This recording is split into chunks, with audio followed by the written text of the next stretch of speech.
Сміливість починається не з гучних слів. Вона народжується у тиші. Вона різна. Вона боїться, але діє. Вона плаче, але не здається. Вона не завжди сильна, але завжди справжня. Її сміливість у щоденному русі вперед, у тому, щоб створювати, навіть коли світ in order to create even when the world seems fragile. So when it is scary, you walk ahead. When it is dark, you create light. Because true courage is about dreaming, acting. This is the courage of being the first, to be visible, seen, to own the power, to be diverse, to be oneself. And this is our way to change the world. That's Ukraine.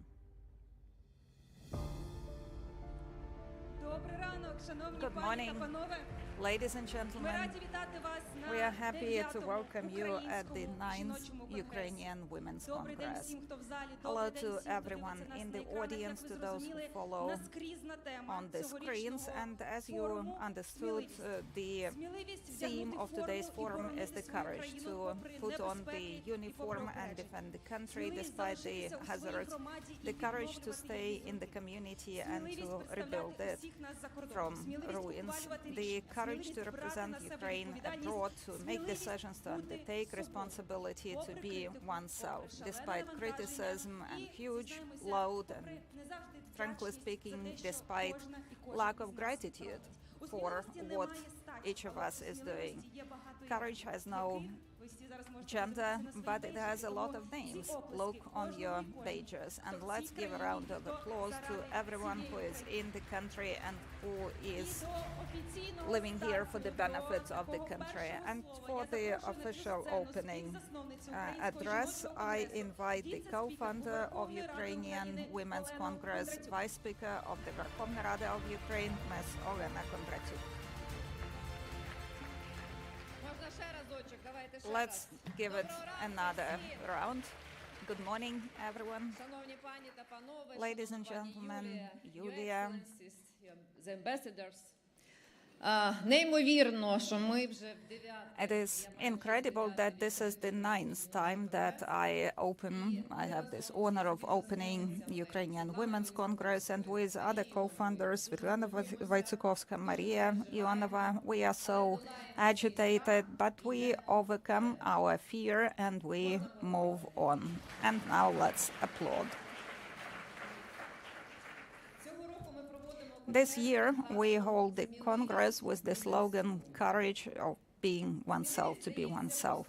Courage seems to be a very straightforward notion. It seems that courage is where there is no fear, but that's not true. Courage is where you feel fear, but you go through that and you overcome that fear for the sake of values. And that's about Ukrainian women. And of course, above all, there's women in the military. I can hardly describe this degree of courage of the military personnel, of our defenders.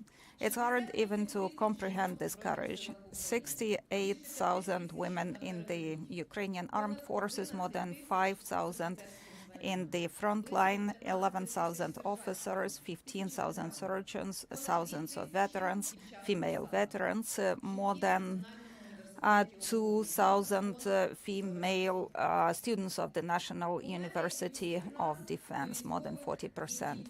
Me, as well as everyone here, I only have words of gratitude for the military personnel. Women in the military have inspired our courage, and they pass it over as a flame of fire.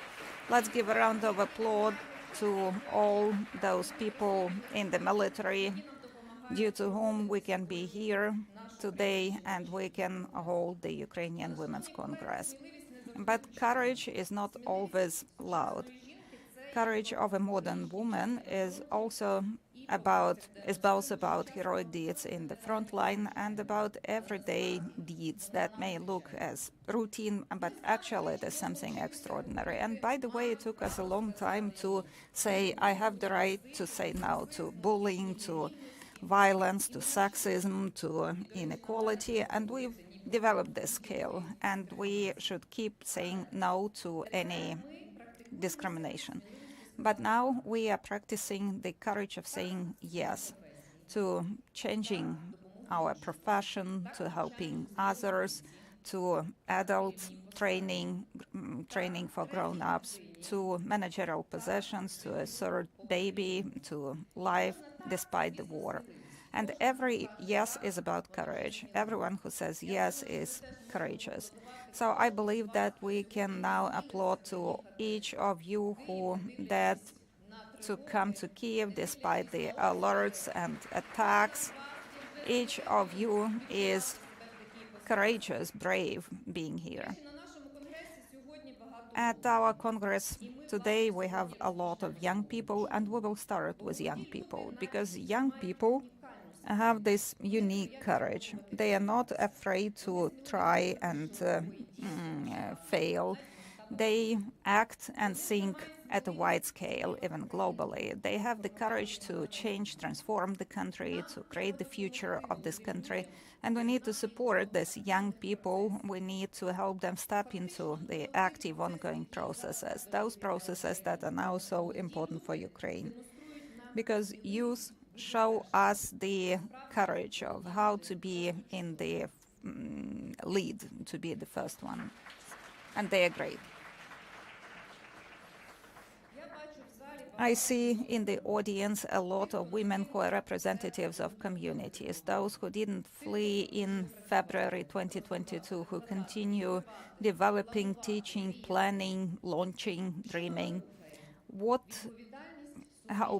inspires you? Responsibility, diligence, or courage? Because when a woman plants roses near the house that may be attacked and destroyed, she says, yes, I believe in life. Where a leader of community rebuilds a housing, being close to the front line, they say, I believe in life. This is about seeing through the darkness and to show love for our country, to act. Now women are in the war, they are volunteers, they are rescuers, first responders, they lead communities, they launch businesses. Many of them have lost their homes and husbands, they have children, they have responsibility for parents. That's about responsibility. The courage to take on responsibility, not to give up. This is about every educator in the kindergarten, especially after the events in Kharkiv.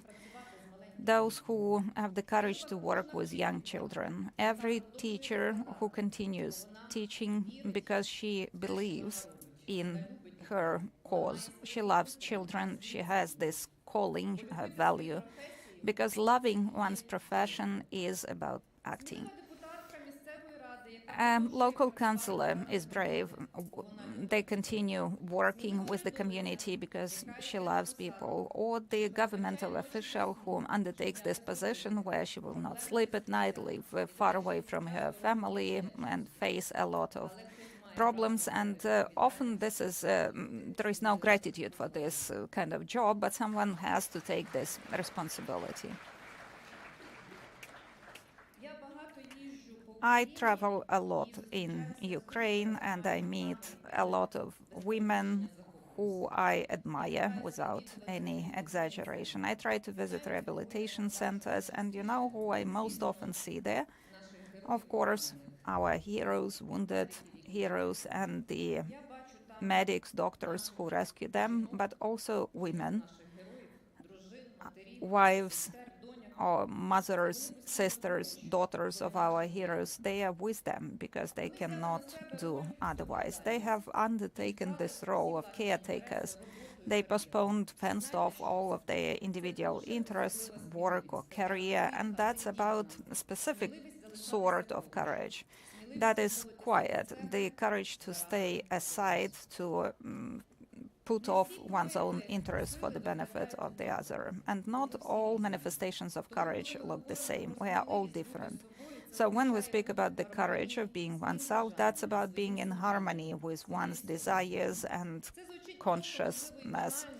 And that may sound banal, but that's the essence of the art of being oneself. The post-war journey towards oneself is challenging. We need to rediscover ourselves on an ongoing basis because we may surprise ourselves. Someone is courageous wearing the military uniform or to state one's choice or to continue living full-fledged life in a wheelchair.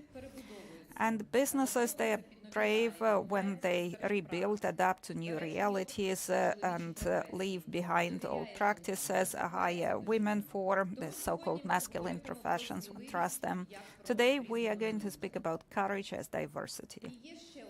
And there is another kind of courage that I would like to mention because it is so sensitive for each of us. That's the courage to live after being wounded, knowing that you are now different.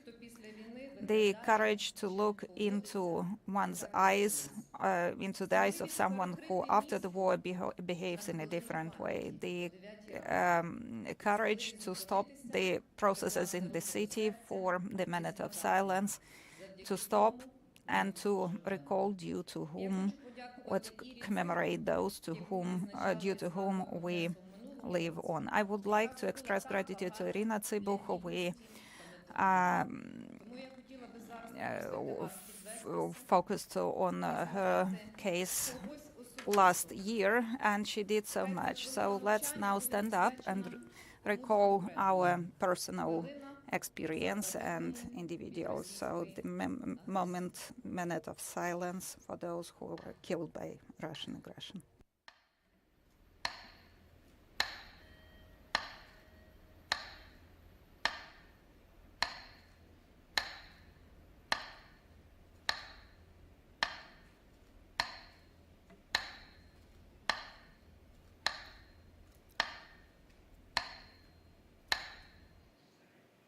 Дякую. Thank you. And by the way, this minute of silence, that's not only about paying tribute, that's also about life. There is something very profound, authentically Ukrainian, the love for life as a form of resistance and fighting the enemy. The full-scale invasion into Ukraine aggravated problems in the area of human rights, violence and separation of families, forced migration, immigration, unequal access to medical services, education and wages. However, our Congress, apart from answering these pressing questions, also sets another direction of thinking. Ukrainian women are not only victims, but they are agents of action. They create the new culture of courage. They have suffered pain and fear, but that experience is about gaining knowledge of and realization, awareness of value of life. Courage is where fear does not disappear, but it no longer manages your life. This is transition from history written with pain to history written with liberty. And this is a change of paradigm, transition from women's resilience to women's leadership. And Ukraine is a role model for the world. Courage is not only an internal quality, it is something that grows in nurturing environment with support and trust. Helping women to be courageous, brave, is about creating the space where they can open up, not be afraid to be themselves. And that is the objective that us co-founders of the Ukrainian Women's Congress that we set for ourselves: support instead of judgment, a circle of trust and inspiration. We want to give voice to courageous women. We want to make it visible, to make women visible, because it is not about being in the spotlight. This is about the right to influence.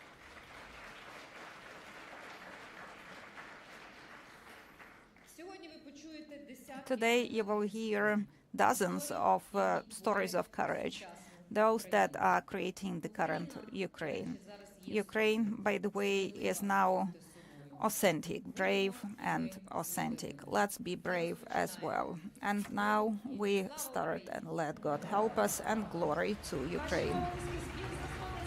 Let's give a round of applause to co-founder of Ukrainian Women's Congress, the Vice Speaker of the Verkhovna Rada, Olena Kondratyuk. Traditionally, our Congress also involves participation of First Lady Olena Zelenska, and today she's present on the video.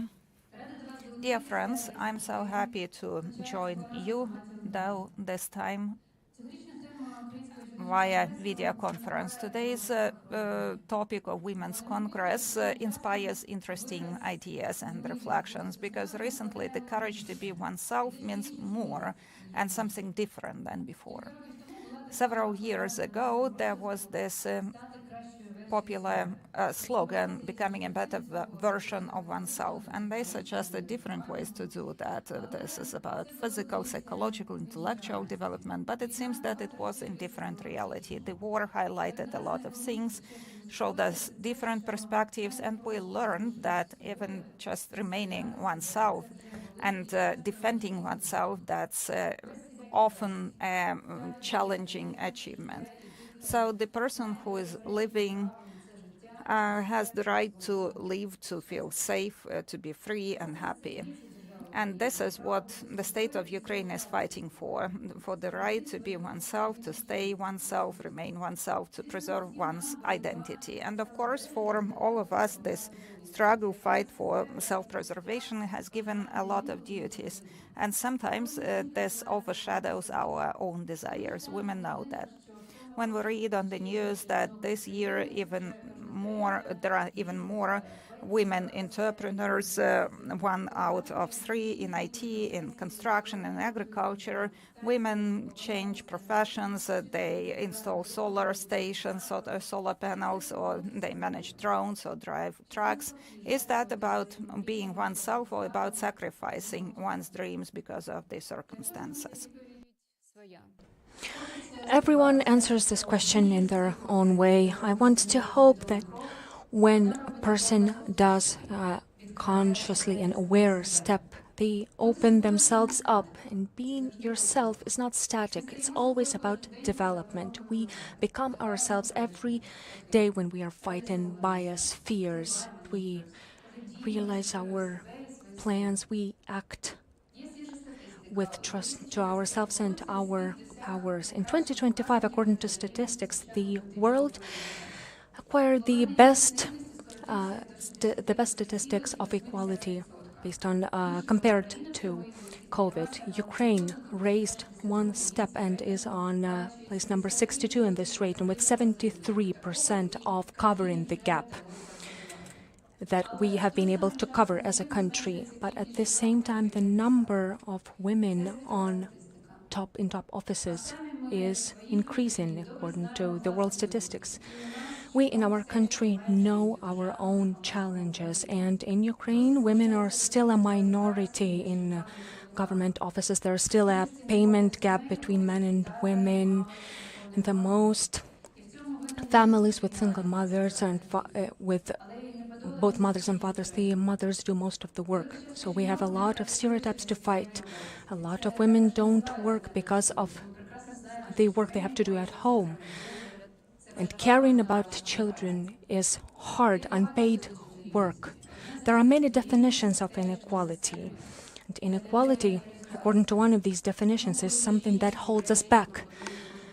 So when a woman is given an opportunity to choose their way, to become themselves, they are supposed to make a choice to be a mother or to build their career, to be a good mother and take care of senior parents, or to choose their career. So this choice, either this or that, we will be forced to do that for quite a long time, while the women still does not allow themselves and others to break free from these stereotypes, while the entire society does not understand the value of equality. We want more opportunities for women at workplace, and we need guaranteed places in kindergartens, family-friendly, child-friendly offices, safe schools with shelters, and fathers who want to be fathers conscientiously and not just quote-unquote help, but also be an equal partner in fatherhood. For a woman to be herself and show herself and share something with the country, with the world, she needs opportunities and conditions for that. And, of course, her striving to improve herself. I participated at the first meeting of ambassadors of inclusivity, of barrierless life and barrierless society. Among these ambassadors, the absolute majority are women, and they are already doing civil work, society work on top of their own jobs. And now they undertook another mission, choosing to be themselves in another domain to fight for the human rights and for the improvement of life for everyone.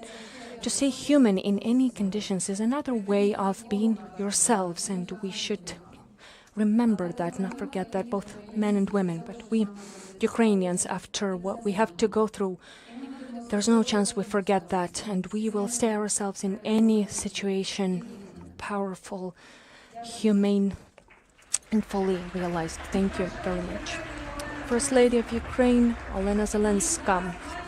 And now, it is my honor to give the floor to the woman who was courageous enough to undertake the responsibility for the Ukrainian government during the genocidal war of Russia against Ukraine has been going on for over 11 years. So, Prime Minister of Ukraine, Yulia Sviridenko. Thank you very much. Dear Ms. Olena, dear participants of the Women's Congress, here this whole united women whose courage changes Ukraine every day. The women who are not waiting for better times, they're changing Ukraine by themselves. Our communication team, understanding the level of the Congress, mentioned a lot, but I'm very grateful to everyone for changing my understanding of what a role model of a woman is. I'm very grateful to you for that. We used to think that that's supposed to be some female politician who works in politics somewhere abroad, across overseas. Today, for me, these are entrepreneurs, teachers, military officers, medical officers who are changing the country on a daily basis. And I'd like to mention the stories of some women leaders who are not, unfortunately, with us anymore. I saw Ms. Oksana and Irina Tsibuch, a paramedic who saved the wounded from the battlefield, and many people did not believe that it was possible, but hundreds of thousands of Ukrainian cities and the main street of the capital stands still for a moment of silence. So thank you for that. I'd like to mention Daria Lopatina. Her personal story shocked me. In 19 years, she died in September of this year. A young woman, an officer of the First Corps of Azov, died during duty mission, but her fellow sisters are continuing to fight, and there are 70,000 of women like that in Ukrainian army. Victoria Rosh. Victoria Roshina, the journalist who was looking for the truth and will die as a POW from torture when she died. The world finally heard that the Russians are the non-humane one, torturing as an instrument of war. And the hundreds of thousands of women who have motivated you, just like they motivated me, we have no right to doubt, to fear. We have a duty on behalf of them to continue acting. And Olena mentioned the Ukrainian women who are on the front lines. The first department of UAVs, Harpias, the Islamavka department at occupied territories are demonstrating amazing levels of resilience, and they're reminding the occupants that they will never have peace over there. Berdyansk, Melinopol, Henichsk continue being Ukraine, will always be Ukraine. These women are reminding everyone of that. Women who are giving birth to new Ukrainians Ukrainian babies under air alerts in shelters in the times of the most horrible war. These are my heroes, my motivation, paramedics who are saving lives in extremely complicated conditions under shaheds and rockets, the educators who are staying with children, who are teaching them to love this world every morning after sleepless nights, after attacks and alerts. Of course, entrepreneur women who are continuing to work despite of the destruction of their facilities. They are washing off the ashes and continuing to work. The women who are created the weapons, who are carrying on their shoulders the support of their families, and hundreds of thousands of men who are continuing to protect their families as part of the armed forces of Ukraine. Women's work is often invisible, but it is holding on the resilience of our country nowadays. Thank you for being yourselves, for continuing to work with this smile and this one amazing resilience, each one on their place, and bringing up children, taking care of their families with love and respect to our country. It is a great honor to be head of the government of Ukraine nowadays and to work and to support the conditions for the work and entrepreneurship and life in Ukraine. And Ukrainian government is seeing more women in office. Yesterday, we voted for the new Vice Prime Minister, the Minister of Culture. We haven't seen a woman in this office since 2005, just as the Minister of Economy. It used to be that way. So the tendency is positive. Hopefully it stays like that. Of course, government continues supporting women's leadership. We are trying to create as many conditions, as many circumstances as we can to support it. And the programs we had launched before are the program Stvoruj, Create, for Ukrainian women entrepreneurs who want to work on recycling. These are grants, the advanced training programs that allows us to train and retrain women for the so-called, quote-unquote, traditionally male professions. And also we launched a communication campaign that is called Of Course You Can, Звісно зможем. That's about the courage to say yes. We're also finalizing the labor code. I'm talking to the members of parliament. We'll need your assistance as well. We are eliminating all of the outdated discriminatory norms and bylaws. We are talking about the equality of pay that we want to be legislatively in the framework. And we want more women in the government and in the decision-making on the governmental level. We're always open to new ideas, to your suggestions. Don't be afraid to voice them. Don't be afraid of anything at all. And remember that we must be the support to each other, supporting shoulder. We have to unite to make our most courageous ideas come true. Don't be afraid to fight stereotypes. Don't be afraid to walk into rooms where they do not expect to see you. I'm saying this based on my own experience. Just keep doing what you believe in. I'm very grateful to the organizers of the Women's Congress, which is the 9th one. Olena didn't believe that there would be more than 5. This is 9th. That's about courage, Olena. This is about continuing to move forward regardless of the war and all of the difficult conditions. Thank you for making the stories of our amazing women in the audience visible to all Ukrainians. We are grateful for your courage to continue moving, to continue working in the government in the country, and for taking responsibility for your life. From this, I'm moving on to the meeting with the IDPs, with the veterans, with other stakeholders, and I was so worried. I knew I would be maybe stuttering a little bit and fighting my stage fright, but I knew I would charge myself with this female energy on stage and in the audience. I know we'll be able to support each other, and this charge will stay with me until the next Women's Congress.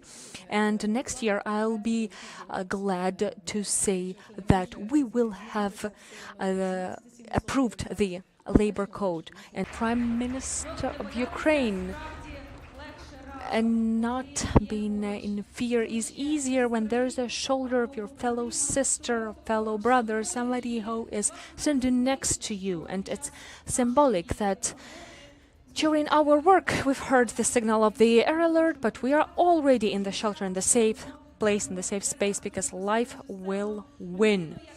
And I'm giving the floor to the person who has the courage to stay in Ukraine, to continue being with us and work and help us. It's Katarina Maternova, Ambassador of European Union to Ukraine.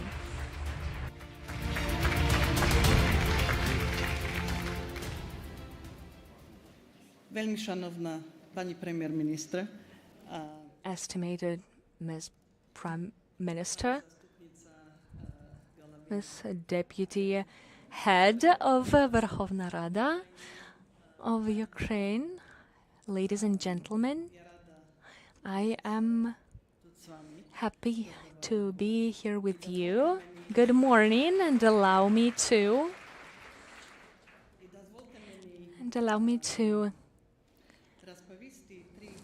tell you 3 stories about courage and about responsibility. The first one is the story of Julia. Many of you know her as Tiara. She was from Mariupol, and she was a designer, an athlete, a mother, and then she decided to go help and rescue people who needed support, became a paramedic, and then she fell into Russian captivity. And when she was released, in fact, before she was released, she smuggled out, in a tampon, out of all things, evidence, documents, and videos that she made to show what war is about, what Russian captivity is about. And when she was released, she said that she experienced the darkest part of humanity, but also the hopeful one, that people were helping even if it potentially cost them their survival. So this is my first story of courage, bravery, and responsibility.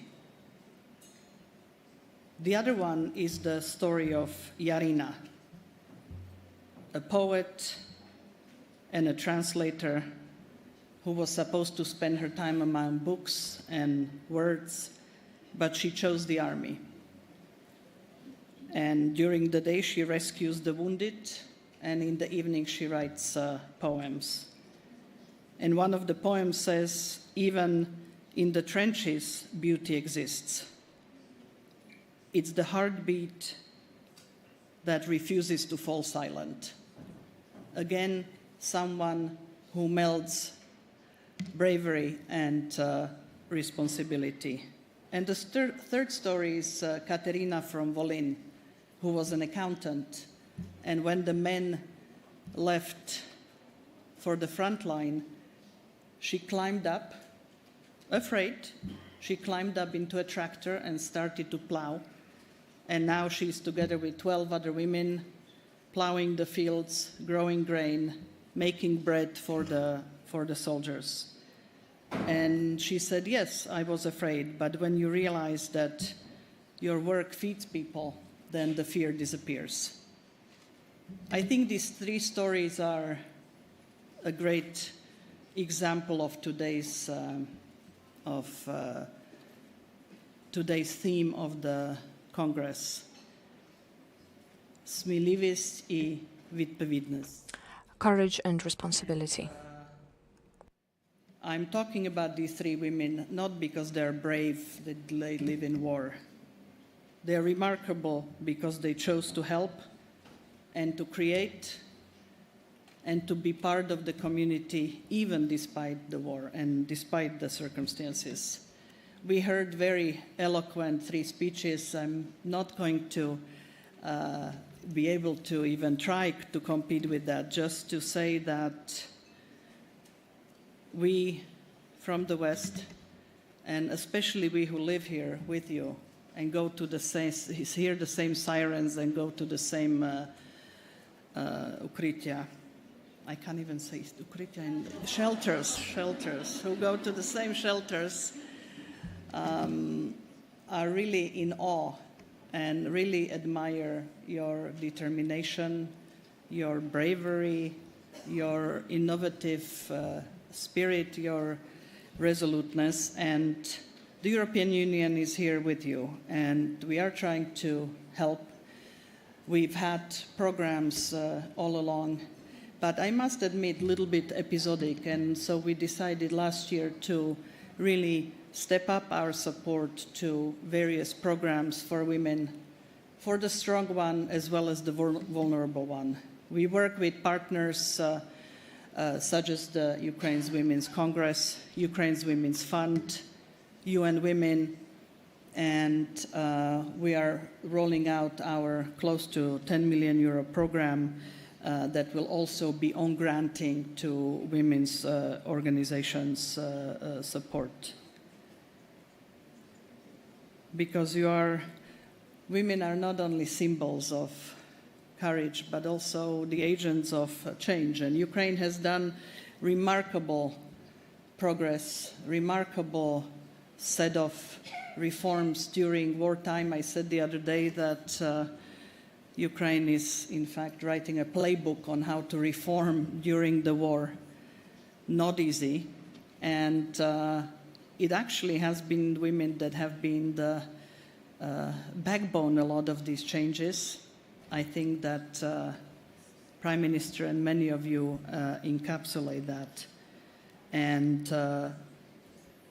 as always, every reform, every change needs the people behind it. And as I said, for me, it's the women of Ukraine that very much encapsulate this change.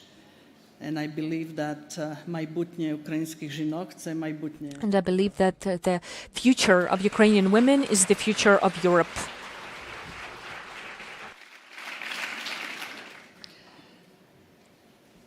So to all the women that don't shy away from responsibility, brave or not brave, and don't shy away from responsibility, we stand with you, and to vzájemné перемоги and slava Ukraini. To our victory together and glory to Ukraine.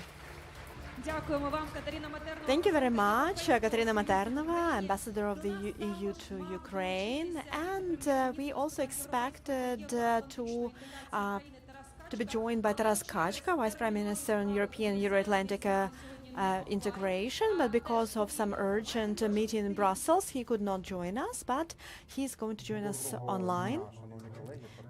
Good morning, dear colleagues, partners, guests. It's a bit unusual for me. I am a bit nervous of participating of Ukrainian Women's Congress, Bravery to be Yourself. These are the slogans and ideas that define the Ukrainian society. I am the father of 3 children, daughters and son. And it's important for me, for them to grow up in society where everybody can be oneself. But as representative of the government, I can do different bureaucratic actions that we can do to make our society inclusive. And I would like to rely on facts and statistics. We have one of wonderful tools which is aimed at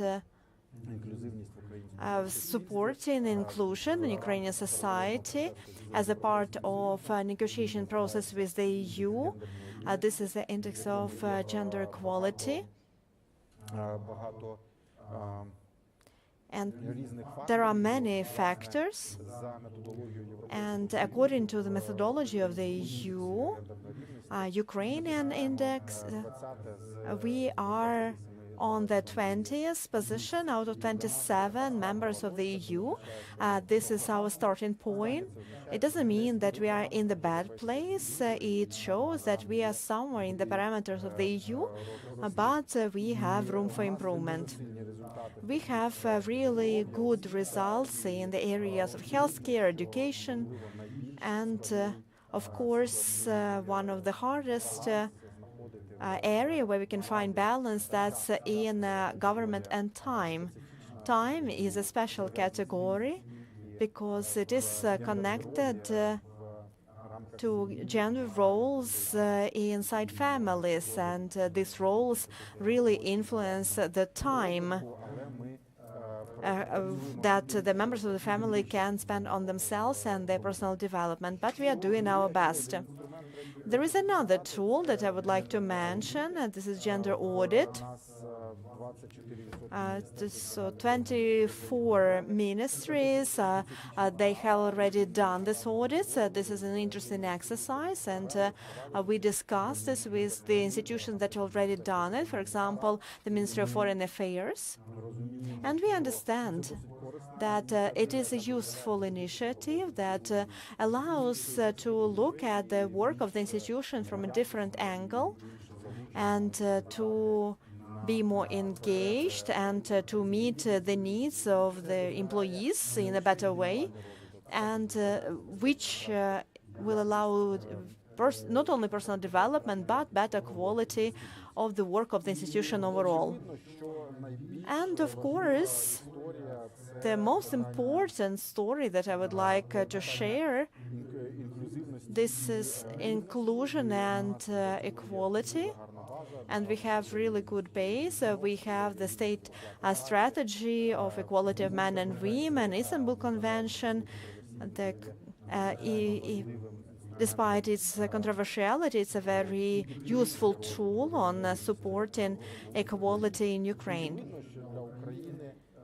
Without a doubt, security is a very important aspect of Ukraine, and we have the national plan 1325 where women, peace, security. It's about security dimension, inequality, and politics. And all of this is important in our everyday life. And I'm happy that all these tools can help us lead consolidated life and defend our country together, men and women together. Thank you very much. And I'm sorry that I talk so long. So thank you and have a good discussion. It was Vice Prime Minister on European and Euro-Atlantic integration, Taras Kachka. And starting from the 7th Women's Congress, we have a tradition to give an award to women for the big input into women leadership. This is Mary O'Hagan Award. There is not going to be exception this year, and I'm inviting their co-founders of Ukrainian Women's Congress, Marina Yaionova, Olena Kondratyuk, and Svetlana Wojciechowska. I'm very happy to see everyone. I'm so happy to see you all. Thank you very much for being here with me today. For the team of the Congress, we always have a big challenge: who is going to receive this award? This year, for the first time, so we decided to make the process more open. We allowed the whole community to nominate and to choose this outstanding person this year. We received almost 600 nominations of candidates, male and female, from different regions. And I would like to note that the majority of them, these are representatives of civil society, the military, and interesting, there are many teachers and educators.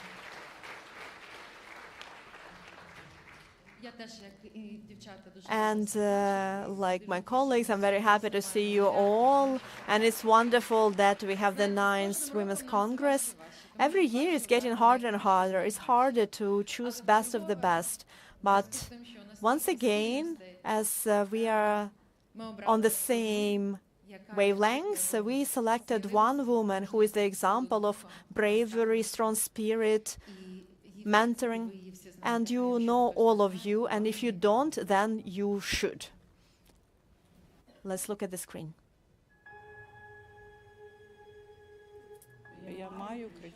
I need to shout to the whole world about Ukraine. The whole world needs to know about Ukraine.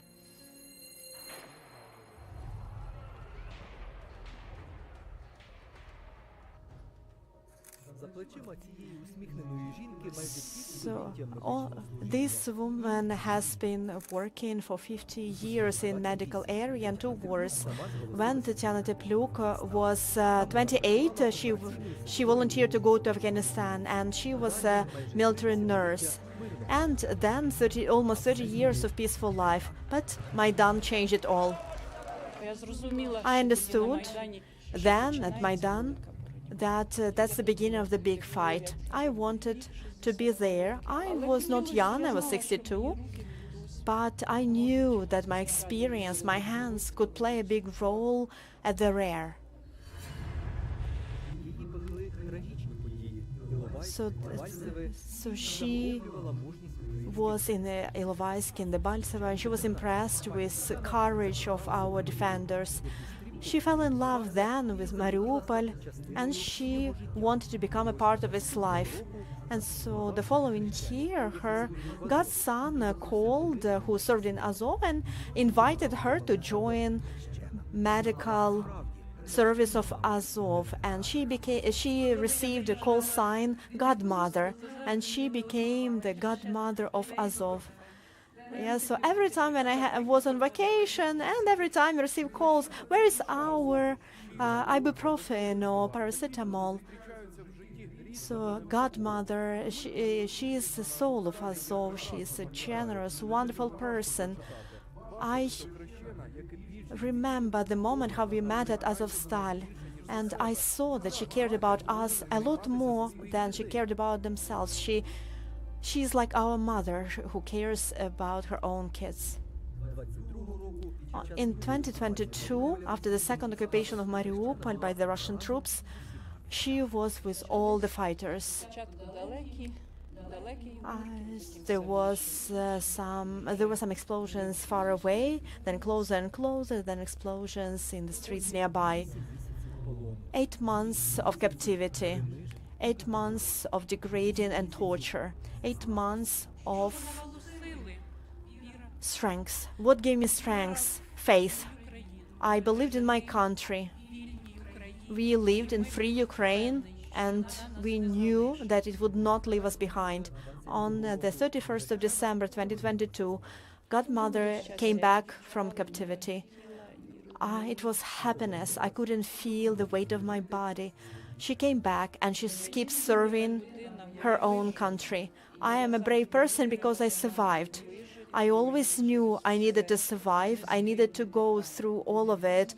I couldn't die there, as they say, just somewhere near the fence, nameless. I needed to come back home and serve my country, and that's the bravery, to feel that you are human.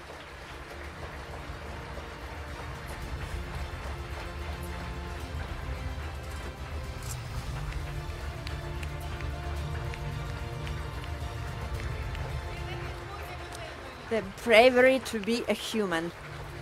Godmother.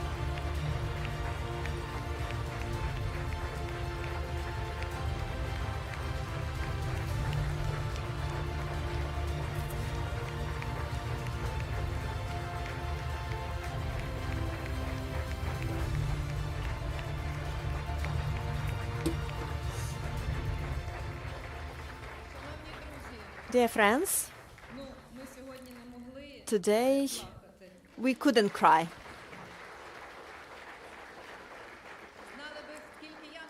You cannot even imagine how much I cried when I was preparing the video together with our information partner, Starlight Media. Dear friends, you can sit down because we will have a lot of emotional stories today. But first of all, in order to present our award, I would like to invite Ms. Oksana Tsibuch, the mother of Irina Tsibuch, who received the award last year. And it's a great woman. Unfortunately, she was late because she arrived from Kyiv. But I know how she holds this heart, how she can share love, kindness. And the biggest thing that we have, this is the memory and commemoration. I often meet with Ms. Oksana, but I know that today she will find the words that she can say to Godmother, but to all of us as well.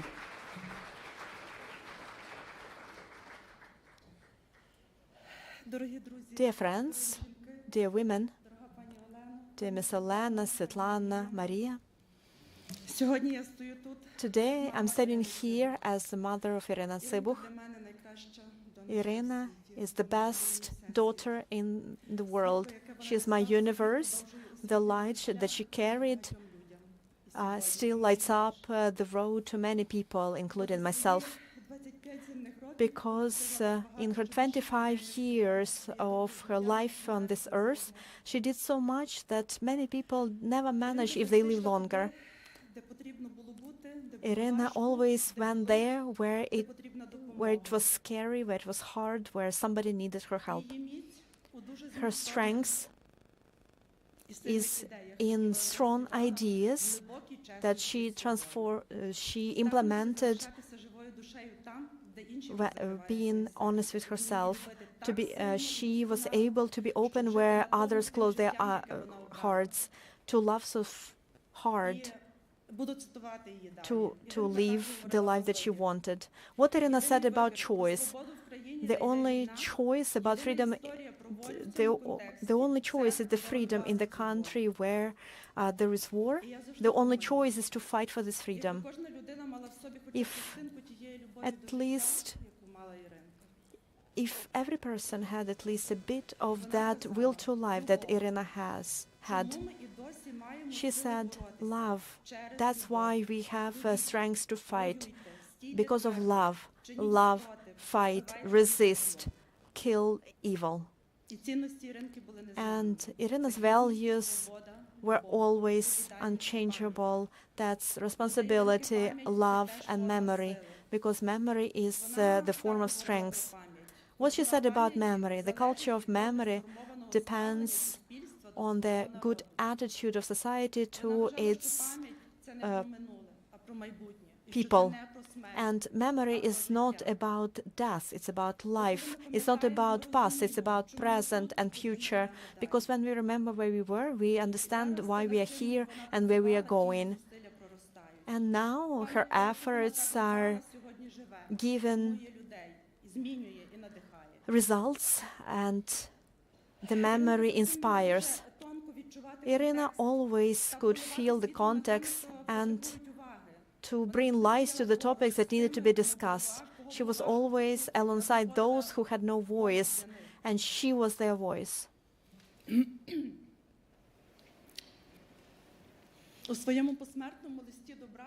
In her postmortem letter to her brother, I understood how brave it was to write that letter and to leave the will to all of us. And I wish to any mother to receive the will of their children. And in that letter to the brother, that I recommend to read, because it's not a personal letter to Yura. This letter can be used and quoted everywhere. She talks about understanding herself, and she says, to have freedom, you need to have other values. You need to understand yourself. You need to understand who you are, what your personal happiness is, and how to reach it. When you have answer to this question, the most important is to keep going.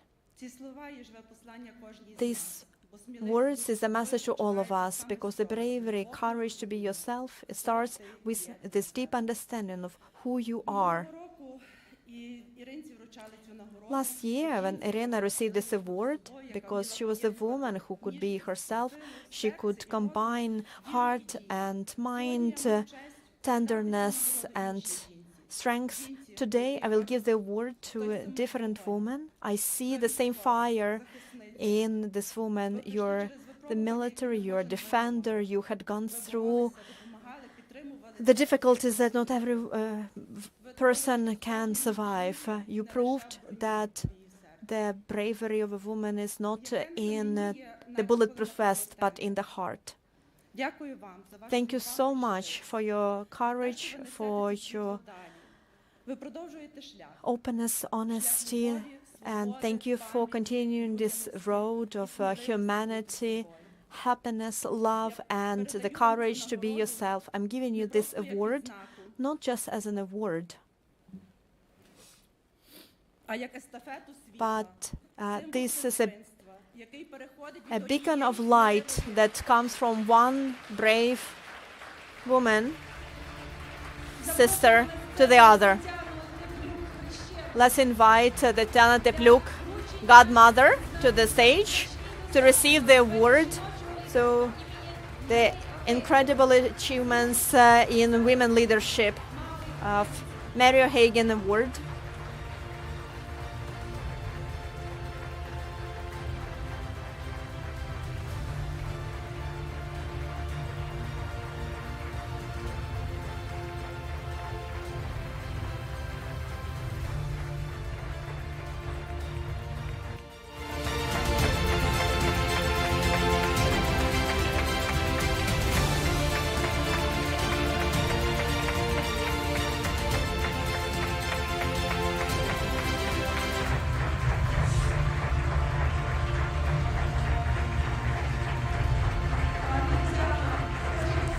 So, Tatiana, we would like to hear a couple of words from you. I want to say the following. I'm giving you this as a symbol of light, a symbol of sisterhood.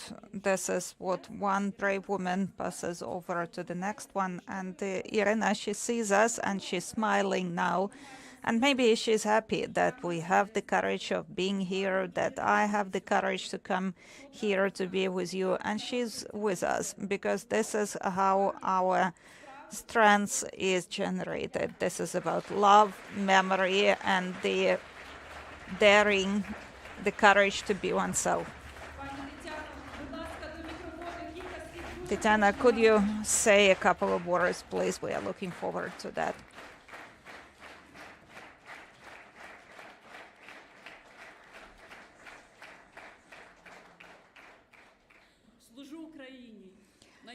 I am serving for the benefit of Ukraine, the most beautiful land, country, and nation. I love this land, I love the country, I love you. There, in the border, I realized that there is no more beautiful land than the land of Ukraine. Let's love it, let's protect it, let's nourish it, and God gave us paradise, and we are going to fight for it, and we are going to transform it into true paradise. We will not allow the powers of the forces of murder to subdue us. And I love you, Ukrainians. I realized that I knew that in Afghanistan. I realized that there, fighting the evil, I realized how beautiful all the Ukrainians are. Most great, beautiful people. I love you.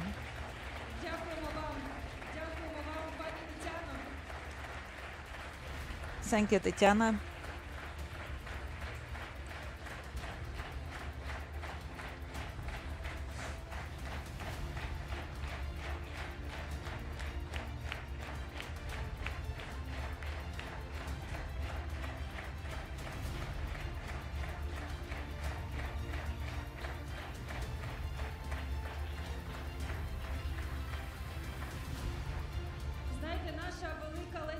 And you know, the great poet Lesa Ukrainka suggests the formula for everyone to live up to your dignity with your life. And thank you, Tetiana, for being the role model for that.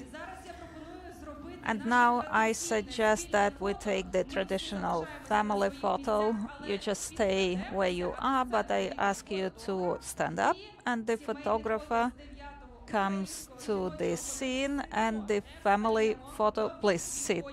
No, we don't stand up, we sit. Okay, and the photographer comes here.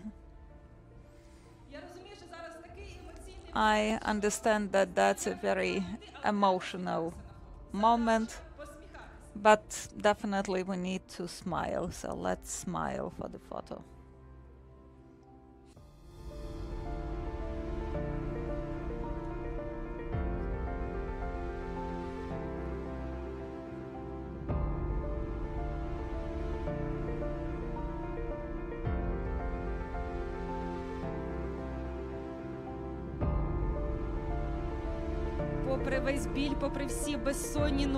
Despite the pain and sleepless nights and all the stress, we anyway have the power to smile, to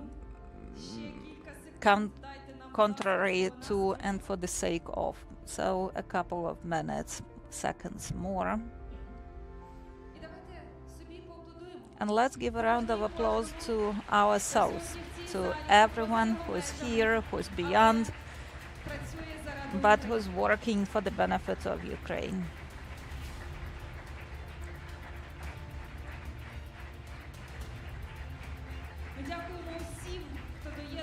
And we are grateful to everyone who joins the Ukrainian Women's Congress and to those due to whom it was possible. The Ukrainian Women's Congress 2025, Courage to Be Oneself, was organized by NGO Ukrainian Women's Congress, and the main partner is MHP Karamadi. The Congress takes place with the support of Privatbank, Bank, Comfy, partners Mazonia, Coca-Cola, Inclusive Atelier, Lady D Atelier, and Sintronel. The Congress is held with the support of UN Women and with the funding of the government of Sweden, as well as with the support of the Swiss-Ukrainian EGAP implemented by East Europe Foundation.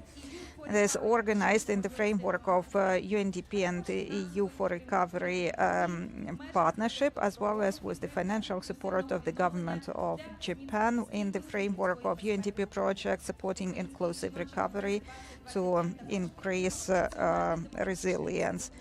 The Women's Congress was also supported by National Democratic Institute in Ukraine, Heinrich Böll Foundation, and Ukrainian Women's Fund, and Ukrainian Roma Fund Chirikli. The Congress is held with the support of the joint project of EU and the Council of Europe support for implementation of standards to fight discrimination and to support rights of minorities, national minorities. Media partners of the Congress, Starlight Media, Prямый, Fifth Channel, as well as online media Ukrainska Prava and Telegraph UA, as well as PTM Ukraine. So we will continue at 11:40, and before that I pass the floor to my colleague Katerina, and this is the interview zone. I welcome everyone who's here online and offline. Please join the broadcast. It's going to be interesting.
Вітаю всіх, хто долучається до нашої трансляції. Welcome to everyone who's joining our broadcast, who continues following the Ukrainian Women's Congress, our space, interview space, where we conduct important discussions, starts our work. And I talked to Olena Ursu, the head of Group of Projects for Democratic Governance of UNDP.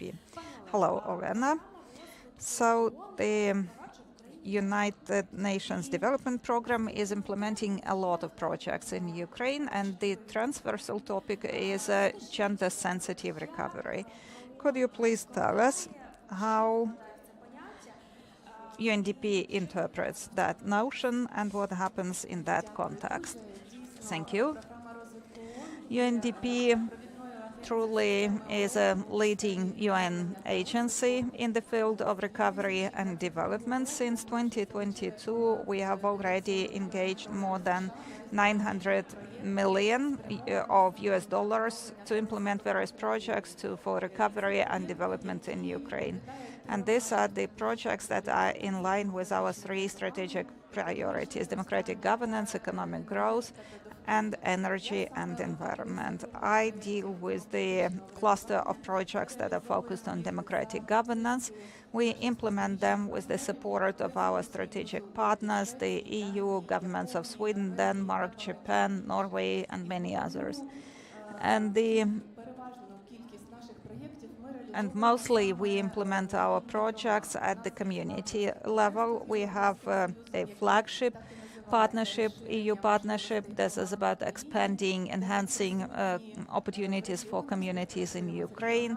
We work in regions, we work with regional authorities, local authorities, and these projects have a very wide range of areas where support is provided: crisis response, strategic planning, recovery, development support, providing administrative, social services, healthcare services, digital transformation, human rights, access to justice, democratic participation, social inclusion. And for us, it is very important to cover aspects of gender sensitivity, gender aspects in all of those projects. We are sure that projects can only be successful where interests and needs of all categories of people are duly taken into account. Interests of women, young people, veterans, people with disability, and all the other groups of people are taken into account when planning, implementing projects in the respective area. And we would like men and women equally have access to decision-making processes regarding recovery and development priorities, so that they were actively engaged in implementing those projects, and we work a lot on that. We have lots of examples, cases, how we've been trying to do that. And I know that you work a lot in communities along the front line, the contact line. So do you believe that it is relevant to speak about gender mainstreaming where there are these incessant explosions and alerts? That's an important question, and it seems to me that lack of understanding of the significance of giving priority to gender equality, in particular in those communities that are located along the front line, that's only possible if you look at gender equality as something isolated, individual, not linked with other aspects of development. However, we need to keep in mind that gender perspective makes it possible to deeper understand issues in the field of security, daily challenges in the field of provision of public services, recovery projects. Thus, it is possible to then address them more efficiently. For example, in our partner communities, we have more than 70 dialogue platforms. There's a so-called working groups for the safety and cohesion. They are representatives of civil society, residents of communities, businesses. They come together to discuss how having all of those challenges, security challenges, how to create the experience of safety for those who plan to stay in the communities, how it's possible to address those issues together. And that helps us see how women take greater risk. They face more risks to suffer gender-based violence. Then it is possible to plan ways to detect such cases, to prevent them, and to provide assistance to survivors. We can work on gender profile of the community, how many men have been drafted, how many women need support to find jobs, to improve, to support livelihood of their families. So then it's possible to introduce re-qualification courses for women so that they master traditional men's profession. For example, in Mykolaiv, we teach women to drive tractors. And in this way, we take into account security-related issues due to application of gender equality principles. What are UNDP's strategic plans for the next couple of years? And which indicators will prove that we've reached the objective? Our strategic plan is presented in the strategic plan of UNDP for Ukraine, and this is for the period for the next 3 years, and we are completing the first year of its implementation. It's important that in parallel we develop a gender strategy for UNDP that determines how in all of these programs and projects we should take into account gender equality aspects. We are grateful to Svetlana Wojciechowska on behalf of Ukrainian Women's Congress. She joined those consultations and gave us recommendations. These are the priorities that I mentioned: democratic governance, and for us it is important that men and women have equal access to recovery and development processes, and enhancing our national institutions to avoid discrimination, to prevent violence. In the area of economic growth, we prioritize creating opportunities, development of women's in businesses, engaging women in the areas where traditionally they were underrepresented: STEM, digital transformation, demining, energy sector. So they are engaged to implement energy projects. Thank you for these projects that support women and for supporting Ukraine and for your contribution in the victory. Please stay with us and we continue with more interviews.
Ми продовжуємо працювати, і моя наступна гостя Олена Єна. We continue working. Olena Yena, the head of the NTI representative office in Ukraine. Hello. So the NTI National Democratic Institute for many years has been holding this survey to reflect political participation of women in Ukraine.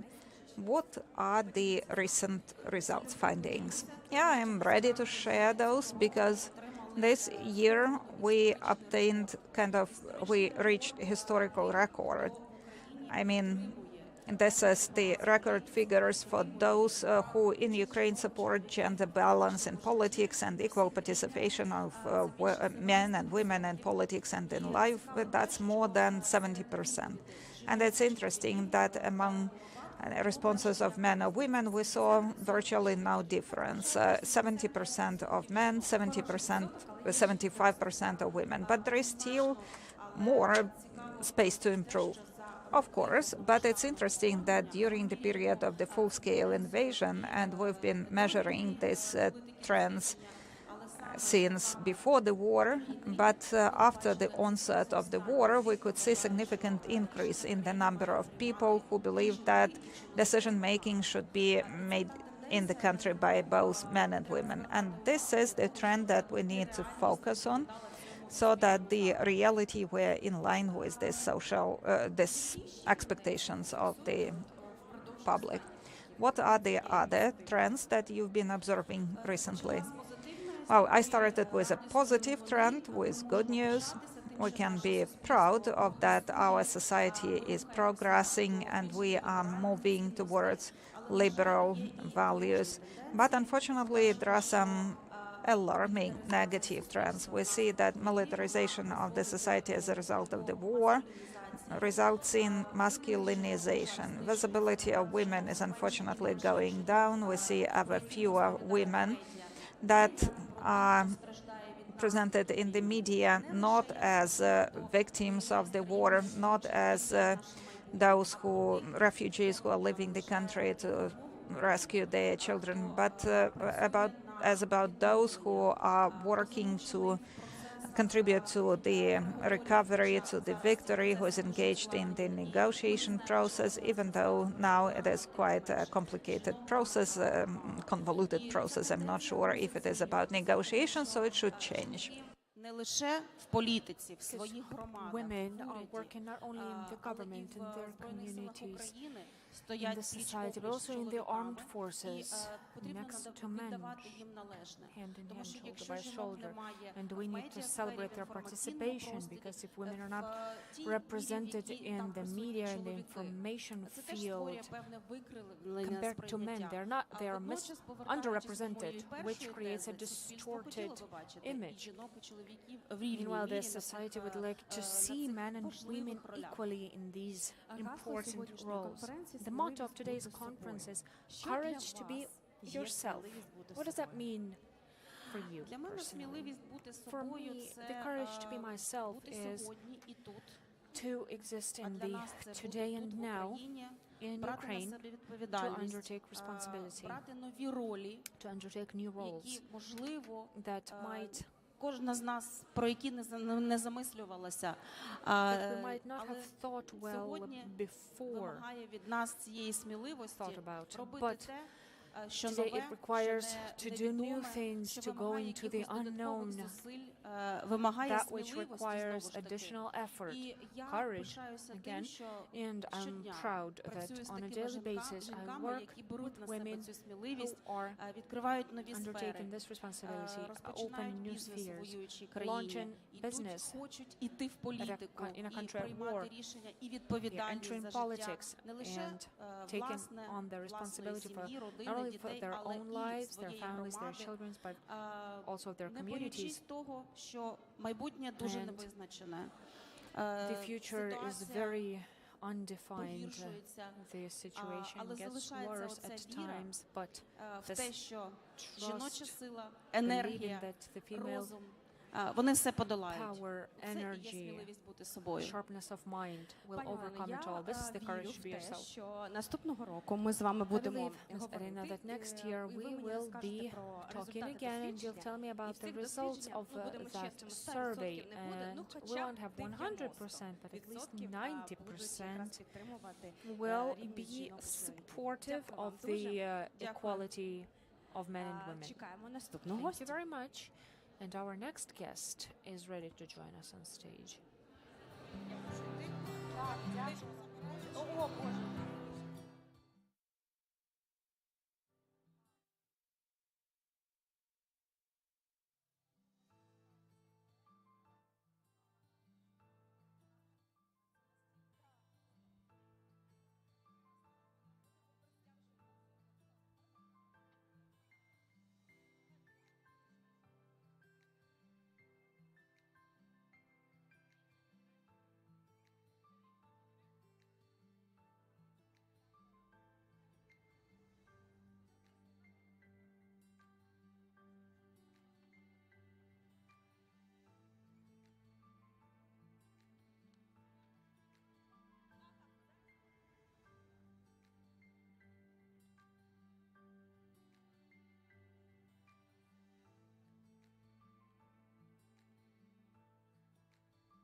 До нас доєдналася Золо We are joined Кондор, on stage керівниця by проєктів Zola Офісу Ради Konda, Європи the head of the в Україні, project of підтримка the жіночого Council of Europe in лідерства в Ukraine, національних support меншинах. of Вітаю вас, women пані Зело. leadership and Вітаю. national minorities. Hello, Рада Zola. Європи завершила спільний Recently, з the Українським Council of жіночим Europe has конгресом finalized проект together with the для Women's Congress жінок-лідерів a project з with національних the меншин women leaders подвійний in виклик. Як ви оцінюєте national його? minorities, which is called Double Challenge. What are the results? For us, it was a big honor and a pleasure to support this initiative of the Women's Congress because regardless of the efforts towards gender equality in Ukraine, in this country and other European countries, the level of access of women to their rights, to exercising their rights, is not sufficient. So the initiative by the Congress was very relevant. It was very important for us to support national minority representatives, to prepare them to be even more professional, proficient at participating in decision-making, preparing to future elections, and boosting their knowledge in certain spheres to empower them, to make them more prepared to decision-making at various levels. How do we evaluate that? Later, one of the participants of this project will be one of the speakers at later panels. She'll tell in person how much it empowered her to get new skills and knowledge and to keep moving towards her goals. Do you think the multiculturalism of Ukrainian society works in or for or against this?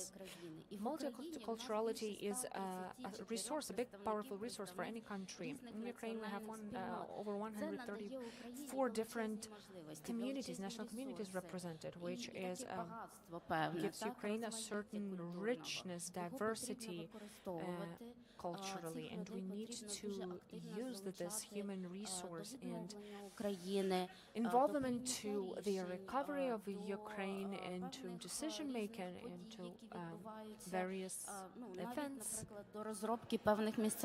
even building certain local-level policies. For example, I was thinking about the diversity and the cultural identity of Ukraine, how various it is, how diverse it is, so many elements, and how powerful it makes Ukraine, and the respect that, the mutual understanding amongst representatives of national communities, men and women, makes Ukraine very strong. How does the Council of Europe support women's leadership in minorities?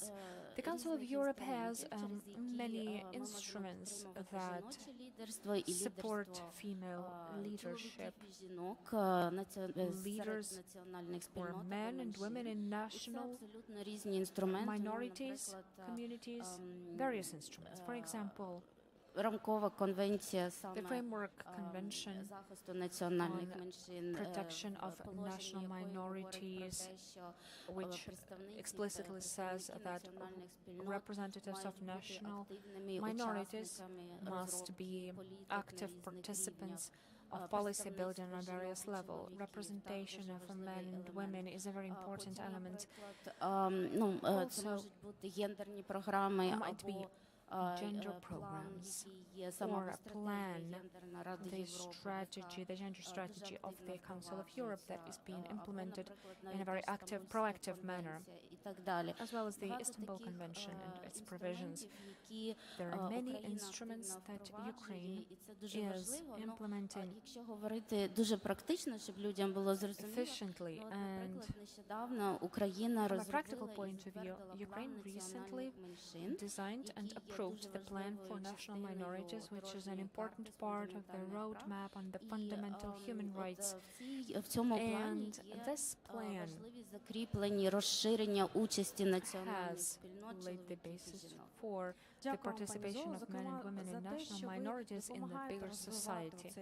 Thank you, Ms. Zola, for helping develop the Ukrainian multicultural resource and for your cooperation with the Ukrainian Women's Congress. Thank you.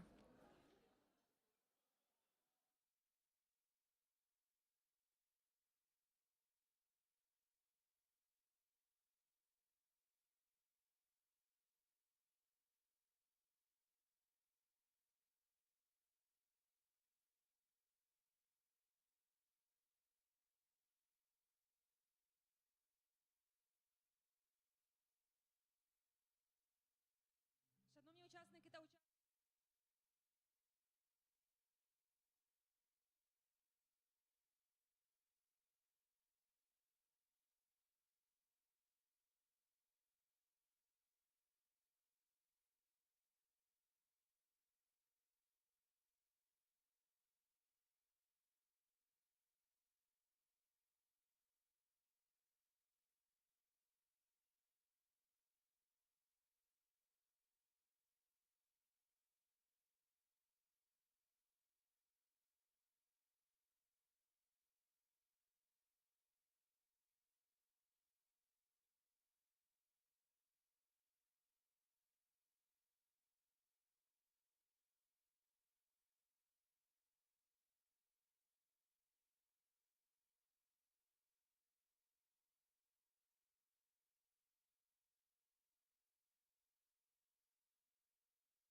We are coming back to the panel discussion in 5 minutes. There are a few of you here, and there's little time left. We need to fix that. Please come back. It's 11:40. We continue. Please avoid any lines and mess and queues at the entrance. Please secure your seats.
Шановна громада, у нас last call. 3 хвилини.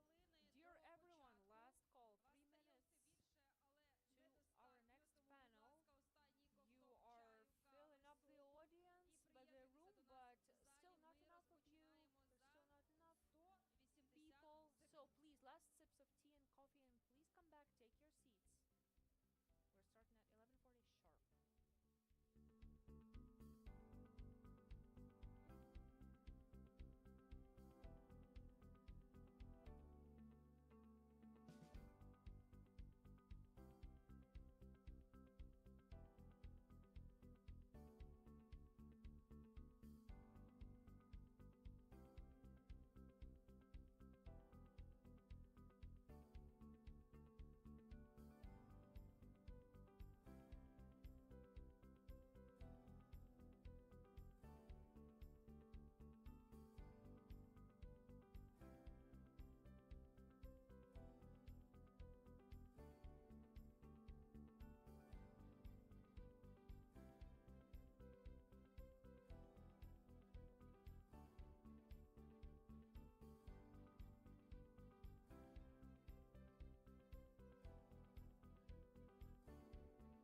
Шановна громадо, ми розпочинаємо. Dear participants, we are starting the work of the main stage of Ukrainian Women Congress 2025, and the topic is the courage to be yourself.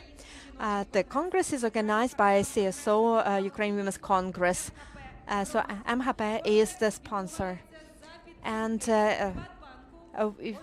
the Congress organized with support of Privatbank, Ocean Bank, Confi, and the partner is Masonia, Coca-Cola, Lady D Atelier, and Citronelle. And Congress is organized with support of UN Women in Ukraine and with the funding of the government of Sweden and EGAP program of Eastern Europe Fund. And it is organized with support of EU for Recovery, expanding the possibilities of communities in Ukraine, financial support of the government of Japan as a part of the project of UNDP. Ukrainian Women's Congress 2025 is also supported by National Democratic Institute in Ukraine, Gaynik Böll Fund, Ukrainian Women Fund, and Women Roma Fund, Chirikli. The Congress supported with European Union and the Council of Europe of supporting the standards of fighting discrimination and the rights of national minorities in Ukraine. The media partner is Starlight Media. So the TV channels Прямий, Fifth Channel, Espresso, and online print Ukrainian Truth, Telegraph UA, and RTM Ukraine. And now we are moving to our discussion platform. It took us a long time to decide what we should start with. All topics are important, but this is the very first panel. So we decided to talk about the following. Let's watch the video.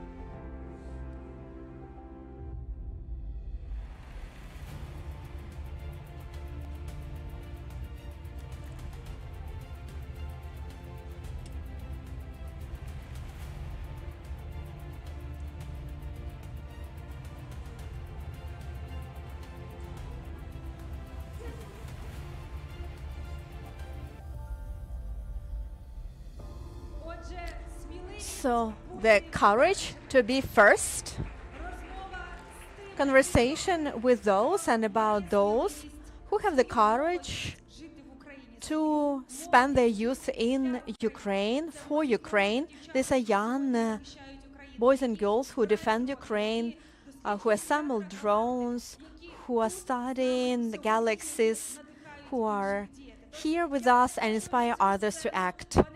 So I'm inviting the panelists, Anastasia Bespalko, the civic activist, the student of Ukrainian Catholic University. Gleb Strishko, veteran, Marine, leader of social project Starlight Media. Maria Chile, the member of the project with Nova UA, the head of civil society organization, Ukrainian National Center. Veronika Stoyanovska, the military of the Armed Forces of Ukraine. Katerina Dutsenko, civic activist, the co-founder of civil society organization Vshanuy. Lilia Tkachuk, the student of Nemerev College of Construction, Economy and Design.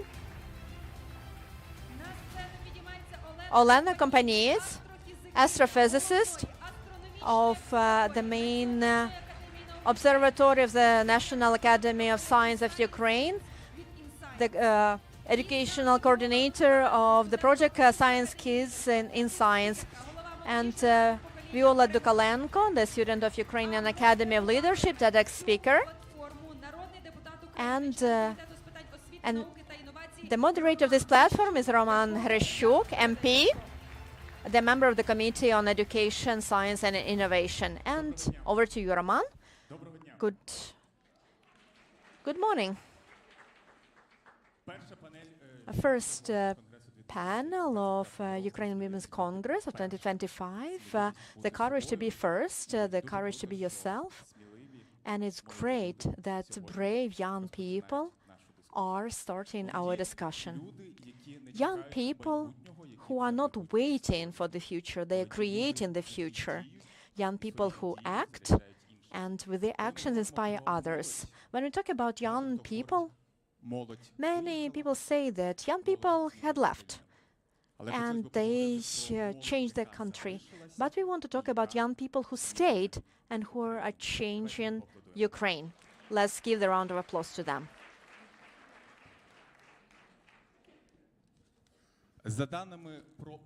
According to UNDP, 67% of Ukrainian youth are engaged in different types of civic or volunteer projects. So young people are not waiting for the future, they set the agenda.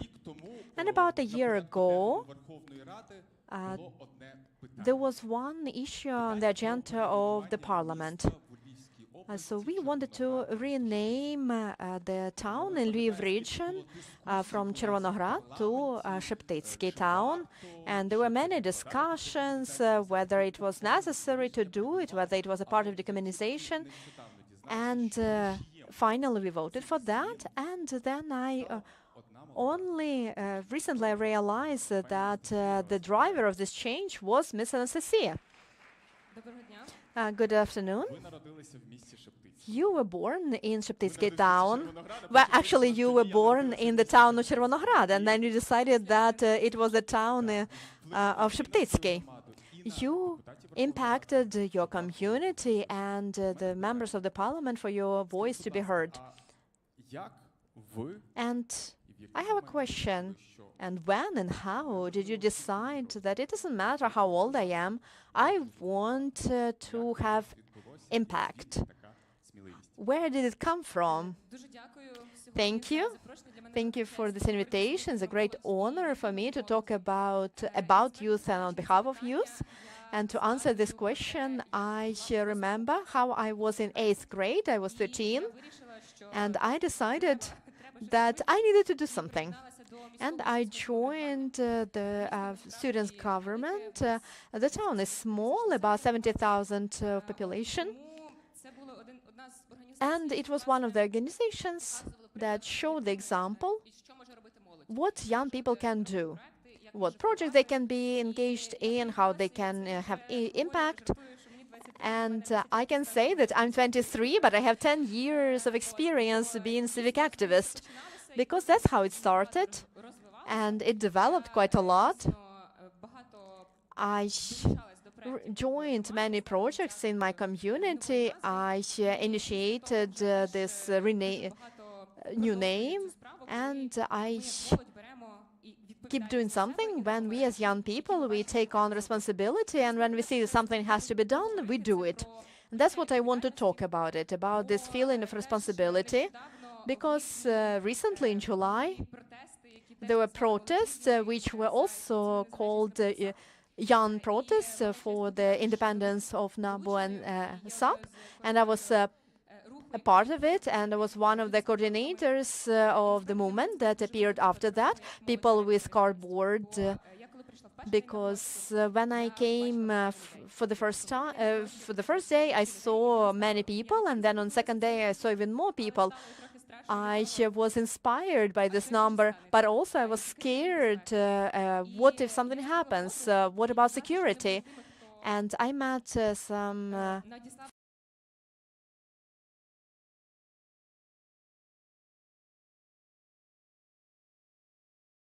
the protests, and they kept in touch with medics and the police, and then we started to think about security. We split this square next to Ivan Franko Theater into sectors. We found walkie-talkies, medics, and it shows that I saw that I had this feeling that if something happens, like, what should be done? We need to prevent chaos, and we need to be coordinated. And so we took it on upon ourselves. And it shows the responsibility is here and now. And when I hear what you said, that young people is our future, but and I hear it a lot, but I would like to emphasize that young people are here and now, because we take responsibility here and now, because it hurts when we find out about losses. It hurts, this war hurts, this injustice hurts. And when I was 2 years old, and I was shouting Yushchenko tak, Yushchenko yes. Then in 2013, together with my classmates, we were fundraising money, medicine and socks, and we sent it to Maidan. In 2014, my father went to serve, and then in 2022 he went to serve again, and not even mention the pandemic. And it's about that all the time of like when we are forming our personality is about some great events and pressure. And so we have stamina, and we see from the previous generation that we need to act. We do something here and now, and that's what I believe is that's what is forming us, and what what can be the basis of our independence in the future, because we are young people and we take responsibility. Anastasia, this round of applause to you. And you said that young people is not the future but the present. But Russia took both present and future from many young people. At beginning 2022, there was a project of not given diplomas, not issued diplomas. And this was about the students who were killed by Russia and they never received their university diplomas. I know there are many stories that that hurt you. Can you share that story that you always share? The story from one of those diplomas that was never presented. This story it always hurts, and on this diploma we always write the stories of every student, civilian and military, and we always share about what people was doing, what they were dreaming about, and how they died.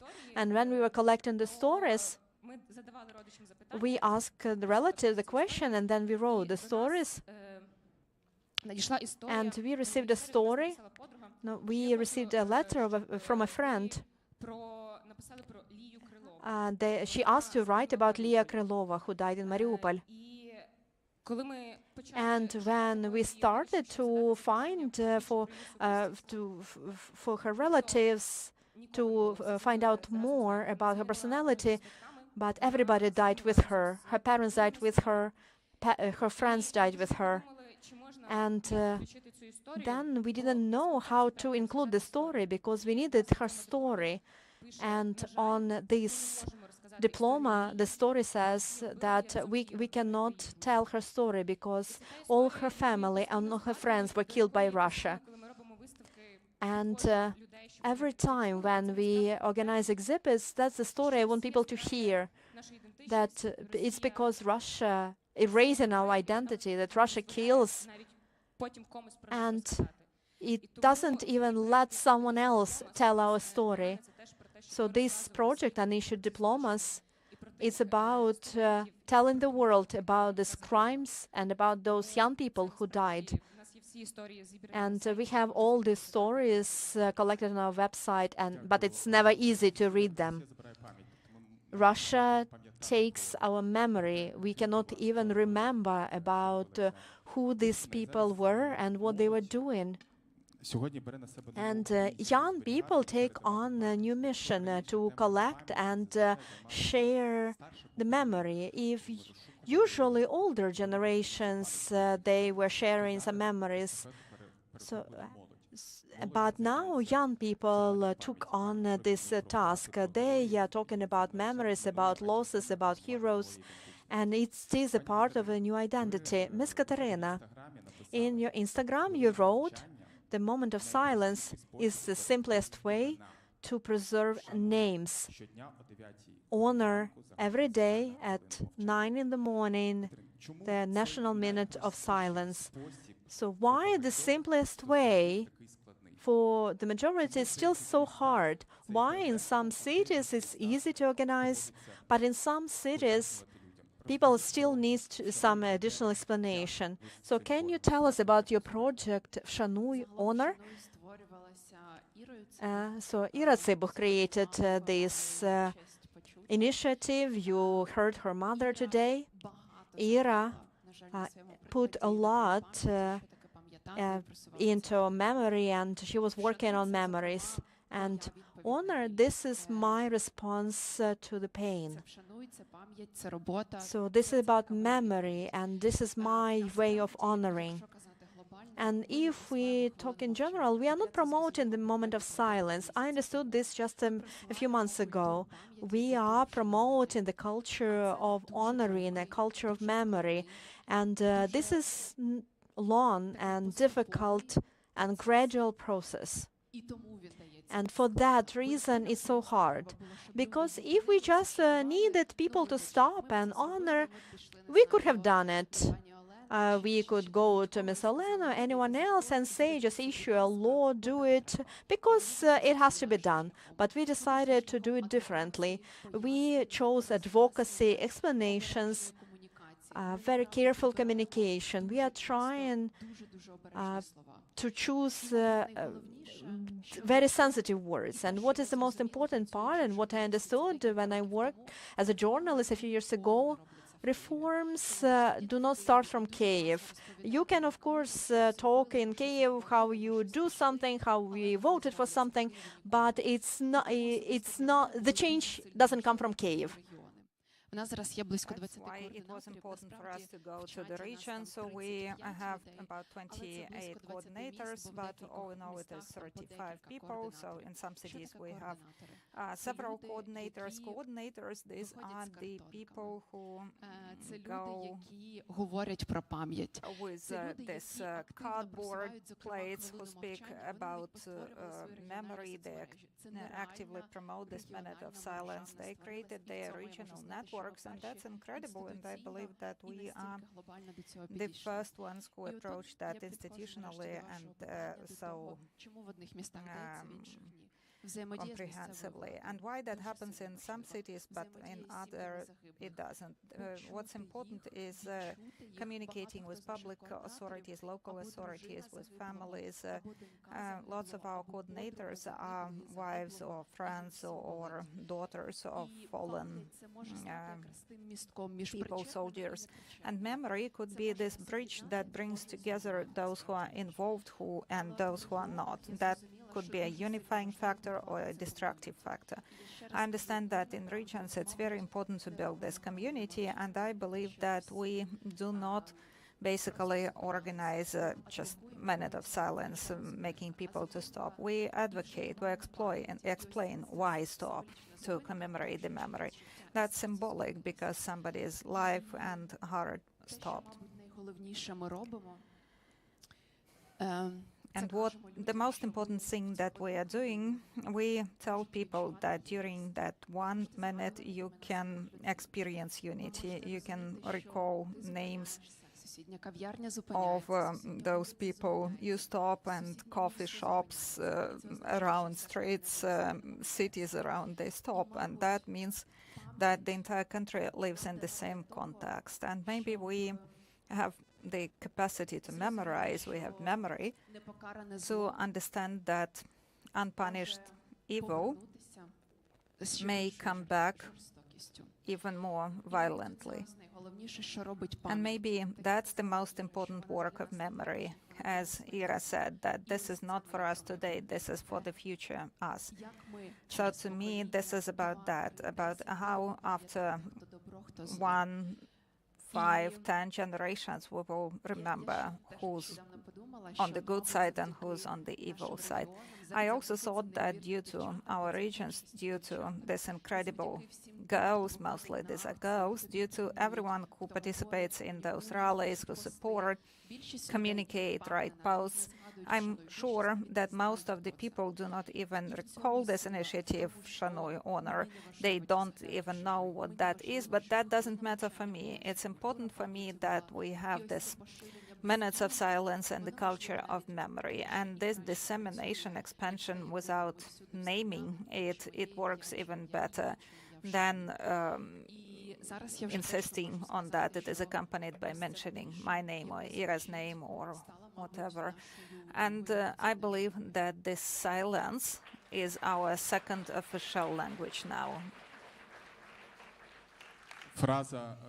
The phrase that definitely will stick about the second official language, would be so good if as many Ukrainians as possible mastered Ukrainian and this language as their official languages. And you're not speaking about, you're not mentioning your names, but we will, because you are doing so much. You are working with military administrations, and now we see obvious results. When we speak about memory, we can see new names of our streets. When you look at that and you see that this is a name of someone who's younger than you, who was born later than you, but had enough time to fight for Ukraine, to sacrifice the most valuable thing and to be part of the canon. I'm speaking about Roman Ratushny. When we hear veteran, immediately you imagine a mature man who comes back from the war, though basically, to a great extent, it is about young veterans, men and women, young people who still have their life ahead, but the experience of the war will never be forgotten. It will be their burden throughout the life. So I would really like to address Gleb. Now he's a veteran and he works with veterans. He promotes social projects. So my question to you is, so young veterans, those who have their lives ahead, how the state and people in the area can work with them, and should we work with veterans as a separate category of people? Hello to everyone. I believe that we should emphasize that there are both he and she veterans, right? So that's important. And the specific feature is Roman started speaking about his vision of veterans, and basically I believe that we made a quantum leap since 2014, because in our organization and veteran hub, where I worked for a long period of time, we still have those screens saved, where you in Google, Ukrainian Google, you look for images of veterans, and these are mostly older people wearing like suits and also words of the no longer existing country. But now if you do that, you will see young faces, men and women, and that's an important element, because to me it is fun to be on this discussion panel about young people, even though I'm a pensioner. This is not age pension, but this is my status pension, even though I'm 29. So this is about the realities of our society. And when we speak about veterans, it's important to also mention their families. That's one ecosystem. Very often it happens that a wife asking about their loved ones, they call us and they say, how is he doing? But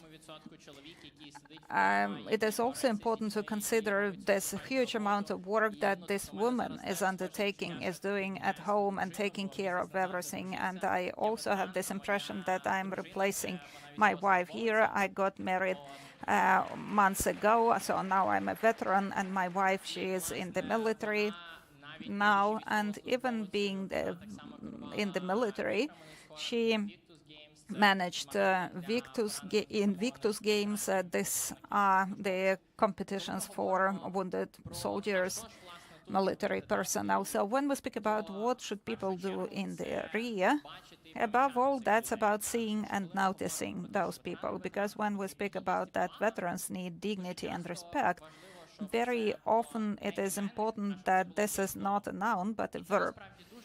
And that matters, because when someone comes back to civil life, because now people do not come to peaceful life, right? They come back from Donetsk, Mykolaiv region, and in Kyiv there are the same attacks, so we can hardly speak about peaceful life. Hopefully it will happen one day, but now it is just civilian life, and people need to feel that they need to be here, not just formally, but also to do something.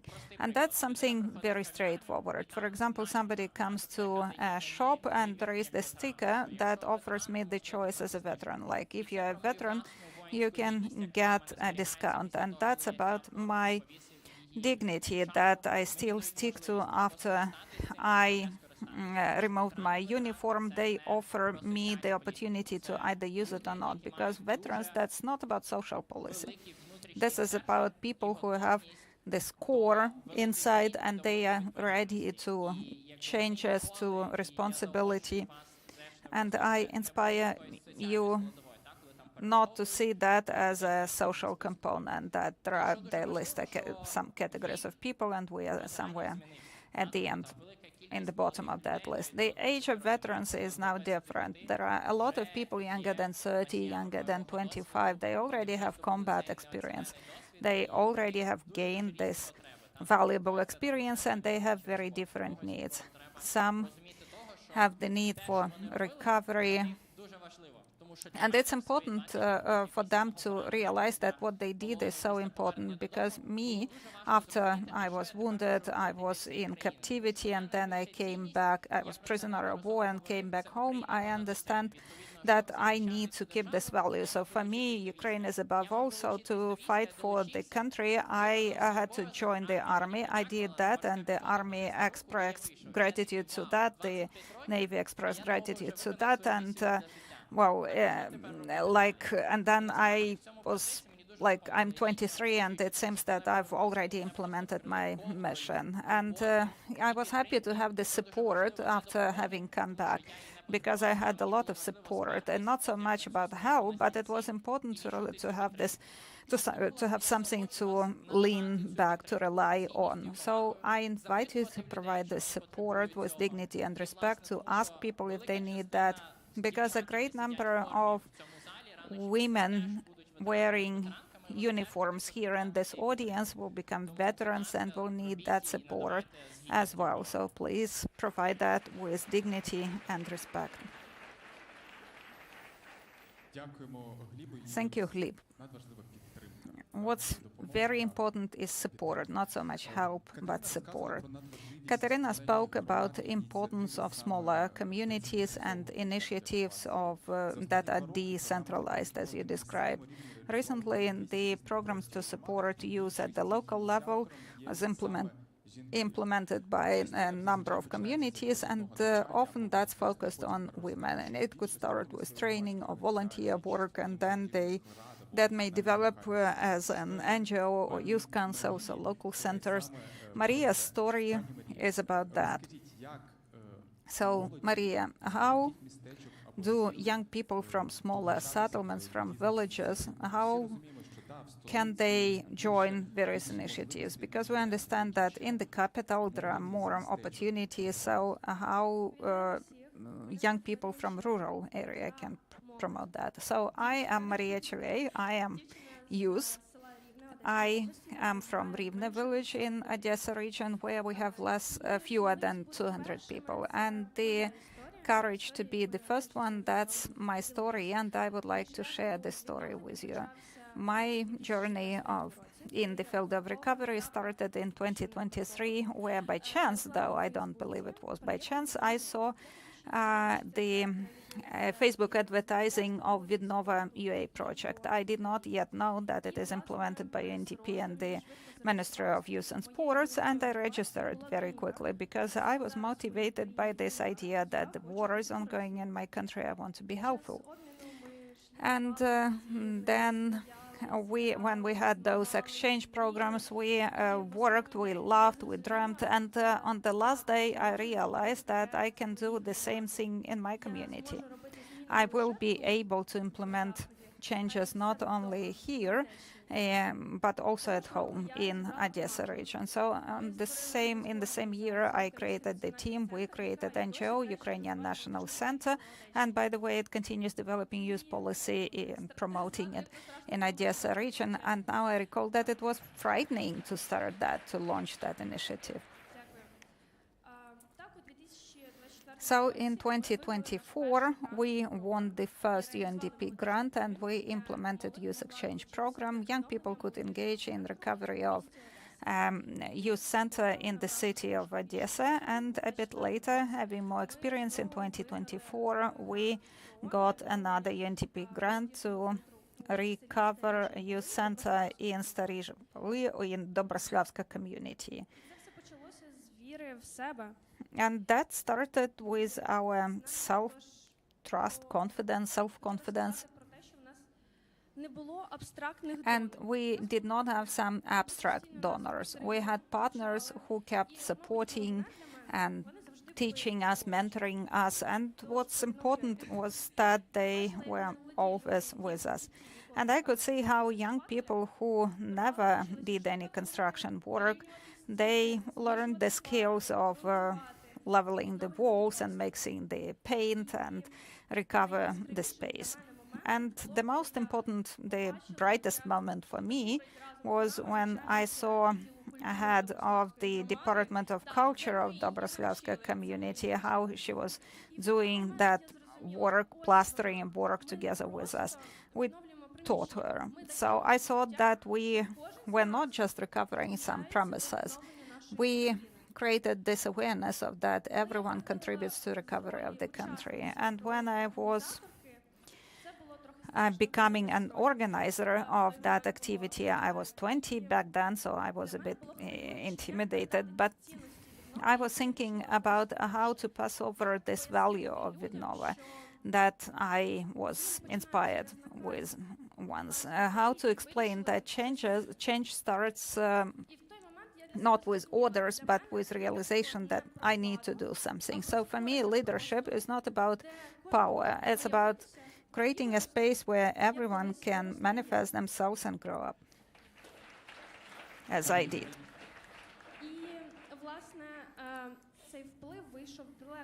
And this went beyond my projects. In 2 years, we have engaged more than 50 young people from all over the country. Some saw the sea for the first time, some took a walk in Odessa catacombs or our film studio. So we engaged the volunteers who could talk to young people from Lviv, Kyiv, Odessa, Dnipropetrovsk regions, Transcarpathia. So our Odessa space also welcomed a UN delegation from New York, and we play mafia, we develop media literacy, and this is a youth-friendly space. In my own family, my youngest sister is helping us implementing the projects. My mom, who only had previously graduated after 8 years at 8 grades at school, she decided to continue her vocational education. So when you change, people around start changing as well. So the courage to be the first ones, for me, it's not about fear. Now I am a civil society activist. My mom is in the 2nd year of her studies, and she is also sewing, and this is the trousers that she made. And my sister is a youth leader and a part of Vidnova UA team. So each of us undertook this courage to be the first ones who start their training even when they are 50, where they recover jobs in those small villages. So this is about moving on, even when it is scary, even when it seems that it is too late to start training, or where your village does not have a youth center, or I often heard you are too young. But no, we are not just women. We provide for the team, for the family, for the country, and we are able to recover not just space, but also trust and faith. Thank you for your work, Maria. Thank you for changing everything around yourselves. And let's give a round of applause to your mom. Yeah, you can boast your trousers. Now she will have lots of clients. After her 3rd year of studies, she will have a lot of orders. Anyway, we've discussed how young people from smaller communities could make change, but we should keep in mind that lots of young people are now in occupation or live along the front line. The story of our next participant, Viola, she used to be in occupation in Kherson region, and now she is the leader of the Global Foundation. This is the foundation that works with children from frontline territories to support psychological, moral, and educational components. Viola is also the participant of the Покоління Перемоги, the Generation of Victory community. But let's start by discussing your experience of being in occupation. How was it that you were still a child and you found yourself under Russian occupation? fact, I think it's something that is impossible to describe. I don't know which associations you have in your minds with occupation. Give me 3 words that first come to your mind when you hear occupation.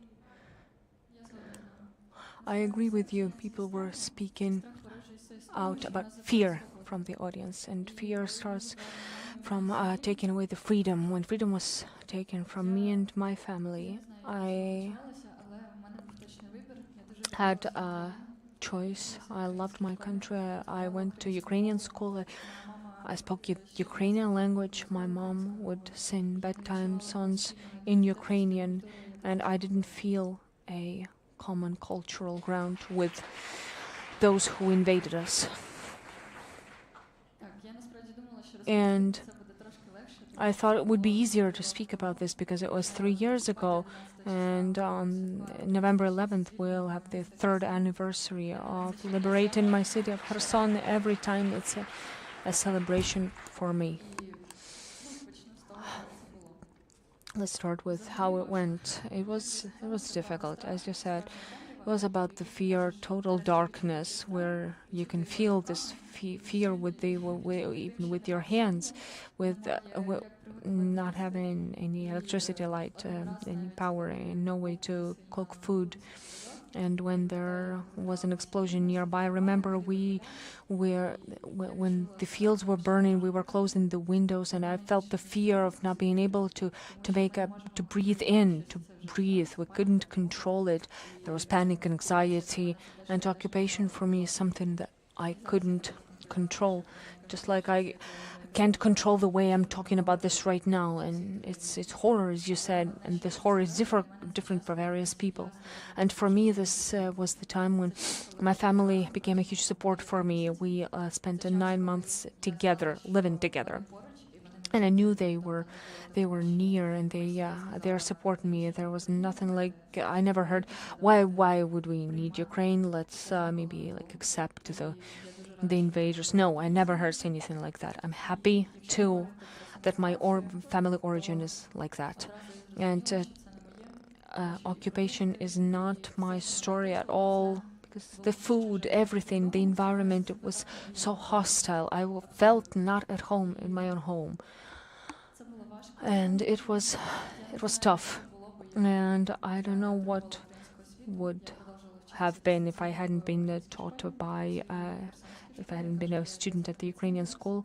At my school, which is Lyceum number 20 at this moment, it's still functioning, and I'm a graduate of this high school, and I'm grateful for this. I'm grateful to Ukraine for this education, because if it hadn't been for the occupation, if the armed forces of Ukraine hadn't liberated Kherson, I don't know what would have happened to me. Maybe you've heard the news about the boy from Mariupol that was adopted by a Russian family, and I can't imagine what I'd do if that happened to me. To sing the same songs that my mom sang to me, do something that you're used to, speak the language that you speak, is the right that the international community and the world has accepted and approved. We have this right, we have to fight for it, and in these realities, when we have fight for it, is something incredible, because this is what we're supposed to have, per se. And what happened next? When Kherson was deoccupied, was probably the happiest day of my life. It was the day when everyone gathered at the Svoboda Square, and there were Ukrainian flags, and you could say Slava Ukraini out loud, and people would say Heroyam Slava in response. It was the day when, everyone you had known, somebody you bought milk from, any acquaintance, we were exchanging flags. Somebody was packing up to go to Kyiv or other cities because Kherson was being under constant attacks. And I stayed at home. My father understood what he wanted. He is a volunteer, and he's voluntarily become a military officer, and he is still at home. And that moment changed me forever, because back then I found my drawings of the coats of arms, of Kalina, of the symbol of a memory of our culture for me. I couldn't leave Kherson back then. I didn't have thoughts about that. But the my family moved to Kyiv, and that's where my youth activism started, thanks to Go Global Educational Foundation, because they would invite children from frontline territories to the camp on educational activity. And one of the sessions on reflection, when we're talking about thinking design, mental design, we were discussing projects. And for me, project was something from adult life, something big and significant. And when I was invited to the next project, it was TEDx. It was I had more awareness back then. Surprisingly, I hadn't known about this program before, and when I was preparing, I decided to speak about Ukraine, about its culture, and my speech was about what we are scared of, what we are hiding, about things that are us. I was in doubt of who I should be talking about. I was talking about Polinariko and Kherson and what happened back there. I wanted to have something to share, and the Academy says I can light up the stars. Turned out I can do it. So my path didn't stop at TEDx, and later 34 very proactive, conscious activists from a generation of a victory came up. They started with the project. We brought together these people, and the question was, okay, what shall we do? We didn't know what it would be specifically, but we were very eager to do, and the foundation supported us, the Education Foundation. When everyone said, I was from Sumy region, from Kherson region, from Kyiv region, and we voiced our needs, and all SWOT analysis start with voicing the problem, the issue, and this is how we created 4 hromadas, 4 communities, and created a project for psychological decompression, psychological relaxation with the psychologists who had been working with children for 3 years. At every session, we had many participants, and there were numerous projects like that. Also closing the educational gap, educational marathons, book clubs, book marathons, and these initiatives are still on, many of them. This is how I found myself at the Educational Foundation, the Leadership Academy, and I've figured out that I had been lighting up the stars while I was there. I'm continuing to do this, finding out new things about being a volunteer, being in the army. I was happy to hear about Khreshchena, about the godmother, seeing her in person that we've heard about so much. Hold her hand, she had done so much and became a person who's creating our future, and I was honored to invite her to our academy. Hopefully she'll pay us a visit, and it would be so great because our teenagers are so proactive. They are eager to meet as many dignified, significant people, because we've heard about so much, the memory, the initiative, the Vshanuj initiative, the commemorate, and now we're personally know each other. During one of the rituals at our sessions at Petros, and we were learning about the history of each alumnus, and then we were commemorating the memory of Dmitro Yevdokimov. Maybe you've heard about him, and a lot of his friends came, and we found out who he was. We must remember. When I present myself, every time I say I'm from Kherson, I remember this very clearly. I lived in Kyiv, in Chernivtsi, now I live in Lviv, but I still know that I will come back home at some point. It's my big dream. And at least on November 11th, please commemorate my city. Send greetings to anybody you know from Kherson. Although the city is deoccupied, still many people cannot come back. 2,000 drones per month. The guided missiles all the time, constant attacks. I know the girls who I see in the audience are a reason for my huge pride. I'll talk to my father about you, the ones from Kherson. He probably knows a lot of your family members and friends. I'm grateful to everyone who's here creating the future of Ukraine. And for me, it's the courage to speak up about your fear, about not knowing something, but be open to learning and creating new things from what you have around you. Because for me, the first projects were like, we hadn't done anything like that before, but we're ready to do it.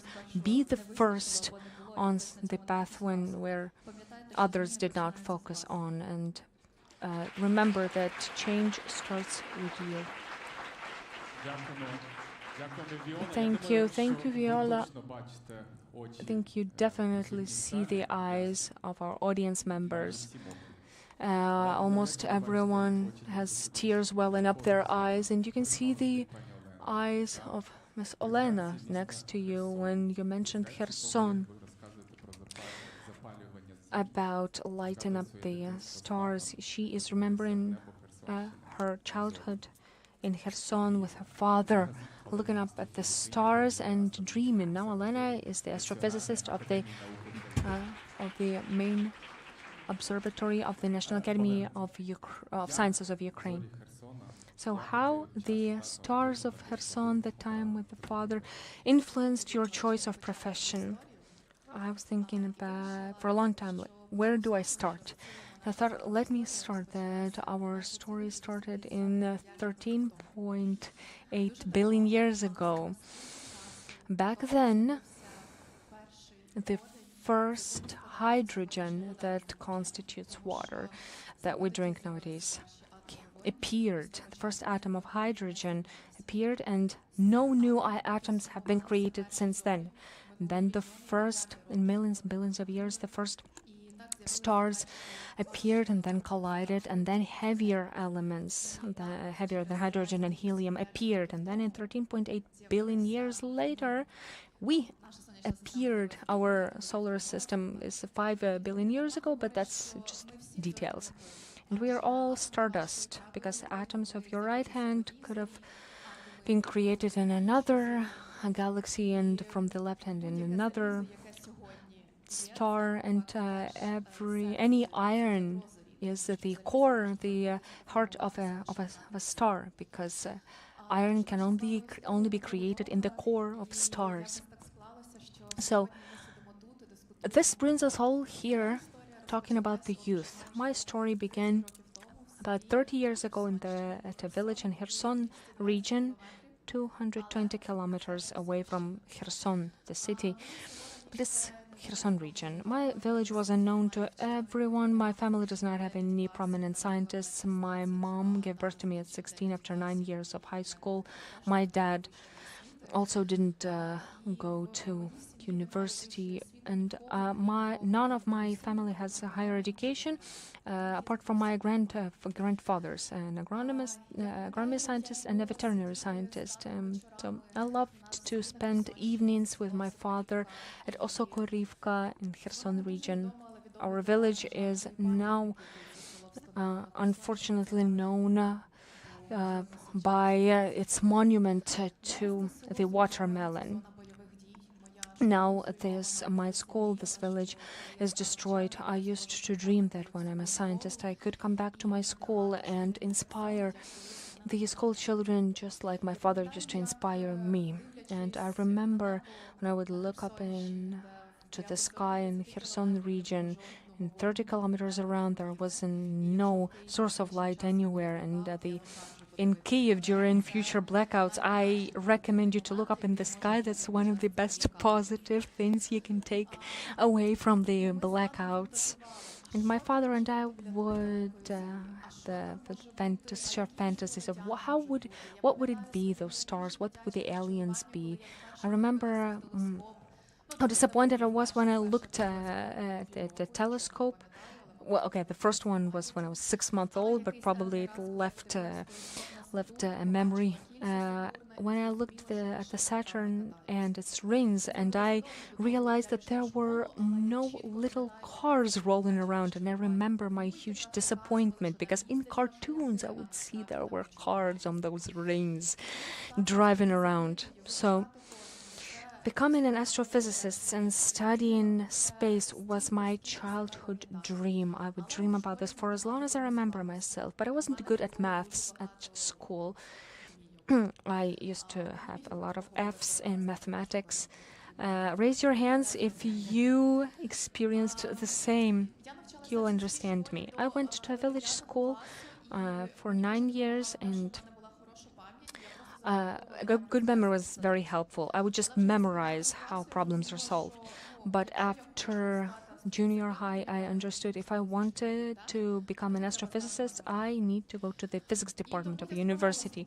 And I would have to pass a mathematics test. So I would try to get into a physics and mathematics lyceum to Kherson, but I failed the test, and then Kryvyi Rih, and one lyceum, another lyceum, and then at my third try, they took me into another lyceum, but I had a research paper of my observations of the sun on a daily basis, and the head of that lyceum gave me a chance based on that paper. Then I suffered 2 years of mathematics, 12 hours of mathematics per week, which would be like 12 up to 24 Fs per week.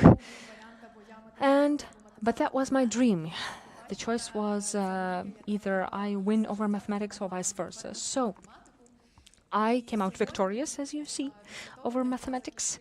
And after 6 years at the physics department of the Kyiv National Taras Shevchenko University, for 2 years I was the only girl at the group.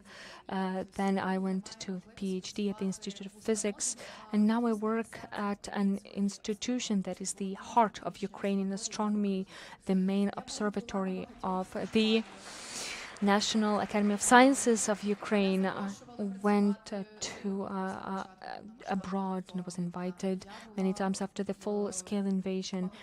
I visited many countries and universities, Michigan, Bologna, different educational institutions in the Netherlands, observatory at Tenerife Island, one of the biggest astrophysical observatories worldwide. But still, my dream, my big desire is to develop science in Ukraine, because without the science, we would not have a powerful economy and defense and powerful defense.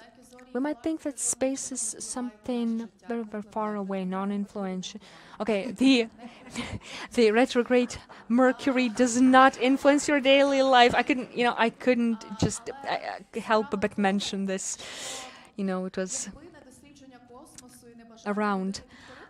But if it hadn't been for the desire of humans to study space, you wouldn't have amortization and on your shoes, fluffy pillows, thermal wear, and wireless cameras and phones, because these technologies appeared thanks to NASA engineers solving problems that astronauts would face on the surface of the moon.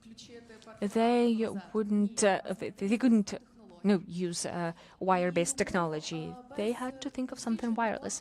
So without space study, space research, applied and fundamental ones, we cannot have powerful country and powerful economy, because on one hand, research and science is an investment into the future, into the new technologies such as cameras and wireless technology. But on the other hand, it's about the country who has a powerful defense. I know I'm out of the schedule a lot, but one of the examples is that in 1915, Albert Einstein wrote an abstract and very scary equation, and they were scared about its application. Gravitation is not power. Gravitation is a result of distortion of space and time. And the time at the orbit is quicker than the time on Earth. And if we didn't take it into account, we wouldn't have had GPS that allows us to navigate through the city, because we wouldn't know where we are in space specifically. So with this dream in your heart, remembering you as a child and seeing the realities of our country nowadays, I understand that if we don't start changing and doing change and advocating why we need space, what's the difference between astrology and astronomy, we will not achieve a better society. And apart from my work in observatory, I work in science. I'm an educational project coordinator, Science Kids for Children. And we have hosted over 500 events with Ukrainian scientists from the beginning of the full-scale invasion. We had 5 offline centers in Ukraine, and last year we even went to Kherson to host lectures. So I heard the guided missiles, but the children and I, we were in the shelters. And Maria Pavlovska, who came back from her Antarctic mission, she was telling a lot about that. So I think that inspiring children now, we can build a better generation. Speaking at the same time why the science is important for the country. Thank you.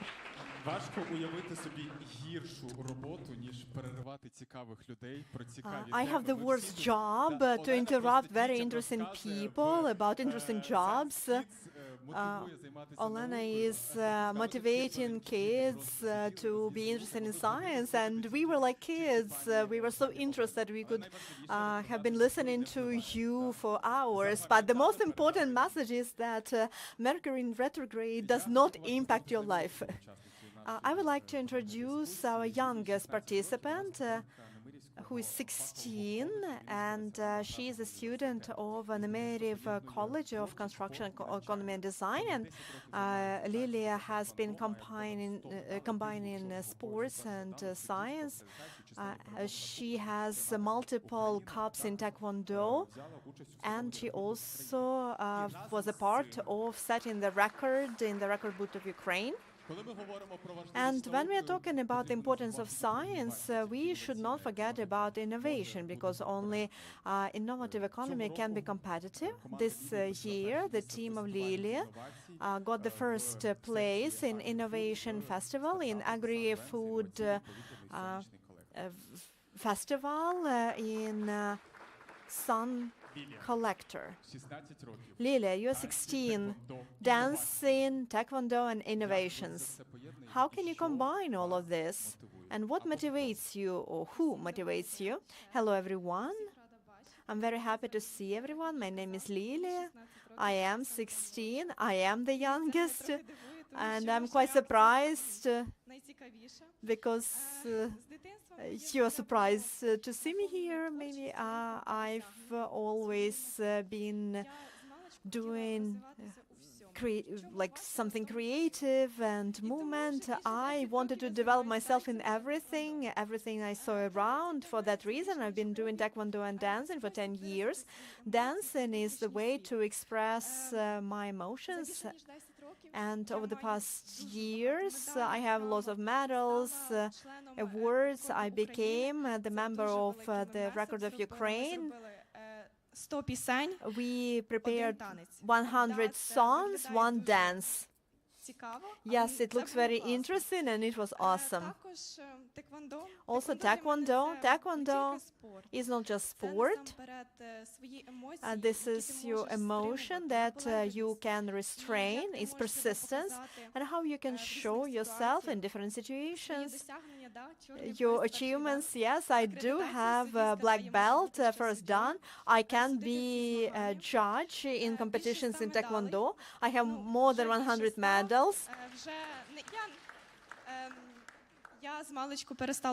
I stopped counting, actually, because my mom always says that, like, why do you need to count? You will always have more than 100. And she was right. Taekwondo for me is a type of sport that you can show yourself as I'm a girl. I can show my achievements and maybe my future. And Taekwondo, for that reason, you can express your emotions.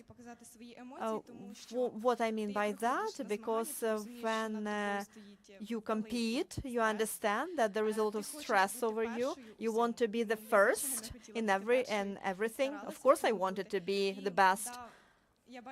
And I saw your reaction, so how can you combine dancing and Taekwondo? Because many people cannot combine this. There are some examples that I met, and some people say that you cannot combine this, you need to choose only one type. But I always say that you don't have to choose. If I have a chance, I can do everything. And why I do both? Because on the one hand, I want to be gentle, it's like ballroom dancing, modern choreography, but I want to be strong, and this is what Taekwondo gives me, and it's necessary now to be strong. And why Taekwondo? I understand that there are men here in the room. I want to tell you, and I tell everyone, that women and girls who are sitting here, especially women who are wearing military uniform, I'm very proud of you. You are a great role model to all of us. Taekwondo is the example for me that you can be better than a man.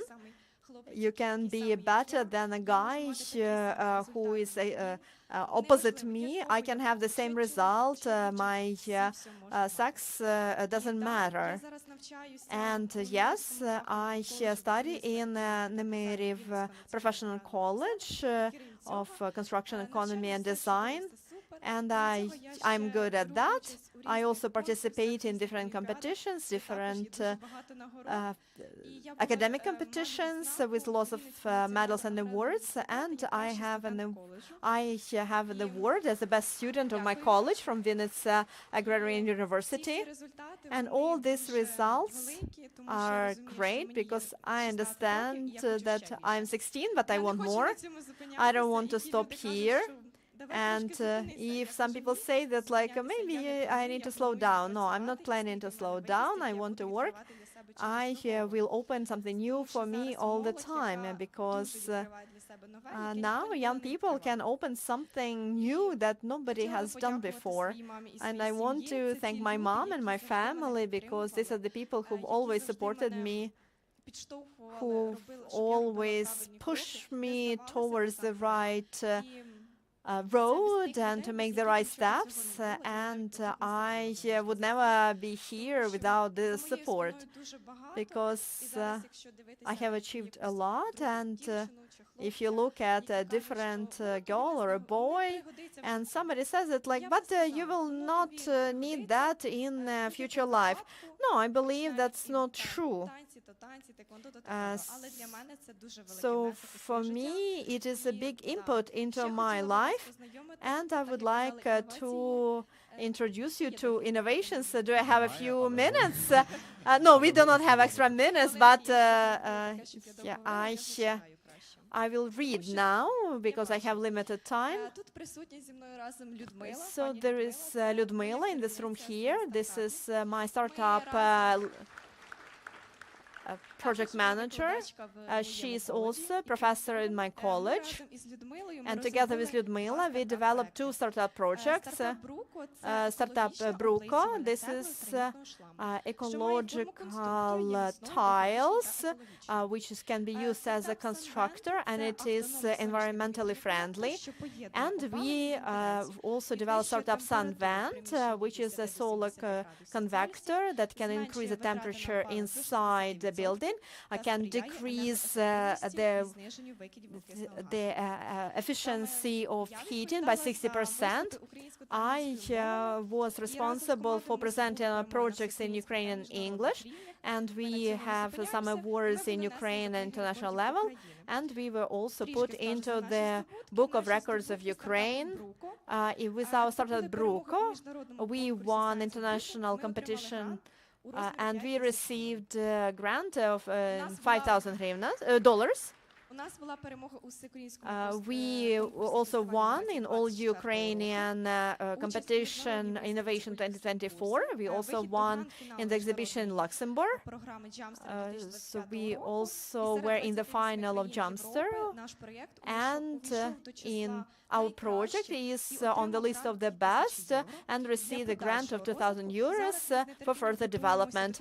Now we are preparing for the final project on the 24th and 25th of November in Budapest, and the winner can get $10,000. And the project Sunvent, we won a first place in Innovation Festival 2025, and we also got into the final of Piltech Summit of 2025. We present on different levels, and we want to prove that Ukrainian young people can change the future.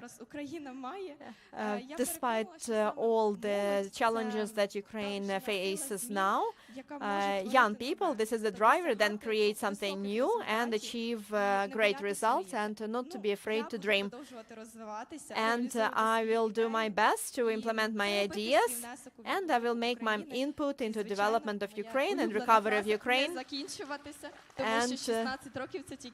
And of course, I'm only 16 and I can only go forward, and it's only start for me.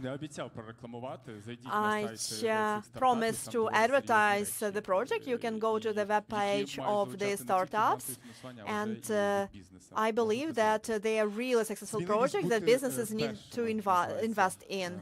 So the courage to be first, this is the name of our panel, to do something that nobody has done before, to set trends. So Veronika Stoyanovska, she was the first who signed the contract 1824 and joined the army. Veronika,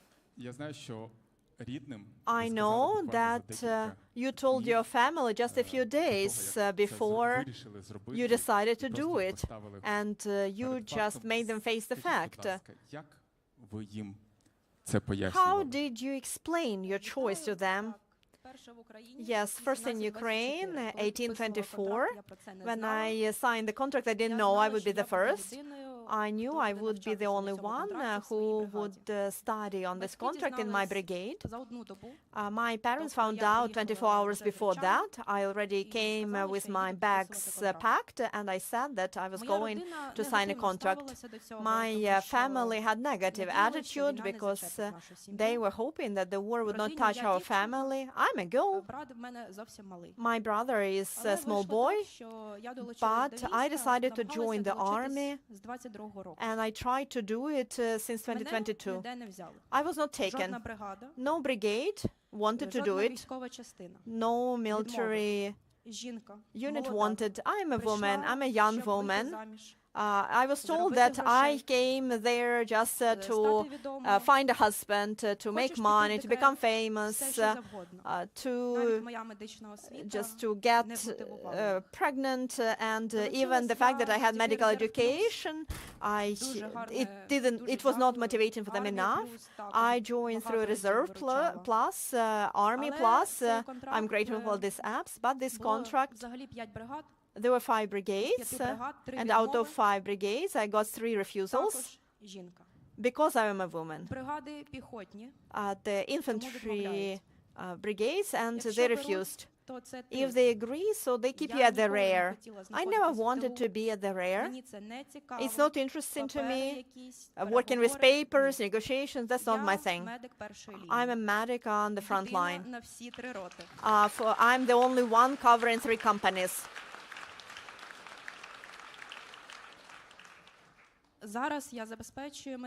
Right now, I'm working with medical services over the past 2 months only for my brigade. Before that, we were in Dnipropetrovsk region, Novopavlivka. Probably you know this area as Pokrovsk. I was the only medic for all brigades. There were no other medics there, unfortunately.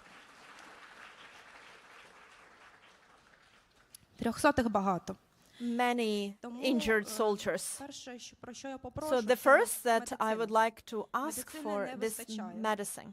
Турнікети We не don't have enough. We вистачає. don't have enough Це tourniquets. все робиться It's за all допомогою done фондів, які нас with support підтримують, of funds that які support підтримують us, саме мене, that support які зі me. мною знайомі. They know me. І це дуже мало. And that's not enough. 300 може бути і до 10 людей в день. Sometimes we can get І це more важко. than 10 injured soldiers per day, and it's so hard.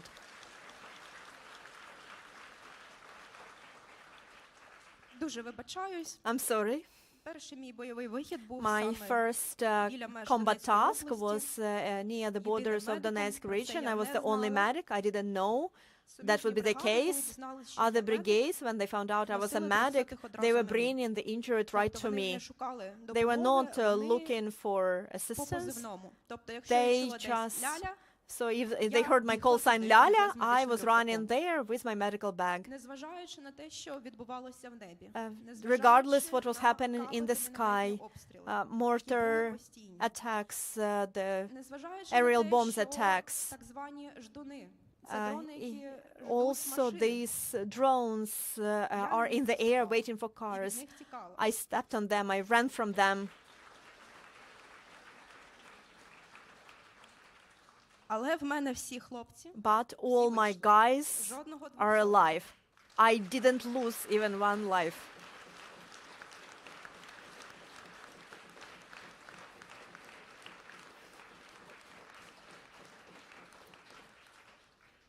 Перший вихід на позицію – це 32 доби. First, my deployment was 32 days. They could not get me Тобто out. моє командування So my commanders 4 times asked me if I wanted to поки бригада leave, не змінила місце, but until the brigade was relocated, I didn't leave. I was the last, вчора, щоб and поділитися I left тут разом з вами yesterday і just to join you розповісти свою today історію. and to share my story.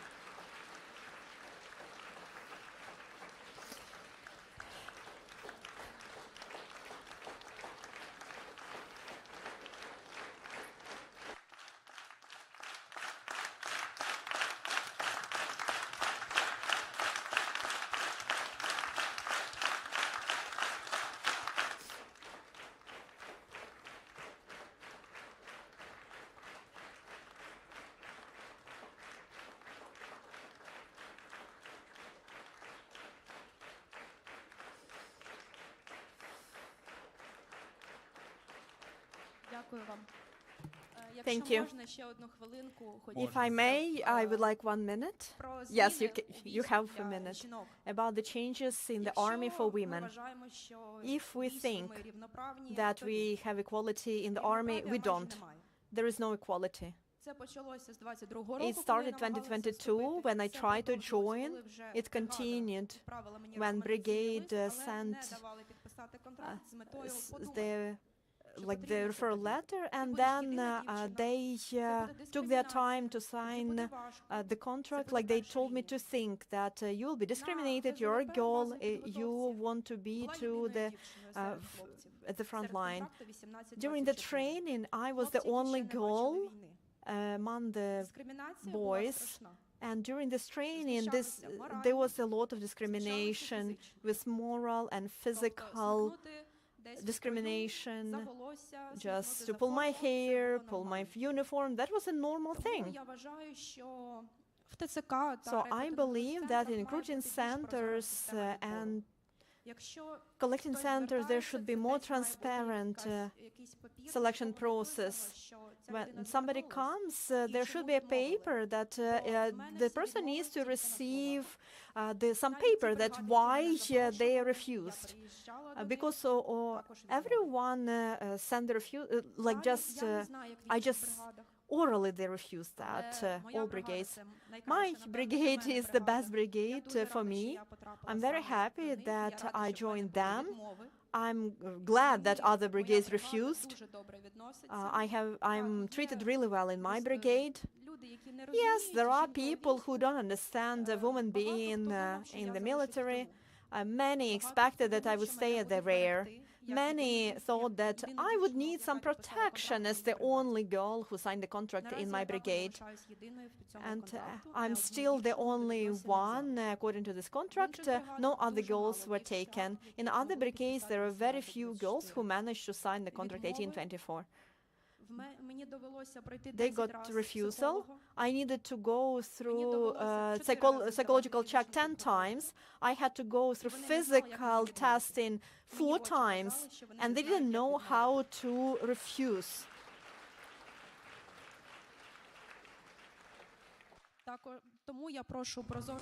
So I ask for a transparent system for everyone who wants to join the army, and also decent treatment, because it's important to promote this idea that a woman is about help that is so needed, especially in the front line, at the zero line, where you save lives. I never imagined that I could drag a 100-kilo man out from the battlefield, but I can do that. That's hard, but I never felt fear because you rescue lives. From other brigades, I still receive gratitudes from families, from the guys who, with my help, managed to get evacuated, and even some of them asked me to kill them because those were horrible mutilations and wounds. But now they are alive, they keep living with their families, and I'm so happy for them. And also, this is 1-year contract. And I would like this term of service to be revised for every service person, because they cannot see their families for a year or so. Now there's going to be plus 15 days off, but we cannot do that.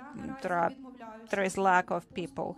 I don't take my leave because even though I have the right to, after the contract is over, I hope that I will be able to re-sign the contract with my brigade and have a higher title, other qualification. Now I am a medic shooter. I want to be a combat medic. I want to be more qualified and help the guys.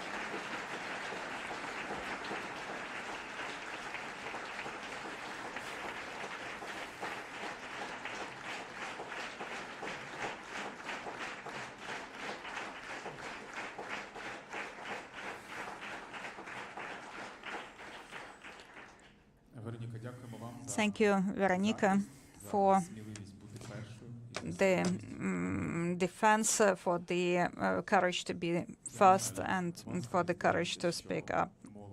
So I don't know about you, but it seems to me that the young people are so inspiring. When you look at them, you understand that this is a country that you must fight for.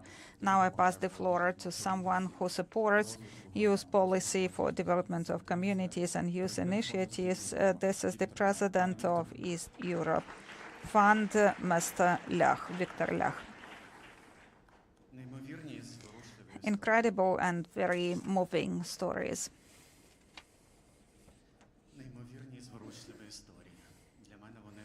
To me, they are, I could express those with this statement that I could apply to each of these stories. And this is about the courage to have the belief, the trust, and the courage to act. Imagine we are a country at war, and maybe everybody expects that we live in survival mode. The logic would be then to survive, to save life, health, and to provide for basic needs. But imagine how much we believe in this country, where, despite the war, we build the future, develop the future for the country. To me, this is about practical application of belief, of faith, because we are creating the future of the country today already. I'm sure that during the day, everyone will be looking for an answer to the question, what is that, the courage to be first? How can I do that? What does it mean for me? But I'd like to take a pause and share with you how I understand working for the country and believing in the country. I work in the field of innovations. So this is about the courage to be the first ones in the world. And here, us Ukrainians, we have something to boast. We are developing the digital country. We were the first ones in the country who created the most important, one of the most important achievements of humankind in the UN in their Digital Development Index, celebrated Ukraine as number one in the field of electronic participation. We rose 57 points, and this never had happened before. But we did that even though we are at war. We are number 5 in top 5 in the category of e-services. We have developed most convenient digital training, education, and reskilling system with Google and Visa companies. That's so inspiring. And let me share the secret with you that EGAP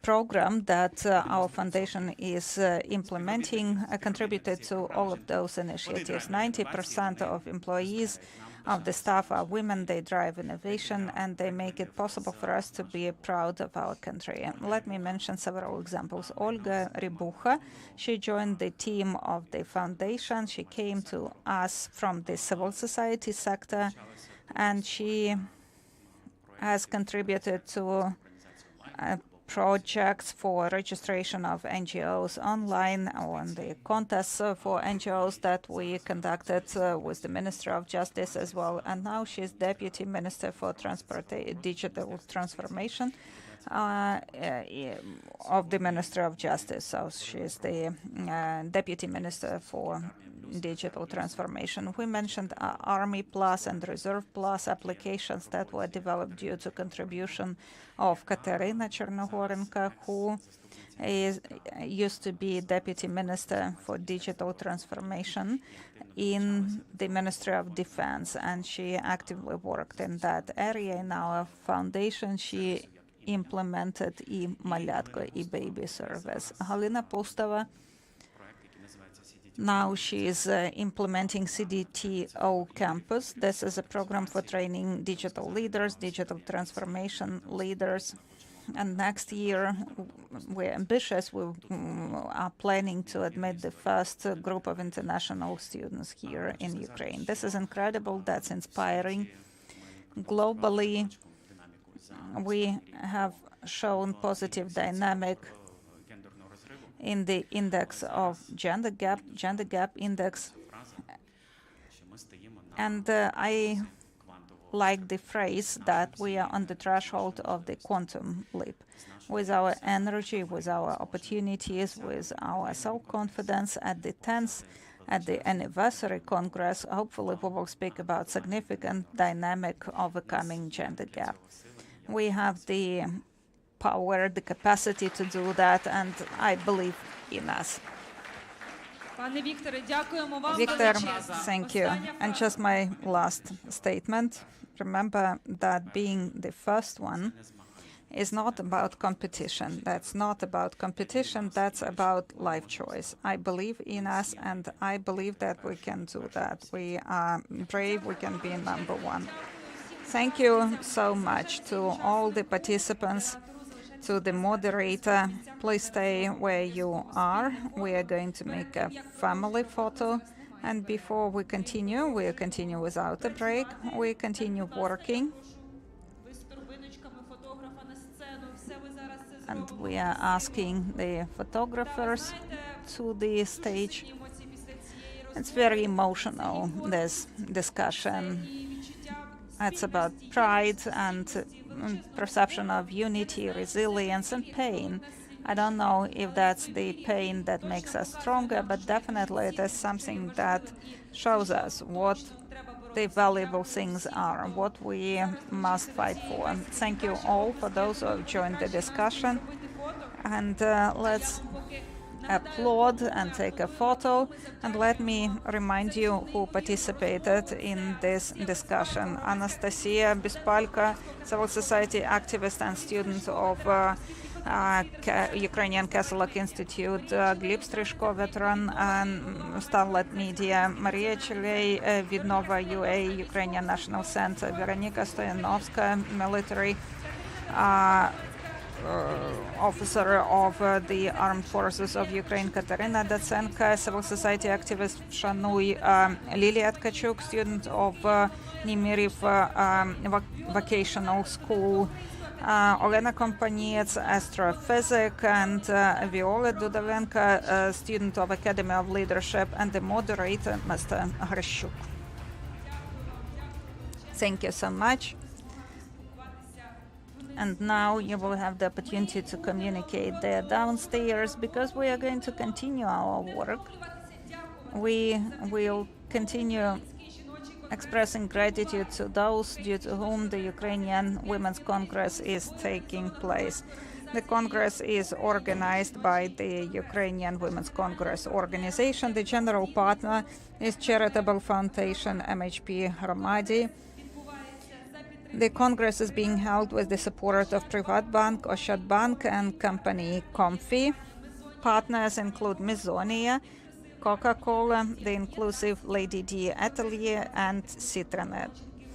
The Congress is supported by UN Women Ukraine and funded by the government of Sweden, as well as by Swiss-Ukrainian EGAP program implemented by Eastern Europe Foundation. The Congress is organized within the framework of flagship partnership of UNDP and the EU recovery and financial support of the government of Japan in the framework of UNDP project supporting inclusive recovery to strengthen resilience. Ukrainian Women's Congress was supported by the NDI in Ukraine, Heinrich Böll Foundation, and Ukrainian Women's Foundation, and Chirikli Women's Roma Foundation. The Congress is being held with the support of joint project of the European Union and Council of Europe supporting implementation of standards for combating discrimination.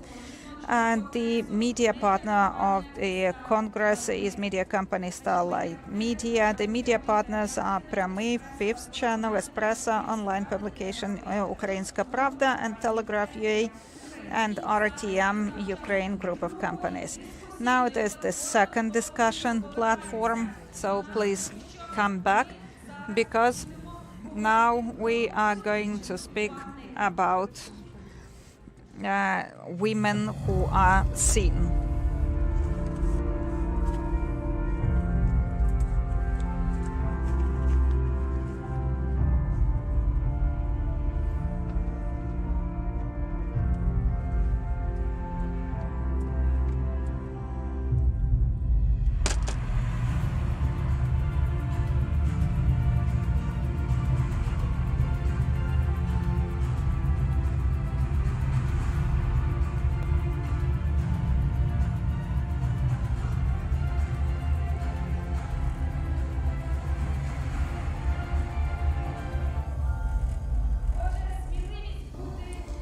So the courage to be seen.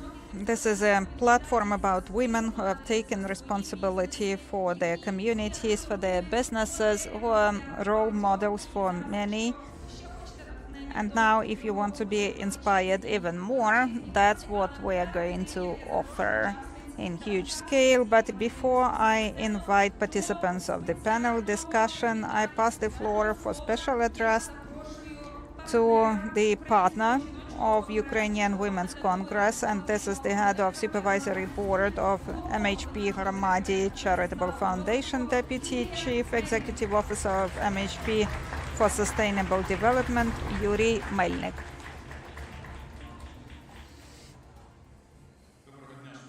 Good morning, dear friends, colleagues, partners. Above all, I would like to say that for us it is great responsibility. We represent MHP and the Charitable Foundation MHP to the community, MHP Hромadi. It's great honor for us to be partners of Ukrainian Women's Congress. We aspire to that, and we are grateful to the Congress for being partner. for having the opportunity to support you and for doing important things together. And we understand why we do that. Dear friends, after this moving first panel discussion, I could basically stop here because I could see everything that MHP is doing, as well as the charitable foundation in businesses in support of communities and citizens, development and becoming of the strong Ukraine. This is in the hands of young people who are great, who know what they are doing, they know how to do that, and they want to do that. However, I would like to say a couple of words about our field of work, what we do. I would like you to hear that without the so you don't want I don't want you to hear me as kind of being too eloquent, but it's important for all of us to know what's happening to Ukrainian businesses, what's happening to those institutions that are established by businesses in the framework of social responsibility, those projects that are focused on supporting people and communities, those that make our country stronger. MHP, maybe for many it is not yet that familiar, that company, but if we go back to 2002, when the first brand of the company was launched, Nasha Ryaba brand, maybe many of you will see who founded the company, what we produce, and how popular we are in Ukraine and globally.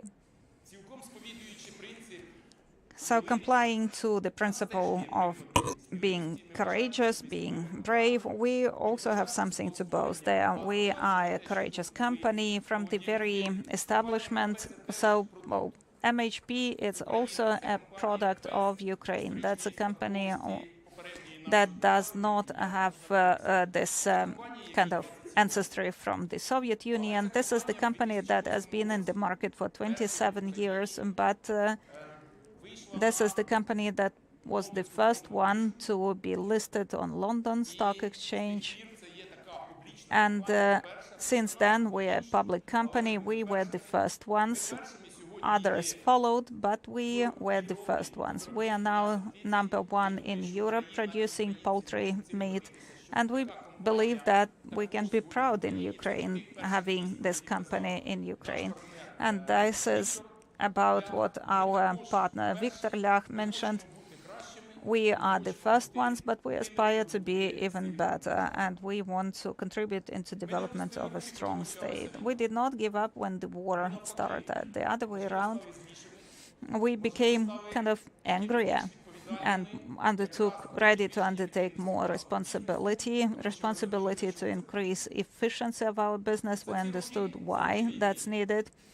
During the war period, MHP has hired 4,000 people more, and 4,000 of our employees are now in the army.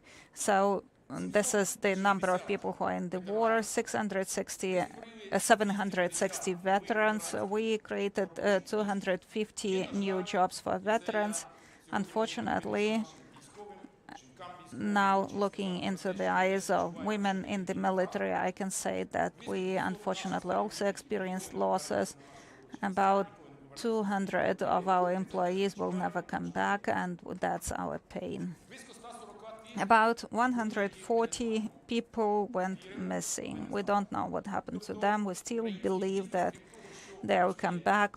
So Ukrainian businesses working, gaining efficiency, but also it is now contributing to the defense forces. Every day we support the military, not only those who work in MHP, but also representatives of our communities, regions where our facilities are located, those who need support from businesses when fighting for the state. With our charitable foundation, that is the partner of Ukrainian Women's Congress today, Together, we are implementing like thousands of social projects in the communities.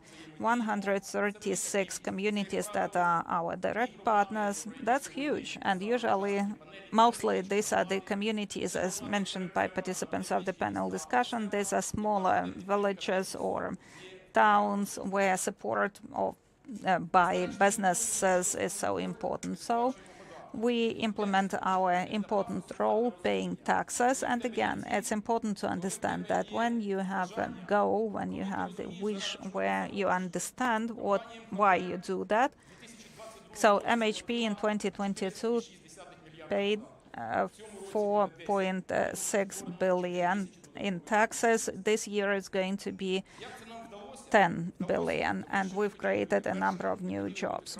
We succeeded because we wanted to be the first ones, to be better, to be helpful for the communities. We wanted to be helpful for our state, and also we were thinking about a great higher objective because MHP and enterprises, our enterprises export food products to 70 countries in the world.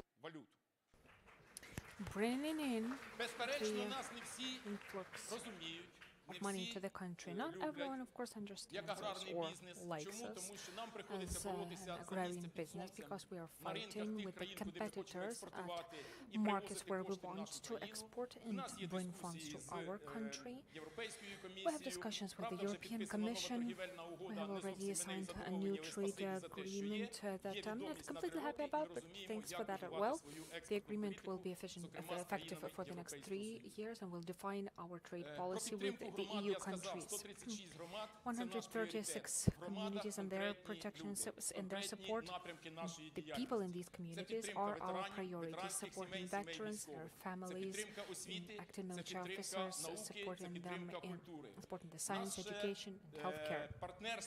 We also have partnerships with many civic organizations, communities, with many ministries in Ukraine. I'm almost done,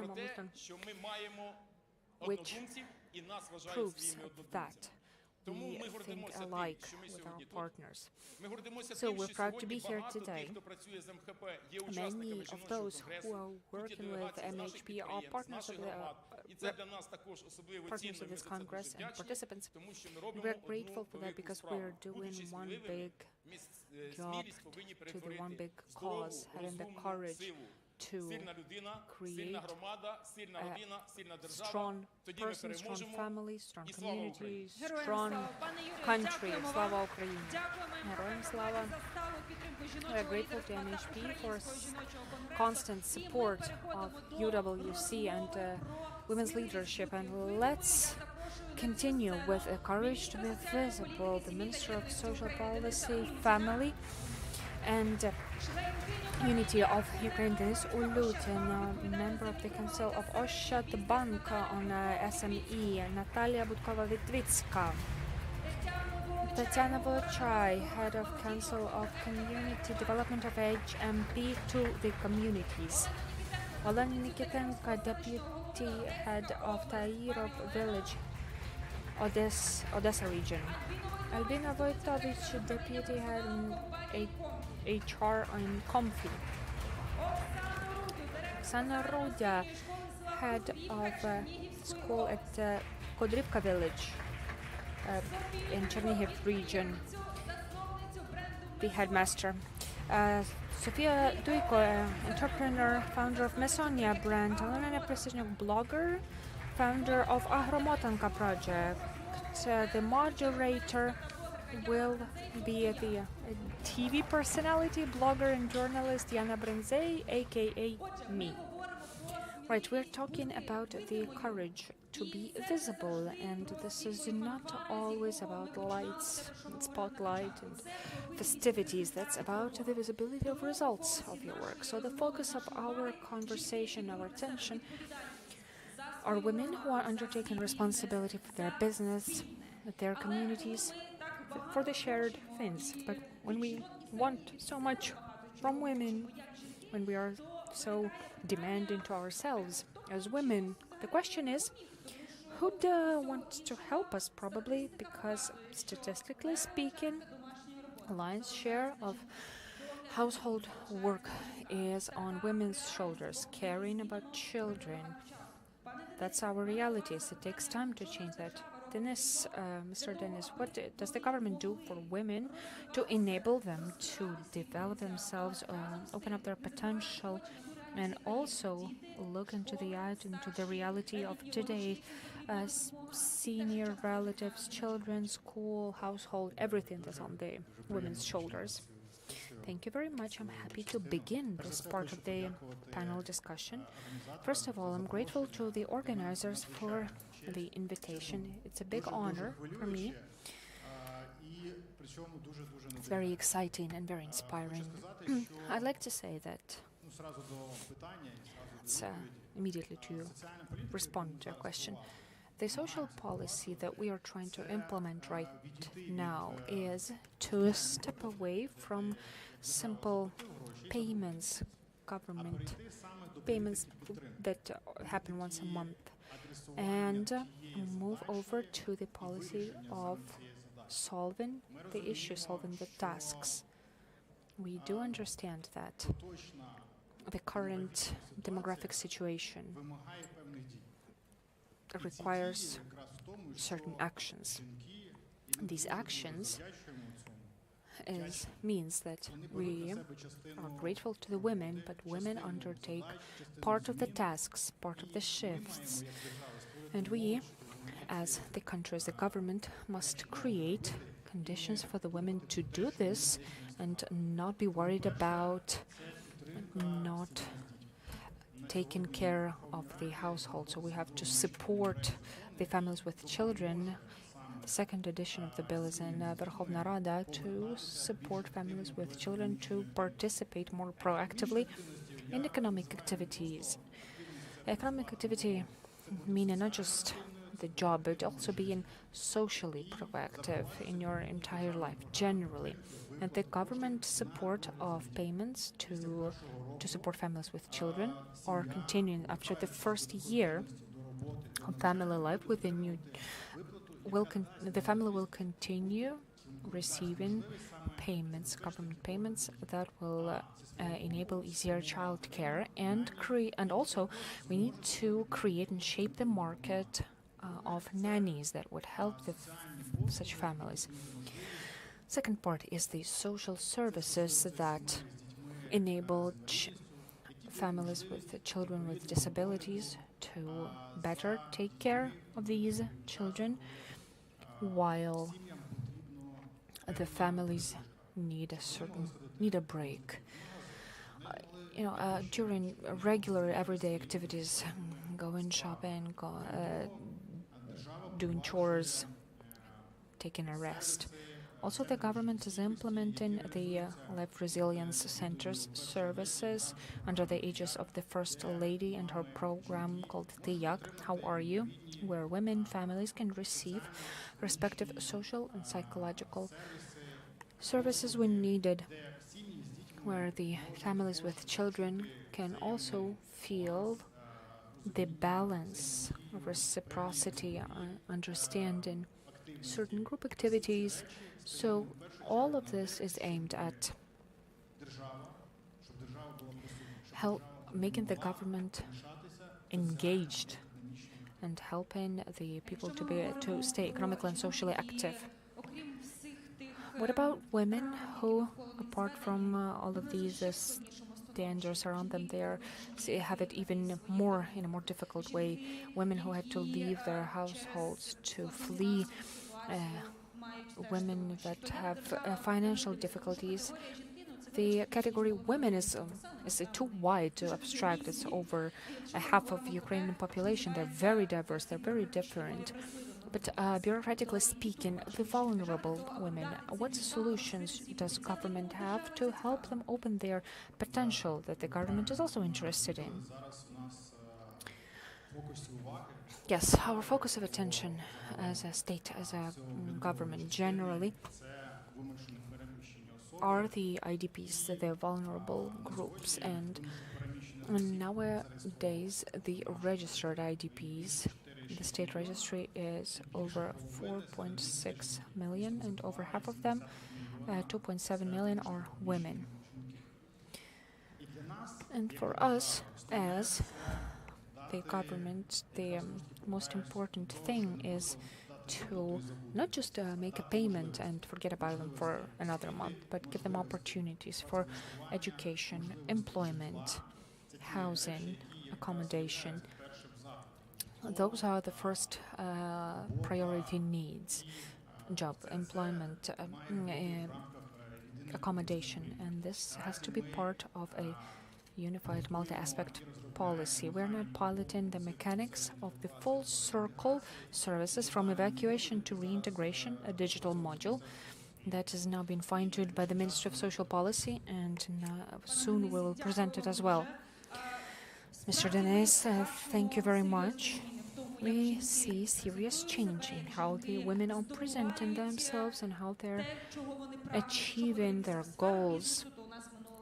In business, 61% small businesses were opened by women. Of course, it was due to certain difficulties as well, because men have part of the men that have a business stamina are now in the front line. But if we look at bigger businesses, then in larger companies, the representation of women is smaller. Steering committees of big businesses do not have any seats with women in them almost at all.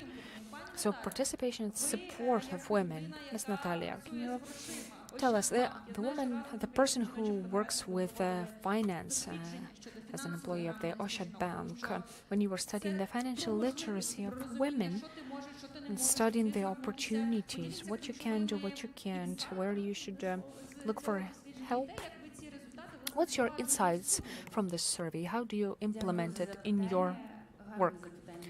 Thank you.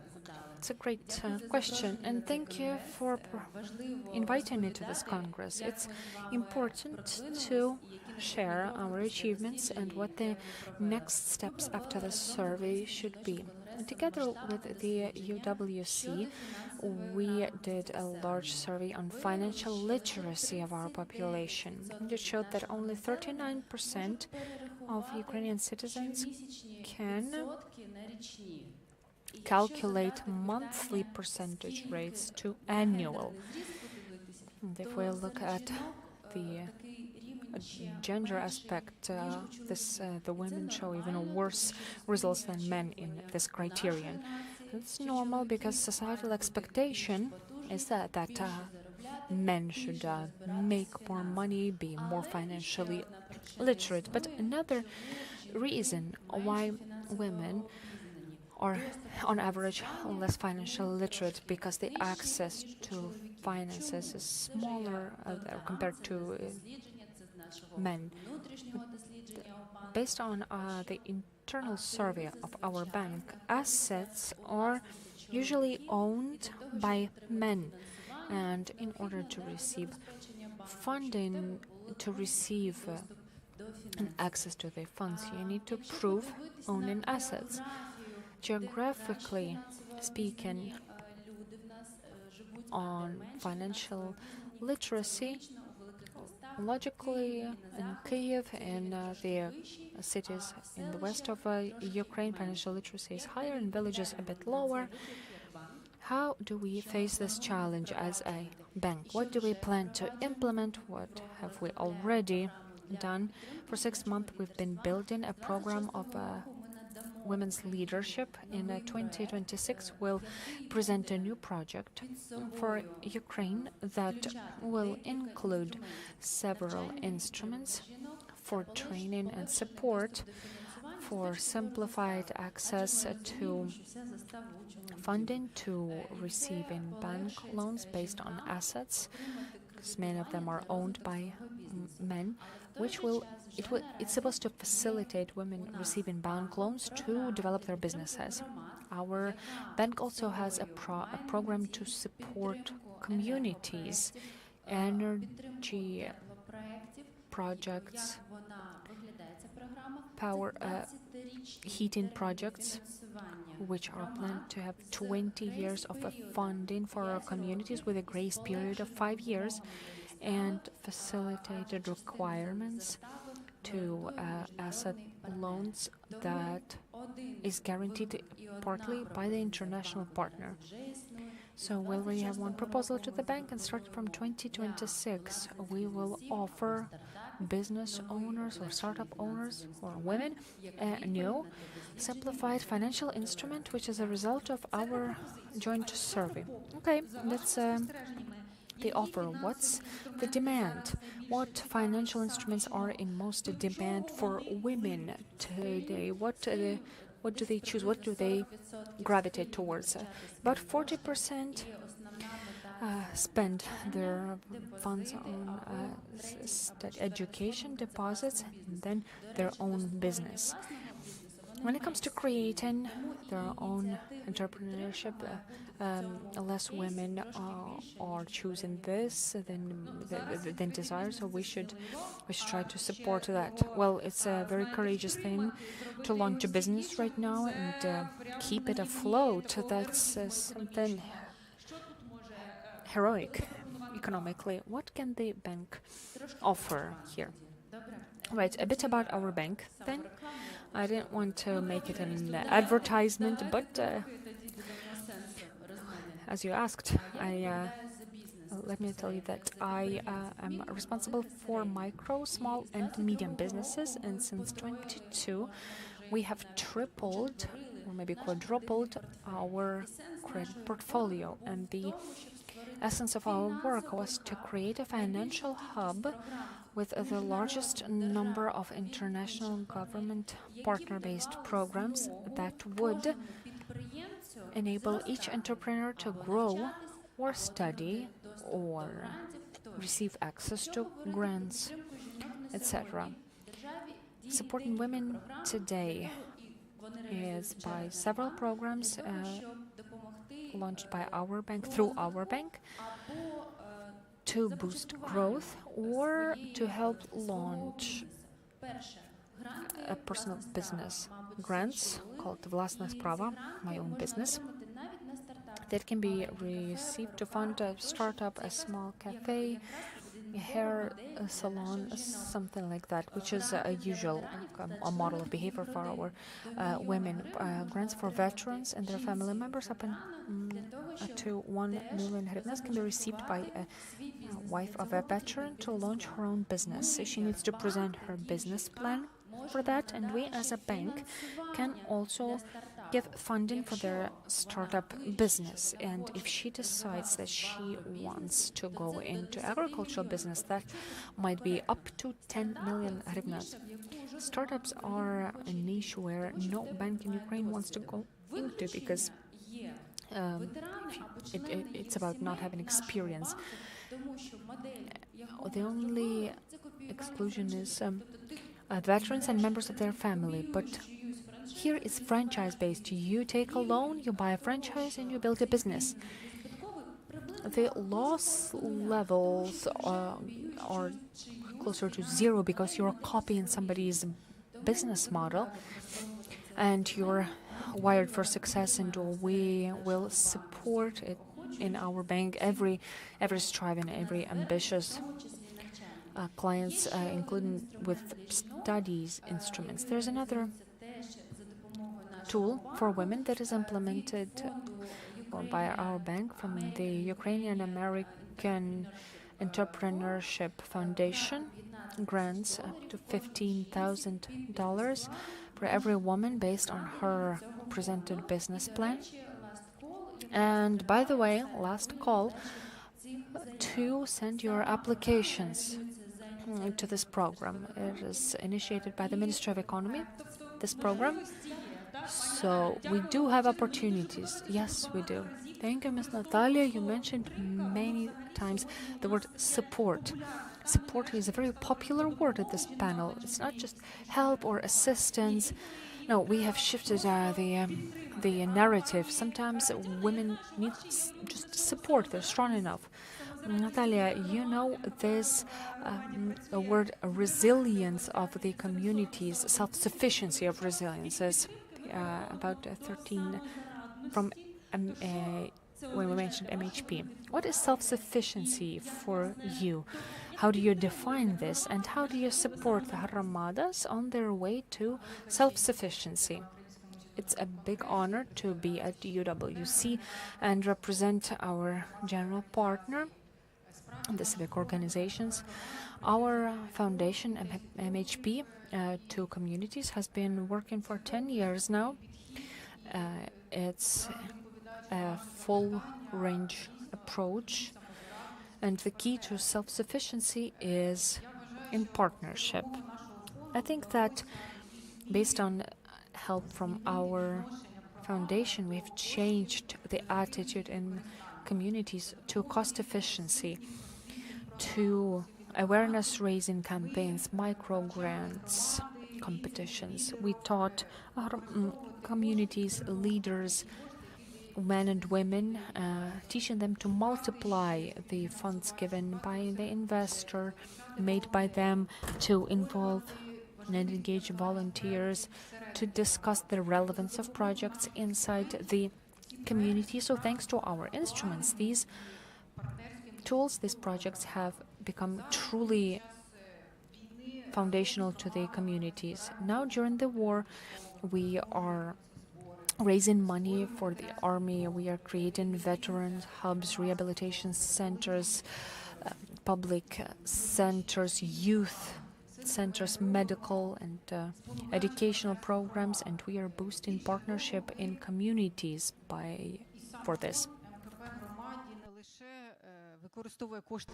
And we use the funds not only of our own business.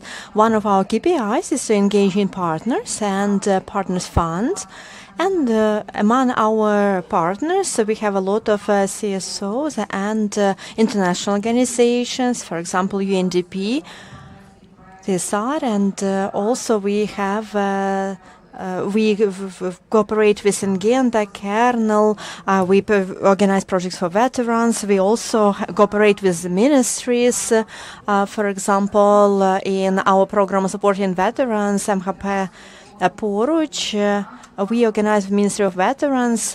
We organized a competition of micro grants where veterans, male and female, and their family members could receive grants under $500,000 to start their own business. And together with the Ministry of Youth and Sport and their program Sport for Everyone, we are working on the project of adaptive sports club in communities for people to be able to participate, and these are for the veterans, but also for civilians. There is another private fund, Federspiel Fund, joined this project, and we can support even more projects. Together with Ukrainian Culture Fund, we launched grants, culture in the focus of communities, where we are launching projects on Ukrainian identity and promoting cultural heritage. And this way we can do something in different communities with support of our partners.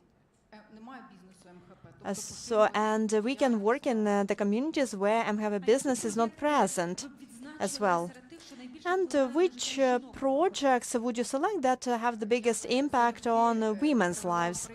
I would like to talk about the project, which is a role model of synergy of partnership for women.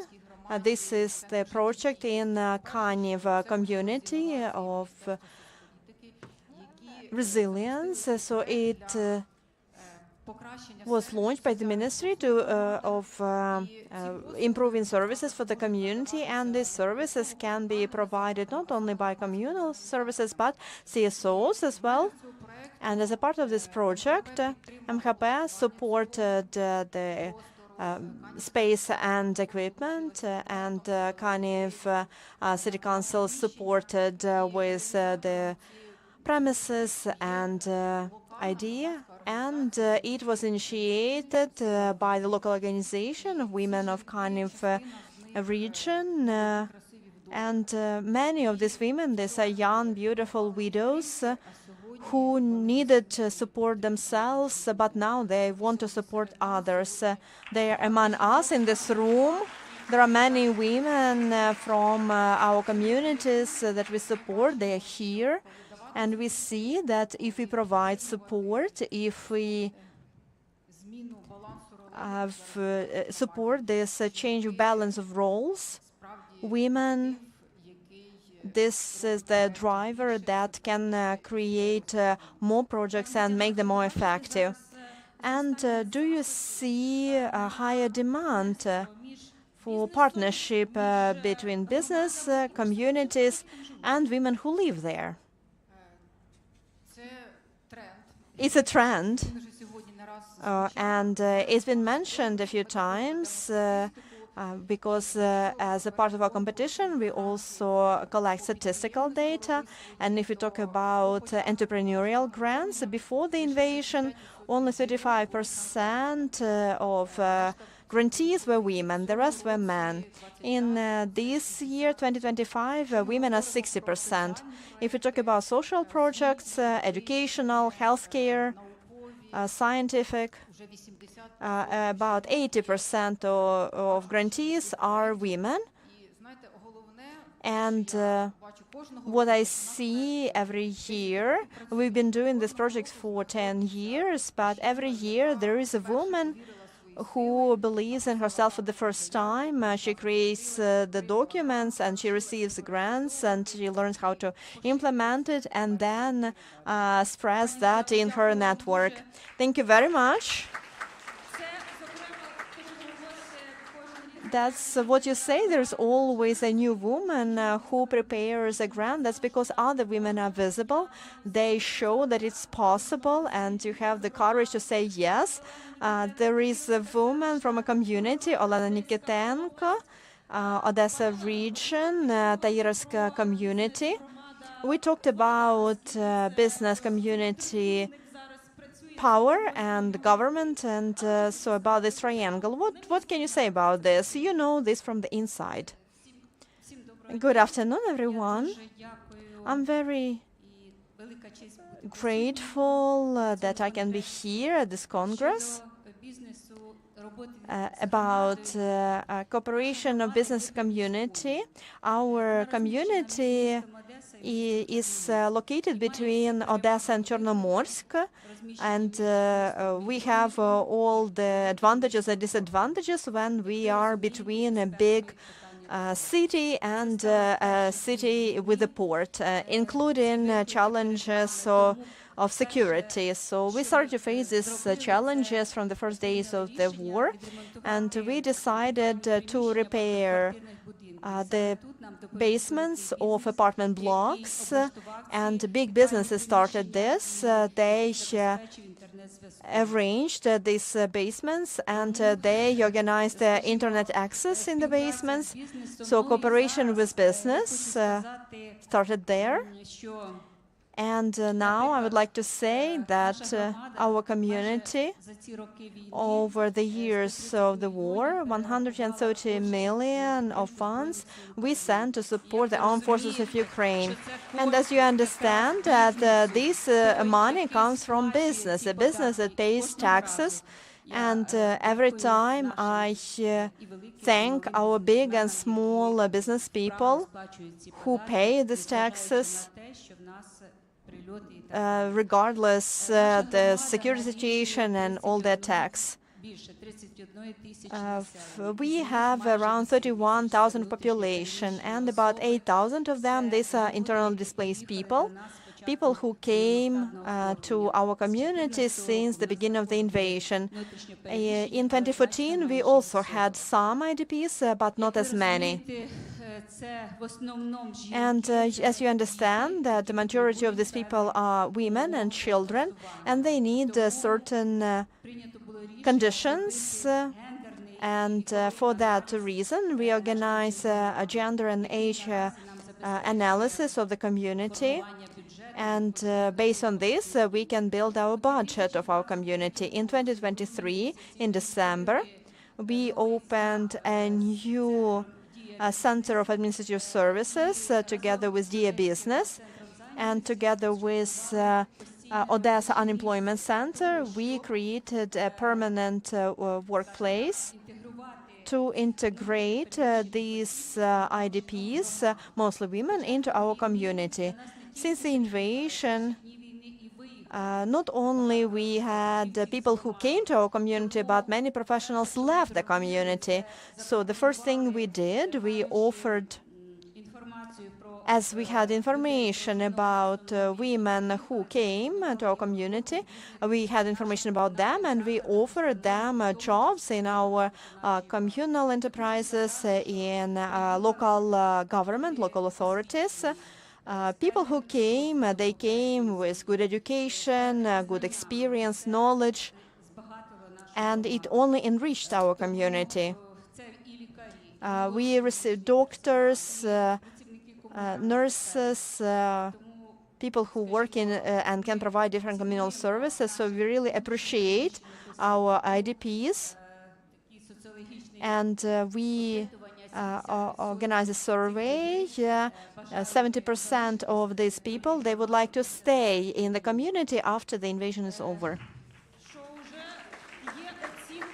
which already shows the level of work of your team, that so many people would like to stay. Yes, we've done a lot of survey. Yes, we have quite a lot of opportunities to rent different housing. And also people can find jobs and stay in our community. So not just to live receiving social support, but to be independent and successful. Also, I would like to say that as a big part of our budget goes to the armed forces of Ukraine, we also had some challenges. We wanted to find some additional ways how to fill in our budget in order to cover the needs of our citizens. We have an international cooperation agreement with our sister city, with Newsburg city. We received a generator and reanimation ambulance. And yesterday we received confirmation that the project that we had submitted was approved, and now we are going to install Boreal water cleaning system in Lyceum and kindergarten. So you had prepared in advance to all the challenges that we are probably going to face this winter. Thank you so much for sharing the results. Great success. And I would like to add that so the gender composition of our government is we have 83% of women, 17% of men. Then you can be an example, and maybe we can learn your secrets how to achieve that.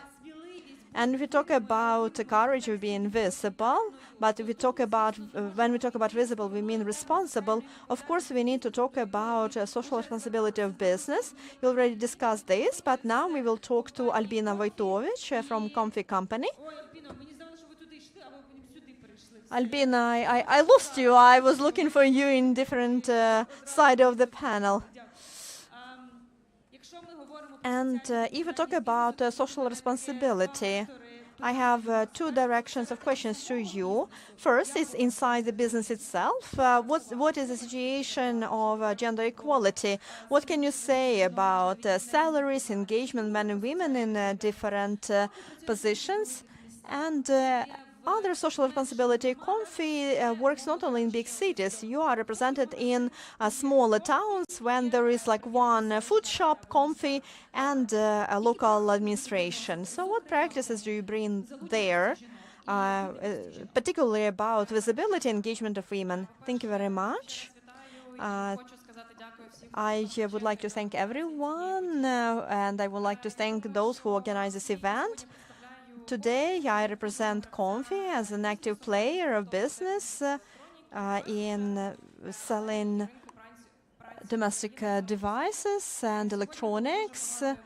There were a lot of emotions today, and I think you felt the unity of this room. We speak the same language, we talk about important things, we share the values. And we as business, I believe that we need to be together with other businesses and to have one approach. And we need to work not only on equal opportunities at work, but today we are talking about destroying all stereotypes about prejudice towards men and women if they take the roles which are not typical for them. In our company, we have 5 clusters: blue collars. We talk about retail shops, contact center, delivery, warehouse team, and we talk about white collars, so that's our offices. In both, we have certain peculiarities about this work and different conditions, and of course gender distribution can be different depending on the direction. So we have averages. That's about 35 by 65 overall for the company. More men, of course, because domestic appliances and electronics, we associate more with men. And we as women, we are fighting the stereotypes. Yeah, because women cannot figure out how to use their phone. Yeah, good joke. And if we talk about since the beginning of the invasion, of course we needed to analyze some of the processes when we say that certain positions include a big physical burden, and we were trying to adjust our professions to change them, to adjust them, to decrease this physical burden. We introduced different standards, and we managed to bring in more women in, but it didn't change much. But when we talk about white collars and contact centers, so here we have more than 50% of women here, so we even have more women than men. Also, I would like to say that if we talk about women leadership, so here we have quite good statistics in Comfy. Since the company was created as a part of company culture, it was non-prejudice attitude and investing in development of our employees and supporting talents. And courage is one of our values. We decided that it's something that is about all of us, that describes all of us.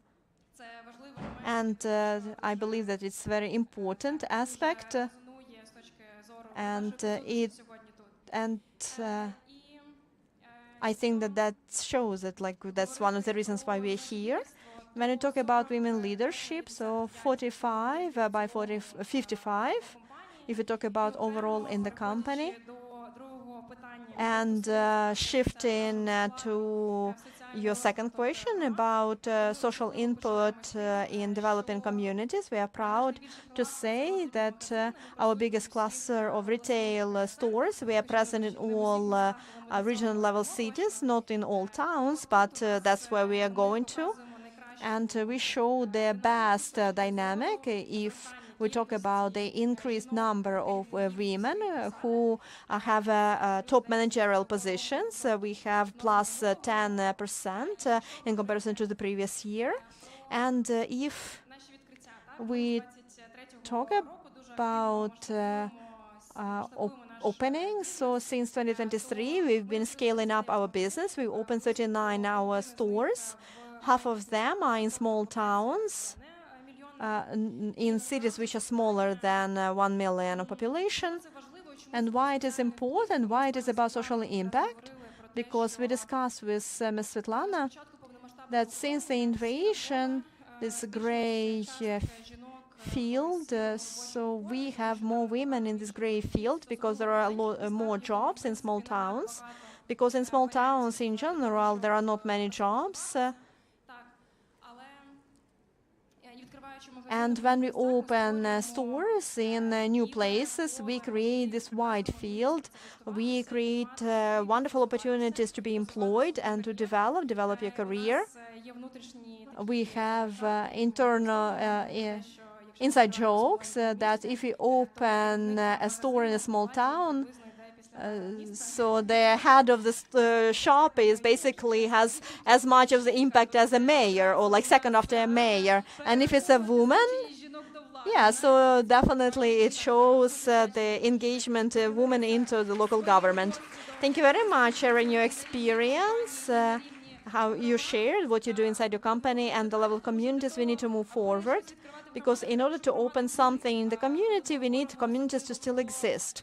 And if we talk especially about the communities which are near the border, next to the border, to the bad border.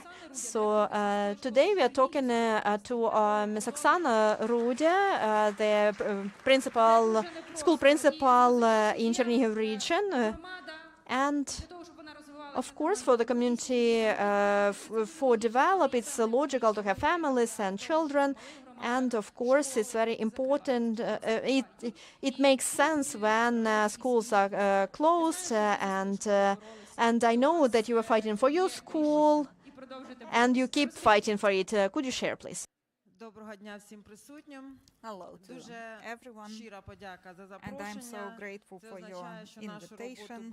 That means that our work is visible, and that's so nice. I'm a principal of not even a community school. This is a small village school. And I would like to address you. I'm sure that most people here spend your childhood in villages with your grandparents.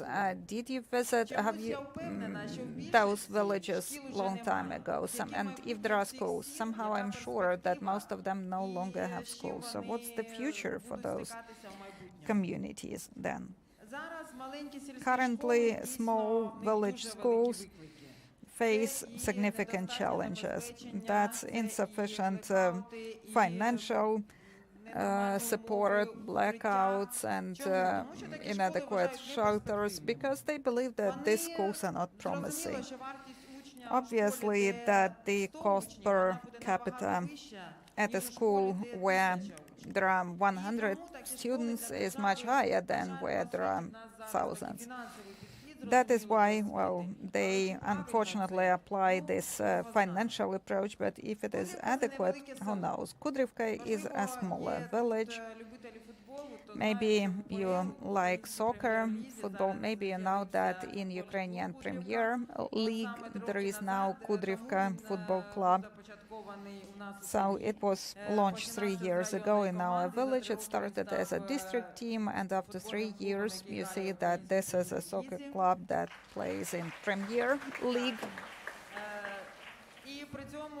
However, Kudrivka is a village where we have only 400 residents. So last year our school faced a significant challenge. There was this threat that it would be closed, because we know that this year they tend to close down those schools where there are fewer than 45 students. Formally they are not closed down, but they are not financed. I mean, the communities can provide for those schools, but most of them lack capacity to do that. Next year it's going to be 60 students per school, though now I see in social media that this criteria are going to be revised, and maybe this threshold will not be increased. But Chernihiv region, this is the region where density of population is so low. There are 20-25 kilometers to travel to go from one village to another. And can you imagine that there is a blackout situation, there are air raid alerts, and the child has to travel for more than 20 kilometers. You need 2 or 3 school buses to take them to schools. So what did you do about that in these circumstances? Right, and in these circumstances, well, we decided to organize this program to invite families that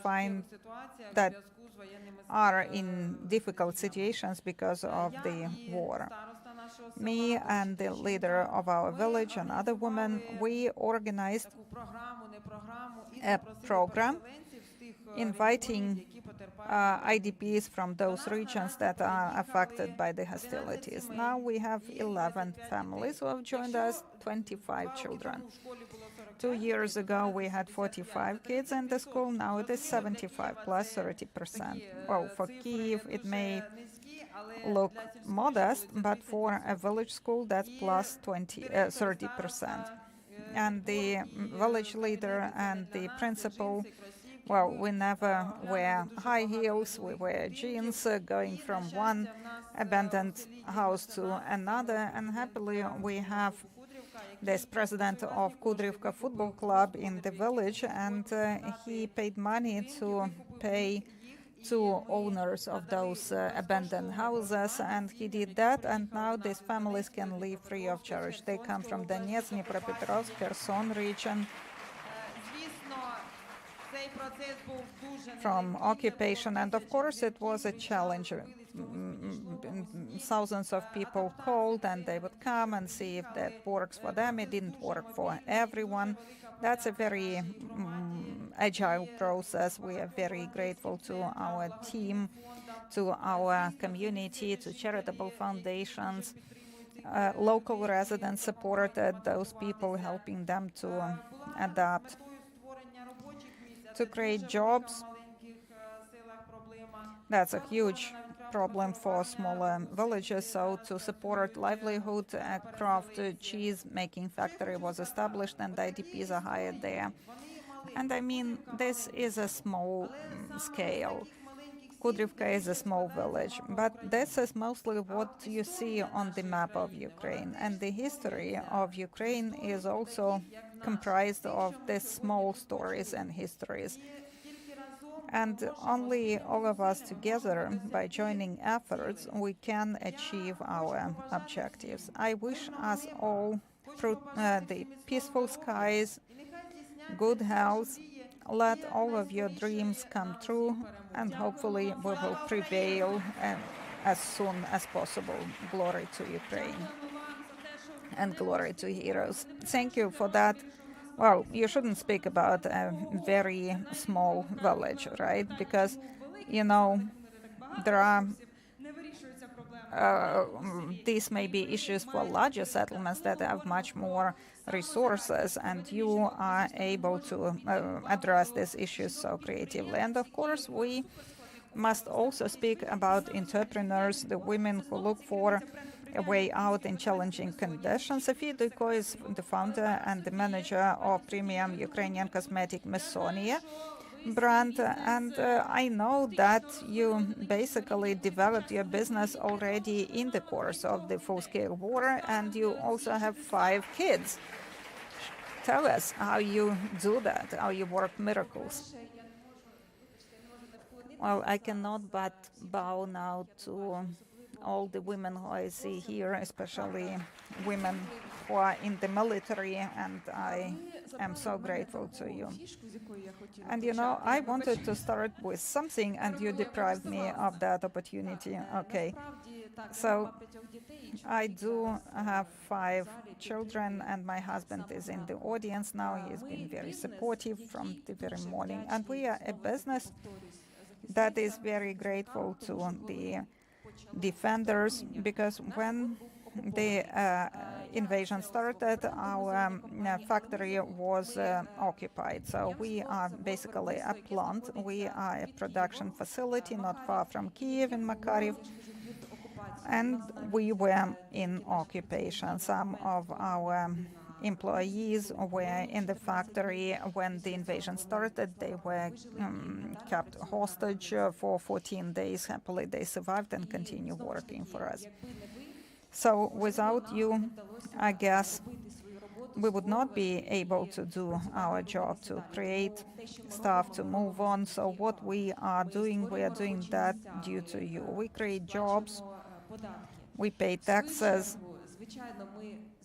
and of course, we have done something that we dreamt of. We created this capacities during the war, and it took us more than 6 years. We worked on formulas, we did laboratory tests, but when the war started, me and my husband, we decided that we need to start now.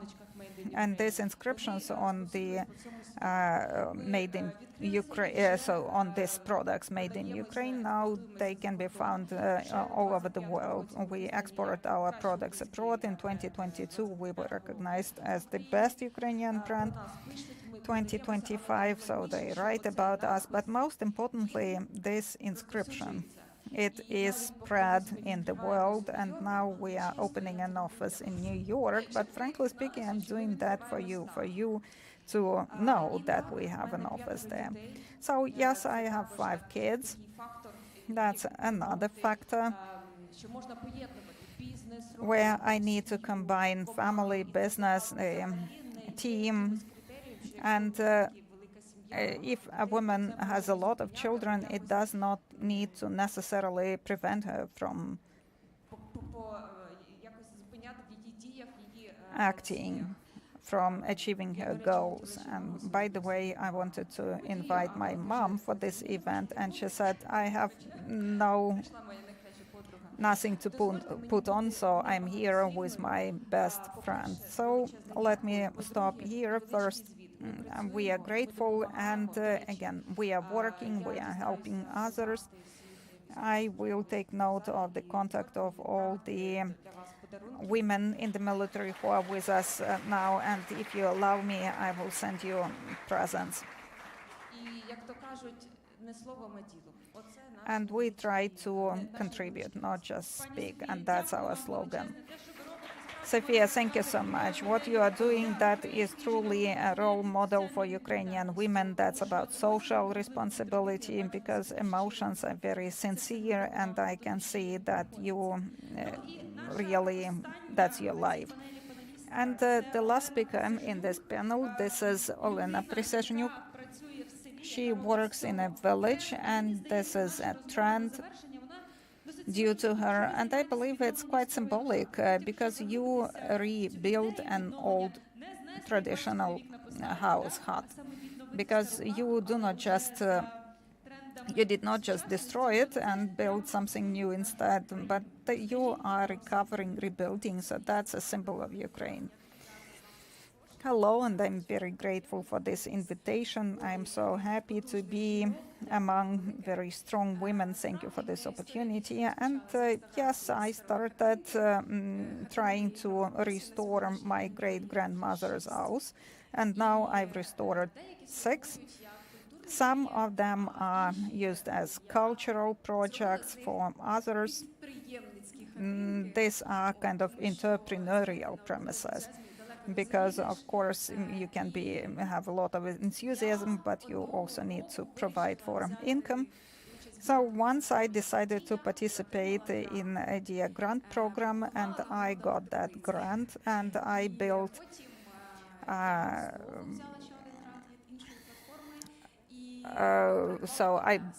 built the facilities for agricultural activities. Then I bought a boiler, and well, I also hired 2 employees, and this is how our project was born, Agromotanka. We plant flowers, and we send flowers all over Ukraine. So my houses are social projects as well. This is St.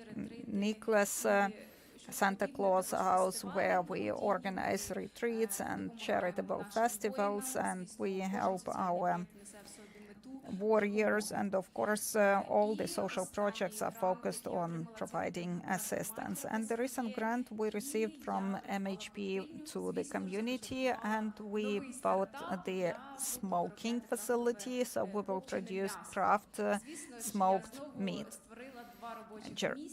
jerky meat. And I now have 4 employees. I've created more jobs. I have a cool team, and the family helps me. But of course, when we speak about village well, urban people imagine fresh air and birds singing and morning dew. This is those who did not have the experience of planting and harvesting potato. Yeah, right. And we also don't speak about situations where there are no jobs or roads or infrastructure, where there is no school, as mentioned by the previous speaker. And of course, another aspect that I faced, this is when local governments perceive activists as their competitors rather than partners. And thus I have to keep working and also fighting, but that's okay. Also, I wanted to share the following. I understand time is limited, but I am implementing the recent project, and that's about producing smoked meat, and I wanted to register it. And yesterday, the state consumer protection service came to me in this village where I created 2 jobs, and we created through HASP compliant facility. I invested a lot into that, and when those inspectors came, of course, I did not receive a registration number, because if you consider all the standards that I was checked against, and these are the same standards for large facilities and for craft producers, for micro enterprises.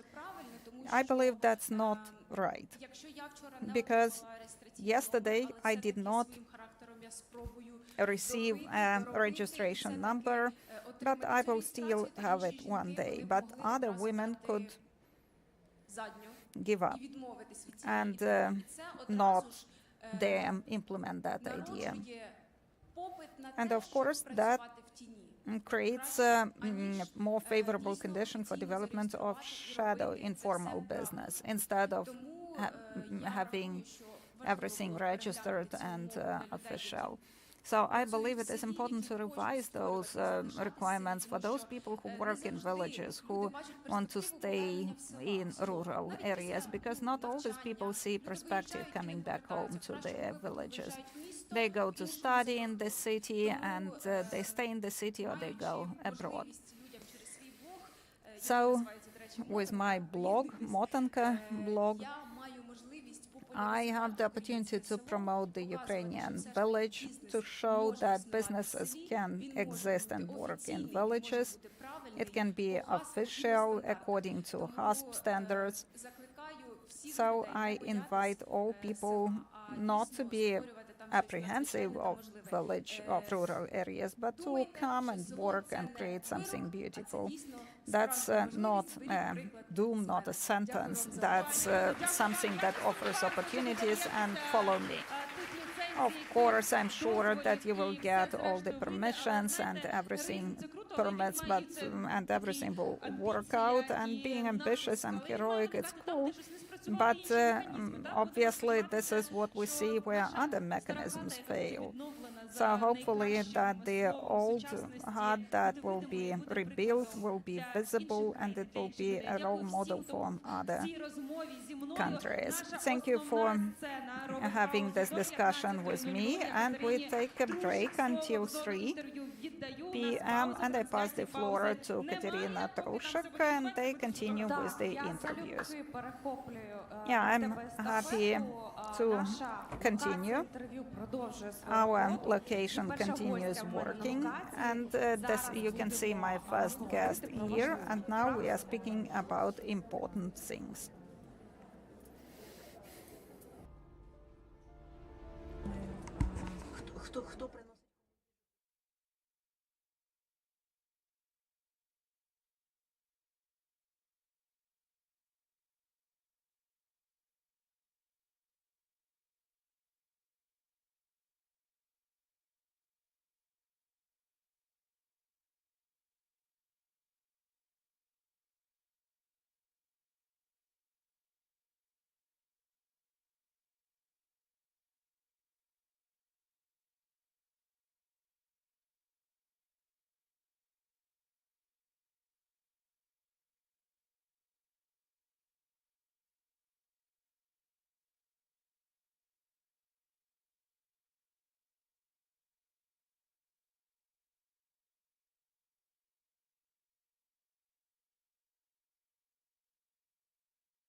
Our interview location continues working.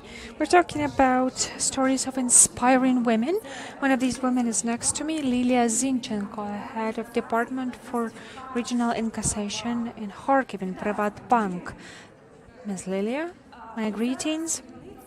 You're now head of regional incassation, and your team is over 70 people. And in this difficult city, in this difficult period, working in cash collection is such a challenge. The conditions are so difficult. And what does it mean to you, the courage to be? For me, it's to overcome challenges, to fulfill a task, a certain goal. I've been working in banking sphere for 35 years. Cash turnover, bank transaction, cash collections, and our department's aim to make sure is that the citizens have cash. And from the very beginning of the war, I can say that just living in the city of Kharkiv and working there is a challenge in itself. With the beginning of the war, I can tell you about the most basic challenges: transport cuts, shelters at the subway stations, constant attacks, alerts that take hours, almost the entire day, and for days on end. And we had to organize our work. We had to continue functioning. I'd like to say that we have very courageous, very brave guys on my team who have been so loyal to their work. Now even women, even girls, citizens of Kharkiv who work as cash collector officers. Let's talk about your team. We do realize that Kharkiv is a challenging place. Part of Kharkiv region was under occupation. Kharkiv was in the hostile ring. It was difficult to work and live. And how do you motivate your team? How do you manage to do that?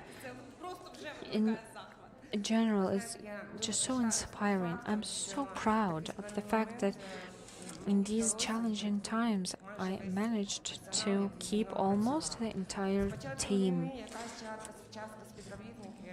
Part of it joined the armed forces immediately in the territorial defense. Even the inscription offices did not work. They were destroyed by bombs, and I keep in touch with my entire team from even back then. Part of my team fled the region, went to other oblasts, other regions of Ukraine, and took their children with them. Some of the team had to experience occupation. They did not leave the city in time. And about 50% of my former team were in the city, stayed in the city of Kharkiv. I'm so grateful to Privat Bank for supporting all employees in times of dire need. It was an instrument that allowed me to work with my team because the people were in such a challenging place in their lives. And at the beginning of the big war, for 3 very difficult weeks, when we were trying to evacuate valuables to another regions, and we really needed the citizens to continue receiving their pensions, their salaries in cash as well. And in other parts of the region, our bank branches had to continue working. Some of them were evacuated, and with all of these conditions, I was so shocked that I had to text into the chat of employees, and I was looking for people who would volunteer to work in these conditions, and almost everyone wanted to work. Everyone wanted to be of use, and the first day of work will stay in my memory forever, when I was going to the office and the center of the city was destroyed, bombed from explosions, and exploded cars were at the side of the road. And in my office I hugged every employee and I said my thanks to them for coming over. Some of them would travel from other cities, towns and villages in the region, and we were so happy to be useful. It was such a difficult part of bringing normality back to life. Yeah, I thank you, and I would like to give you a gift. This book is called the project, the leadership stories of women. This is the project of UWC, and our audience has the unique chance to hear more from the big stage. Svetlana Mikhailovna will speak about this. So we thank you for your resilience, for your bravery, and for the power of your leadership.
Thank you. Next to me is Lilia Juravel, expert of Department of Chat Online from Privat Bank. Lilia, hello. Happy to see you. Likewise. Regardless of your hearing impediment, you are a living proof to hundreds that everything is possible. You know, my path started with me looking for a job, and I had forgotten by the time what it is to look for a job and to hear no. And for 2.5 months I heard no, and I was looking for a job at various websites, job search websites, and I saw a job opening at a Robota.ua website. They needed a chat operator, and they said with hearing impediments. And I thought to myself, wow, so this job offering was kind of looking for you.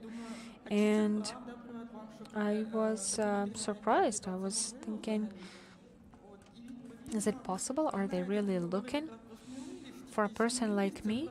And it was about courage for me. And regardless of the fact that it is, I was worried. How would it be? And my family said, risk it. Go for it. You'll regret it if you don't. So, Privat Bank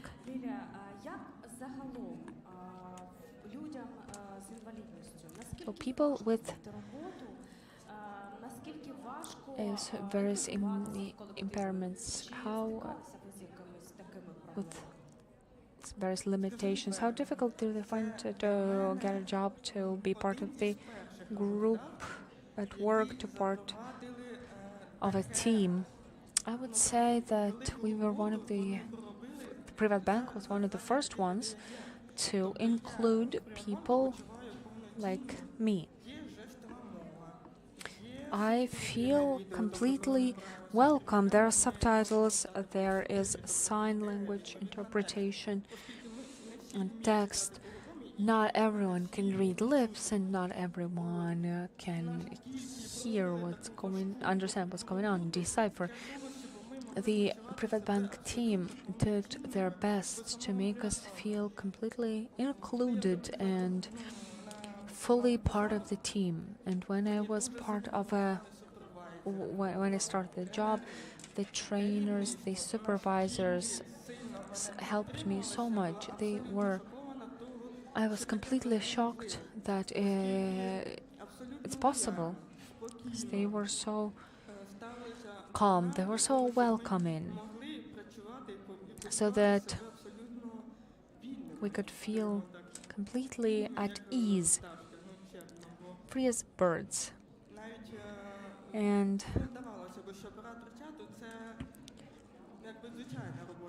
chat operator seems like a regular job, but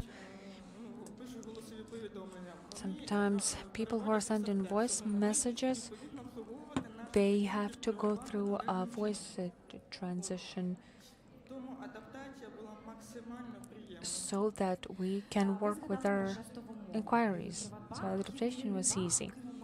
Sign language interpretation. Privat Bank is the only bank in Ukraine that has it. How does it change the client experience, the customer experience?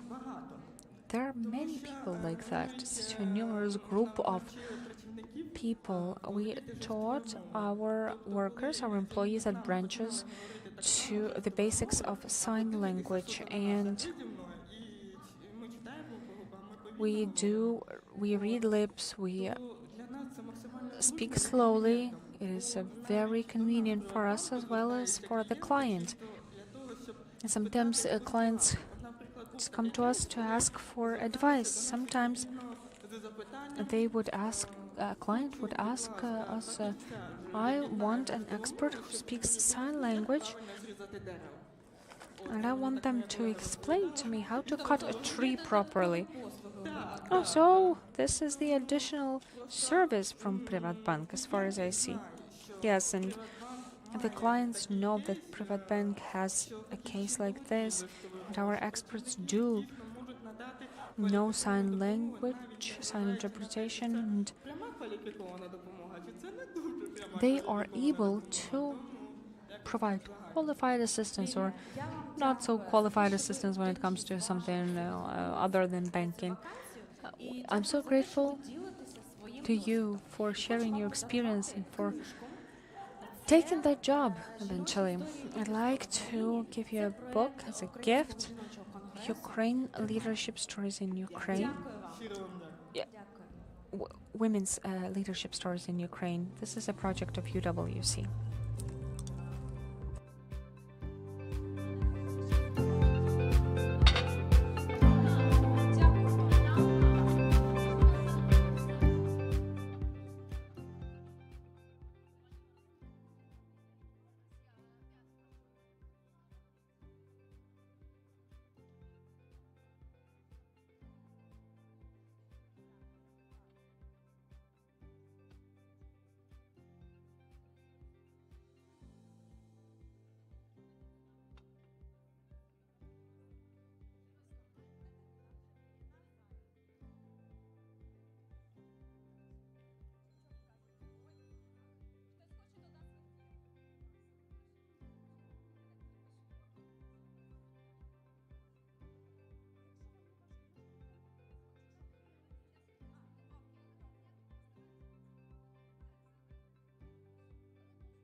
My colleagues are telling me we are live, so my next guest is Miroslava Kerik, head of steering committee of Ukrainian House organization in Warsaw.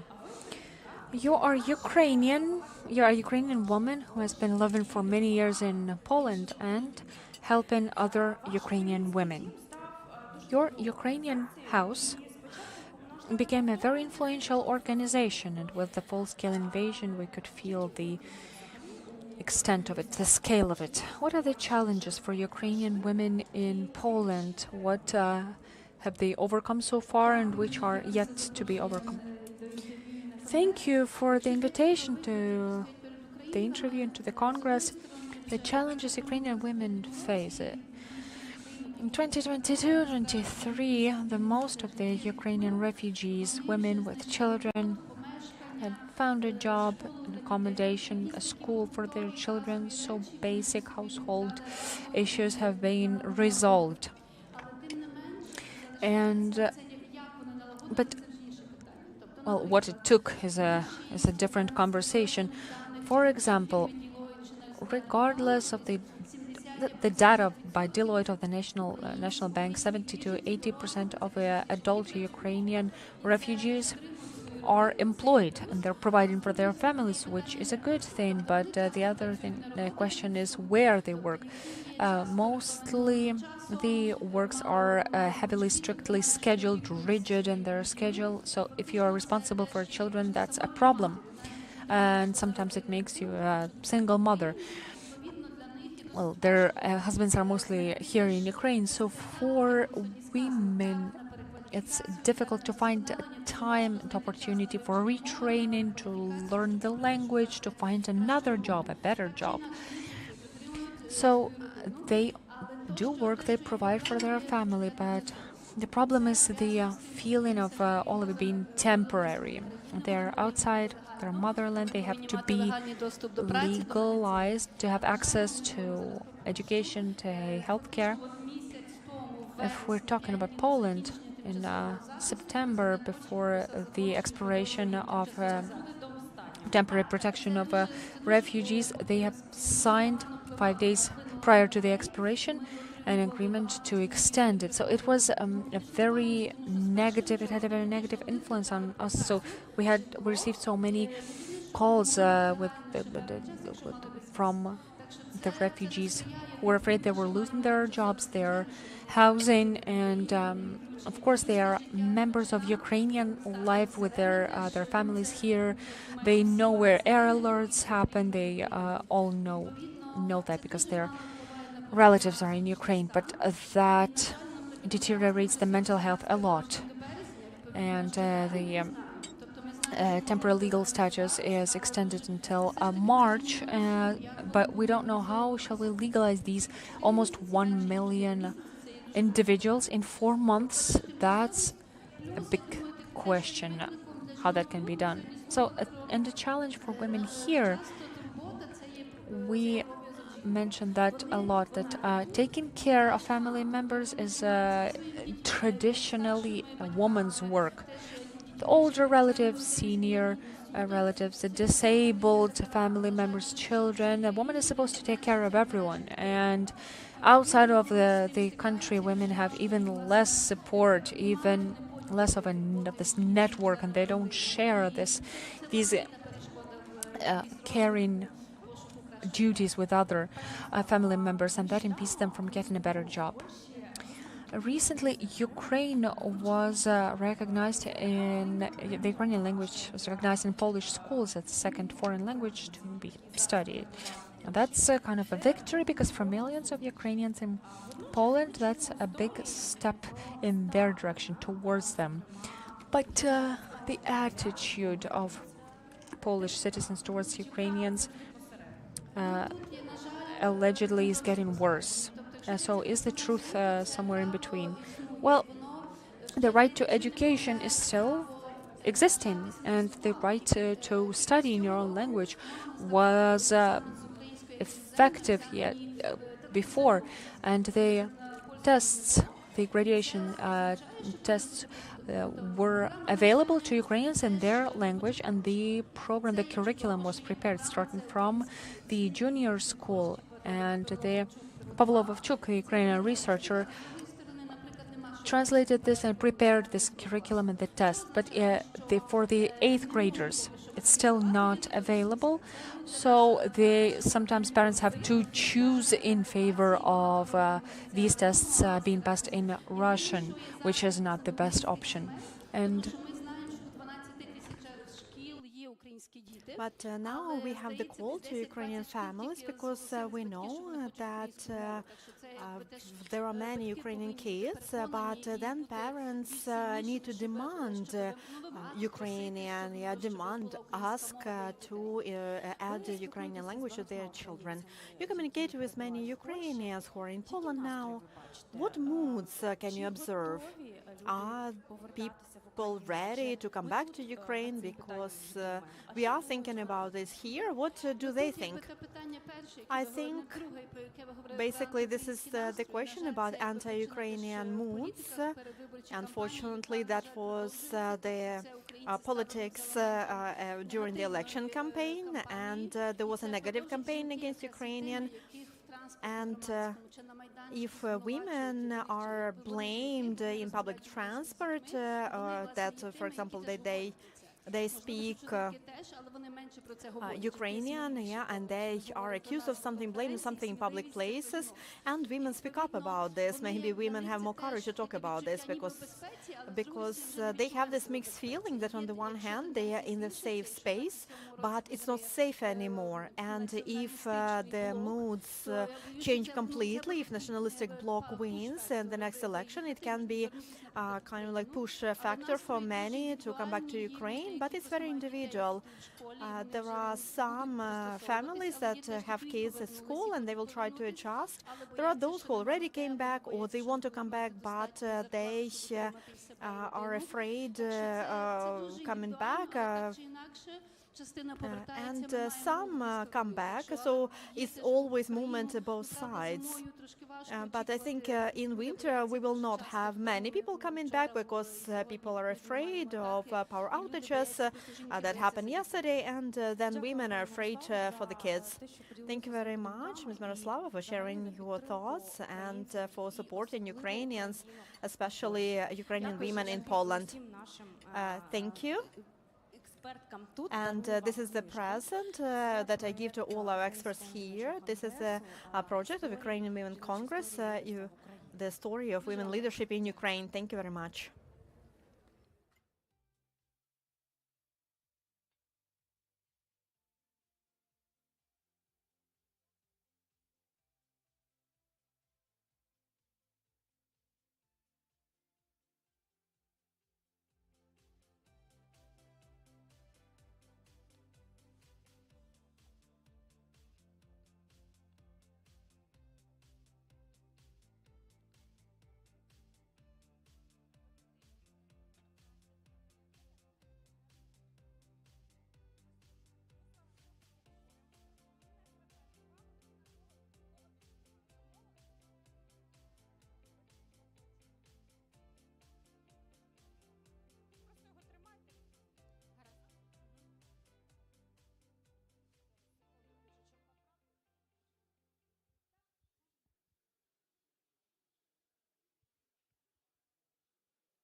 Ви бачите, яка красива You can see that I have a very beautiful guest next to me, Anastasia Avremenko, Senior Lieutenant of National Police.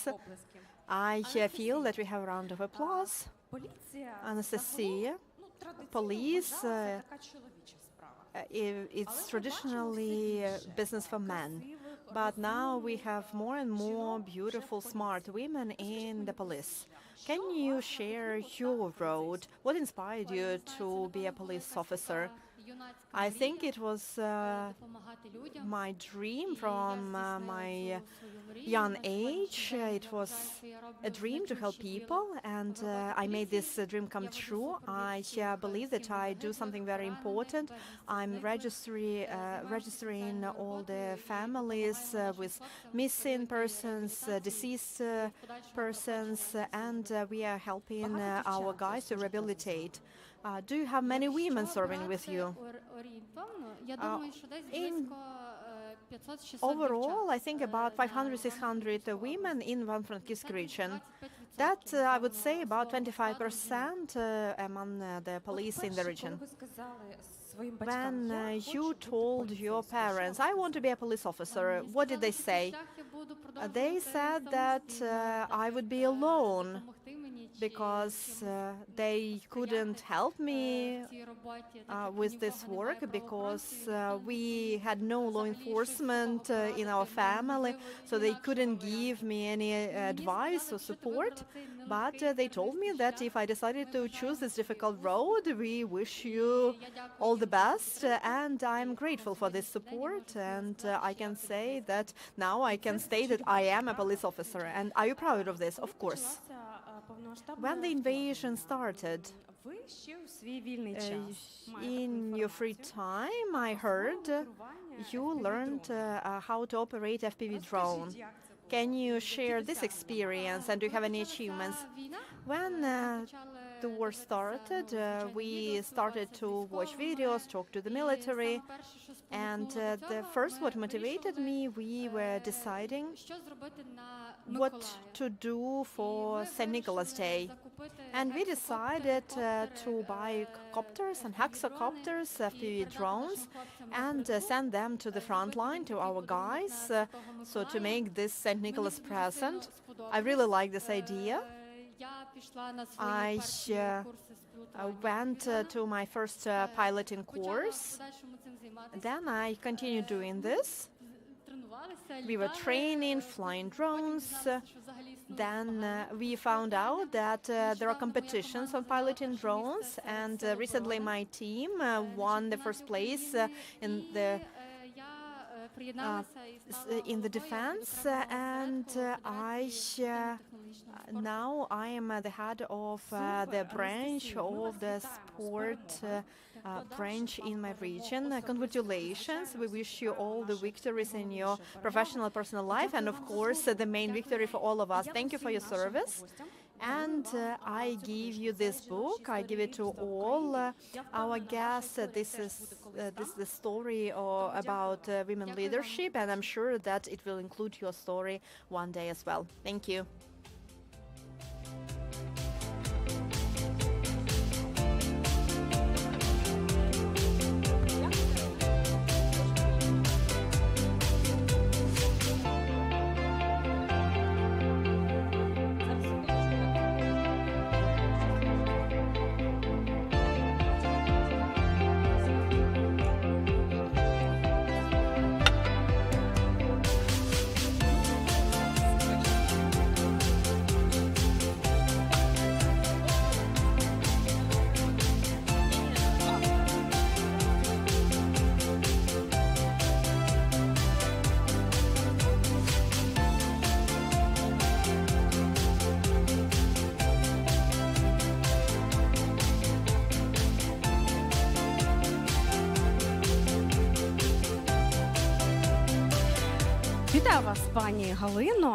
Welcome, Ms. Helena. I would like to introduce my next guest, Helena Kotluk, who represents Heinrich Böll Fund, gender programs.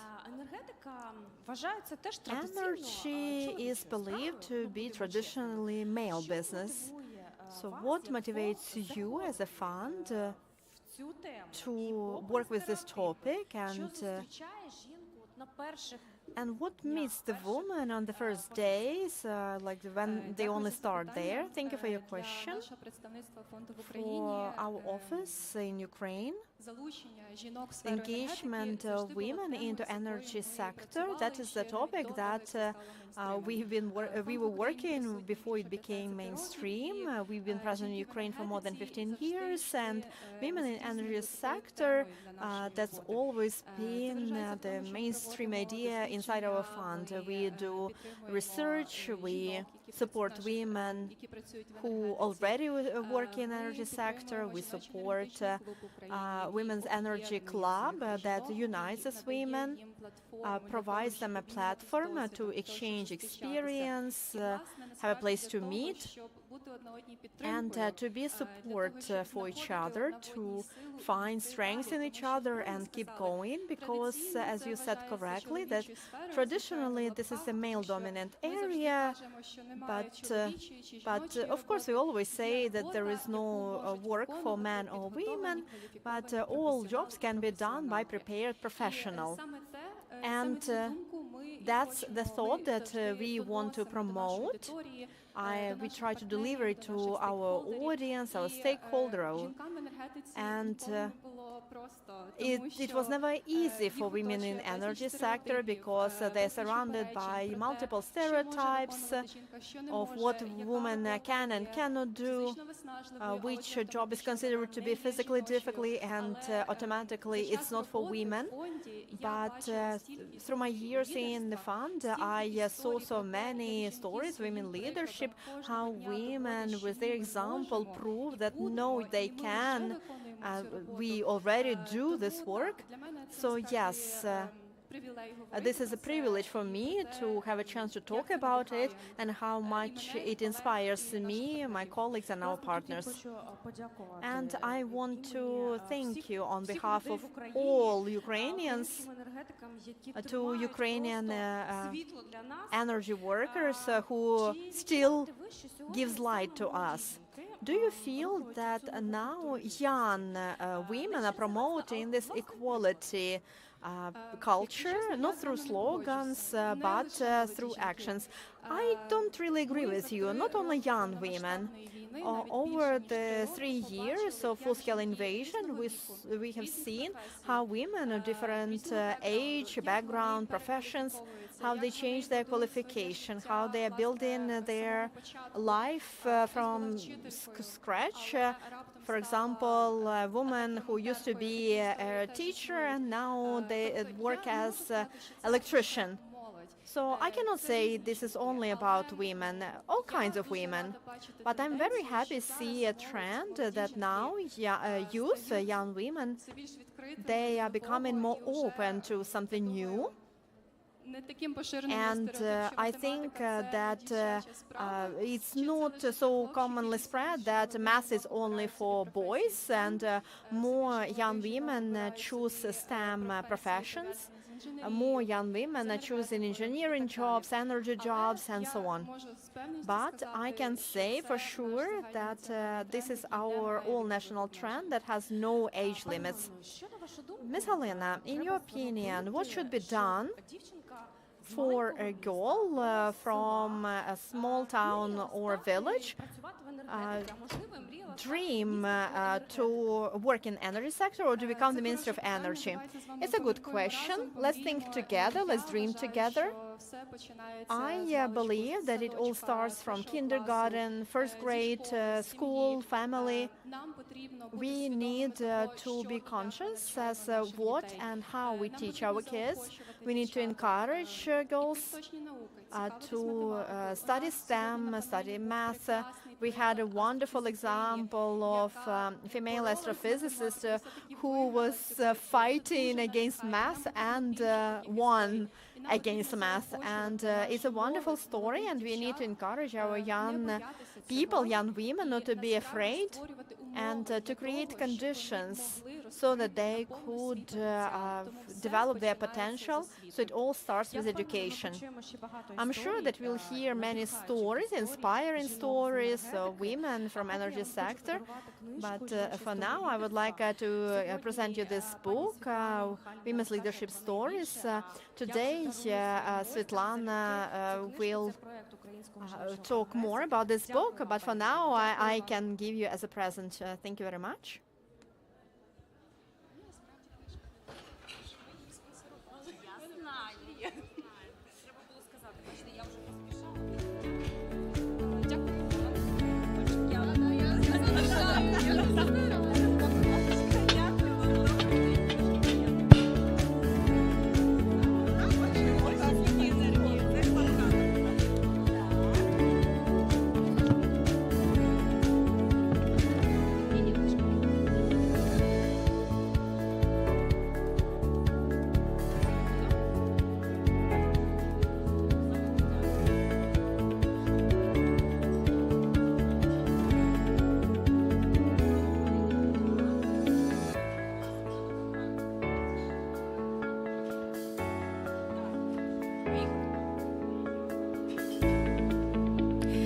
Тетяна Струк, Tatiana Struk, the head of the Direction of Development Foundation UA Mental Health. And what are we going to talk about? About mental health. Yes, you are right. That is something that is not less important than physical health. Probably it's even more important. So how to work with our women? You work with veterans, the wives of the military, IDPs, young women. And what needs do you see and how different are these needs? I have to say that overall 80% of needs, that requests that we receive, they come from women. And the categories of women are different. Quite often a woman can combine different roles. She can be a wife and IDP and so many different roles.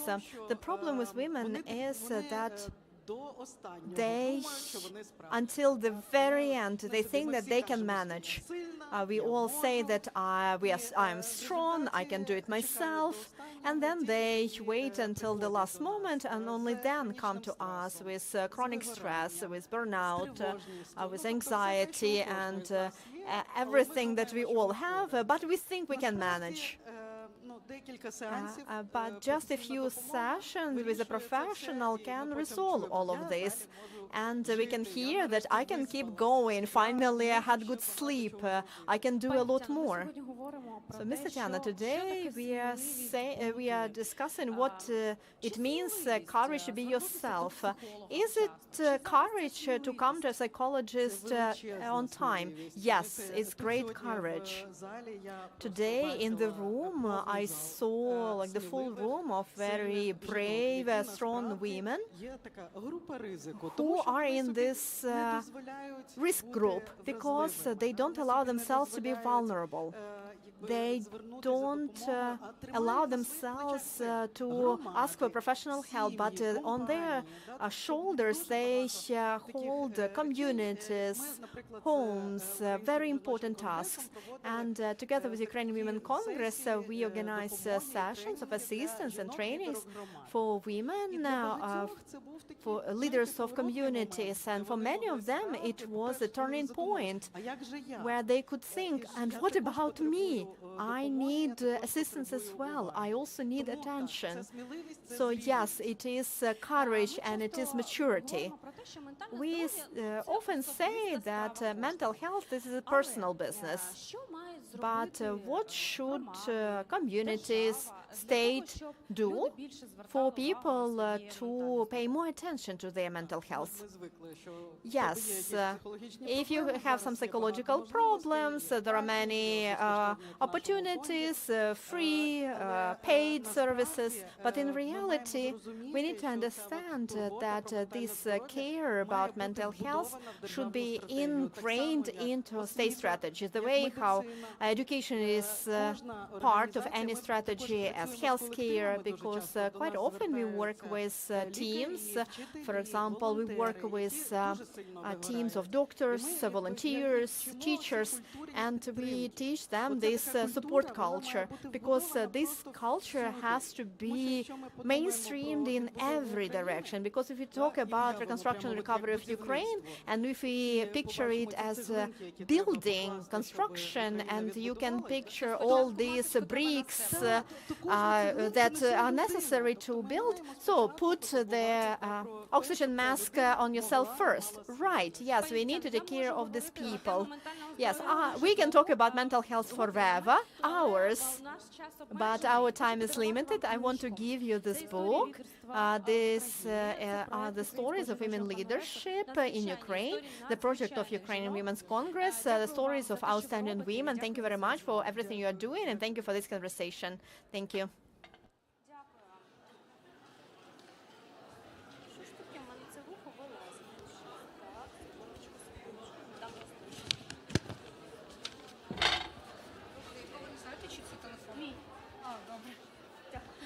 Шановні пані та панове, у нас уже 14:59, а це означає, So this is 1 minute to 3, and we were supposed to start in a minute, but realistically speaking, please come back in 5 minutes. So do come back, and there will be presentations in English. So if you need interpretation, please take your headsets. And we start in 5 minutes.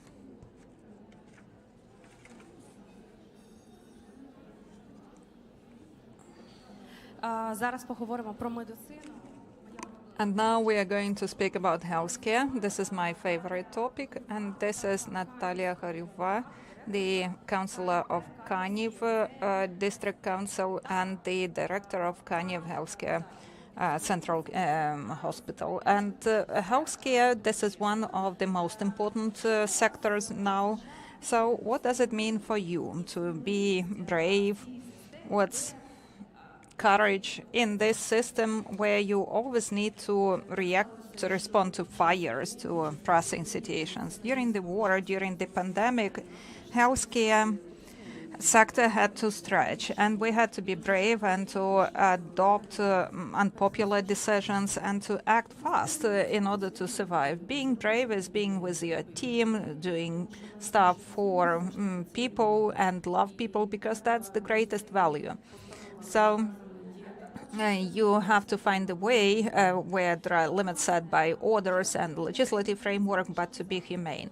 You, being a healthcare facility manager, you have to make difficult decisions, and maybe you have to balance between when you follow the instructions and being humane. So how do you manage?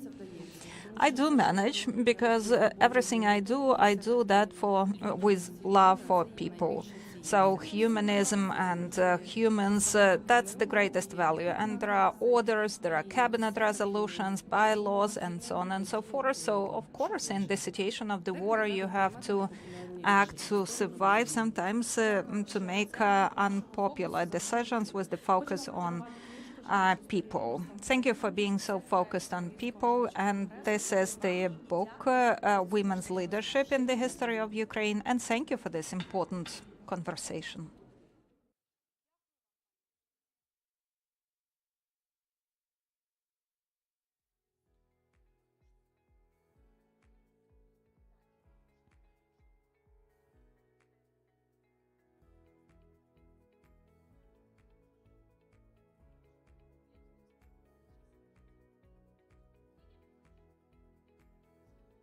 Шановна громадо, будь ласка, активніше заходимо до зали. Dear friends, come back to the audience. Thank you for being on time.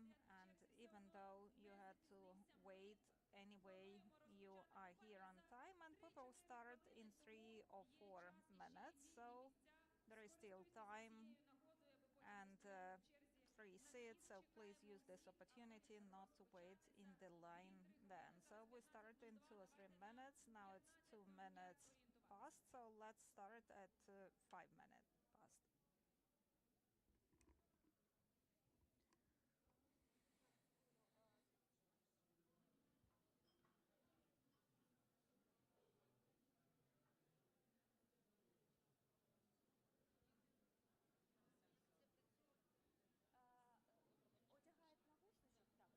Check. English translation.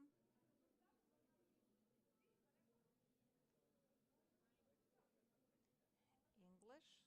Checking the English channel. Can you hear me? Check.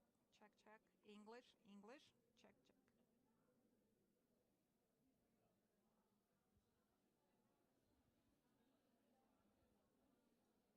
Ми готові. So we are ready.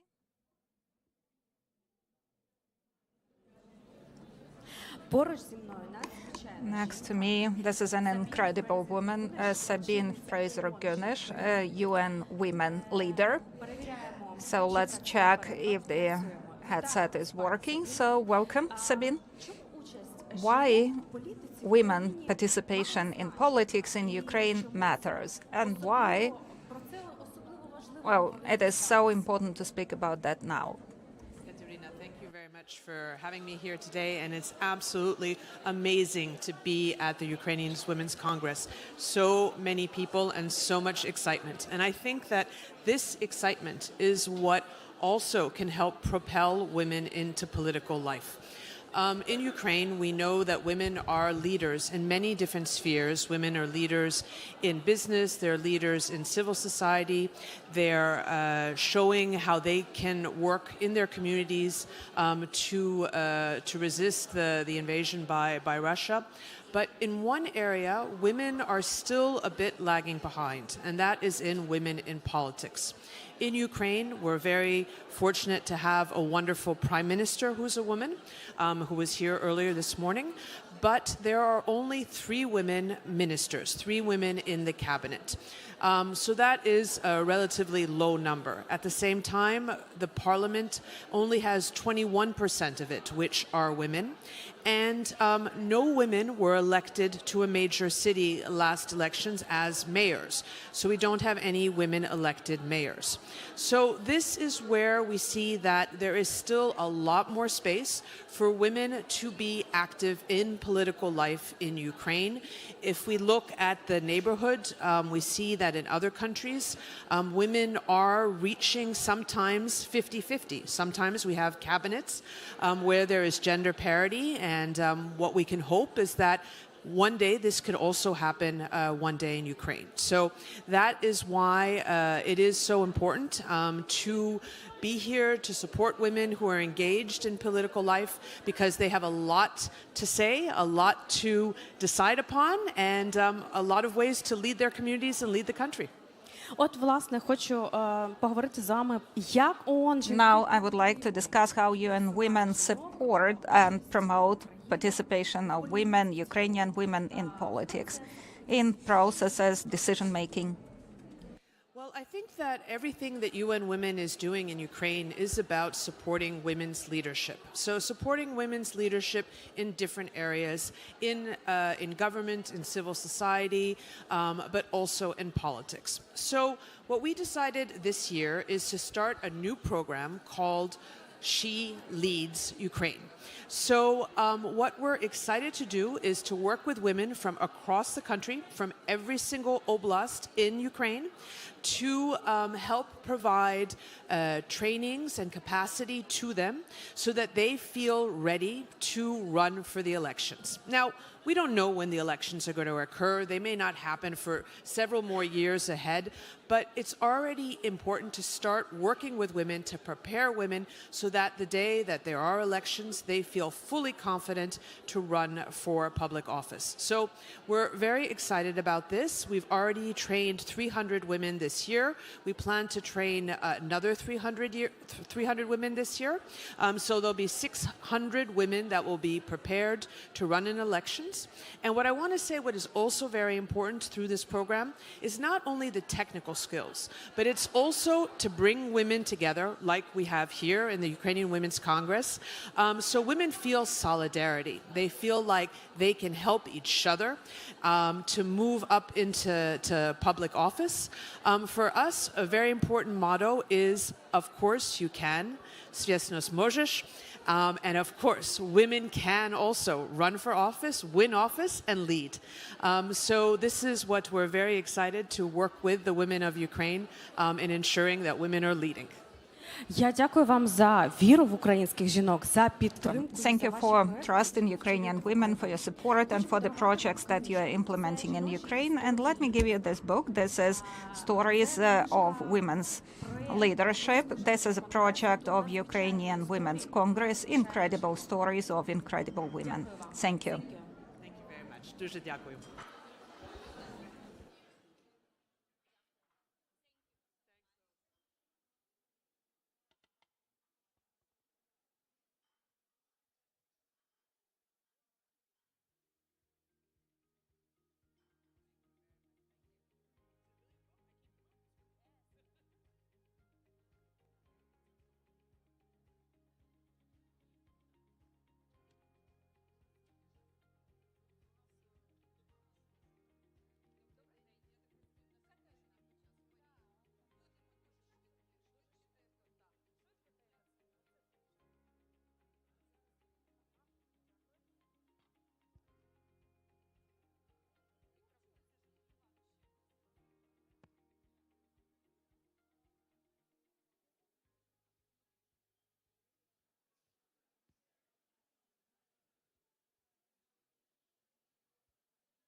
Бачу, що ми вже в ефірі. I see we are on air. Maria Stetsenko, head of department to support individuals and organizational culture of Coca-Cola beverages, Ukraine. Welcome. So, Maria, you represent a large company that works in Ukraine. What does it mean for you, courage to be oneself? Well, for me, the courage to be myself is to follow the values that we believe in.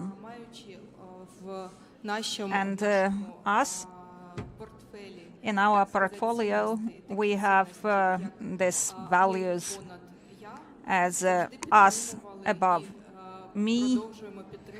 So we always have supported each other, and we keep supporting each other. So taking care of people, that's the main thing. So this is why I started with this value. Starting from the very first day of the war, we have always taken care of our people. So that's most important thing for us.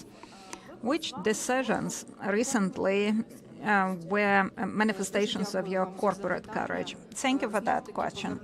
Again, I can go back to discussing care. Starting from the first day of the war, and recently we've been aware of that safety of our staff is our main objective and our priority. Thus, immediately as the war started, we made several very important decisions, above all to provide assistance to our employees who wanted to move to flee from active hostilities. Thus, we made the decision to provide them with support and financial support in particular. That's also about support of morale, of mental health of those people. We also have been working on that since the first day of the war. That's about support of engagement, people's engagement, and all in all, we obtained very positive results. So 1 month after our factory was deoccupied, we managed to, a month after, to fully go back to the operational scale. Do you believe that gender equality is not just a social topic, but a business strategy? Absolutely. This is a business strategy. And of course, above all, we take into account professional qualities, but diversity of views and approaches to the same tasks, that to me is a guarantee of competitiveness of any company. So gender equality is above all. And engaging women to make important decisions, to operational activities, to strategic, tactical aspects, that's our top priority. Thank you for your courage and for support of women in Ukraine. Thank you. And I would like to give you this book, Women's Leadership Stories. This is the project of Ukrainian Women's Congress, incredible stories that are worth hearing, being heard and read. Thank you.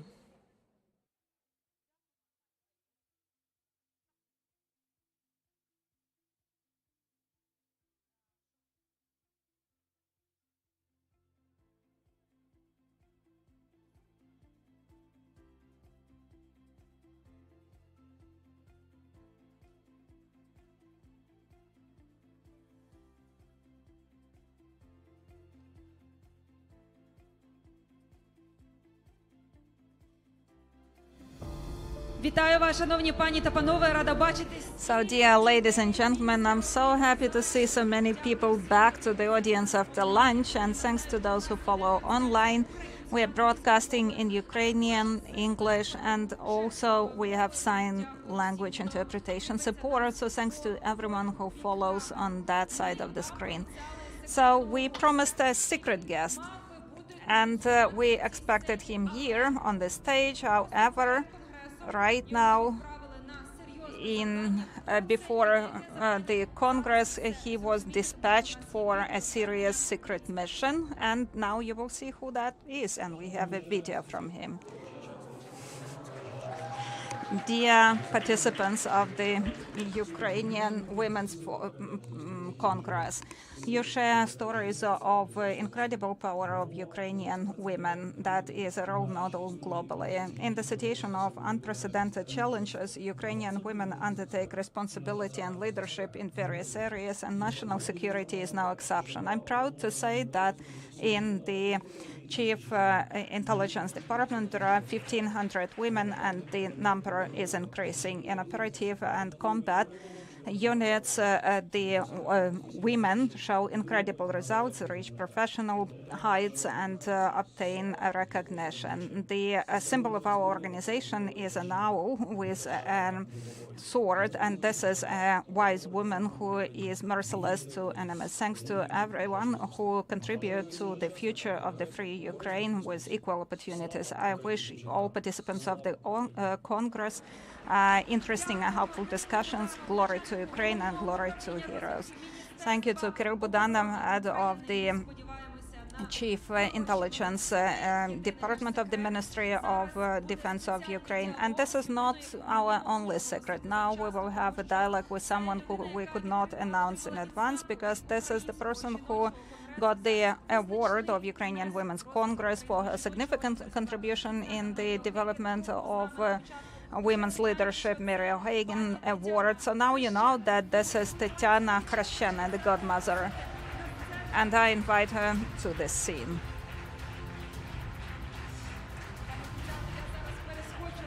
Now let me move to this chair. For those who was not present at the award ceremony, Tetiana, if I could briefly share your story. So Tetiana worked in a nursery home and a maternity home as a nurse. Then 2014 started, and Tetiana went to Maidan and joined the revolutionary process. After that, she went to the war.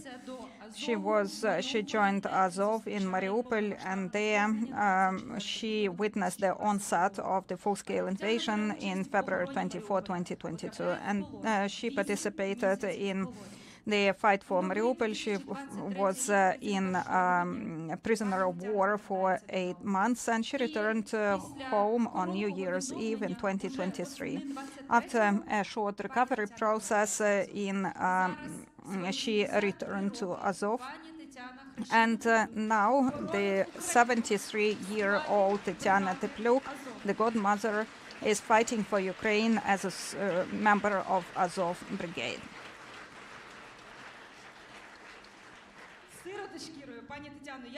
It gives me shivers. So even since the award ceremony, I've been impressed. And could you tell us about your service now? Even though it seems to be not service as such, this is about protection, defense. So how do you contribute? Oh, that's just ordinary service in the area. Yeah, nothing special, right? I mean, I keep working as I used to work in Mariupol. There we also worked in the RIA, in the medical unit. We were taking care of health of military personnel. We are doing the same thing now. We take care of those of the military personnel in the rear. They do important job, and we have lack of staff. They provide our warriors with everything they need, and they also need to be healthy and feel good. And that's what I'm doing. That's it. Nothing special. Nothing special, true. Indeed. Just contribute to defense of the country. And your military name is godmother. Why? And how does that feel? This is since 2015.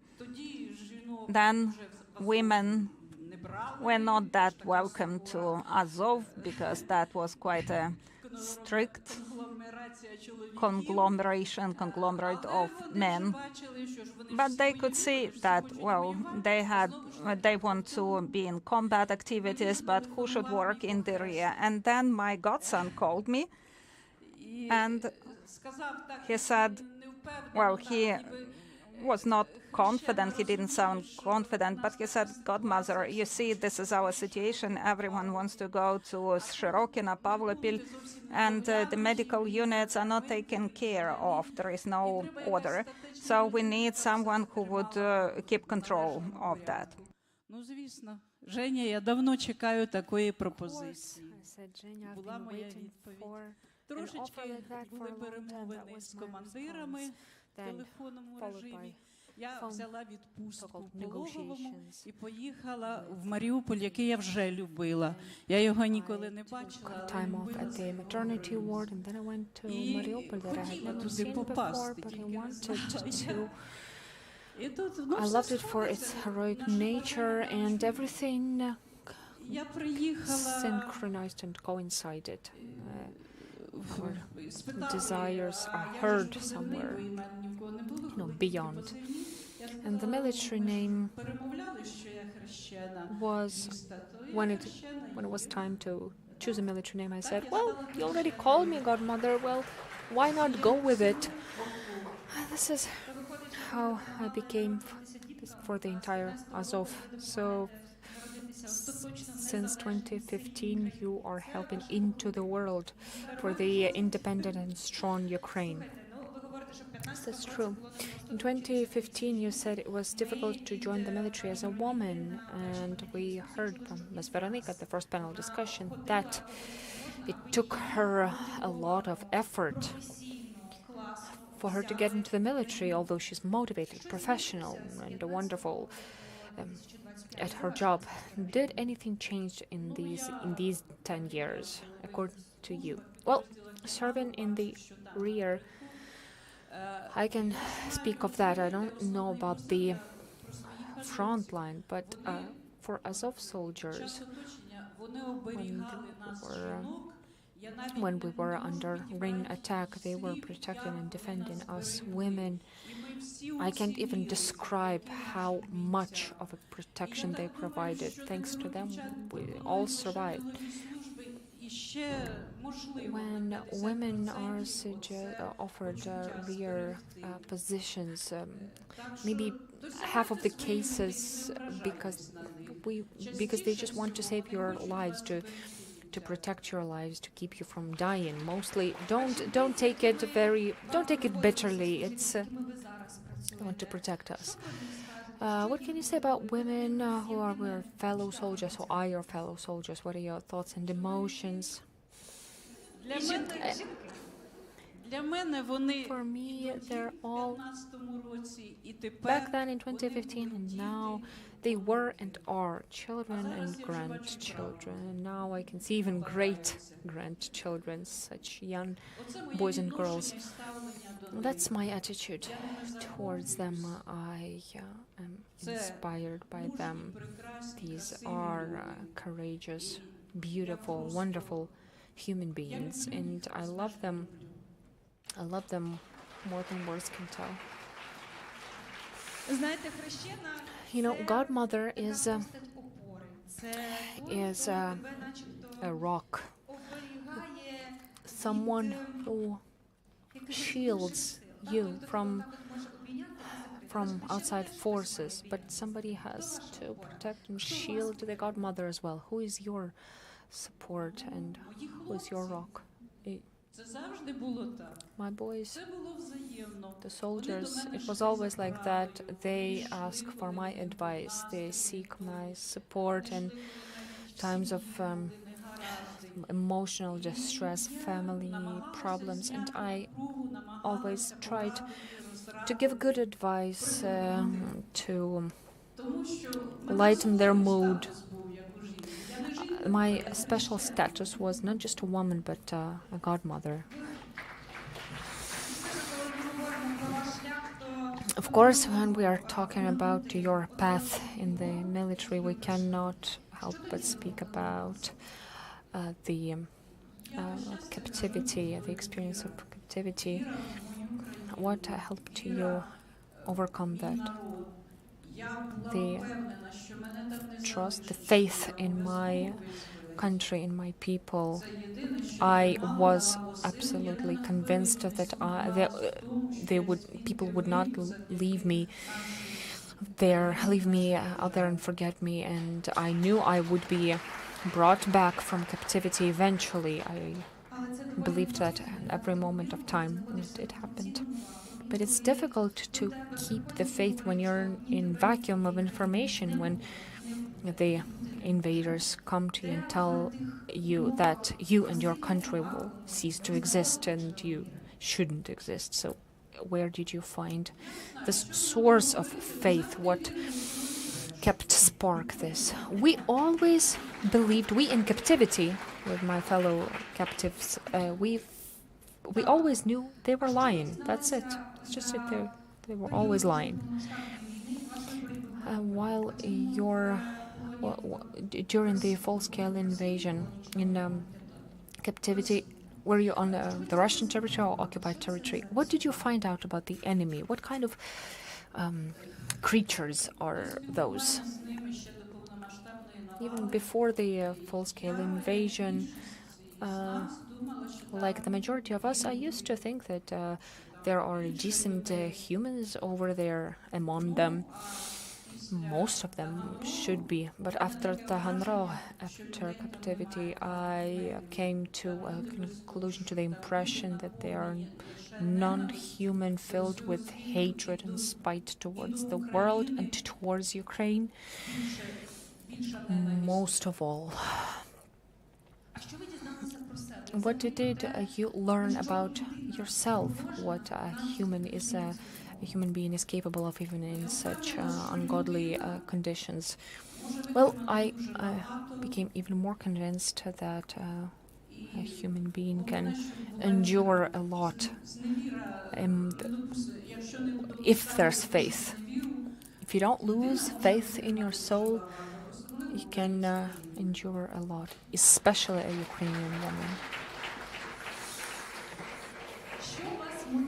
What motivates you? What inspires you? Yes, you already mentioned the boys and girls in the unit, but there's so much loss, so much pain and grief in the war, and you continue serving.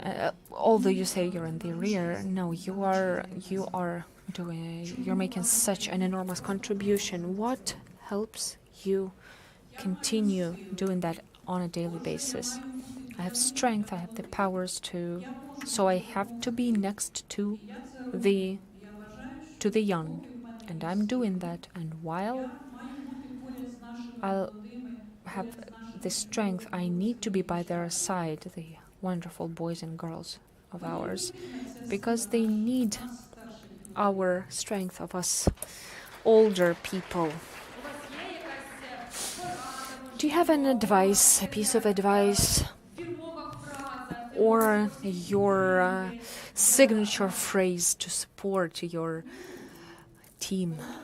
Well, in captivity, my signature phrase for the girls who were starting to speak against Ukraine and said, we've been forgotten. And I used to tell them, you knew where you were going. You were joining Azov. That's you should have known where you're going. And we know what kind of nation we are. It's a line from the poem. Our power of truth has not been overcome by anyone. This line was written a long time ago, but it's relevant still. Our courage to be ourselves. Did you encounter situations when you had to look for this courage inside yourself? It's sometimes difficult to make decisions. How did you find this courage to overcome these difficulties? I don't even know courage or bravery. I didn't need any specific outstanding bravery. I was just among people that made me feel protected, and I had to be by their side and share their destiny. And in captivity, yes, there were moments of horrible fear. In Tahanrog colony, and in their penitentiary. But the most important thing was not to let them see I was scared. And I tried to do that, and it helped. You know, Tatiana, sometimes when you fall victim of apathy and it's literally dark outside, blackouts, war, horrible war, that seems to be endless, how do you fight the fear of darkness? Well, we get the light, we get the way out, the heating, the lights, the power. We find something to the wood, to the timber, to anything, metaphorically and literally. We are such kind of people that cannot be annihilated. My great-grandmother, who survived World War II and the German death camps, she always used to say, frogs don't drown. You know, get yourself together and keep moving. Well, okay, direct question. Ms. Tatiana, do you understand what kind of a huge symbolic figure you are for everyone, for the people, for the women? I am a completely ordinary Ukrainian woman. I'll tell you a great secret. You are all outstanding. I was just put in very specific circumstances. What would you tell the women who are Ukrainian women and are keeping on their shoulders their job, their family, waiting for their beloved ones from the front line, with a lot of responsibilities, or contemplating joining the army but are in doubts? How do you overcome these doubts and learn whether you can do it or not? Do you have enough strength? Well, if the women tackle this, then they can do it. Even these momentary doubt dissipates very quickly when you are busy. When you're busy, there's no time for doubting. Thank you very much, Tatiana. Thank you for being, for existing. We are grateful to live with you in the same timeline. Thank you for sharing your story. I'm sure it inspired everyone, women, men, everyone. The light and the inspiration that you talk with shows the enormous strength inside you that you might not even be aware of. And as Pronya Prokopyevna, a character of a Ukrainian movie, said, merci pour le compliment. Thank you very much.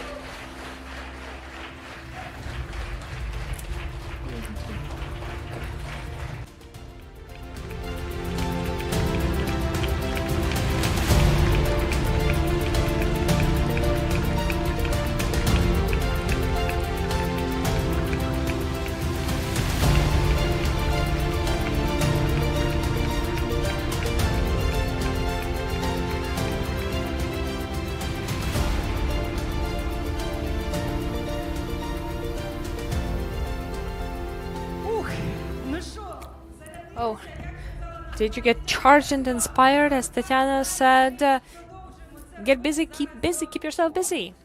So let's do exactly that. I'm giving the floor for a special note to the coordinator of the UN system in Ukraine, Matthias Schmale. He will speak in English. So if you need a simultaneous interpretation, please get your headsets.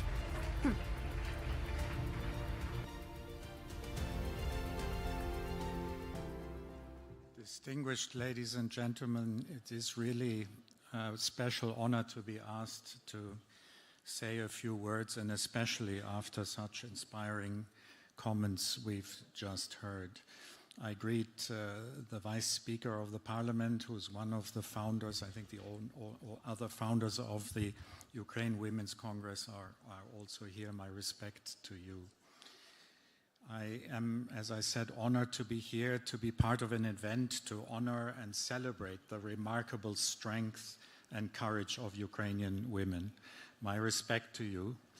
And I must say, all over Ukraine, you've said you're not alone, all over Ukraine, and especially close to the front line, in places like Kyiv, Sumy, Kherson, Zaporizhia, Mykolaiv, Kherson, and last week in Kramatorsk, I have met remarkable women leaders and community workers who have chosen to remain in their communities at considerable risk. Women are recognized by all of us as vital bridges between local authorities and vulnerable groups, supporting evacuations, delivering humanitarian aid, and sustaining and holding communities together, not only near the front lines. And I've met women in leadership within government. Some of them were here today, I believe, from the national level down to the Hromada level, in governance, deputies, again at all levels, running small and big commercial enterprises, sometimes very close to the front line since 22, and of course leading civil society organizations. Some of the strongest members of our humanitarian country team that I chair are women-led organizations. Yet there, your invaluable contributions remain insufficiently recognized and supported across all walks of life and society in Ukraine and across the international community. All of us, and I think especially those of us who are men, must do more to ensure that women are fully involved in critical decision-making processes that will affect the present and the future of this country. As we know from experience around the world, without the equal participation of women, wars are rarely ended with justice for those who suffered the most. Gender equality, investing in girls and women, and leaving no one behind are central to all of our United Nations humanitarian, recovery, and human rights work in Ukraine. Investing in women is equivalent for us to investing into democratic governance, resilience, and local development. Across regions affected by war, the 24 UN agencies supporting Ukraine's programs and actions to strengthen women's economic participation and leadership, access to decent work, new skills, childcare services, and improving businesses. At the same time, we do recognize that we are not doing enough. As we move forward, more focused, inclusive, and actionable programs and initiatives must be designed to ensure that especially vulnerable women and girls, including those living with disabilities, war veterans and their families, and marginalized minorities can fully participate in and benefit from Ukraine's recovery and development. We must collectively make sure that vulnerable women, young people, and vulnerable groups I just mentioned are equipped with the skills and resources they need to engage meaningfully in decision-making and public policy processes. Their voices, your voices, must be heard loudly and clearly as a more dignified future is being shaped for Ukraine. Obviously, sufficient funding matters. We are facing difficulties with financial trends, and I appeal to the international community not to forget Ukraine and to prioritize investments aimed at strengthening inclusive and cohesive society. Before closing, allow me to note that as we celebrate the women and their strength, we should, from my point of view, also be careful not to romanticize what we call resilience in year 4. Over these past few weeks, as I've traveled around the country, from Sumy down to Kherson, I have unsurprisingly met many citizens who are becoming weary, and the psychological and social damage inflicted by the ongoing brutal Russian invasion of your country is increasing, and we will likely take generations to overcome when the guns are silent. A particular poignant moment for me was yesterday, visiting the kindergarten in Kyiv that was destroyed. I cannot understand how anyone thinks it is justified to hit a place that should be safe for children. This kind of terror inflicted on the civilian population must stop. And again, I saw a sign of strength. I met a woman, a humanitarian worker working with us in the UN, who dropped her child in the morning, came back 3 hours later to pick up the child from a destroyed kindergarten, and 1 hour later she was there as a humanitarian worker cleaning the rubble. That deserves huge respect. In closing, gender equality is important for all our pillars of work as the UN. I want to emphasize that to the best of our abilities, the UN in Ukraine will continue to support you and will invest especially into women and girls in all walks of life. Thank you very much. Дякуємо вам, Матія Шмале. Thank you very much, Matija Šmale, coordinator of UN system in Ukraine. And thank you. I want to thank everyone who support this Ukrainian Women's Congress 2025. Courage to be Yourself is organized by civil society organization, Ukrainian Women's Congress. The general partner is the MHP to Community Charity Fund. It is organized with support of Privatbank, Ощадbank, and Comfy. The partners are Mesonia, Coca-Cola, Inclusive Atelier, Lady D, and Citronelle. The Congress is supported by the structure of UN Women in Ukraine and with funding of the government of Sweden and with support of Ukrainian-Swiss program EGAP, which is implemented by East European Foundation. Congress is organized through UNDP and EU for Recovery and financial support of the government of Japan as a part of UNDP project, as support of inclusive reconstruction and recovery. Also, the Congress is supported by National Democratic Institute in Ukraine, Heinrich Böll Fund, Ukrainian Women's Fund, and Women Roma Fund, Cherikli. Congress is organized with support of European Union and the Council of Europe, supporting the project supports implementing standards of fighting discrimination of the rights of national minorities in Ukraine. The media partners of Congress are media companies Starlight Media and also TV channels Прямий, Fifth Channel, Espresso, and online print Ukrainian Truth, Українська Правда, Telegraph UA, and also the group of company RTM Ukraine. Let's give the round of applause to those organizations and people who allows us to be gathered here in this number, in this wonderful place. And I would like to remind you that as we are in this location, we don't need to be interrupted by air raid because it's already shelter. Now we are going to move to the next panel discussion. I will tell you who is going to join it, but people will be joining us one by one because you will understand that these people are very busy. Let's look at the screen to understand the next topic.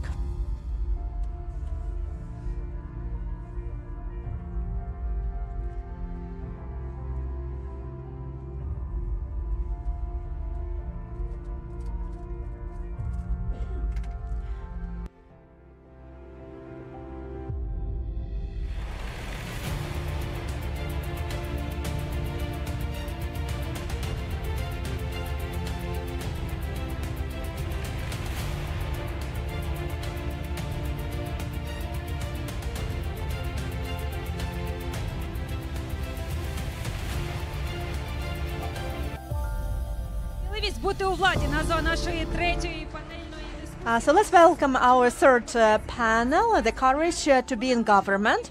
It's about women who are part of politics, take responsibility, and it's not about elections or political life, but it's about courage to say that I am ready to take on responsibility for this country. And I would like to invite Tatiana Berezhna, Vice Prime Minister of Humanitarian Policy in Ukraine, the Minister of Culture of Ukraine. She will join us shortly. Svetlana Hrenchuk, Minister of Energy of Ukraine, who will join us shortly as well. You understand why. Irina Mudra, Deputy Head of the Office of the President of Ukraine. She will join us shortly as well. But I definitely see Mariana Bessa, who joined us, the Deputy Minister of Foreign Affairs of Ukraine. Also, we have Yulia Kirillova, Deputy Minister of Veterans Affairs, and she's a veteran. Maria Ionova, of course, MP, co-founder of Ukrainian Women's Congress. Natalia Savchuk, Deputy Head of Operational Department, Privatbank. Ingrid Margrethe Gjerde, General Lieutenant, the head of the headquarters of Defense of Norway. Sabine Fraser Hunesh, representative of UN Women in Ukraine.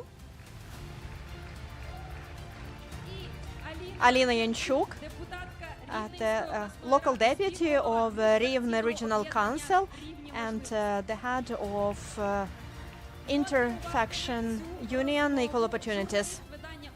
And the journalist Roman Romaniuk is going to moderate this conversation. Over to you, Roman.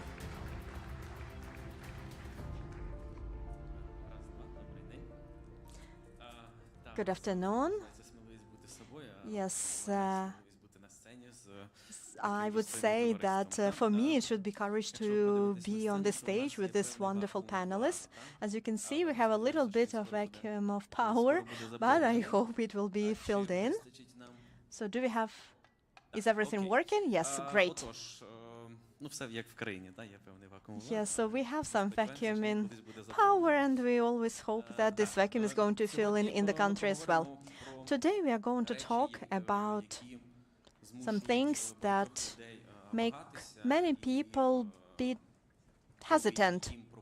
And when they are offered to step over the threshold between living their private life and to become a part of this big government machine, many people step back and say, I would rather not.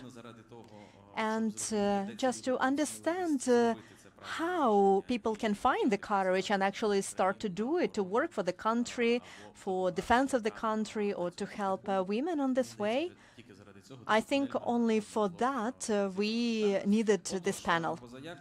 And just a moment. And according to our protocol, I needed to start with like the highest position of our panelists, but they are not here. So I will change the protocol. I think I will start with Ms. Mariana. You will start our panel. And this is an interesting thing. When I was preparing, I calculated all the top positions in the Ministry of Foreign Affairs of Ukraine. There were 16 people. Among these 16 people, and there were no women there. And at the same time, when I remember all our international communication at the beginning of the war, when you remember in this most stressful and tragic time, there was even this expression, angry Ukrainian women. When negotiators abroad, they were saying, when Ukrainian delegations were coming, when female deputies and female representatives of ministries came there, because it was easier for women to travel abroad, and the role of women that they took on at the beginning of the invasion. What do you think? Have we crossed that line? When you don't need to explain to partners inside and outside, and they now perceive women as decent, good negotiators, and Ms. Hrenchuk, Ms. Hrenchuk just joined us, the first in history of Ukraine Minister of Energy. But can we hope on diplomacy level to have this level as well?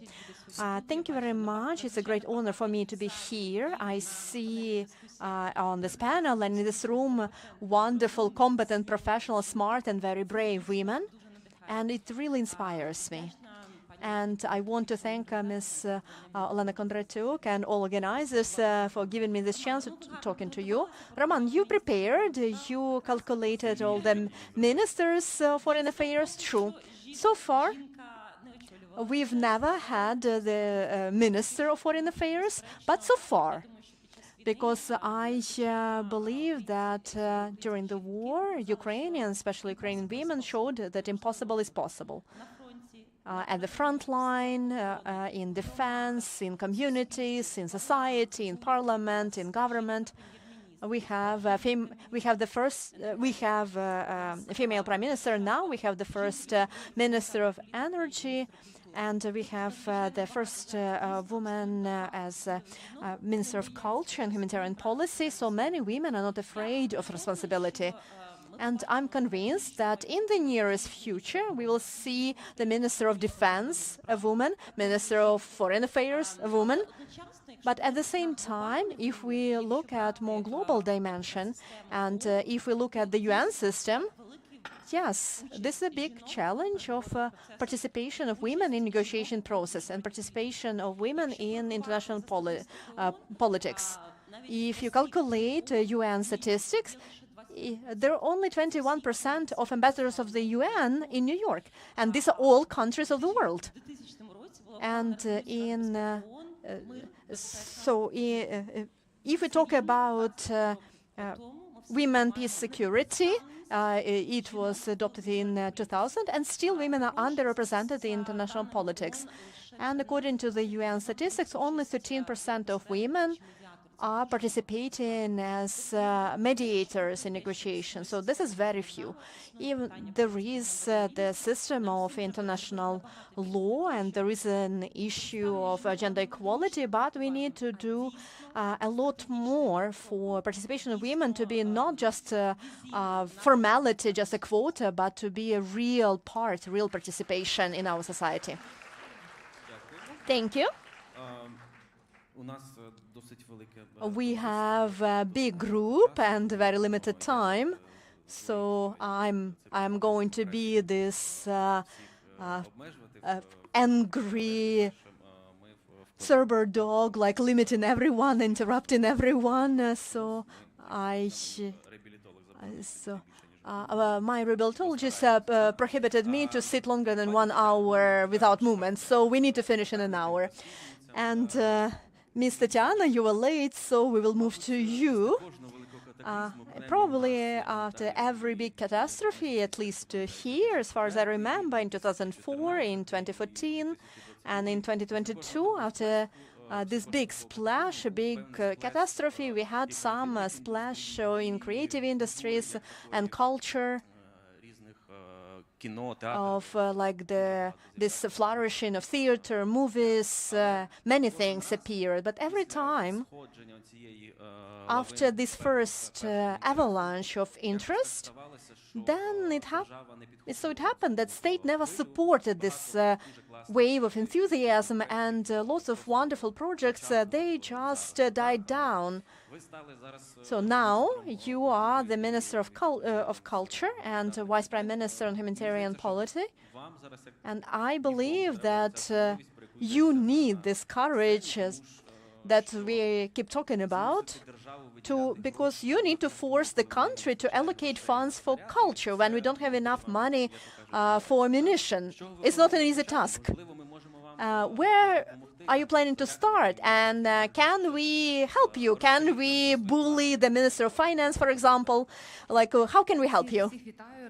Hello, everyone. Thank you very much for this question, Roman. It's wonderful to see so many familiar faces. You asked me about courage. You know, we live in this unique time when it's easy to be brave, because we remember those times in Ukrainian history when Alla Horska wanted to have the modernistic glass frame of Taras Shevchenko, and we know what happened to Alla Horska. She was prosecuted by KGB, and we know about her untimely death. We also know what happened to brave Vasil Stus. And when he tried to organize performance with traditional Ukrainian culture in Lviv, and what happened to him then. And we are happy, we are lucky to live in Ukraine. Even there is war, but we can fight for our culture. We can fight through demonstrating our art. We have the possibility to be brave. We just need to understand what our role is and to act without any fear or doubt. Yes, of course, I also have good examples today. We all understand how brave our Prime Minister is, not to be afraid of all the challenges. And through these role models in the past, in the present, we can find the strength and energy to keep going. About challenges, I'm going to mention them now, and I will keep talking about this, and many of you will hear it at least twice, but I truly believe that culture is the base. This is the base for building everything else.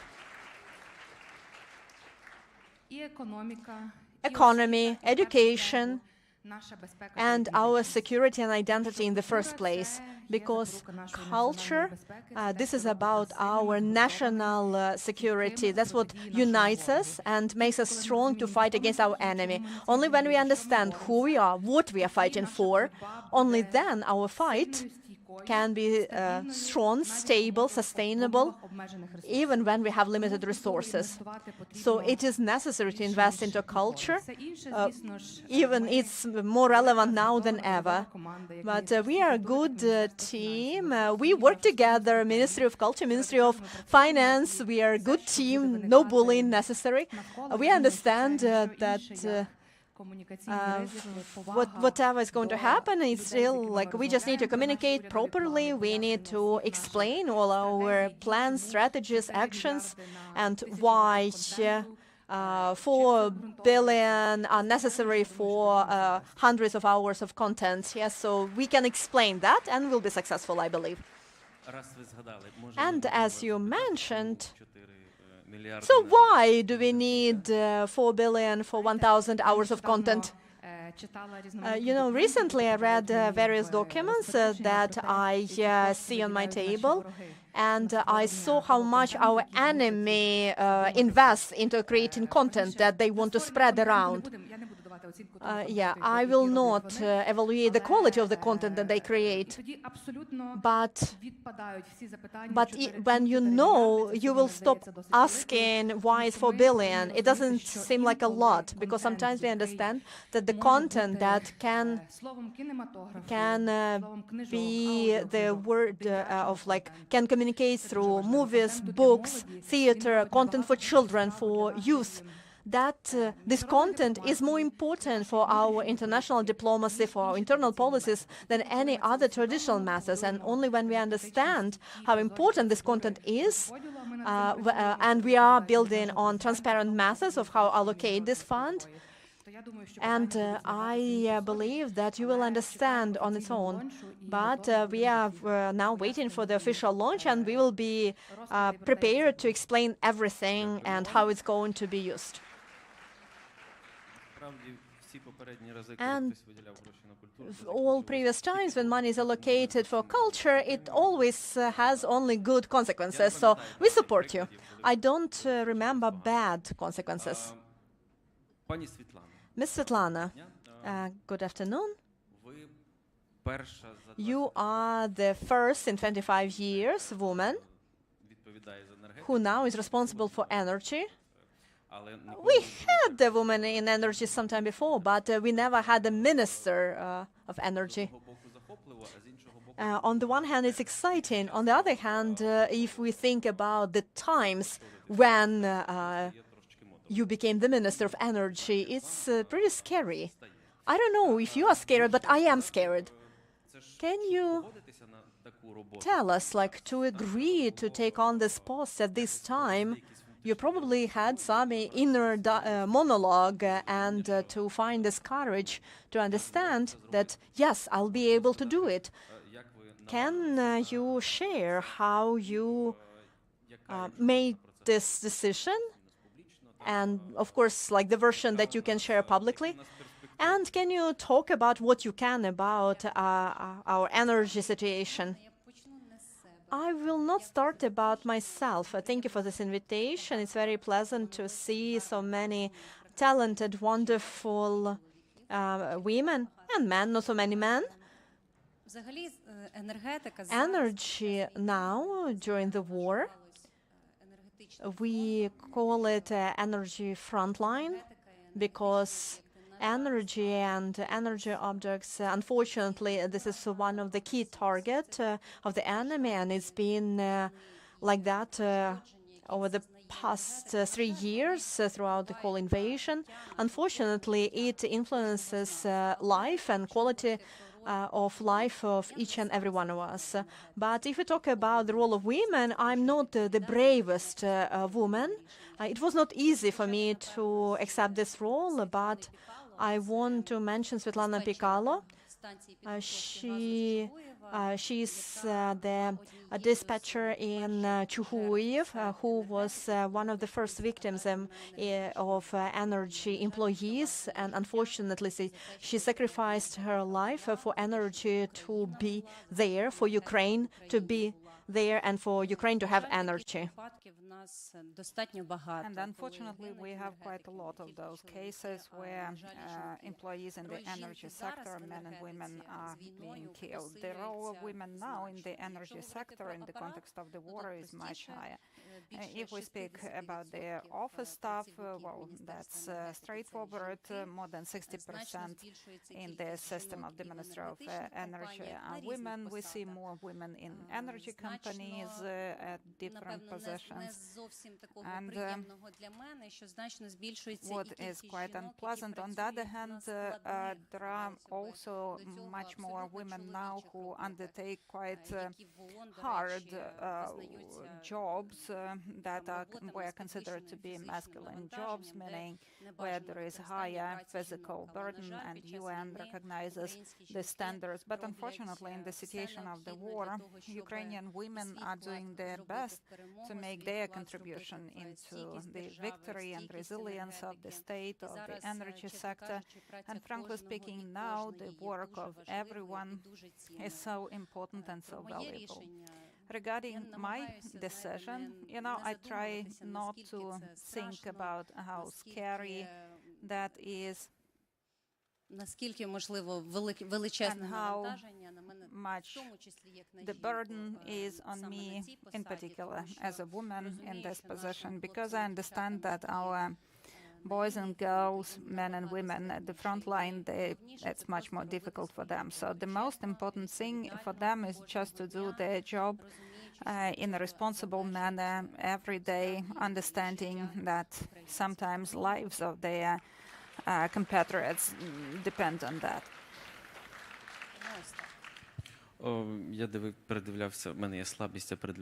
I, from time to time, watch photos from various foreign visits, and recently there was a visit of the president to the US, and if I remember that correctly, you were the only woman in that delegation. There was the ambassador in the US. Well, yes, but she lives there, right? So I mean that you traveled from Ukraine, and I also try to find out more about those who we negotiate with, and those men from the American Energy Ministry of Department of Energy. These men tend to be not the kindest persons, right, on earth. So what was your first impression of those negotiations? What was helpful? And do you believe that well, maybe you can share some insights from the process of negotiations, what the agreement was, and if our American friends are going to help us survive this winter.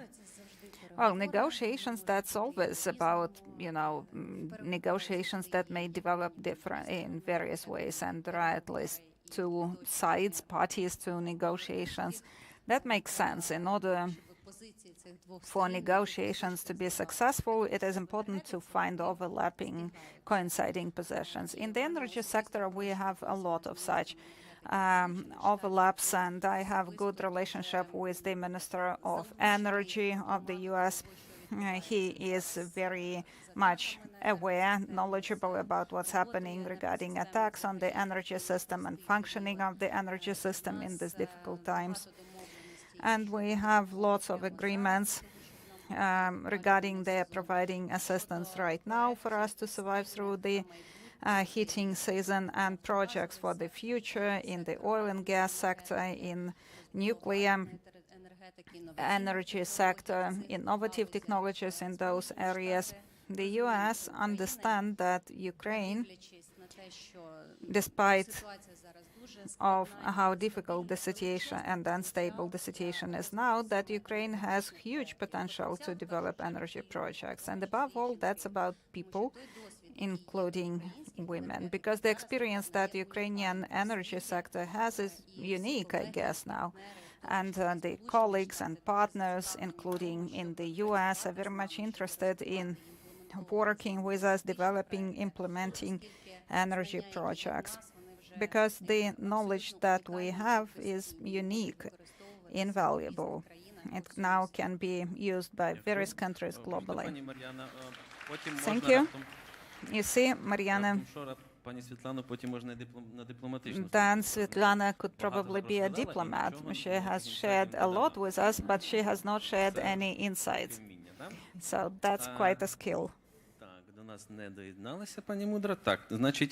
Okay, Ms. Mudra is not with us. Let's proceed with Yulia Kirillova, Deputy Minister for Veterans. And I was thinking about Maidan, first Maidan, second Maidan, then the war. And I believe that there is this category of people from even the first Maidan who, during every next exacerbation of the situation, well, they contribute, and it's so incredible how people can be brave and courageous, and undertake the job, this activism again and again. You were a volunteer, you were in the army, and now you are in the public service. Could you tell me about the following? This revolutionary and military background, is it helpful for you now in the public service or not? So are you implementing this culture, revolutionary culture? Thank you for your invitation. Today I was not able to join you at the very beginning, but I was following the broadcast, and I heard those strong women who spoke today, and every word of theirs resonated with me. So, to me, I just realized, as I heard their presentations and based on what I wanted to share with you today, I believe that it's obvious that being oneself is probably in the highest form of freedom.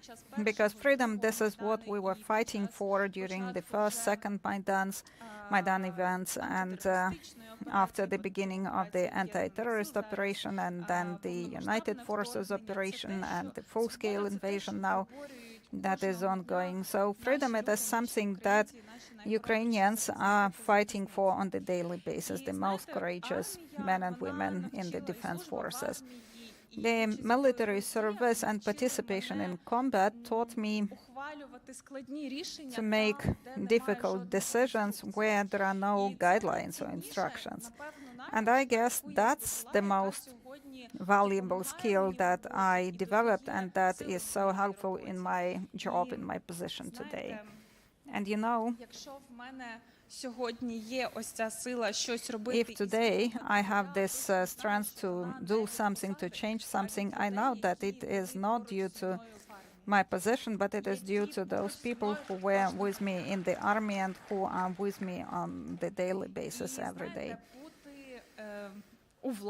And being in power, well, yeah, that's the title of our discussion, but that's not about the status. That's about the responsibility that you undertake on the daily basis. That's about the capacity to make difficult decisions, to undertake responsibility for those. Now we have about 1.4 million veterans in Ukraine.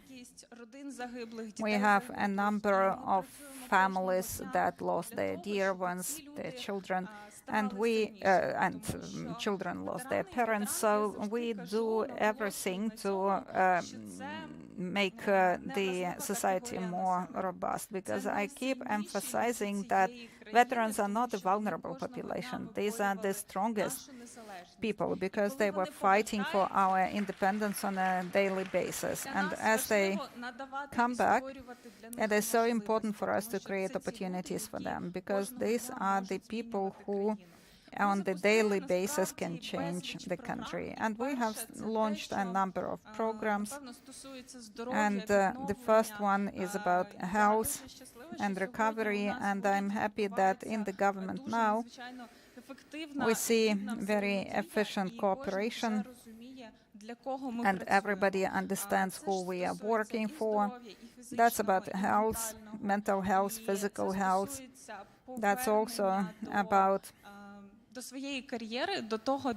going back to one's career, where you can develop, where you can work to change your country.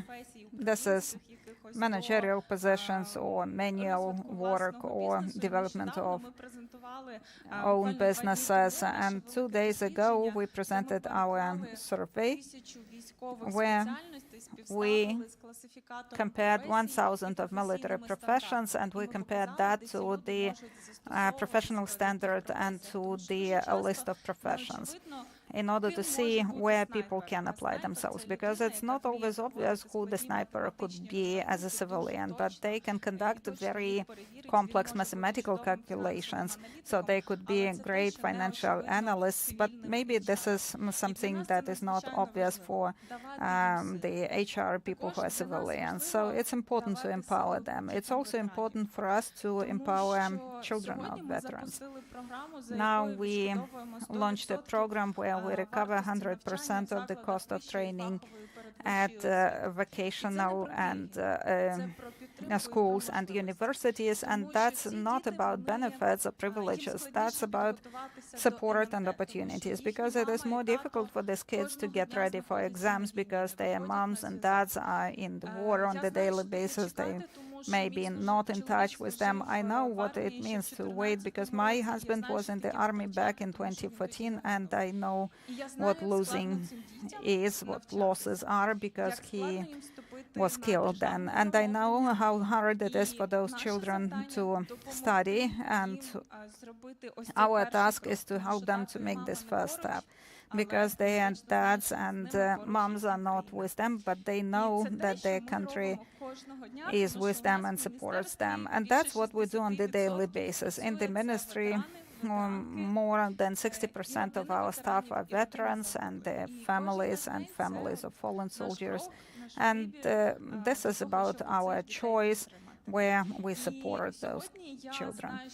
And I know that we have here a lot of representatives in different sectors, including youth organizations. So please support those children, because now statistically we see that at schools, among those children whose parents are in the military, we see the highest indicator of suicidal ideation.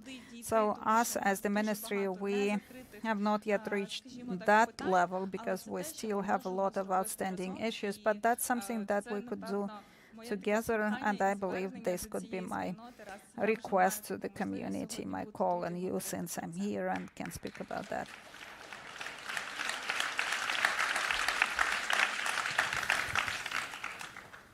Let us let Svetlana go. She's already at another meeting while sitting with us. Thank you. And Maria, I don't see you, though. Hello.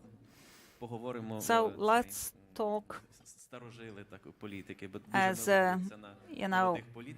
people who have long been in politics, because it's nice to see young politicians who have just recently came to gain the power, and they don't know the sweet feeling of losing the power, losing the standing. Okay, so in our So we see that not that many people can manage that with dignity. And I believe that Maria is one of those people with whom it is possible to truly discuss how to cope with that in a decent way. What's the difference between being a woman, a politician in the party in power and versus in opposition? Can you offer us a short tutorial so that we could then disseminate this information among participants of the forum? Thank you, Roman. Thank you that you didn't refer to me as a dinosaur or whatever. So I am really very agitated because with the other co-funders we see development, we see very important census discussions at every Congress. On the one hand, we are happy to see these changes. On the other hand, that's about huge responsibility. And what brings us together is the next challenges that we need to work on. In the Ukrainian society, Tatiana spoke about the Ukrainian culture, but it happens so that in the Ukrainian culture, authority power is often associated not so much with responsibility, but with some profit. And we try to change this paradigm, and I believe that we have already gained pace there. Because when we speak about party in power or those who are in power and the opposition, that's not only about responsibility, but about competence and responsibility. But when they ask about being courageous when in power, us women, we need to invest even more efforts, apart from being responsible and competent, because we need to fight stereotypes. Each time they can ask us or tell us, you are too soft, you are too strict, or you are too kind, or you look great. That's what you hear instead of they are asking about your draft laws. So I'm speaking not just about the parliament. We have this platform that brings together the legislator, the government, NGOs, international partners and regions, and it was our task to achieve this synergy. Because let me mention several examples. Golda Meir, the Prime Minister of Israel, said, you must not be, you don't have to be wonderful to start or great to start, but you have to start to reach success and to become wonderful. And I believe I was lucky in my political life. Let me try to speed up. So, okay, so I started my journey in politics in 2004, and I would like to share with you this case, this example, because when we speak about institutions and about courage, in 2004, the key figure for me was Katerina Yushchenko, who launched the Institutes of the First Lady, and she set very high standard there, and that's about going public and being implementing charitable activities. She demonstrated this new role, not just a president's wife, but an institution that can do a lot of good things. And I'm happy that Marina Poroshenko, Olena Zelenska, that they continue enhancing and expanding those areas where they were not present before. Second, right, I was first in the opposition in the parliament in Kyiv, city council as well, but after the Revolution of Dignity, that's true that we faced a lot of challenges, but partnership in the authorities, that's also something very important. That's what makes it possible for us to name problems. As soon as we name them, we understand that we need to come together to address those. In the previous convocation of the parliament, well, I wouldn't say that it was too hard. Yeah, sometimes we had to come up with some very creative mechanisms to address issues, but we came together for the benefit of the joint agenda, common agenda, where we understood we need to change something. Electoral quotas. We focused on the themes that are not that characteristic of women: energy sector, security and defense sector, veterans, not just social policy, not just international policy, though Mariana knows that we also did a lot to make sure that these gender stereotypes in the diplomacy and diplomatic service, that they are undermined, and now we see very successful ambassadors who are women. And Mr. Roman, I'd like to emphasize that even in office, we found very helpful the women in opposition. We would come together concerning issues to be resolved, and we listened to each other. We heard each other with our minds, with our hearts. And now our responsibility here in this parliament is to bring back this togetherness. It's not even about figures. 11% of women in previous parliament, now almost 21. We need to come together and move forward in smaller steps. With electoral quota in question, the men would, in the hallways, they would say, "Oh my God, what is going to happen when there's 30, 40% of women in government offices, in public office?" Thing is about the balance in decision making, in not only speaking but also taking action. And at this 9th UWC, it's important to see other women act, undertake responsibility. So, when I speak of my experience in public office, it's more difficult because there's more responsibility on various levels.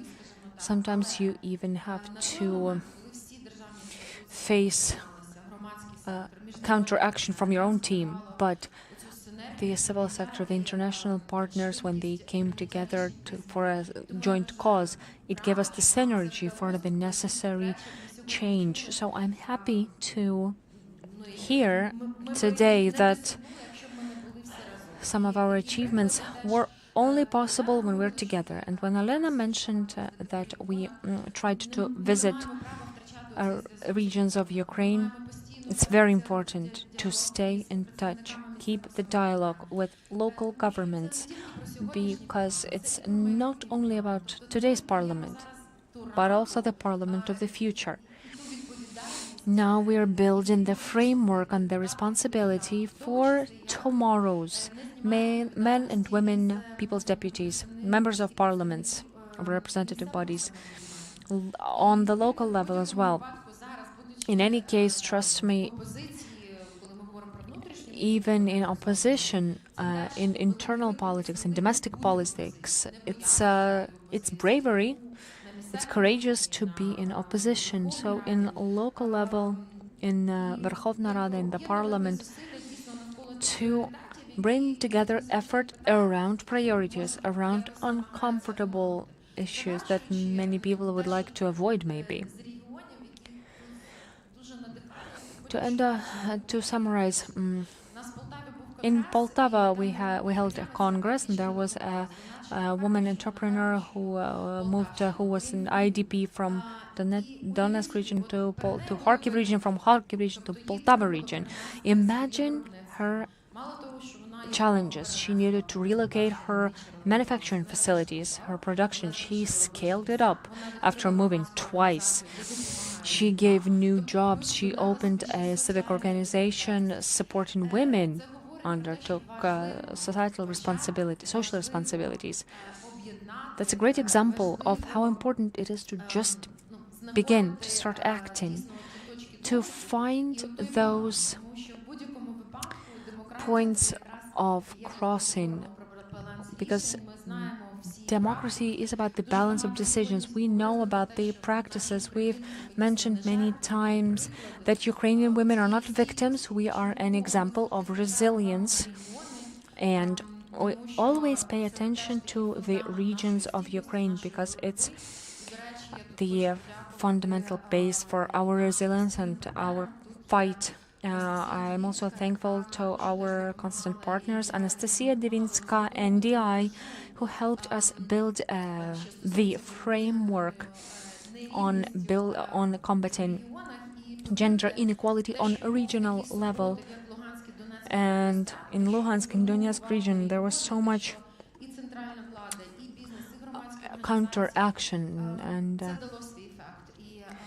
the synergy between civic organizations and governmental bodies helped us succeed. We are different, but we are gathering around common ideology, common values and principles. So let's stay on top of that. Thank you. Perfect timing. Perfect. It's probably an experience after years and years in the parliament when you know when you have to be on schedule. It's a learned skill. You know, be careful. We do it either way, through the door, through or the window. You know, metaphorically speaking. I remember I read a book by Yaroslav Hrycak about global history called "Overcoming the Past," about the history of Ukraine. And it shocked me when I read the emancipation in Europe, emancipation of women, was made possible because there was an enormous war, World War I and II. And while men were in the front line, the women showed that the so-called male professions, occupations are not, are just a bias, nothing more than a bias. So professionally, with a rare, very rare exception, all professions that can be done by men can be done by women, so bias is fake. In banking sphere, in banks, there are many traditionally male roles. And from the top of my head, heads of the financial institution of the last decade in Ukraine recently, and I could only remember several female names, so it looks like a boys' club to me. Well, so did the war change the situation? Are women more represented in bank, in cash collection, for instance, cash management? How does Privatbank work with this to involve more women on these positions? Thank you for this question. First of all, hi, everyone. And personally, a bit away from the question, I feel more brave and courageous from even being here with you, dear colleagues. Imagine how I feel. So, back to your question, yes, the trend is here. It's been studied. We continue to live with certain stereotypes, but I think now is the time to change them, to break these stereotypes, bust these myths. And thanks to these women in the audience, at the front lines, and other women. Continuing the words of the previous speaker, women in action. I'd like to give you some data to show you how women act. So, from the side of the biggest state-owned bank, we see in Privatbank, for instance, over 0.5% of business accounts that are being opened are businesses owned or managed by women. 8,000 entrepreneurship accounts are launched per month. That is 50% more than it was 3 years ago. But new entrepreneurial businesses, 6 out of 10 are led by women. This year, probably will break our own record. This year, we will have opened 100,000 entrepreneurs' bank accounts at our bank, owned by women. Privatbank today has 18 million clients and 18,000 employees. We are like a little country in itself. And we are an example, a very demonstrative example of all trends our country witnesses. Privat Bank has always employed many women. It's even more true today. Our face is more increasingly female. 65% of employees are women, and women are more represented at top positions. So the women who are taking on the responsibility. Heads of branches are 75% of them are women, and that is an enormous indicator. We didn't have that before the war. The top managers, 60% of them are women today. It's a huge shift that is happening in this society. Women in Ukraine have always been brave, but today's situation, the war, help us become even more proactive and responsible. Just because we have to. The men are on the front lines, and we have to hold the rear and the finances. And only with these two elements, victory is possible. We see this trend. This is happening. We're surprised ourselves. As you said, there used to be traditionally male roles, and we thought that the cash collectors and managers were traditionally men's professions. But today, Privat Bank has 25 cash collectors who are women and 25 engineers of cash collection, and these were traditionally huge teams that were servicing the POS, the terminals, the ATMs, and now the engineers these positions are filled increasingly by women. Women were brave enough to try, and they liked it when they tried it. It's a wonderful example. I have my colleague Lilia from Kyiv region somewhere here. I don't see your face, but I know you're there. She's a very noticeable blonde, and she's a head of a department in Kyiv region, and her team consists of 80 people who are very close to the front line. And they are covering, they're providing the financial stability of our clients. On a daily basis, our clients can withdraw cash, can manage their funds, their accounts, thanks to this team. And every day she takes care of the safety and security of the employees and of the clients, because this woman is responsible for logistics, for itineraries, and she is responsible for these processes in her region. And when I talked to her before and asked her what everyone was saying, why didn't you flee? Why didn't you leave the region? And her response, I hear these stories every day from 6,000 of employees of the branches. And she said, at first we were saving the people, then we were saving the money, then we were saving the clients' funds, then we were absolutely imperative for the clients. They needed us, and then there was not enough time to leave. We were just too busy to flee, you know. So in every person's life, there is this point when you understand, yes, I can, yes, I will. I am doing it. The topic of today's panel discussion. And in Privat Bank, we do everything to promote women's leadership, training programs, and also sometimes there are some things that women would not love to do, but still they have to do it. 70 of our female employees are on the front line as we speak. On their behalf, I thank you. We are looking forward to having them back. We are preparing.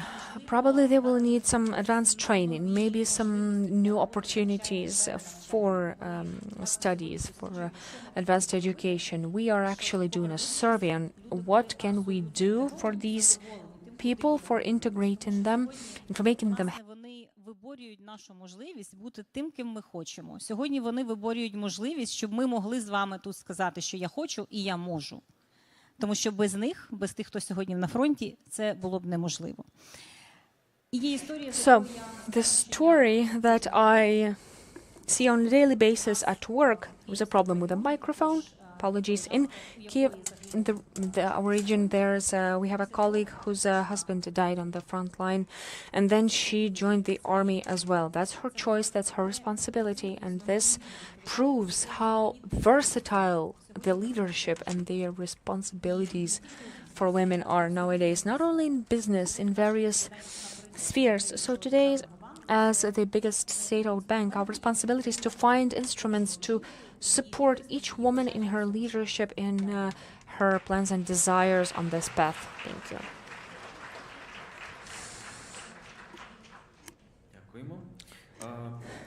Thank you.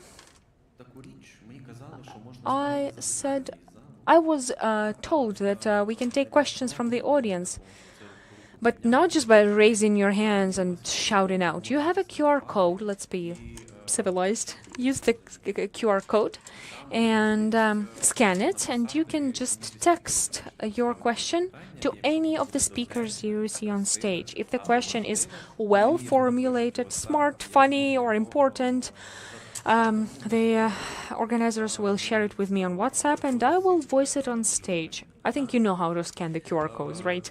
So everyone is used to it already. Thank you, Ms. Natalia. Now, I think now the very interesting speech will follow, especially for me. I like to meet different people in different spheres, and there are women generals in Ukrainian army. I could count them very quickly. There are not many, there are quite few, and it's not funny at all. Because in fact, it's not as disproportionate, the situation. So I think it's just one general who's a woman in the Ukrainian army. 4? Oh, I stand corrected. See, I learned something new today. That's 4 times more than I knew just a moment ago. So, still, 4 is not 40, right? So, as Ingrid is Lieutenant General.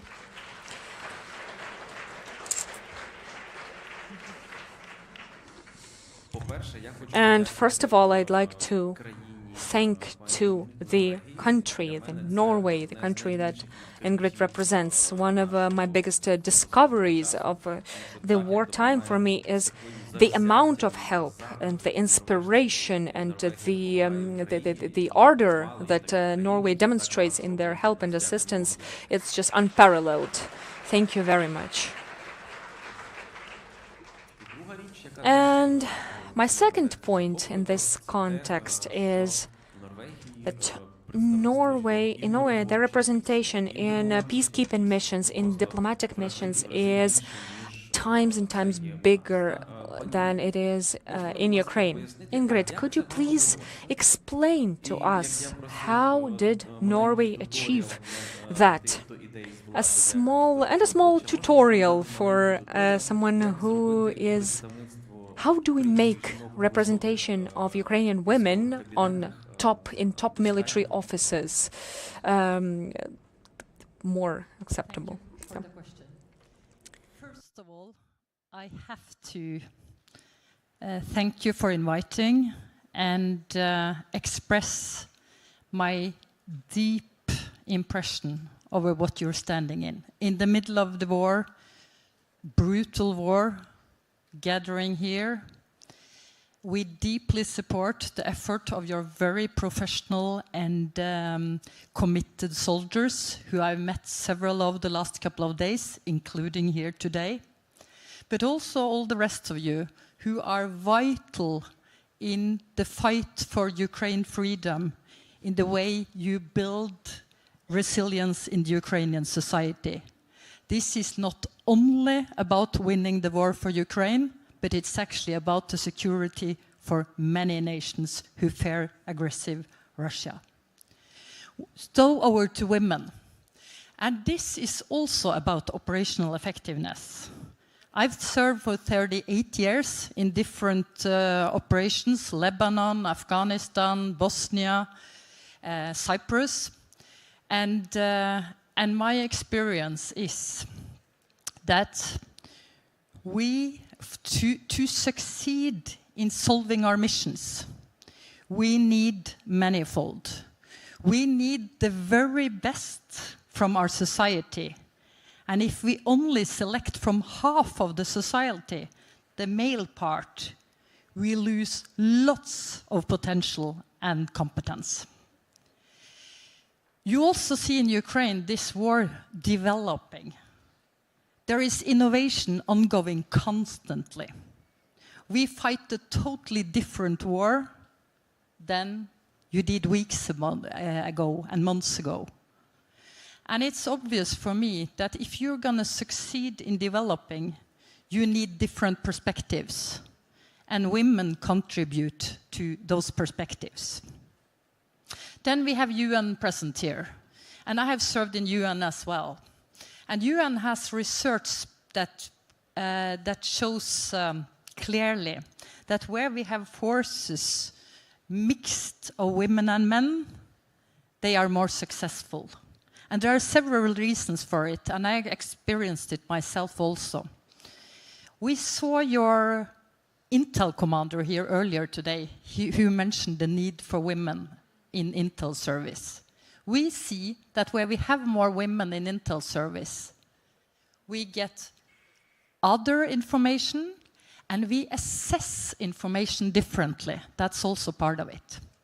We also see that the protection of the civilians is better when we have mixed units. And I have experience from Afghanistan or Lebanon, where we were, for instance, searching compounds or personnel for ammunition, weapons and such.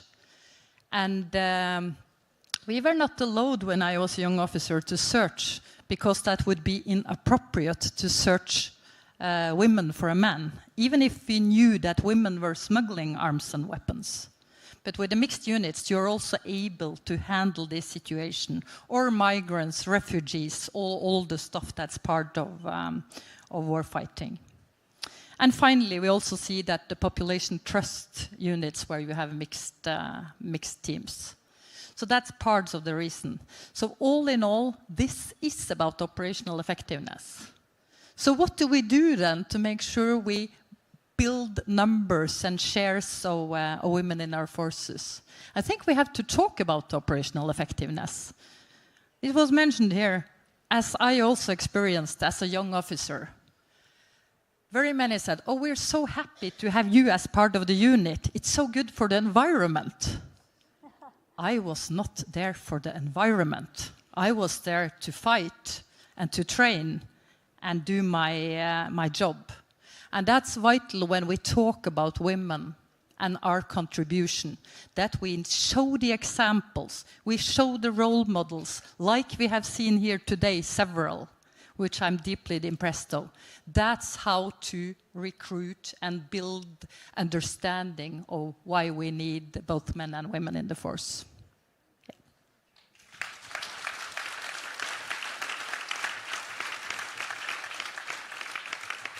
Дякуємо дуже. Thank you very much. I have two good news. First, that you listened to me and you started asking questions. And second, that Ms. Irina joined us. You are from my favorite decision-making place in Ukraine.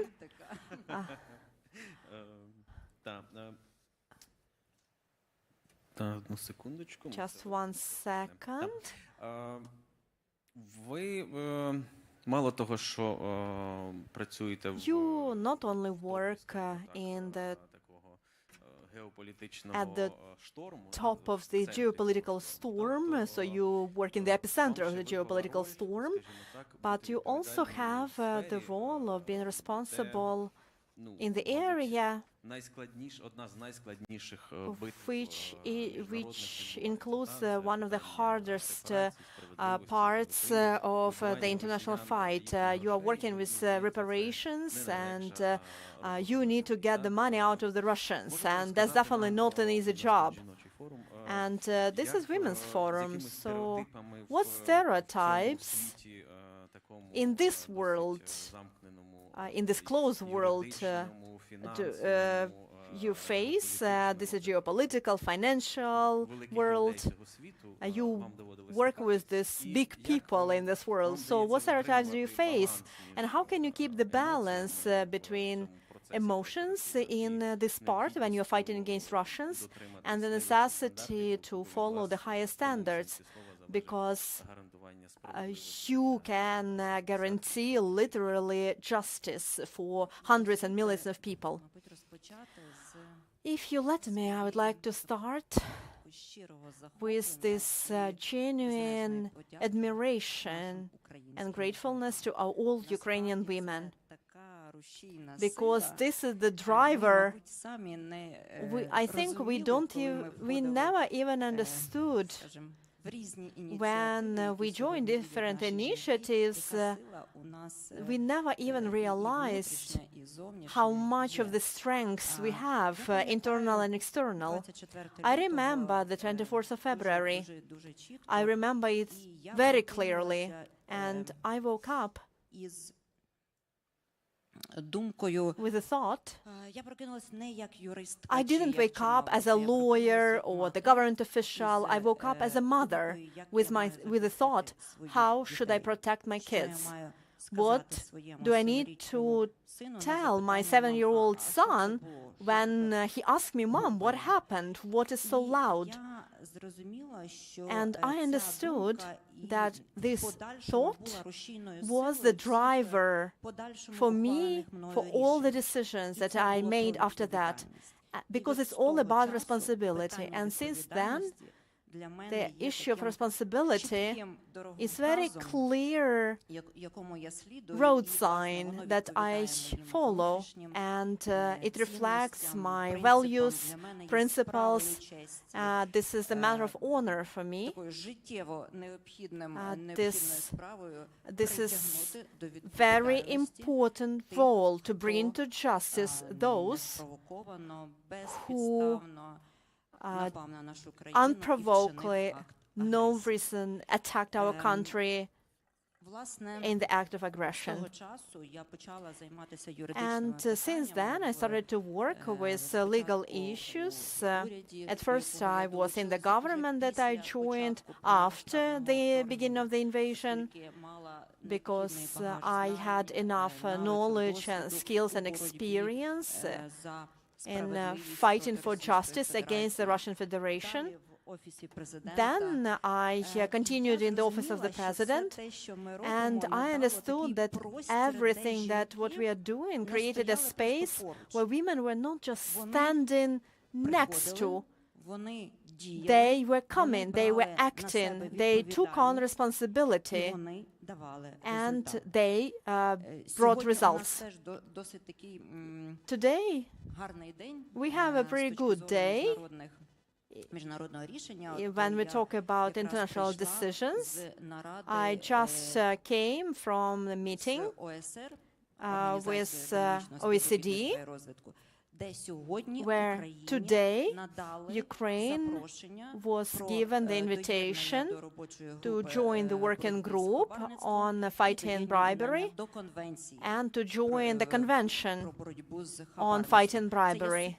This is a very substantial step, and this is the result of the work of our government, parliament, and many other stakeholders. And today, on the international level, was recognized as substantial progress on fighting corruption, and we've achieved this in less than 3 years. I would like to note the role of women, because the leader of the group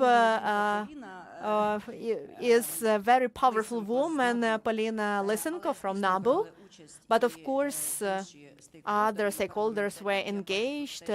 I see members of the committee of the parliament who were actively engaged. So this was a very important decision, and I want to congratulate all of us. It shows that we as women, we don't see any barriers. We can overcome anything. This war ruined the old architecture of power, And through this crack, we as women got into there. We are not asking for kindness. We are not begging for gratefulness. We just come and do what we need, what our country needs, without recognition, but we work for the result. And we achieve results. This is not the result in just words. It's about results when we bring back our children, when we have the necessary decisions, and the justice that justice in the future that we are preparing now. Yes, we entered the spaces that for years were occupied by men. But we don't come there to play by their rules. We don't need to prove that we deserve to be there. We just show that we are effective. We do it quietly. Sometimes it exhausts us. And we don't need this acknowledgement from the outside. And I see that women who are leading reforms, leading governments, leading strategic ministries, who bring back children, who build unprecedented legal mechanism on the global level, on bringing the aggressor to justice. We see these results. We see political and legal decisions made to create a special tribunal which the goal is to punish Putin and the top leadership to bring them to justice. This is the first precedent after the World War II and third precedent on the crime of aggression after Nuremberg and Tokyo tribunals. We have big ambitions and we received the decision about creating this tribunal, and we have restrained optimism, and there will be a decision of the Netherlands. The Netherlands will become the country that will physically host this tribunal. We are also working on compensation commission for all people who became victims, and we talk about physical persons, organizations, communities, because when a few years ago we talked about reparations, politicians from our partner countries were laughing into our face. We politely accepted that, but we kept pushing.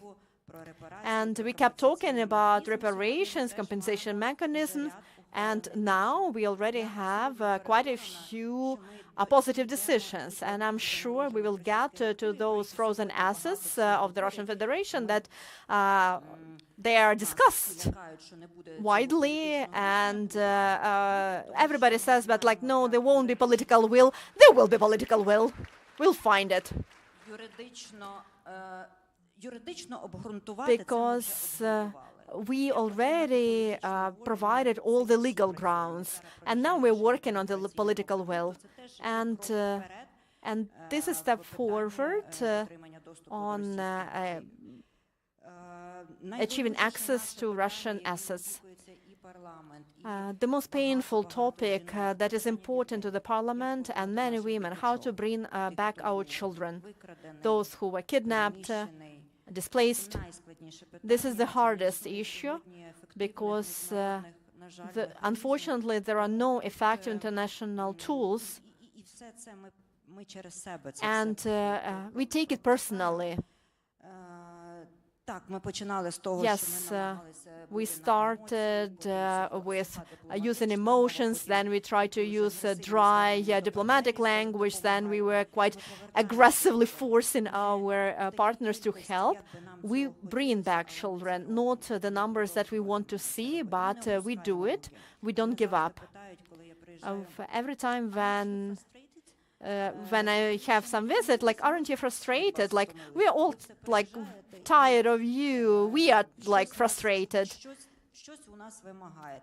But you keep coming and you keep demanding something from us. So it's like, we are not demanding from you. We are not asking it for us, because right now it's not about Ukraine. We are your shield. And so those terrible nights that Ukraine experiences now, so that you will never experience that, so that you don't need to hide your children, so that you don't need to go to bed with the thought, are you going to wake up? Or are you going to wake up with power in your house? So this is for you as well. It's not about us. And women play a big role in this because maybe women have a higher level of responsibility, empathy. Maybe they can be more sincere when they talk. So we manage. It's not going fast, but we are quite successful. And I believe that Ukraine is going to be recovered by those who know what loss is. But they didn't lose hope. Women are not at the rear, they are the front line. And the courage to be yourself, this is our biggest tool.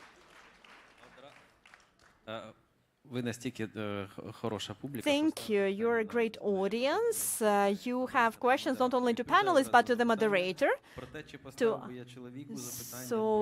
are you going to ask a man about the balance between emotion and like your professional work? I didn't mean that you are emotional. I meant emotions when you're fighting Russians.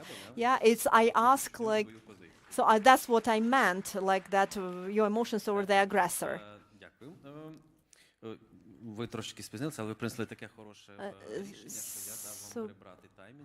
You were a bit late. I let you talk a bit longer, but you came with good news, so I let you do that. Miss Sabine,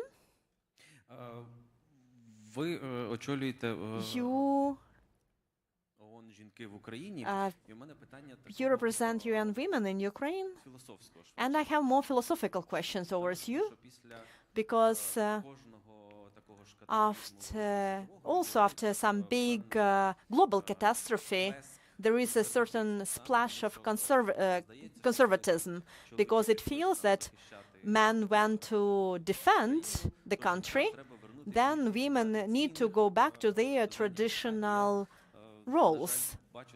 And unfortunately, I see it not only in Ukraine, in public space, but I hear this rhetoric from our so-called democratic partners that at least they don't face it immediately in their country. And we cannot guarantee that they will not face war in the future. But at this moment, there is no war. But there is still this wave of conservatism. Unfortunately, now it is widely spread. Unfortunately, in Ukraine, but among our neighbors as well. So what should we do not to have this going back to these more paternalistic practices? What safeguards can we implement now? And maybe you have some secrets of success.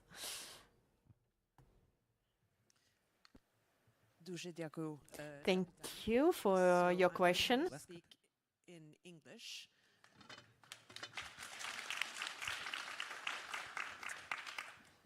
It's a huge honor, and I'm very excited to be here with all of you, and it's really a huge honor to be on this panel with such incredible women leaders. So thank you very much for this question.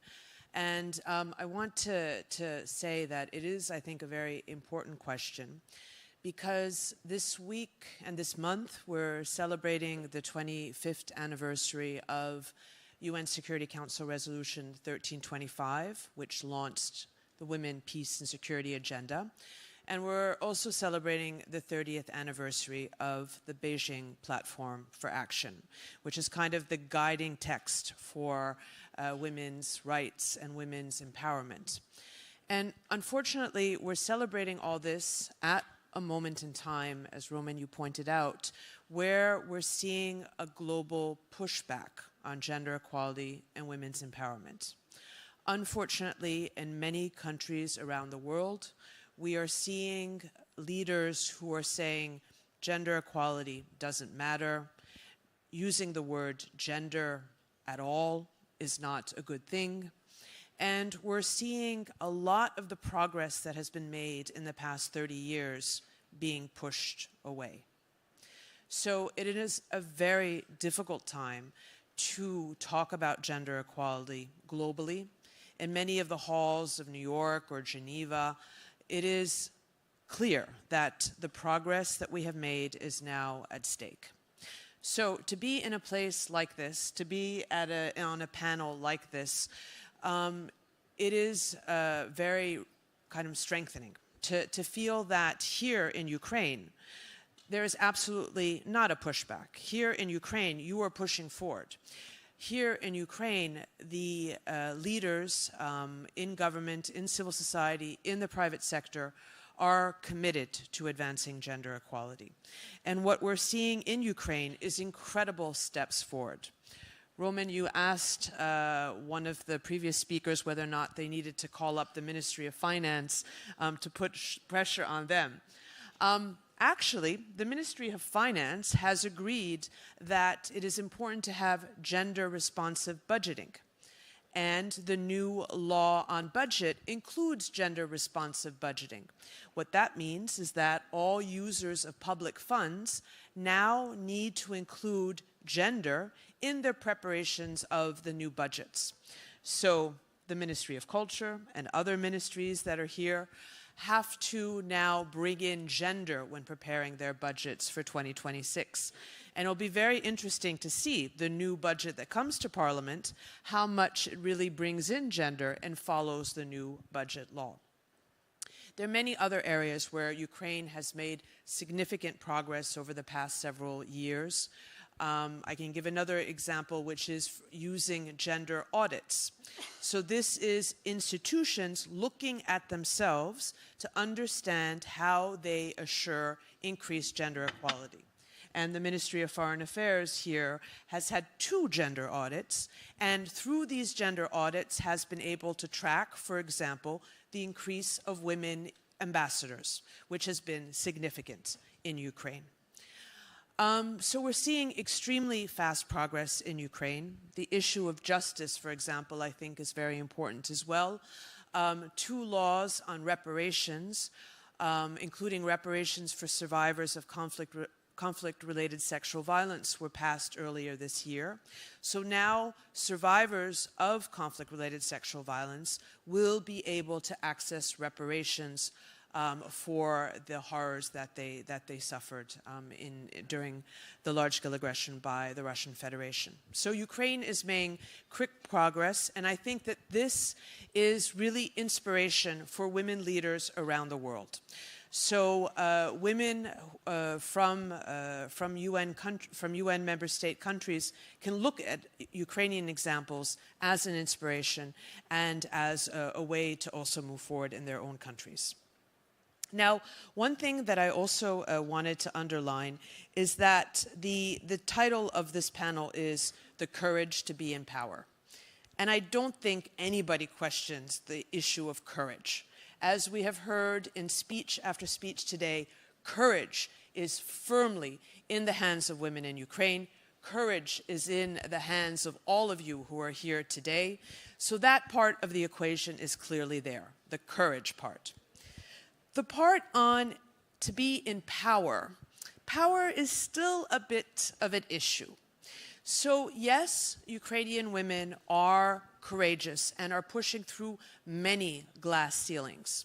But still, 21% of the parliament is women. So there's still some progress to be made if we want a fully equal and inclusive parliament. Still, in the cabinet, there are 3 ministers in addition to the prime minister. So here, too, there is still some progress to be made if we want to have a 50-50 cabinet in Ukraine. There has not yet been a woman elected as a mayor of a major city in Ukraine. So we have acting mayors currently, including the mayor of Zaporizhia and the mayor of Poltava, but they were not elected to those positions. So there's still some space for progress here, for women to be able to fully show their courage in positions of power and positions of decision-making. So here I just want to mention an initiative that we are proud of at UN Women to have started, which is called She Leads Ukraine. And the aim here is to help prepare women for the next elections. We don't know when the elections are going to be held, but it is already time to start working with women across the country.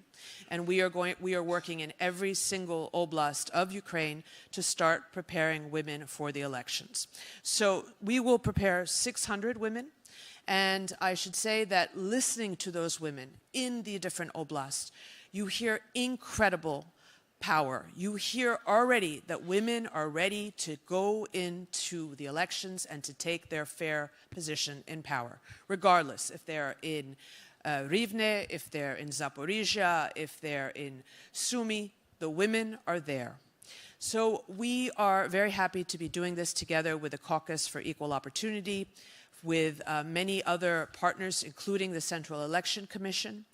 And we know that women are ready, and I think that those of you who are here show that courage. Not everybody will run for office, but what will be important is the solidarity and the mentorship. And this room here today is an incredible circle of solidarity, which we very much hope to continue to build on. And I really want to say that your solidarity is important not only for the women of Ukraine, but it is also important for women in other countries who are facing this very difficult pushback on gender equality. So a huge thank you for all of you, and it's a huge pleasure to be here with you. Thank you.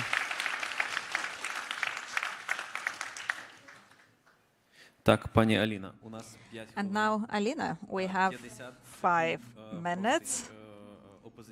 And the opposition faction asks for 50 seconds. And we still have 2 or 3 questions. So let's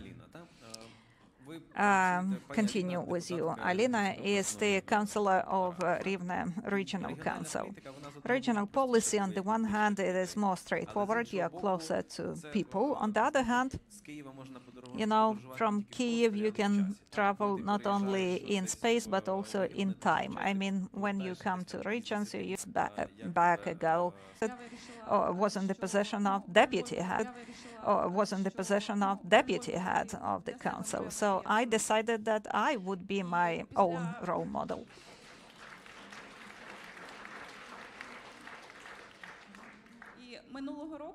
Last year at the Ukrainian Women's Congress, you met my colleague, Katerina Samardak. She is the councillor representing European Solidarity Party, and we decided that the role model for us, how we can show that we are in power, that we make decisions, that's the role model of Caucus Equal Opportunities. And we established that at our level.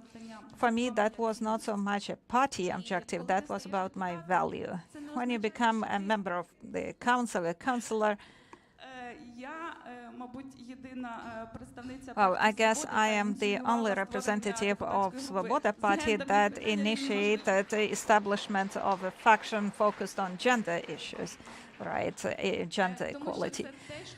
Anyway, that's something that we need in Ukraine, and this is the value of the Ukrainian Women's Congress. That's about solidarity of women, no matter what your political party affiliation is.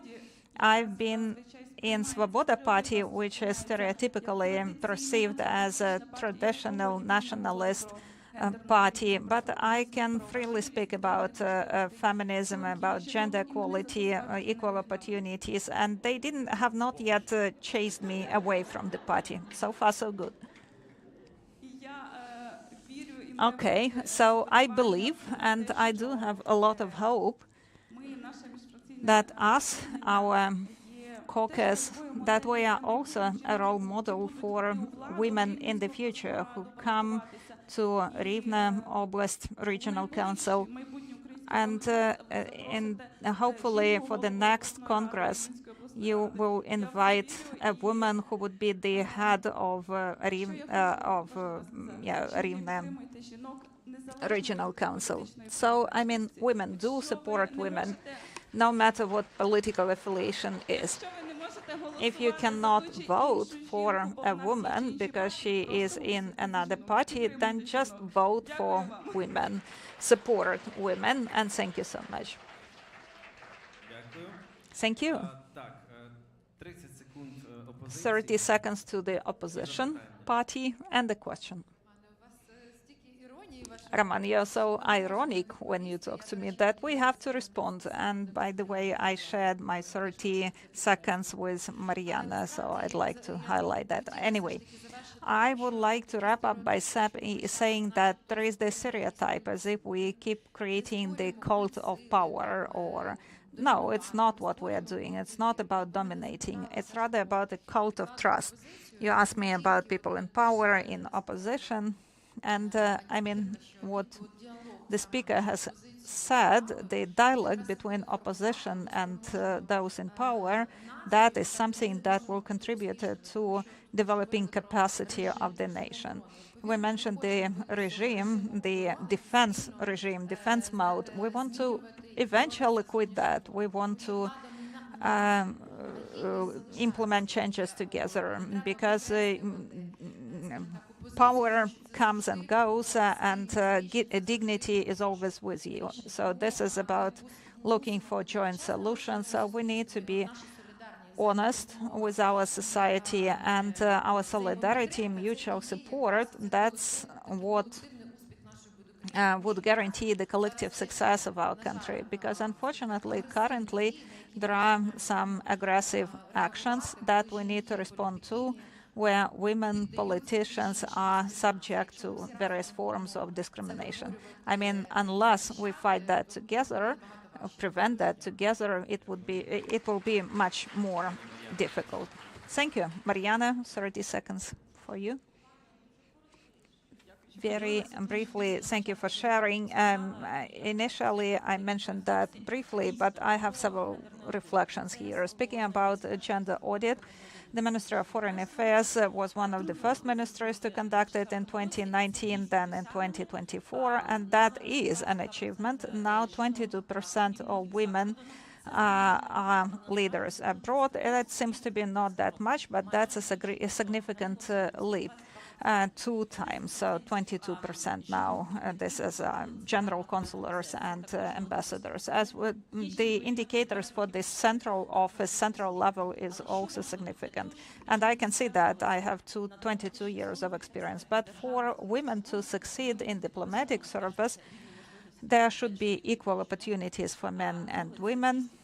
And also this is about support and mentorship, because we have mentorship programs where senior, more experienced diplomats share their experience with younger colleagues. And of course, women's leadership, developing women's leadership. And that's where we speak about the general women's leadership, because this is really something special. So just as women who are parliamentarians, diplomats, we have certain specific features because women tend to be good negotiators and communicators. And that's so important, especially now that we're fighting against the Russian aggression. It is important to be good negotiators, to convey correct messages. And women know soft power. And by the way, this is the example of Olena Zelenska, the First Lady, with her initiatives, our Prime Minister as well.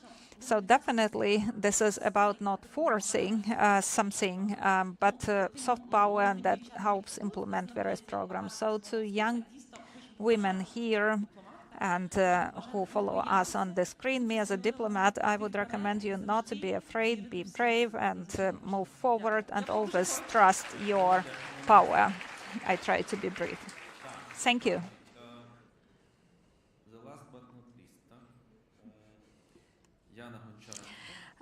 So Yana Goncharenko now, a brief address about women in the media.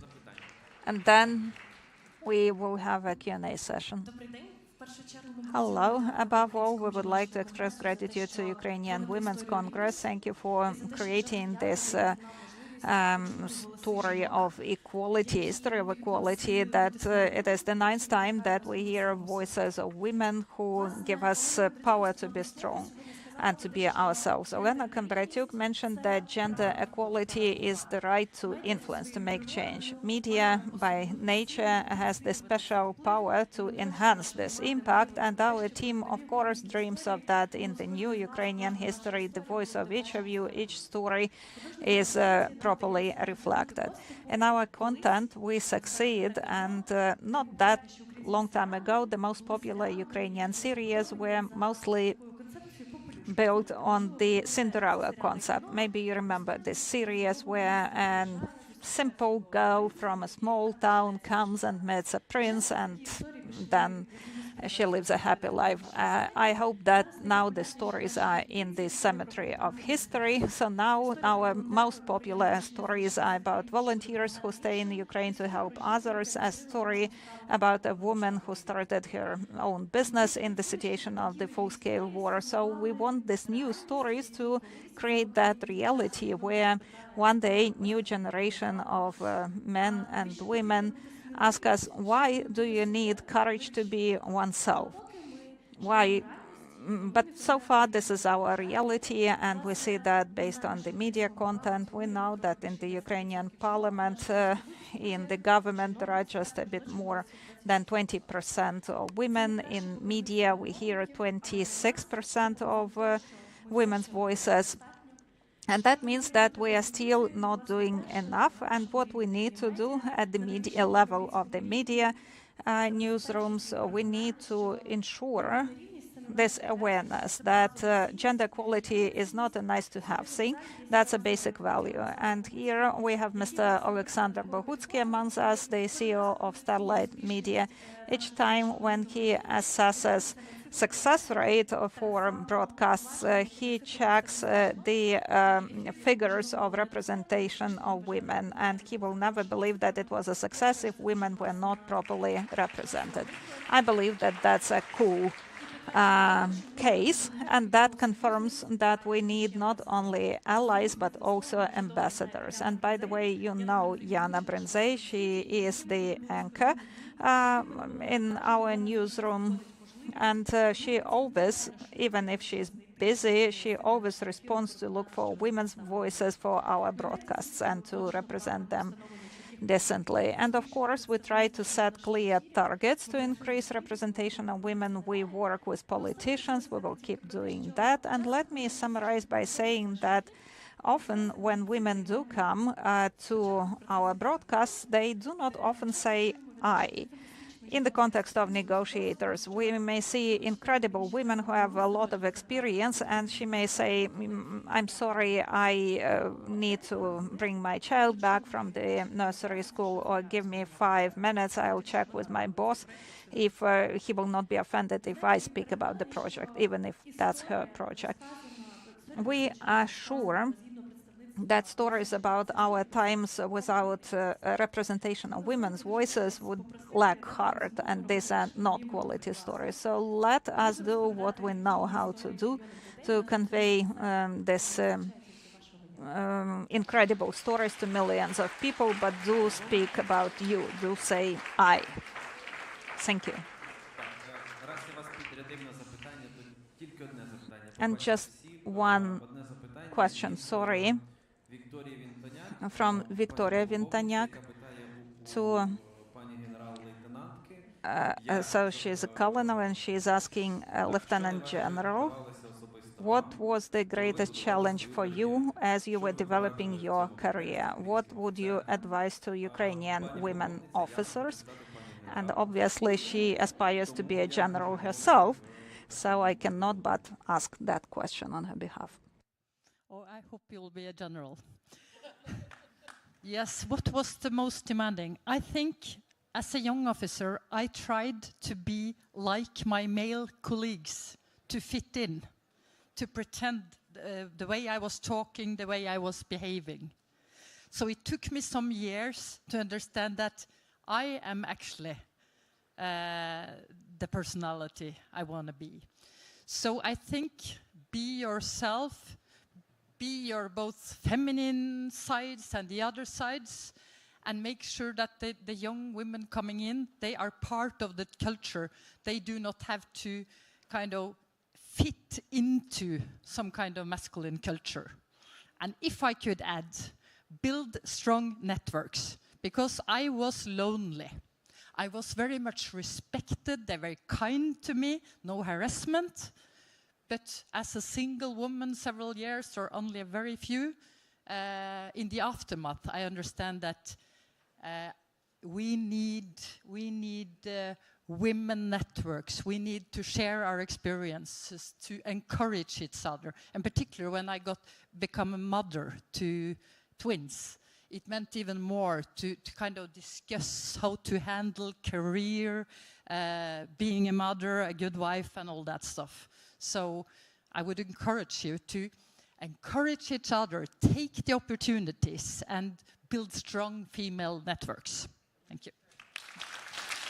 Дякую дуже. Ми перебрали 10 хвилин. And we've used up 10 minutes of the time of the next panel. And it's one of the most unexpected proofs of existence of God from you, Mr. Roman. But all right, we are grateful to the participants of this panel discussion. Please stay here for a picture. Roman, there's a women's dictatorship here. Please stay and come over here.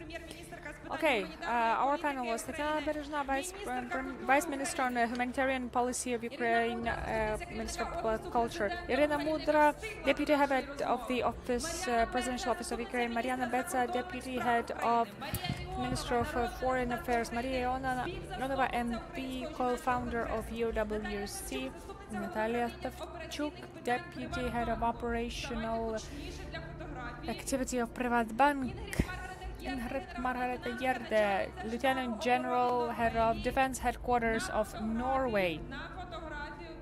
We want all of you into the picture. Sabine Fraser, representative of UN Women in Ukraine, and Alina Yanchuk, People's Deputy of Rivne Regional Council, City Council. Get together for a picture. Dear audience, you'll have 10 to 15 minutes for a coffee break. Please proceed. Have a little time to yourselves.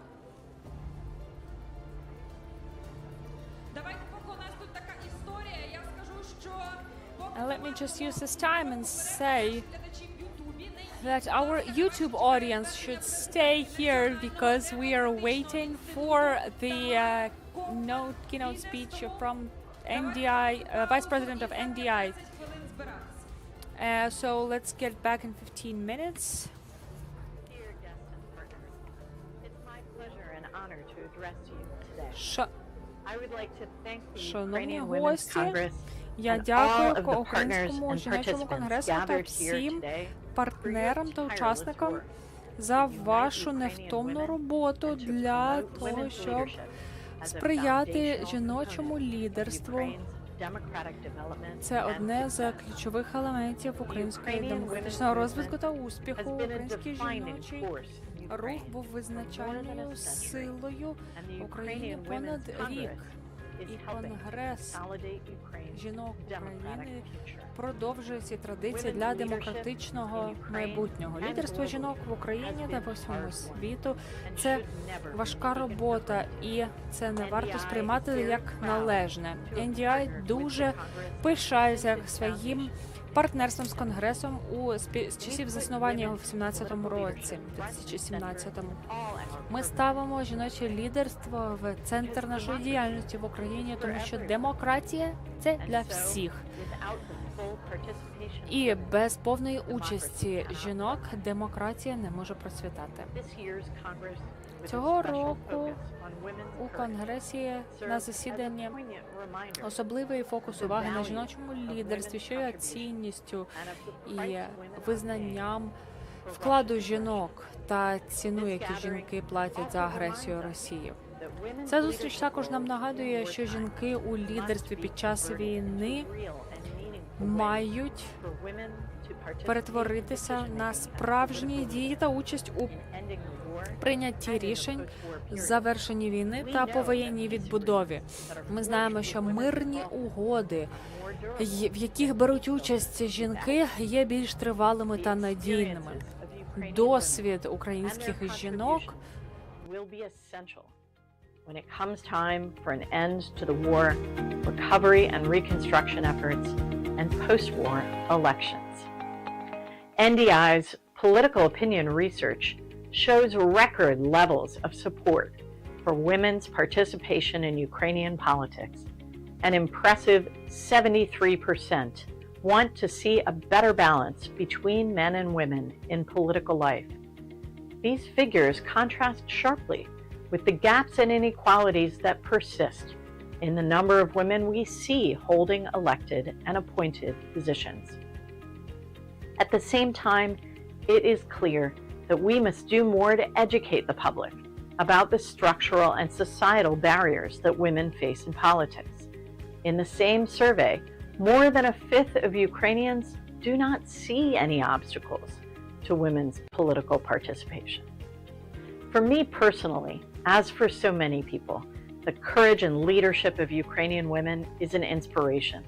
Women are defending the country in combat roles, working as medics, conducting rescues, volunteering, running businesses, and leading in their communities during this unprecedented time of war.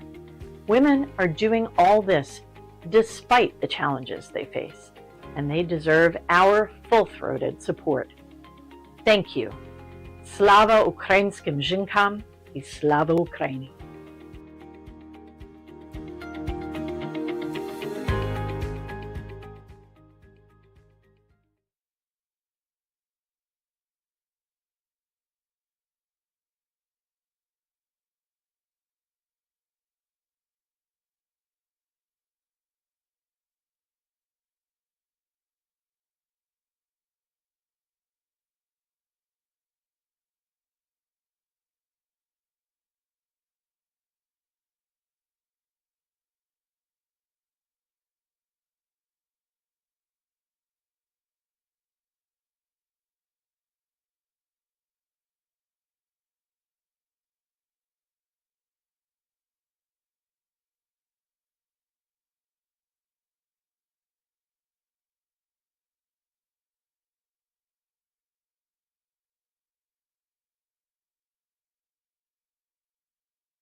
плануємо розпочати о 17:45, тобто за 8 хвилин. Я дуже вас прошу врахувати цей In 8 minutes, we are coming back to the room. Please be very punctual because we'll be proceeding with our fourth panel discussion.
У нас кілька хвилин до початку і кілька людей в залі, що не дуже добре.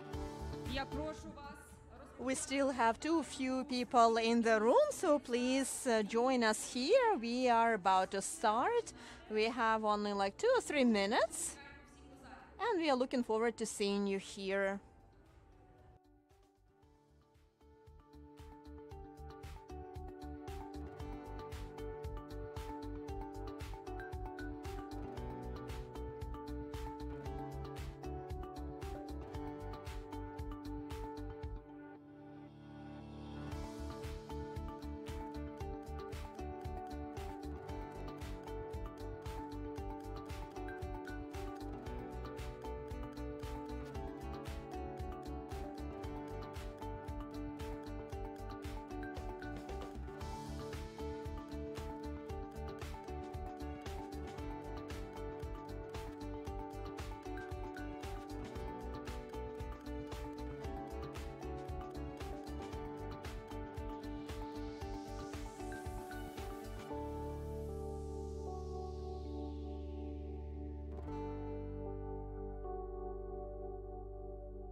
Так, всі, хто в залі, будь ласка, сідайте. Всі, хто ще... Everyone who is already here, please take your seats.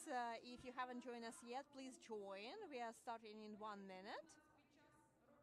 And then, please, I would like to avoid all this movement when we already start the panel. So let's not create lines. You have a chance now, sit closer to the stage. Because we are almost done, but we are going to have very interesting conversation and a few not standard formats. So I will be very happy to see all of you in the room. So please come back.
Шановна громада, давайте займати місця, бо бачу вже людей в залі чимало, але ви ще не в тому положенні, яке необхідне для початку.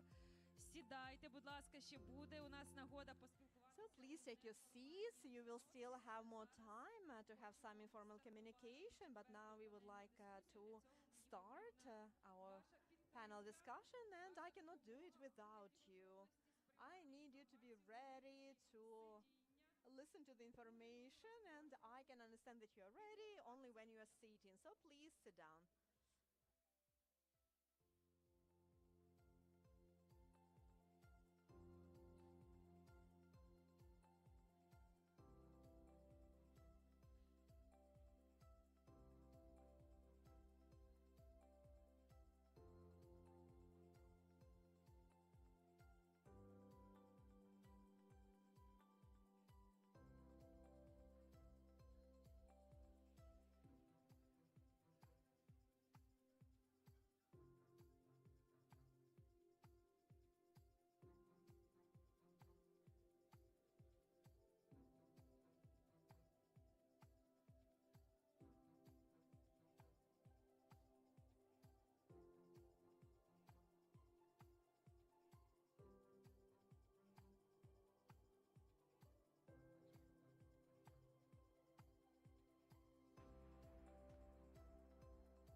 Всеукраїнський жіночий конгрес продовжує роботу. Попереду у нас четверта We панель. continue our work, and we're about to start the fourth panel. And to know the topic of this panel, let's look at the screen.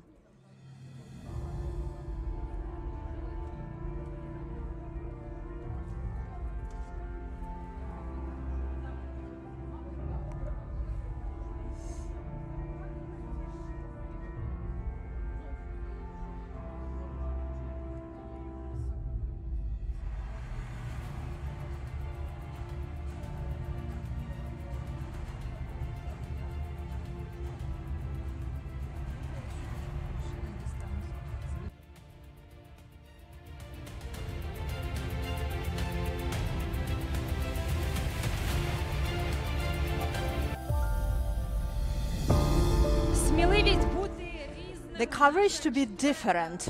This is our fourth topic, and it is about women who break stereotypes in all areas of life, and they are not embarrassed to speak up of who they are, and it is about inclusion, which is gradually becoming a norm of our life. And I would like to invite the panelists, Olena Shevchenko, human rights defenders, co-founder of the charity organization Women's March, the head of civil society organization Insight. Yana Prodan, student, a civic activist, and the member of the fund Chirikli. Olena Osach, the head of civil society organization I Know You Can, Dnipro City. Anastasia Divinska, international expert on gender issues, the first head of UN Women in Ukraine in 2014-2019. Oksana Borkun, the head of charity fund We Have to Live. Lilia Bereshna, the incassator driver, regional branch of Privatbank in Ivano-Frankivsk. Margarita Shemet, the chief engineer of agriculture enterprises, the companies, agriculture companies, and Ivana Novoselska, the member of the project of Ukrainian Women's Congress and the Council of Europe Double Challenge, the founder of civil society organization, The Power of Women. And Natalia Lelyukh is going to moderate. She is a medical blogger, volunteer, and the woman who received the first award of Mary of Hagen.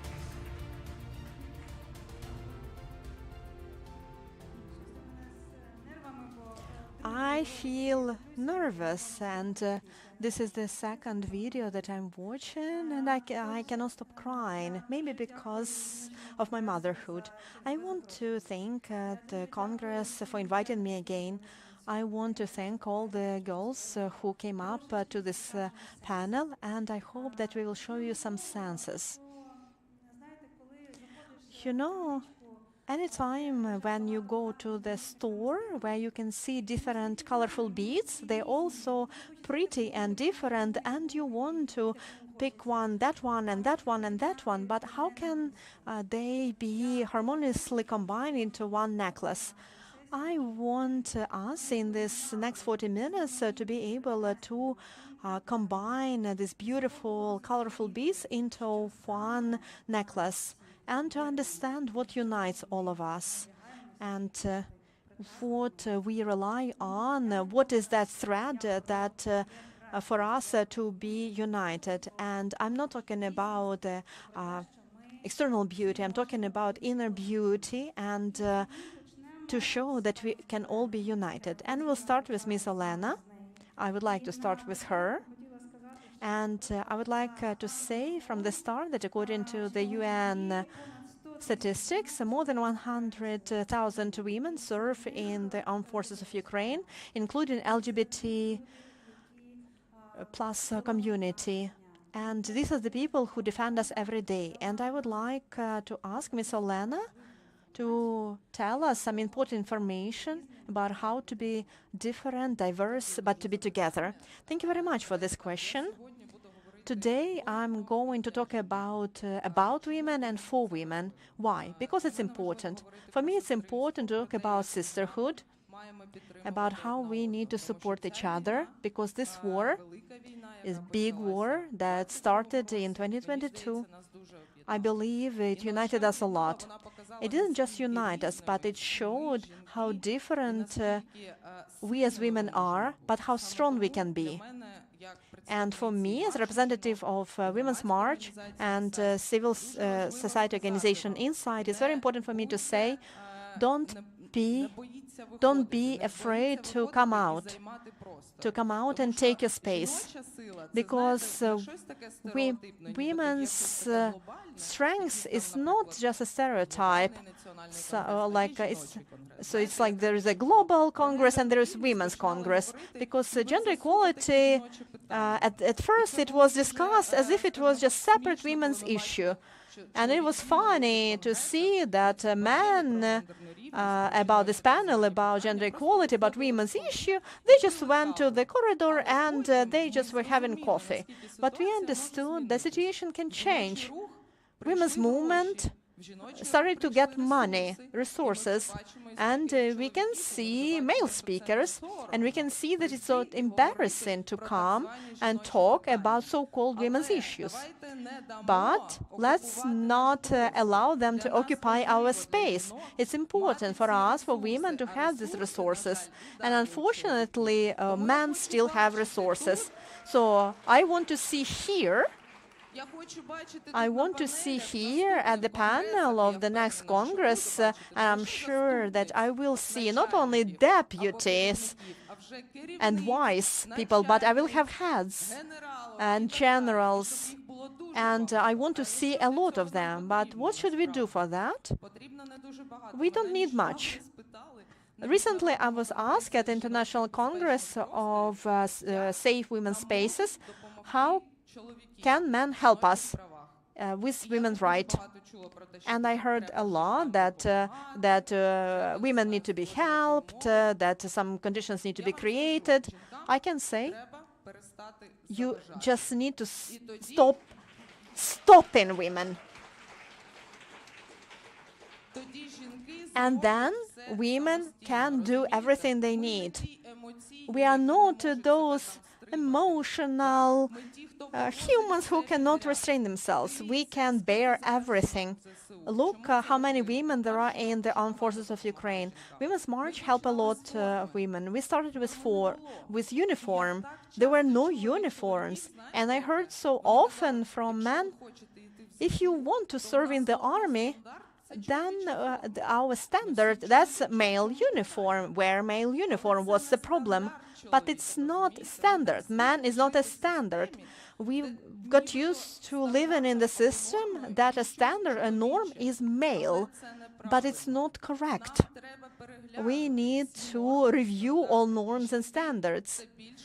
Women are more than half of society. Women work, build their careers. Women help the elders. Women carry all the household, but that's not okay. I think that we need to focus on the right things, and we need we need to make it this way that it is prestigious to be assisting someone. Why men don't take some jobs in care? As soon as it is prestigious, as soon as it is well paid, men will come. And we saw many of the examples.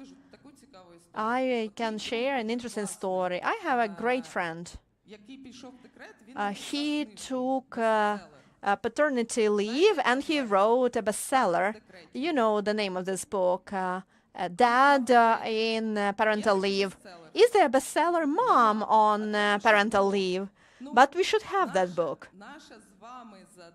Our task is to show that women can achieve everything. And it's not that there are no women who can do it. It's about visibility. So I ask you, we need to do everything for this sisterhood. when we achieve some top positions, when we have resources, we need to create opportunities for women, to select a woman, to support a woman, to provide opportunities, to stand behind the woman, promote her, nominate her for something. And that's, I believe, that's what I can do. And about myself, what I can add, my story is very simple. For me, feminism is important. For me, women's rights are important. But at the same time, I am a representative of the LGBT community. And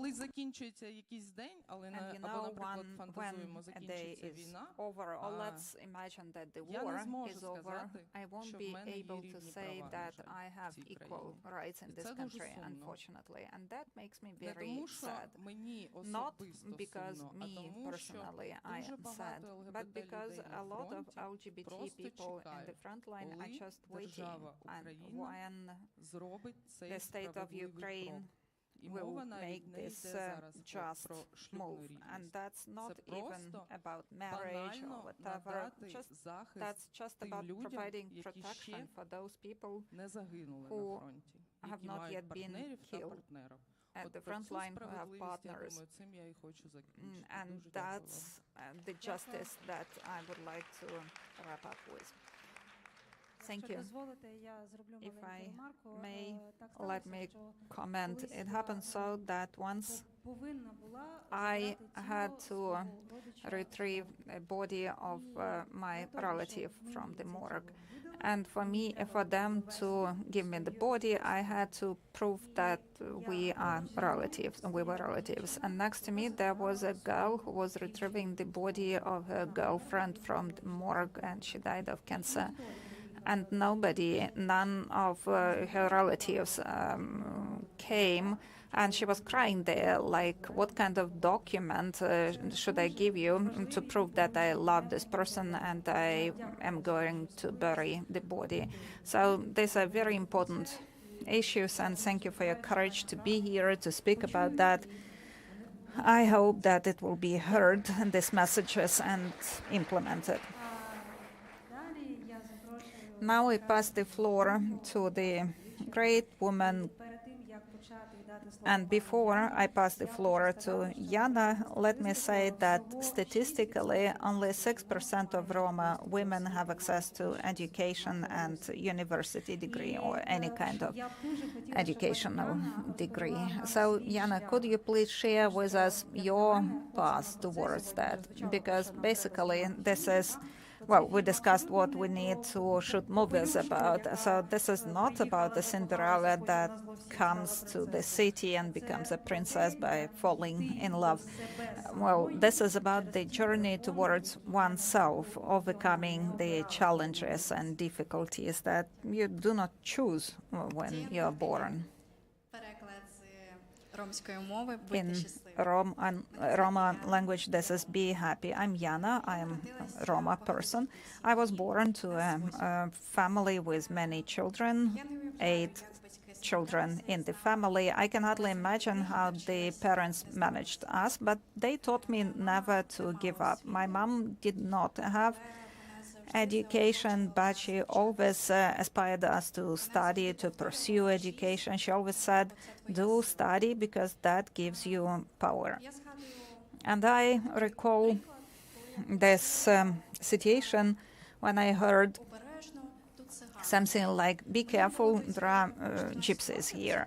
I was 14 then, and that was the first time that I heard that, and I didn't know how to react to that. I did not understand why I was treated like that. I had this idea that, well, I am just a person as any. I have the right to be respected, to be treated with dignity, just as anyone else. And then I realized that a lot of things depended on me, how I live, how I treat other people. After I graduated from school, so I graduated, completed 9 years of studies, and I wanted to move on, but my parents were afraid to let me go and do that. And I had this choice. Either I stay at home and marry someone and have my kids and that's it, or I take the risk. So I took the risk. I decided to study and I entered a vocational school to be the plaster work specialist, because that was close to my place and that was free of charge. My parents could not pay for my studies, so that's what I chose. I studied for 3 years. I graduated as an A student, even though I never dreamt of being that. It was hard for me to study there because it was not what I wanted. But I knew that every step was a step forward for me. Then I passed the exams and entered Ushinsky University.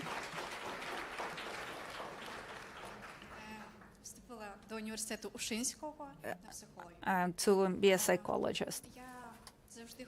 I always wanted to help people, especially adolescents, as I was once. Especially Roma adolescents, Roma children. I'm now at the second year of studies, and I didn't have money then either. And then in my life, I had this contact with the human rights organization, the Human Rights Roma Center, and there I was the volunteer. I got my grant and I had SMM training. I started working and I could pay for my training. Further on in my life, I met Chirikli Roma Charitable Foundation. I became assistant coordinator there. Дякую.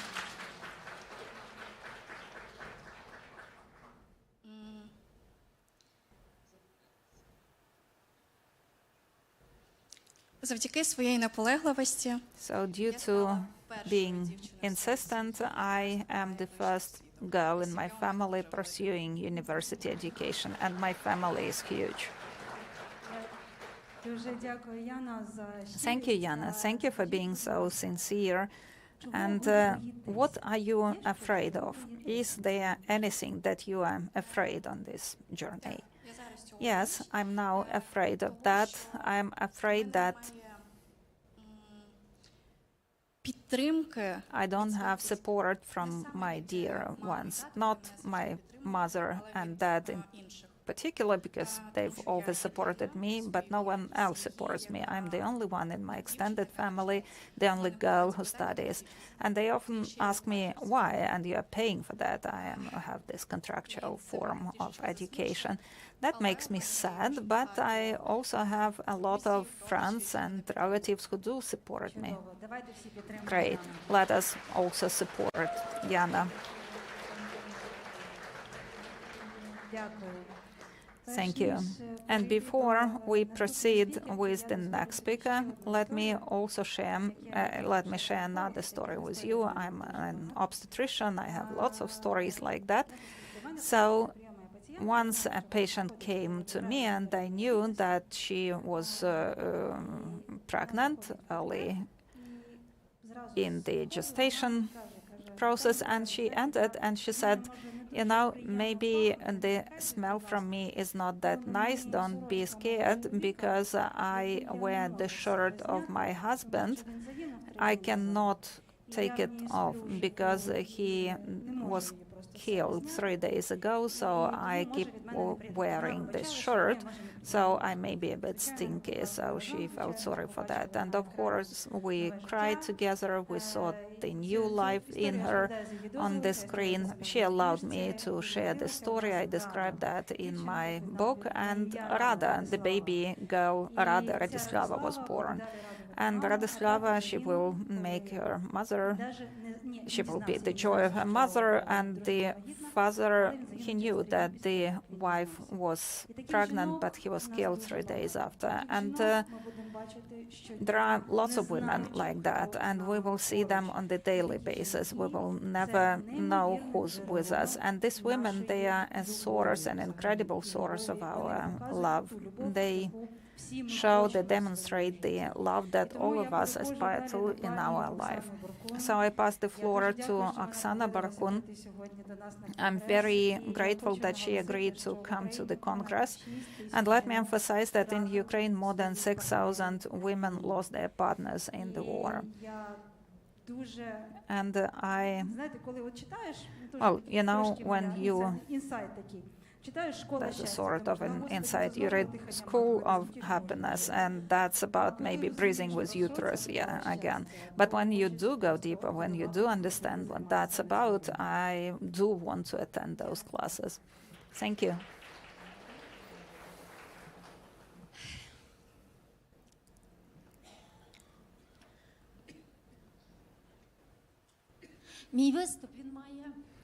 My speech goes from the very heart, because behind me, I believe that behind my back, there are thousands of the angels, fallen heroes, and now their families. And I'm so grateful for the opportunities to speak loudly on behalf of them all, because in 2022,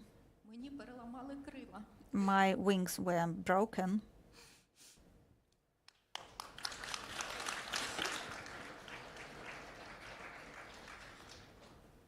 The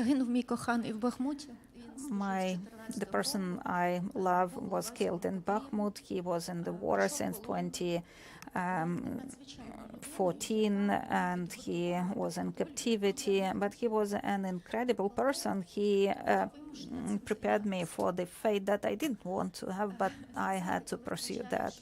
You know, when you lose someone dear, you start believing in all kind of stuff, other worlds, reincarnation, souls, just to survive. And in that state, I started bringing together, organizing people like me, because we faced a whole avalanche of injustice, and we now work with 6,000 wives of fallen soldiers. And this community, this is a reserved, closed community. We cannot allow anyone in because nobody understands us.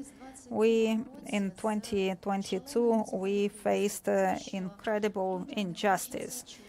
People don't want to hear about suffering. They try to devalue pain, to measure against their pain, or prohibit to grieve. And at the very beginning, in order to survive, I needed to suggest the narratives that would help them to contribute to their dignity, so that they are not ashamed to speak about that, their wives of fallen soldiers, to not be ashamed to show that they have privileges on the bus, but so that they could use those privileges. In our community, everybody speaks Ukrainian only. We do not have fights. All of us, we exist in the same space, and we learn to do that.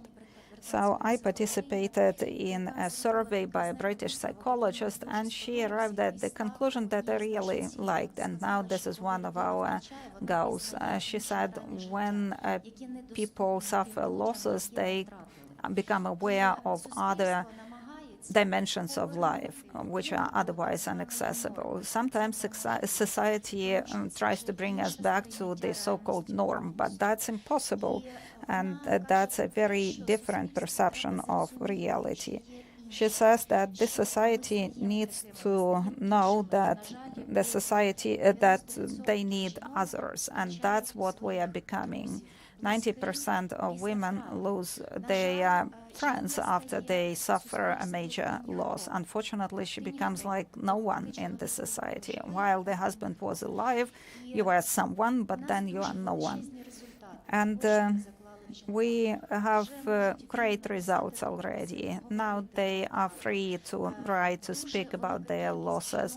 A lot of women follow the example of others and have started NGOs, foundations, and with their wings broken, they walk ahead, and they, no matter what, sometimes that is about memory plugs and whatever, but we move forward. And my guardian angel, he never liked, he really did not like when people were doing nothing.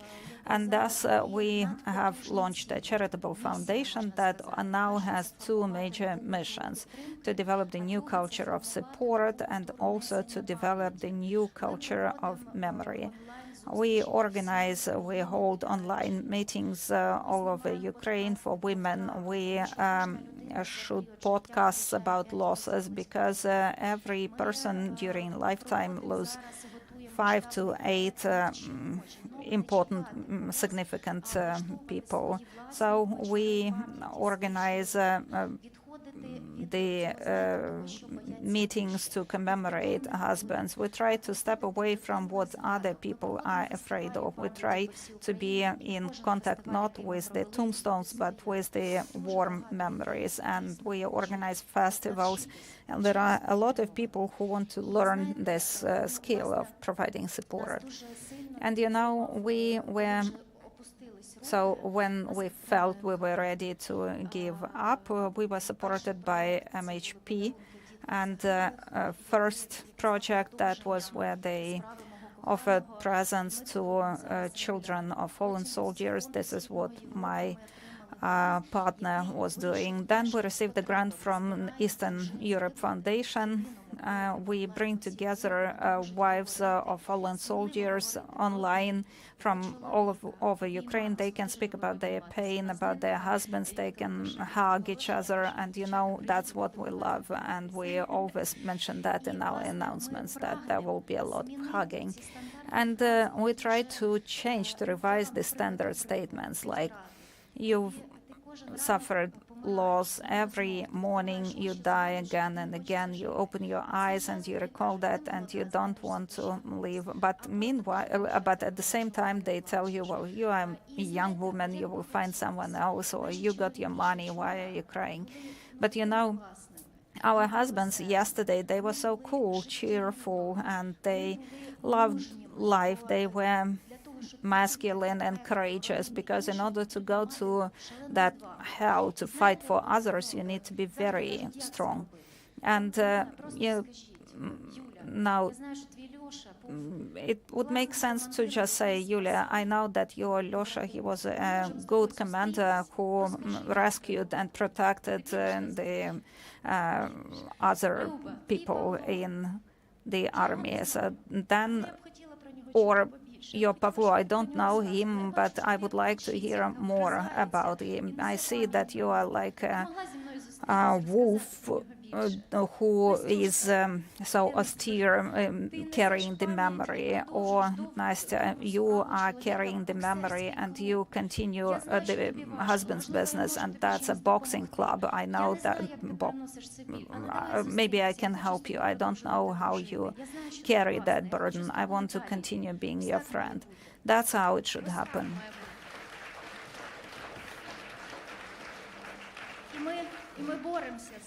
And we are fighting for that, and we need help. We need support. We need communication. And we need to really, that if something is done for us, do that with us. You can conduct a survey. We are ready. We hold our community. But we are ready to disseminate information. We are ready to cooperate. We want to organize and hold festivals, memory festivals all over Ukraine, because with art, we show what they were like and what they are like now, because they are with us. Very often in our community, girls shared that they saw their loved ones in the dream, and they said, it's good that you are in this community of girls. And somebody approached me today, and they said that they've been in the community since 2022, and they say that they've survived due to that. And no matter where I come, people approach me and speak about that. We need help. We need support. If you don't know how to do that, we have a YouTube YouTube channel. We have to live and about support. So we speak about how to coexist with us. We are no victims. We are not begging. We are heroines. We are strong, and we want to show that, and we want to carry this memory. We want to give strength, power to those who are in the war by commemorating memory of fallen ones, because this is how it should be.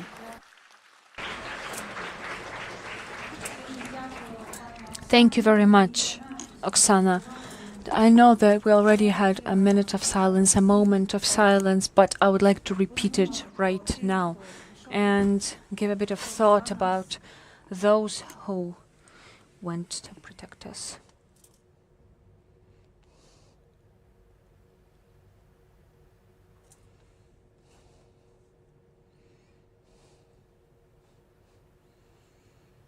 Дякую всім.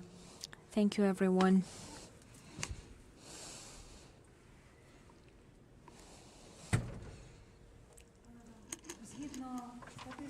According to UN Women's statistics, Ukrainian women's movement is one of the most vigorous and dynamic in the entire Europe. Yes, we change on a daily basis. Yes, our challenges are not similar to challenges for other women in Europe. So we didn't choose where we would be born, but we live with that and we change everything, something every day. I'd like to ask Anastasia, what advice can she give us?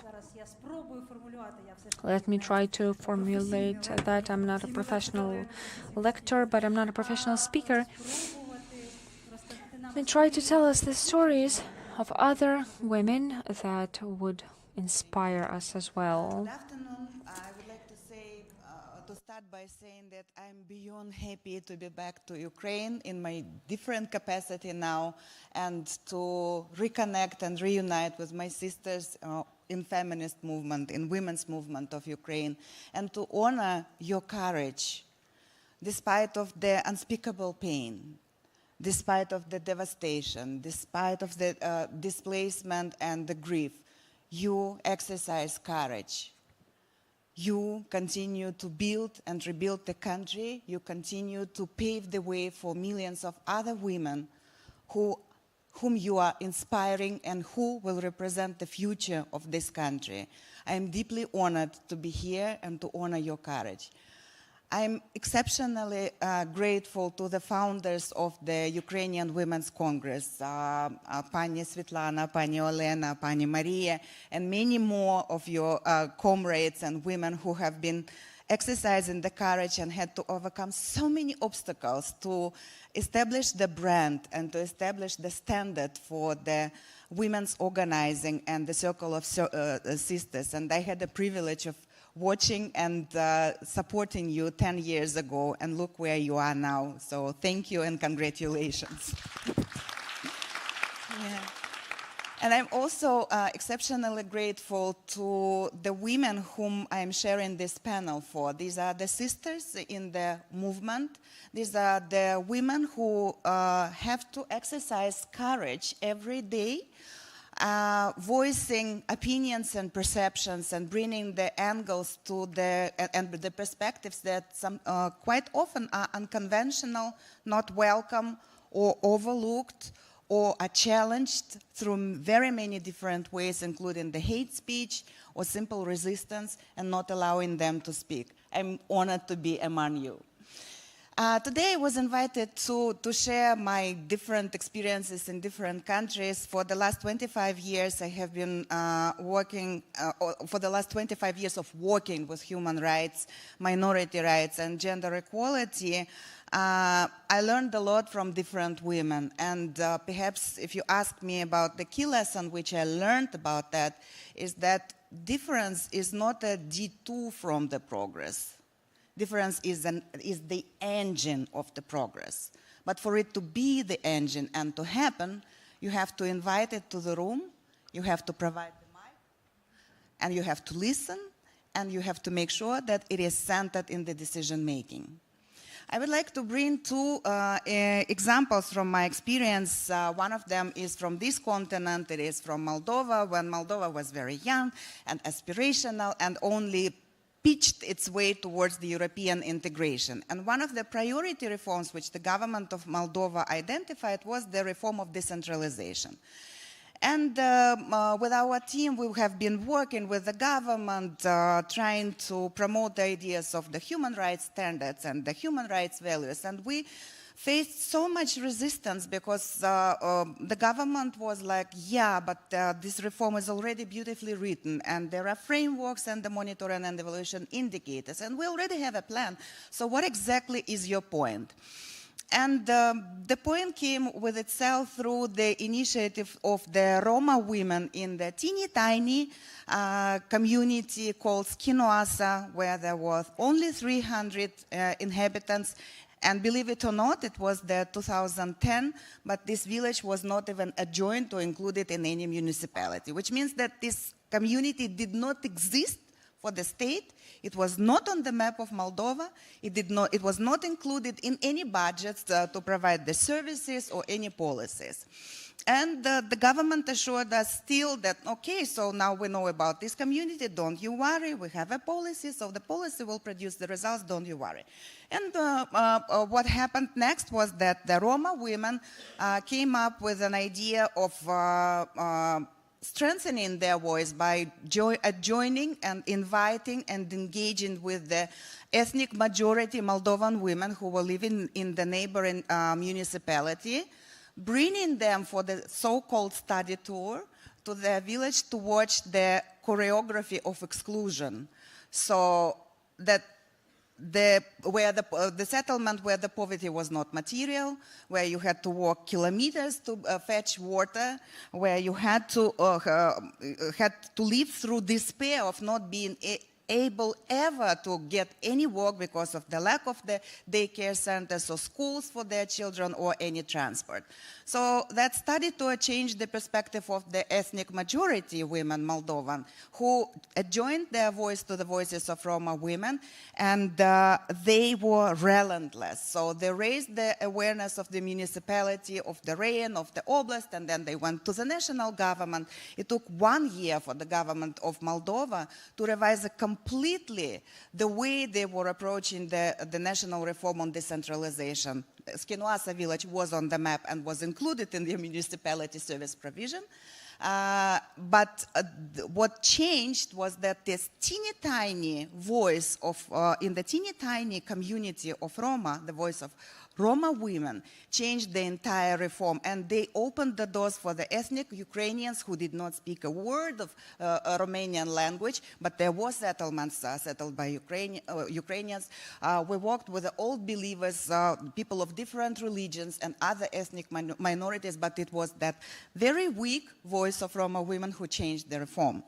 Another example is from completely different setting and the continent. It's from the East Timor, Timor-Leste. 10 years past war, brutal war where the population decreased by 60% in this country. The parliament was rolling out the national public consultations about the reparation law.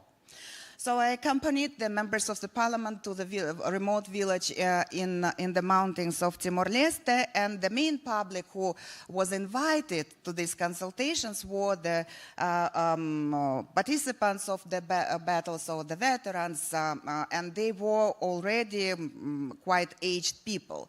And in this exact consultation, I remember a very young woman having 2 newborn children, and she was so active, her voice was trembling, but she was asking and asking and asking, and she was challenging almost every single article which was promoted and communicated by the members of parliament. I was very curious, so she's so young, so she could not possibly be any participant of the war. So her story was that her father was fighting against the Indonesian occupation. Her mother was systematically raped by Indonesian soldiers for the sake of getting information about whereabouts of her husband. She later was imprisoned in the village prison, but her mother was imprisoned together with this girl who was 5 years old. So imagine that this 5-year-old girl served the sentence together with her mother, watching soldiers come into the prison cell, raping and raping and raping and raping her mother in front of her. She also watched her mother delivering a baby in this prison cell. So when asked about what is this reparation law for you, what makes you so passionate, what do you want to get out of it, she said, I want justice. I want justice for my mother, and I want justice for children like me born watching this and being born from those rapes. So you can imagine that my experience is not limited to that. With 5 years of experience working with Ukrainian women, I can see the correlation among all those experiences. If there is something else what I learned about from Ukrainian women and women in other countries, it's that the intersectionality is not a theory in the footnotes. So intersectionality, it's a practice for leadership, for governance, for peace building, for anything we are doing. And if you do not do it deliberately, if you do not deliberately include a person whose reality is shaped by completely different experience simply because sex, race, ethnic group, religion is different for this race, so then you have no chances to succeed with any policy or decision making. Secondly, diversity is not the presence of difference in the audience. So it is the presence of the power in the agenda, apparently, and Elena mentioned that today. It is who frames the problem, who sets the metrics and parameters, and who signs the budget line for any changes to happen. And thirdly, it's the courage. It is, of course, the courage to be different, and this courage is not a soft skill. It's rigorous.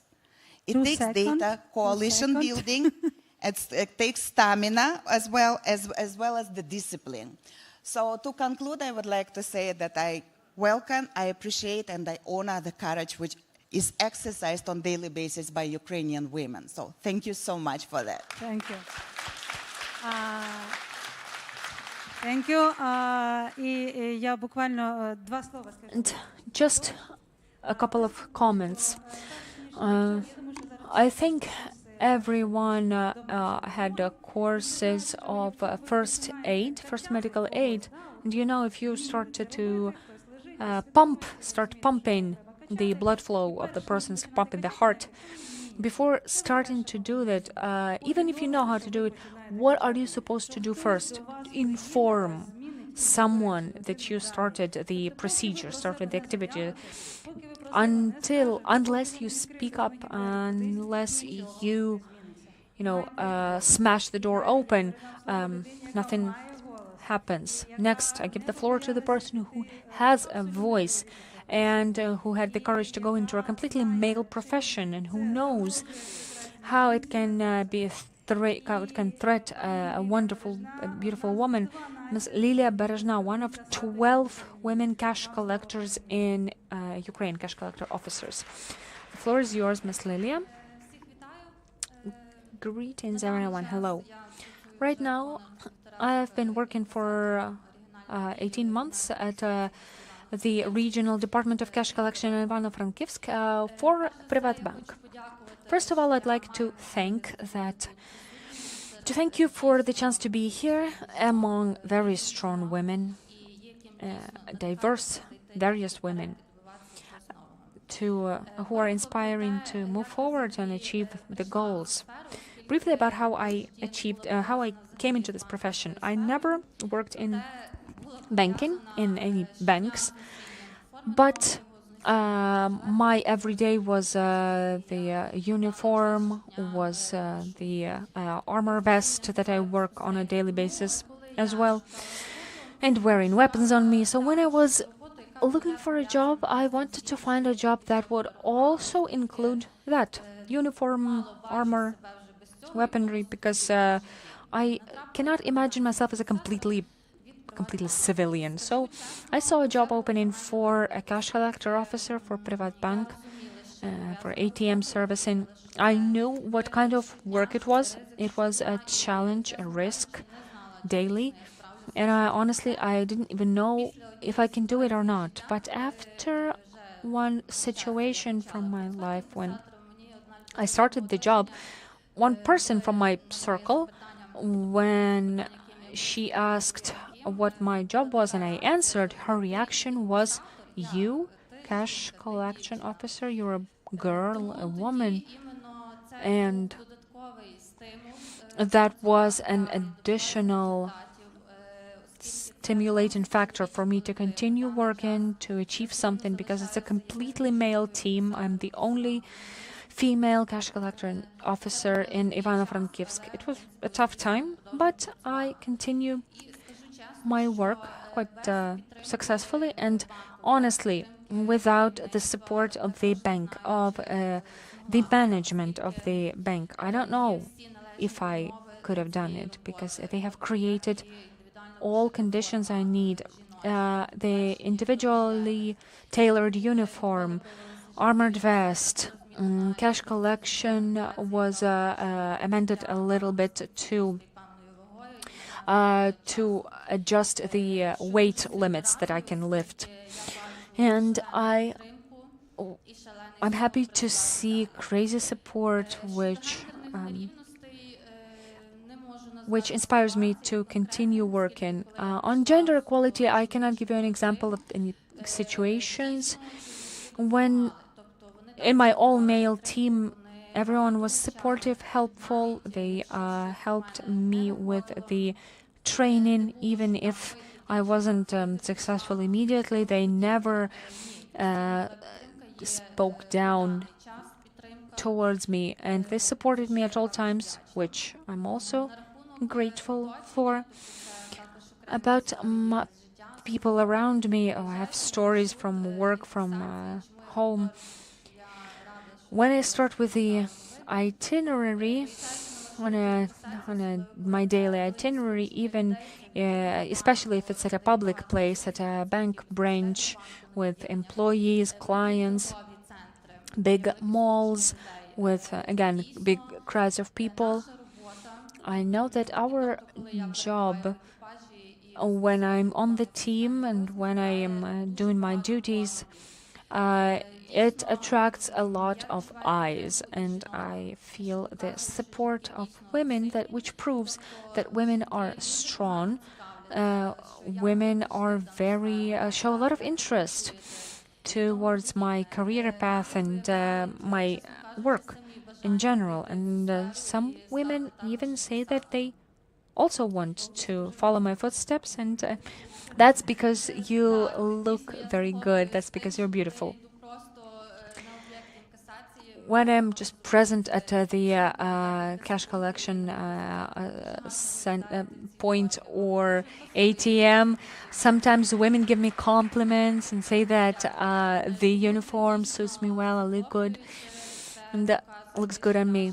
Yes, it's inspiring. It proves once again that we can be diverse, because at home I'm one person. At work, when I understand what responsibility I carry, it's completely different. So thank you very much. Let's support our speaker.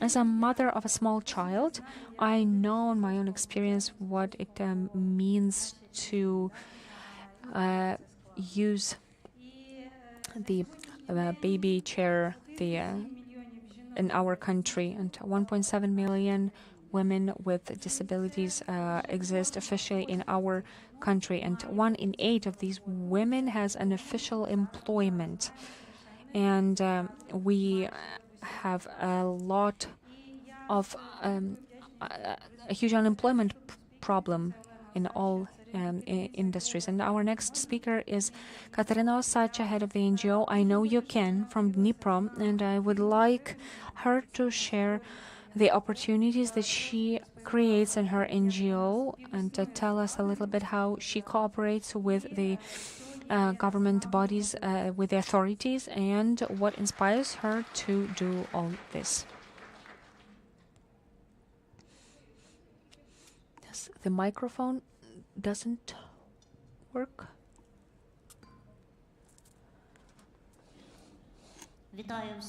Hello, everyone. It's an honor for me to be here today. How I work. I created my own organization because when after my 18th birthday, I understood that there is no support for adults with disabilities in our country. Some organizations that were functioning, they were not for the development of people with disabilities, but just to cover basic needs in food and such. I wanted development, I wanted education, I wanted employment, but 15 years ago, back then, inclusive education was not a thing, and employment wasn't happening either.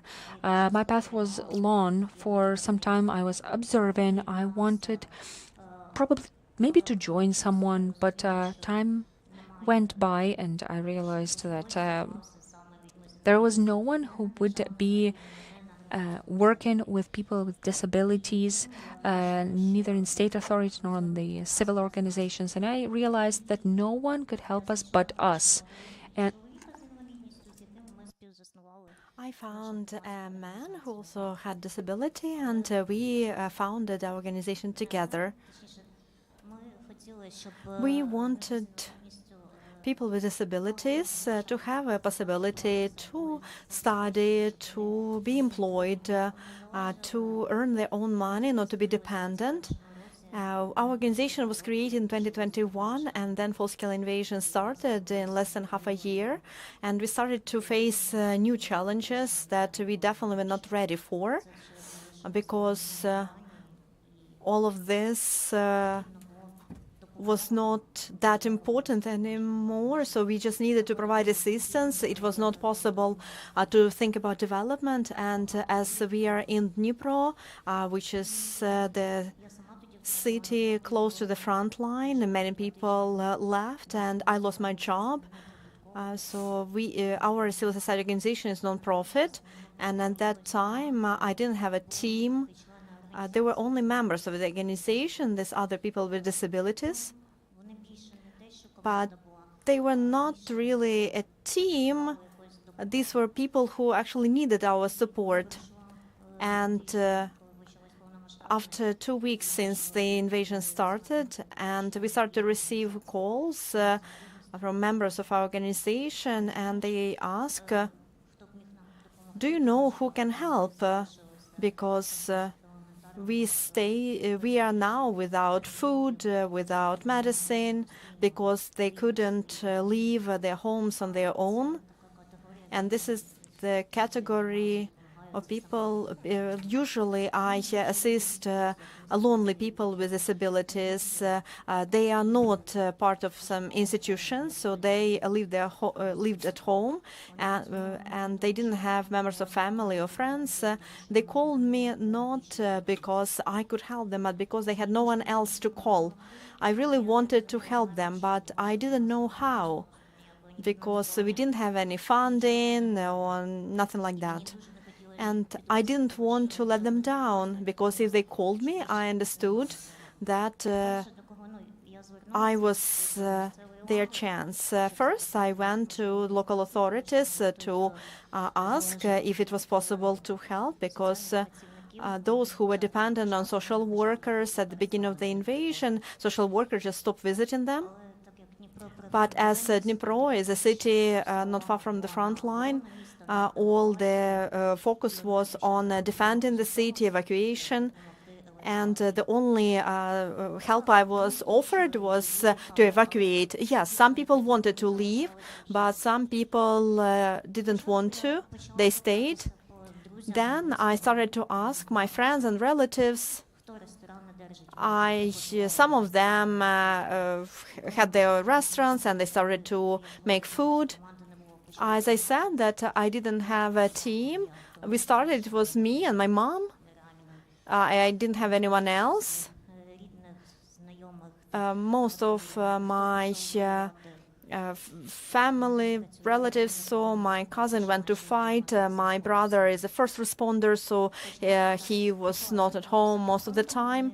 I started to address different funds, They provided us some assistance, and when we started to give out, then their word of mouth started to spread and the need increased. So we understood that we need to do more than just provided food. People needed some rehabilitation equipment, and at that time I didn't have any experience on how to submit some documents for grants, but I knew that I had to do it because there was no other way. And I started to do it in May, and we received in June our first funding. We managed to provide every month to cover 100 people with disabilities, with hygiene products, with food packages. And we could cover the needs of 1,500 people since then. Thank you. Now we stepped away from this type of assistance. We want to go back to our original goal, why we were created, about education, about receiving qualification, the people can work, not to be dependent. Because if you provide one food package, it's not enough, it's not sustainable. We need to create possibilities for people to provide for themselves with everything they need. Now we are also implementing adaptive sports, and we are getting every day more and more people with disabilities. There's a military, veterans, male and female, who already are back. And I really don't like when it is said that when veterans come back, they will need to adjust to us. No, they don't owe us anything. We need to adjust to them. We owe them. They've done so much for us, and I'm very grateful. So now our organization is the member of the Council of Accessibility, or like non-barrier space, and I'm also on regional and national level. I'm the part of the group organized by the First Lady and all Ukrainian organization of people with disabilities, the National Assembly of People with Disabilities.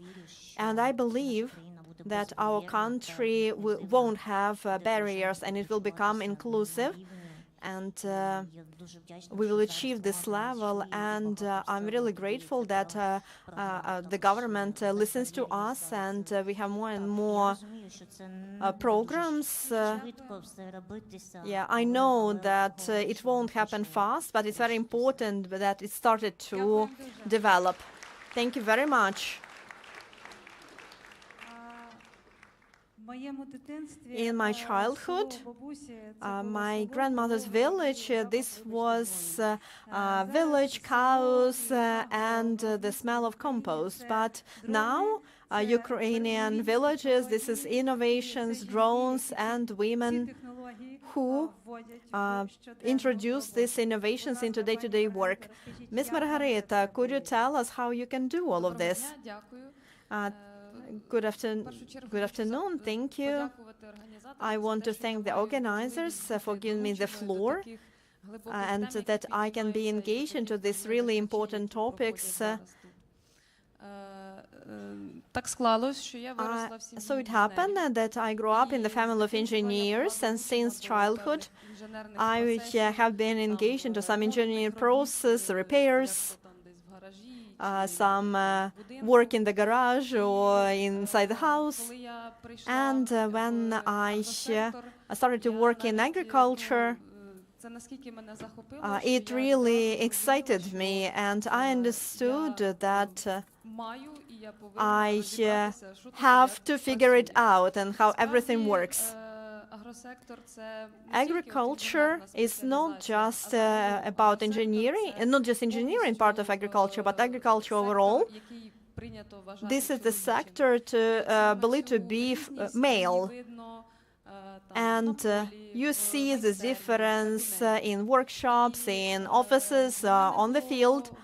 And for me, it was a challenge because I started my engineering activity in the system of control of precise agriculture, and I started to feel the looks and some clarifying question. Are you sure that that's you in this position? But this is about the right to be yourself only when some stereotypes are put on you. A woman in with technical area is always a woman a little bit on stage, because there is a lot more attention allocated to her, more expectations. And my biggest challenge in this area is understanding that someone already has doubts even before we meet. They already make their conclusions before we even meet. When I understood that it's my calling, and when I look back at my childhood, I never was afraid of any challenges I was facing, and I always accept that if I don't understand something, it's something big, and I need to split it into small pieces of pieces that I can understand, and then figure it out. I believe that diversity gives us strength, because we are all different inside. We all fulfill different functions, each of us, man or woman, and we have different tasks. And it's like an engine. Engine has different spare parts, but it works as one device that can guarantee movement. Right now, in the sector of agriculture, we can see big changes in the structure, in values, and with technologies. It is believed that it's difficult physical work, but technologies are changing many areas, and they change technical processes. And so those people who can think differently can change that, because we all know from physics, if there are different potentials, then the movement starts. And this movement for me is the source that allows me to move forward. Thank you so much. I really hope that don't forget to wish you happy birthday. And I would like to say next thing that according to the research of Ukrainian Women Fund, more than 70% on a local level are initiated and led by women. And if we talk about the project Double Challenge that is funded by the Council of Europe, this is a project that not only trains but gives confidence. And I would like to give the floor to Ms. Ivana, who joined the project when you were the person with certain achievements, and then you had this area of downshift and you need to start from scratch once again. So can you tell us more about this? Good evening, everyone. First of all, I would like to thank Ukrainian Women's Congress for the possibility to be here, the possibility to study in this project, and I want to thank the Council of Europe for this initiative, because it's not about supporting Ukrainian women, but it's your faith in supporting Ukrainian women and the possibility of change. About the training, so it's very important, especially for Ukrainian women or women overall, because any training for women strengthens our institutional capacity, the possibility for them to develop. And this project of Double Challenge is not about knowledge, it's about support. And I work in a political party. I'm the founder of civil society organization. But inside of me, there is this little girl who says that it's not enough just to, I need to make another step forward. And I received this push forward. I understood that I can be visible, diverse, and today is a big step for me to speak here in front of you. So I want to thank Ukrainian Women's Congress for this opportunity. And I wanted to thank you for this agenda. It's very important to say that because every participant today can confirm this about artificial intelligence. I thought that I knew a lot. I have paid account of ChatGPT, but no, that's not what we talk about. This is about different tools, about so this agenda of this training, this is great. But this program is not just about training, but we were provided a lot of opportunities, and we were engaged into other additional activities which were not part of the project, and we were supported, and a lot was done for us to become more visible. And I wanted to say that the most valuable what I received from this project, that's networking. Many people have mentioned this today, but I have to say at the beginning of the project, sisterhood for me was more symbolic. Sisterhood, union of women, but I could feel that during the project, when a woman supports another woman, when we unite around certain idea, and when women unite, you have this faith that we can do more and we can change a lot in our country. And when we talk about Ukrainian Women's Congress, I'm going to talk a lot about it because I'm very grateful. It has done a lot for our country, for gender equality, something that we now take for granted. That's like getting rid of this list of prohibited professions for women, also about political quotas, about ratification of Istanbul Convention, and we as women need to keep going to protect what we already achieved, but also to improve what we need to improve, to protect the quotas in political life, because political engagement of women is this is the area where women can be a part of decision-making process. That's something that we need to empower and strengthen. And when we are provided trainings, that's something that empowers us, because of course life learning is important, but when we train more, we become more visible. We need to be listened to, we need to be respected, and our opinions should matter. Thank you so much. We put the bead into a necklace. And what is a citizen, male or female? So is patriotic, professional, and integrity. And I think that we can see this representation of citizens. Thank you. Thank you to our moderator. So please stay on stage. We need to take a picture.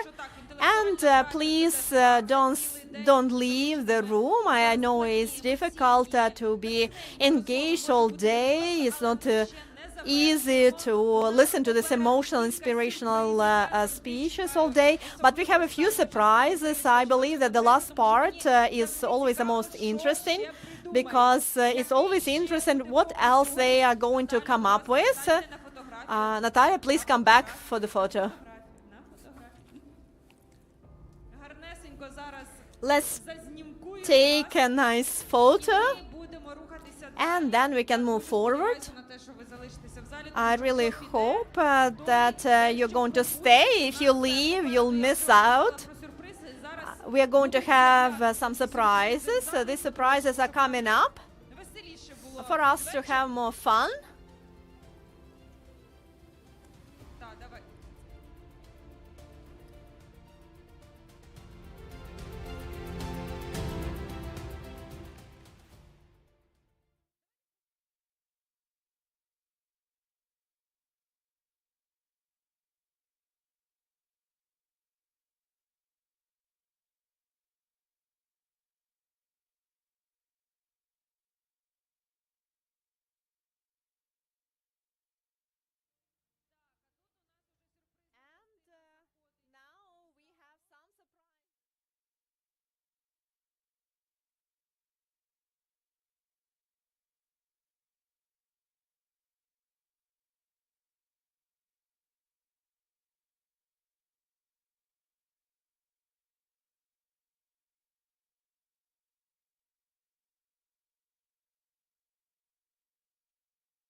Bank, Comfy.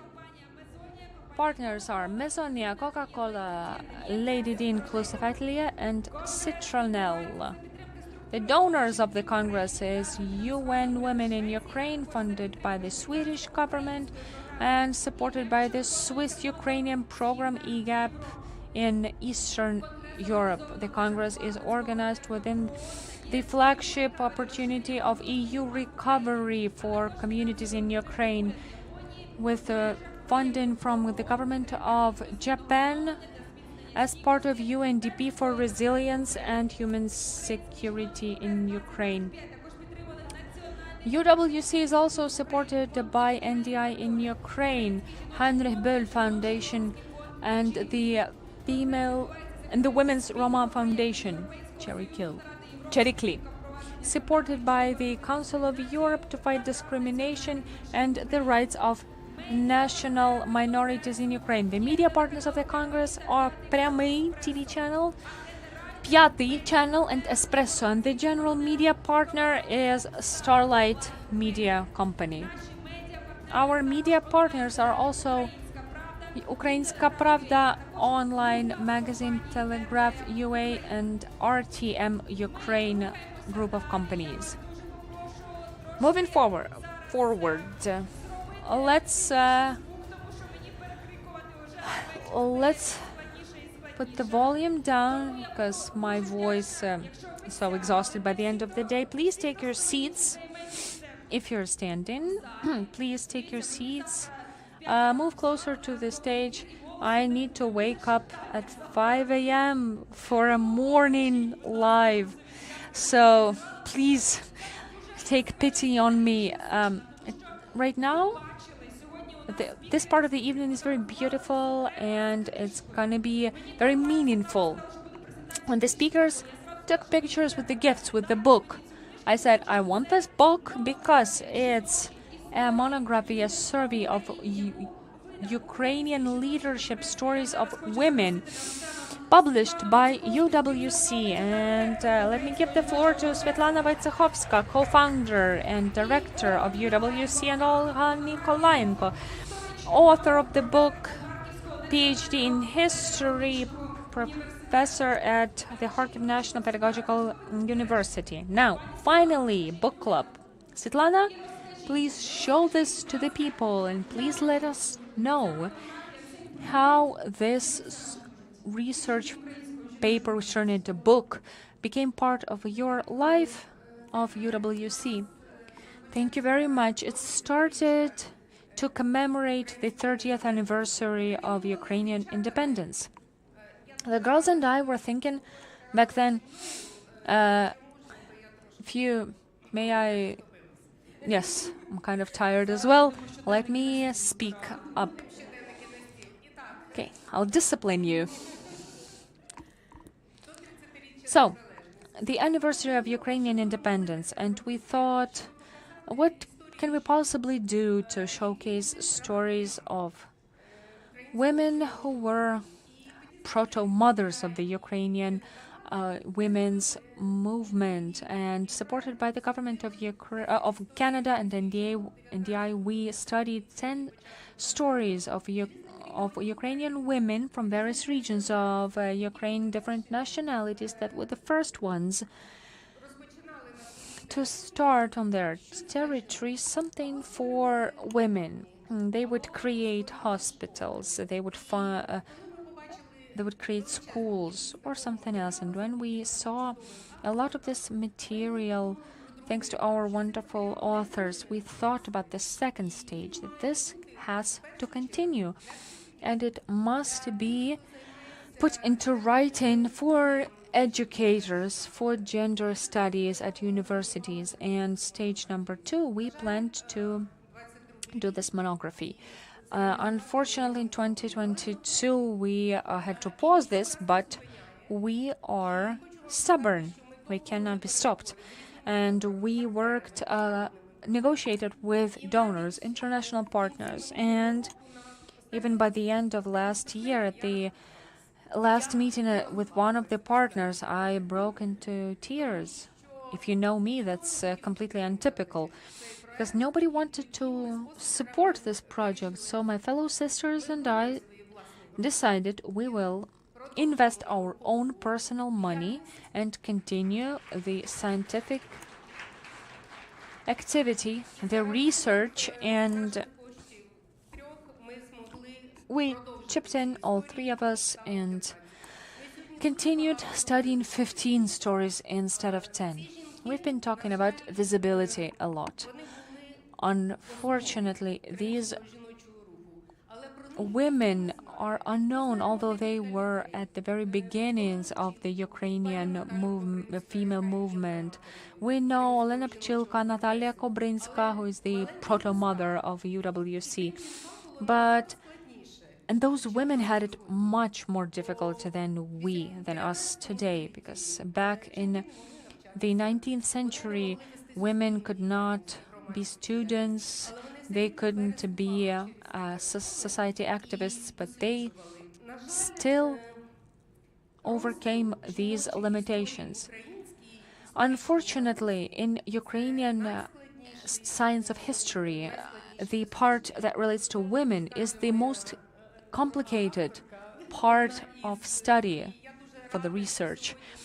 My colleague will also comment on that. I'm happy to have an author who studied female histories, an author who is a man, other authors are women. I'd like to thank for their diligent work Natalia Blochina, Pavlo Lenyo. Let's thank them. Let's give them a round of applause. Irina Levchuk, Irina Savchenko, Irina Petrenko, and Natalia Malanovska are our authors, and led by Oksana Kis, professor, we're very grateful to her for the work she had done. What a powerful impetus they have made, these women who are here heroines of this book, that they become, on their shoulders, other titans are standing. Ms. Olha, Ms. Svetlana, everyone else. Well, women were discriminated in the past, and Ukrainian women were double discriminated as a colonized culture. How did you bring all this information together, collected in crumbs, to help you share this with us?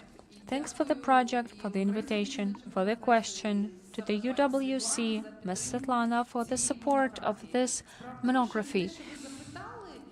Your question and Svetlana's words proves that there is interest towards history in Ukrainian society, especially with today's challenges. And we see historians as experts on TV who are answering the questions we are facing nowadays, but that's only half of the history.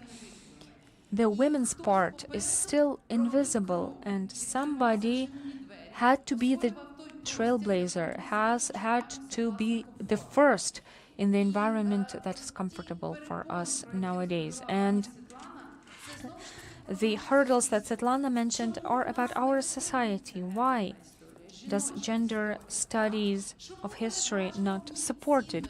Why do we not deem it important and valuable?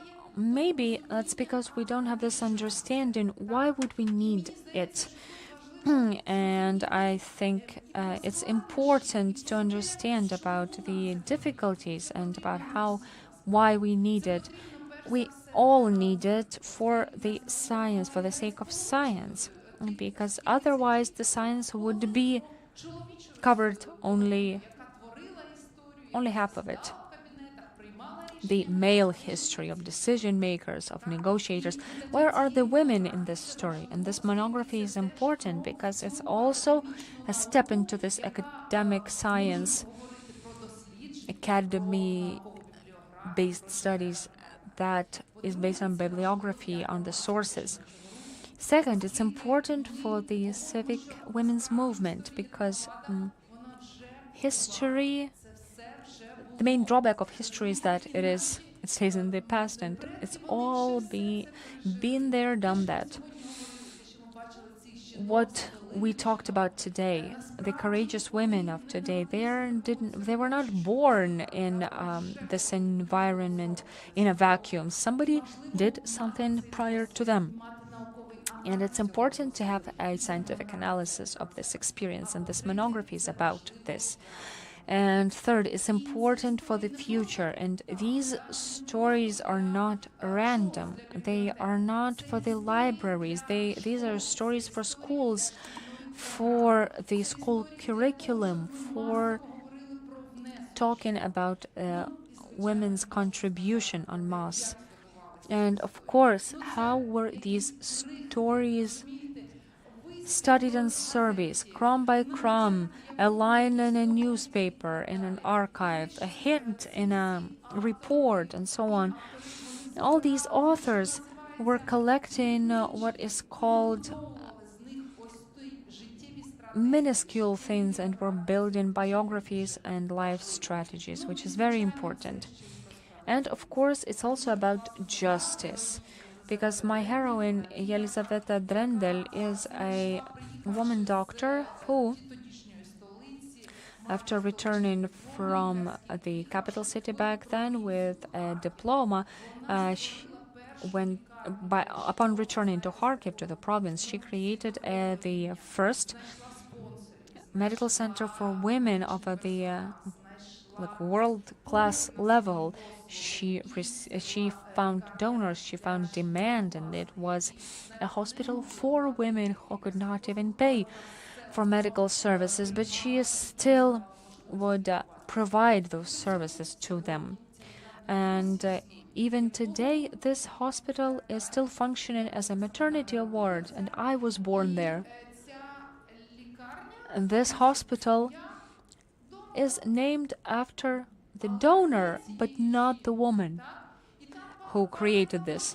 And there's a commemorative plaque that for the men who made a partial investment into foundation of this hospital, but no inscription dedicated to this woman.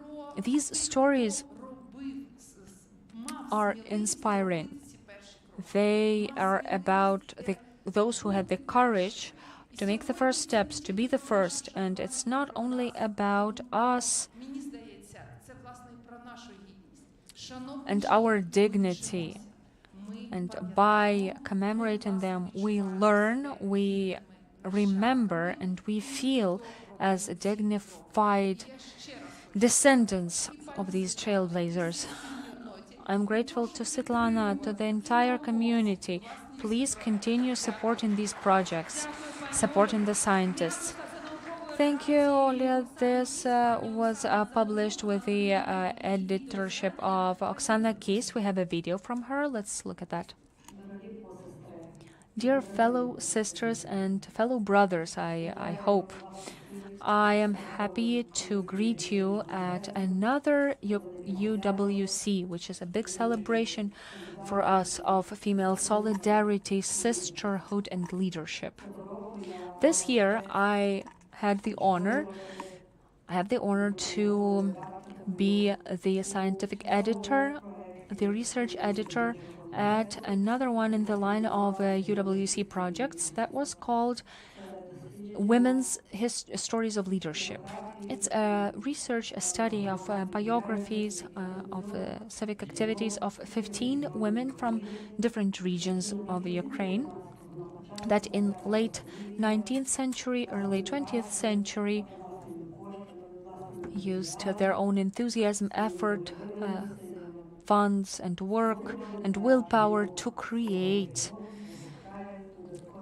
additional opportunities for women of their region to improve their lives, their destinies. These stories inspire us a lot, and in many ways. I don't want to use this brief moment we have together to go into much detail. You'll have the chance to read the book yourselves. But I'd like to say a couple of words about the cover of this book. The cover where you see the piece by an outstanding Ukrainian artist, Alexandra Ekster, who was, this piece of art was acknowledged by Russians as theirs, and this privacy was stolen. And this is called the shadow, the source of light. And there's a woman on the stairs and other group of women downstairs, and we see a ray of light that is lighting the path for all of them. This is a very symbolic art piece for me. It's about women of the past and women of nowadays. Due to their diligent work or their social standing, could be socially mobile, and they didn't forget about all the less fortunate. They helped them get new opportunities, new conditions, new chances to build a dignified life and to boost their own human and female worth and dignity. I am proud to have been able to find this specific art piece by Alexandra Ekster. This was part of the stage decorations for the theater, because this artist spent a lot of her time as artist for the theater stage, for decorations. And the idea of this art piece is reflective of the idea of this book about what it means to be a woman leader, to pave the way, to help others who are next to you, to help them move forward, to stand up and keep moving. I would like to thank two women who will, I don't think will be mentioned today as we celebrate this book. But these women made this book happen in the form and manner that we have today, that lives up to its content. The first woman is Inna Novoselitska, is literary editor, a wonderful expert, a philologist in Ukrainian language, who worked in depth with the texts that our research fellows prepared, and she brought these texts to its fine-tuned form that reflects the content.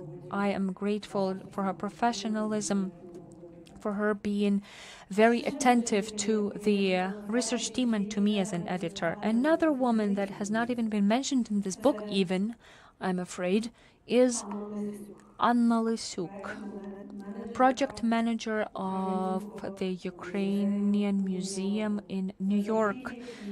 Thanks to her, we found the contacts of the Art Museum in San Antonio in the US, where the original art piece by Alexandra Exter is exhibited, and we received free usage of rights of copyright to use this art piece as our art cover. So our cover art. So we are grateful to these responsible, talented, disciplined, inspired women who put their entire spirit, time, and talent into this project. I am grateful to everyone who participated in preparing this project. This became an example for me of how women's solidarity works, what sisterhood is, what leadership is. Please remember, each one of us can become a ray of light for other women next to us and to help them move forward to the future that we are dreaming of. A just, democratic, dignified life that Ukrainian women deserve, without any doubt. Have a nice time at the Congress, successful time, and I invite you to read in this book and take an example on how to be a leader. Oksana Kyiv, head of the National Studies Research Project of Ukraine. This book was published finally. So, what now? First of all, for this book to see the world, I want to thank our partner, the Henry Boyle Fund, because they supported the print of this book. Thank you very much, and we really hope that in our partnership we will have a different project, but I will tell about this much later. But we have one very important task. Today I would like to address all of you. I want to talk about how to make women visible and how to commemorate them properly. So the initiative of civil society organization, Women's Civil Society Organizations of Ukraine, prepared a petition to the President of Ukraine about establishing the 8th of March as a day of women's movement.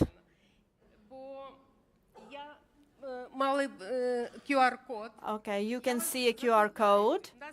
I encourage you, we have very little time, please support this petition to establish this day. For this day to become truly a day of Ukrainian women's movement. Please sign it. And that's the biggest task for us for today. Thank you very much. We have only 1,300 signatures out of 25,000 necessary. I already have my copy of the book. People ask, where can we get the book? It's a secret. It's a secret. Only if you sign the petition, then you will find out. Thank you so much. And at the very end, we have something special. First of all, this is stand-up. We've had different things. We had theater performances and creative conversations. Today we decided to feel young, and we have stand-up, but it will be a stand-up from a person who we didn't expect to see her in this role. We see her differently. This is Natalia Yemchenko. A round of applause, please. Good evening. Can you hear me? I know how tired you are. So first of all, I will try to be brief. Secondly, I will try for everyone in this room to take something out of it. when a wonderful Olena Kondratyuk offered me to do stand-up, I, of course, accepted. But I was sure that I was invited here just to sell tickets, because I am really good at selling stuff. I can sell tickets even to my birthday. We do it with Natalia Dmitrenko, and then we give this money to Irina Soloshenko. We have good sisterhood. Imagine my desperation, and when I understood that no, there is no need to sell tickets, then I had a question: why was I invited? This is a new role for me. And after some time I thought that maybe I was invited because I look like a person who is brave to be myself. And to be honest, if you look deeper, if you look at these words, courage to be yourself. So I think that for some reason I'm never scared. I can never share any stories that I was so scared. I have 4 kids. I was never scared to go into labor. I have 4 girls. My husband was injured, and I was marrying him, understanding everything, and I was not scared. I'm from Donetsk. I lived in Donetsk in the 90s, and I survived. I'm half Jewish, and I grew up in a big Jewish family in Donetsk, and half Ukrainian. I finished Ukrainian school in Donetsk in the 90s. I did a lot of weird things, and I was never scared. And I started to think about when I was scared. There is one thing that what scared me, truly scared me. I was really scared. I was truly scared to live boring life. So this idea in itself, to live without having interest to yourself, that terrified me. Existential fear. So I decided to write one speech, but in the morning I changed it completely. I changed it for 2 reasons. First, because I thought about all of this, and secondly, I look at the audience and I understood that my text was not good. But maybe you will not like my second text either, but I decided not to be scared, because the main idea is to be brave to be yourself. I will just be myself, and we'll see what happens. By the way, Natalka Dmitrenko, who brought me into stand-up as a genre, I do business stand-up, she's here. And as I always sell, on the 28th of October, our next business stand-up, and probably you can buy tickets. So if I make your life a little bit better now, you can go there. I won't perform, but it will be great. Why stand-up is important? Because this is absolutely legal way of learning to make jokes in public. I think if people can make fun of themselves in public, they are immortal. You will not be scared of anything. For the first time, I joined business stand-up just to force myself. Then I published the text, and my kids said, "This is a lie, this is a lie, this is a lie." We changed the text, and it became a good platform for me to talk to my adult kids. And then I decided that I'm going to publish this text and then collect them into the book. So I have so many reasons to be here. For those who don't know me or anything about me, I have a job, my main client, and I have the client that I love. My favorite client, this is this heavenly office, and we have the agreement that I have exclusive possibility to drive through Kyiv at any time, any place, and I can park anytime, any place. I have total faith that this heavenly office exists. I have direct contact, and when I was walking here, I asked, as a part of this contract, what I need to share about this courage to be myself. And this Heavenly Office said that to be yourself is not courage, it's your duty. Because by this God's design is we are created, God put a part of Himself into us, and this is our heavenly gift, and everyone has this, and it's our duty to find this gift, to understand this gift, to find the way to demonstrate this gift to the world, and this method of showing this gift to the world, this is the courage to be yourself. And that's the reason why we are here on this earth, and this is what this Heavenly Office is interested in. So the God has no plans for us, but has interest, and this real interest. So to live with interest, to live your life, this is the most important and the easiest way to have attention to yourself from heaven. And I can say there are people who are born with clear understanding of who they are. And in their childhood, they know for sure who they want to be. They demonstrate this heavenly gift. It's like, look what I have. I can do it. And they are carrying it throughout their life. Some people start to look for it at some point of their life, and this is my story. It takes some time to find it. You know, when you receive something important and you know for sure that you received this very important message, but I have 2 phones and every phone has 10 messengers and you cannot find this important information, but then you remember that you received this information in printed version and it's at the back seat of your car. And so sometimes you know that you have it, but you cannot find it. Some people never even start looking, and it's a tragedy.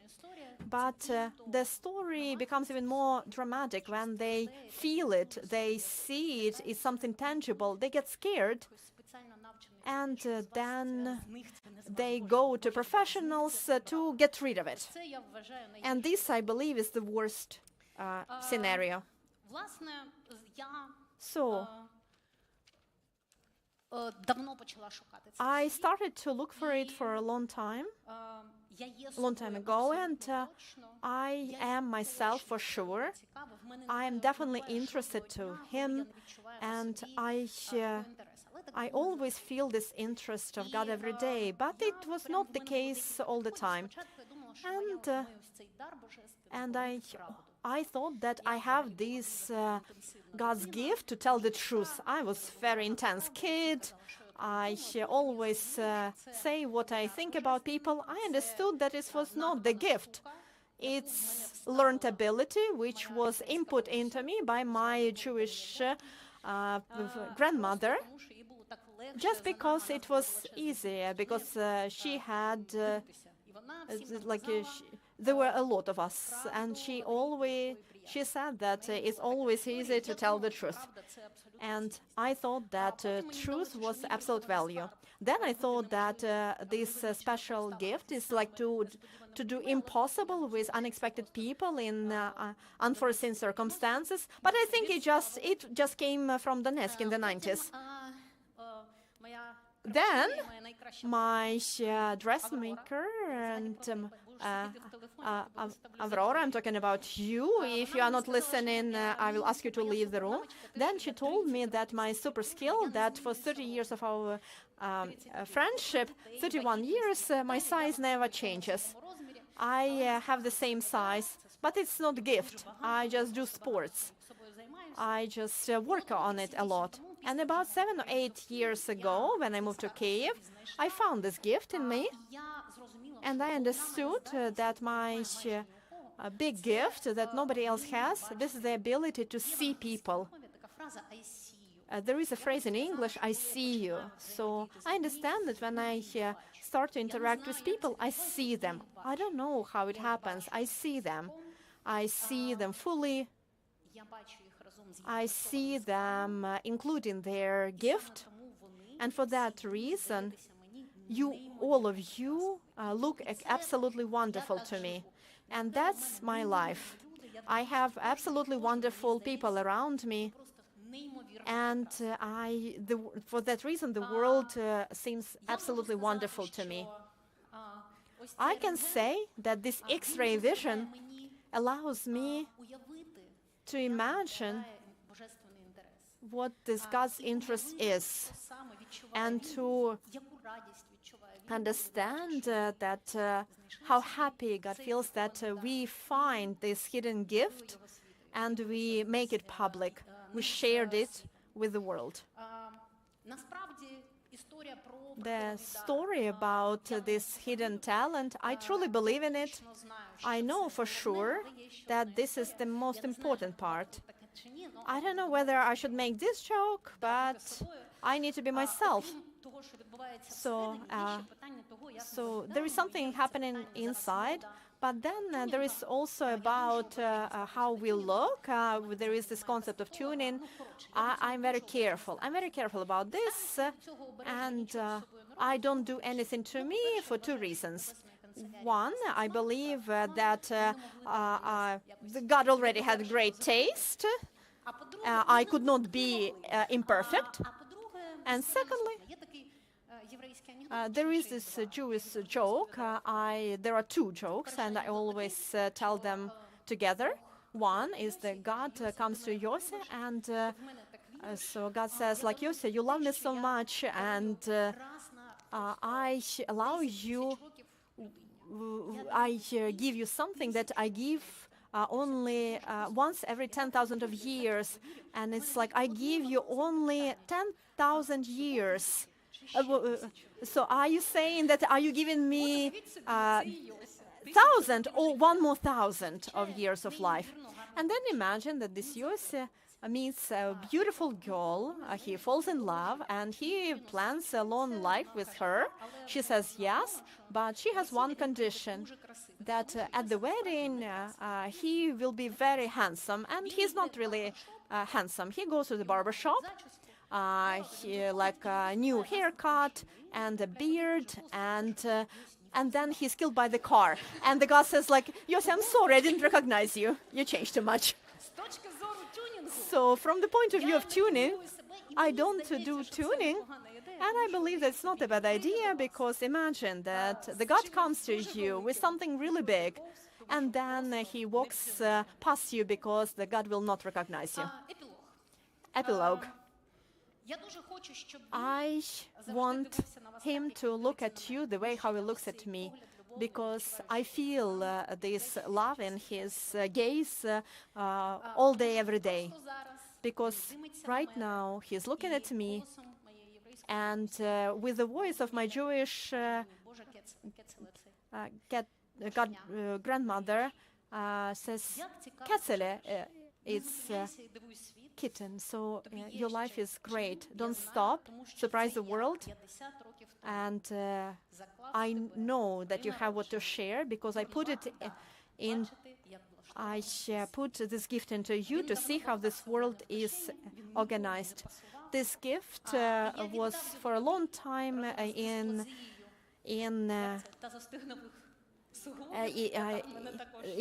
my pocket, and then I gave it to you, and I also gave this gift in this displeasure. But it's great the way how you use this gift. So I wish you impossible, but on our terms.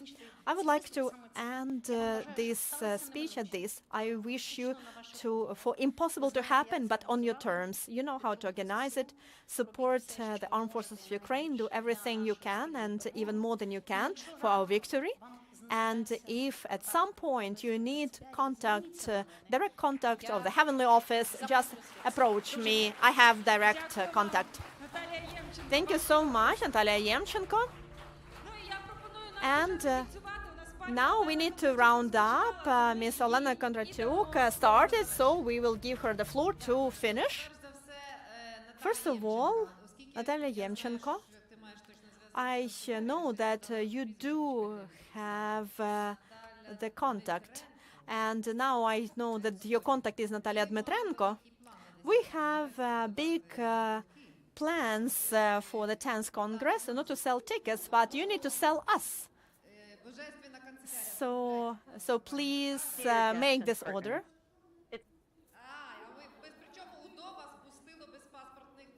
And you also could come here without the check of your documents by State Security Service.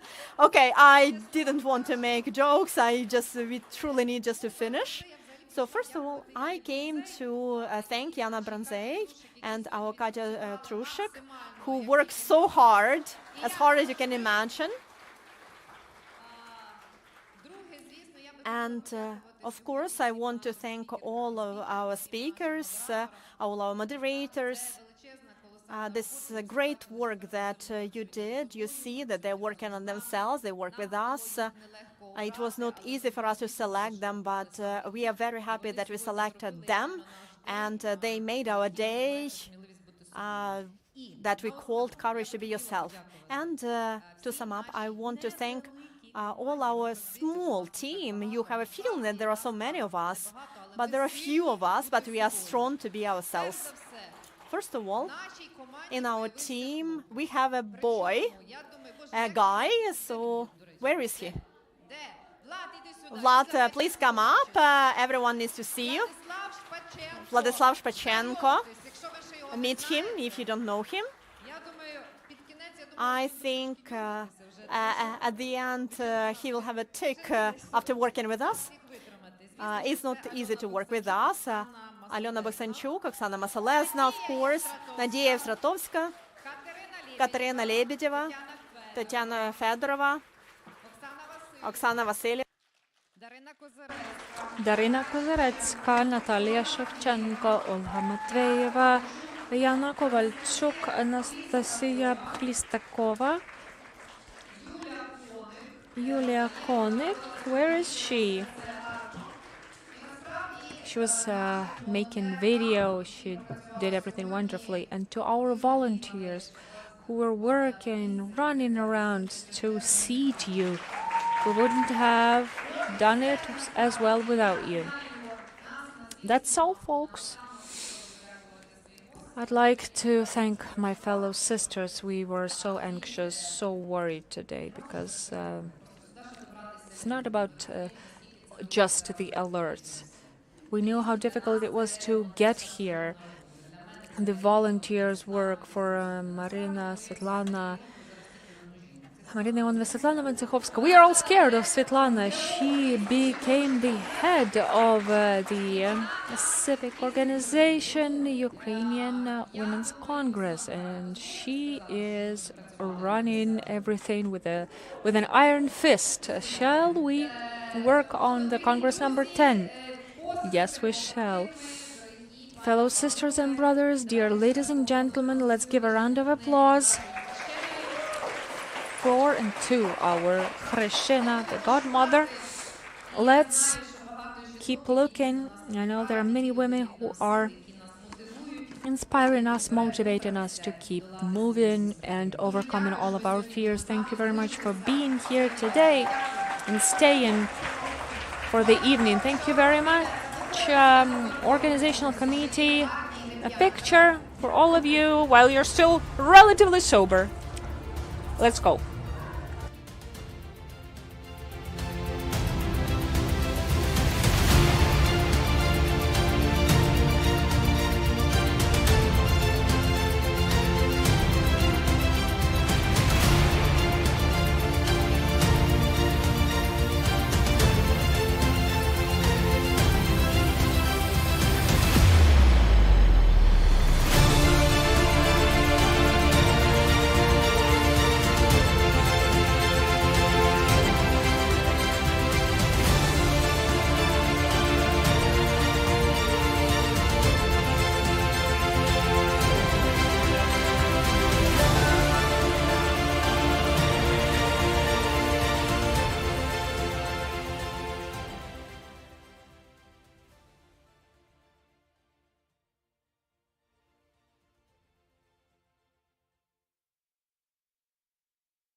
Так, раз, два, три,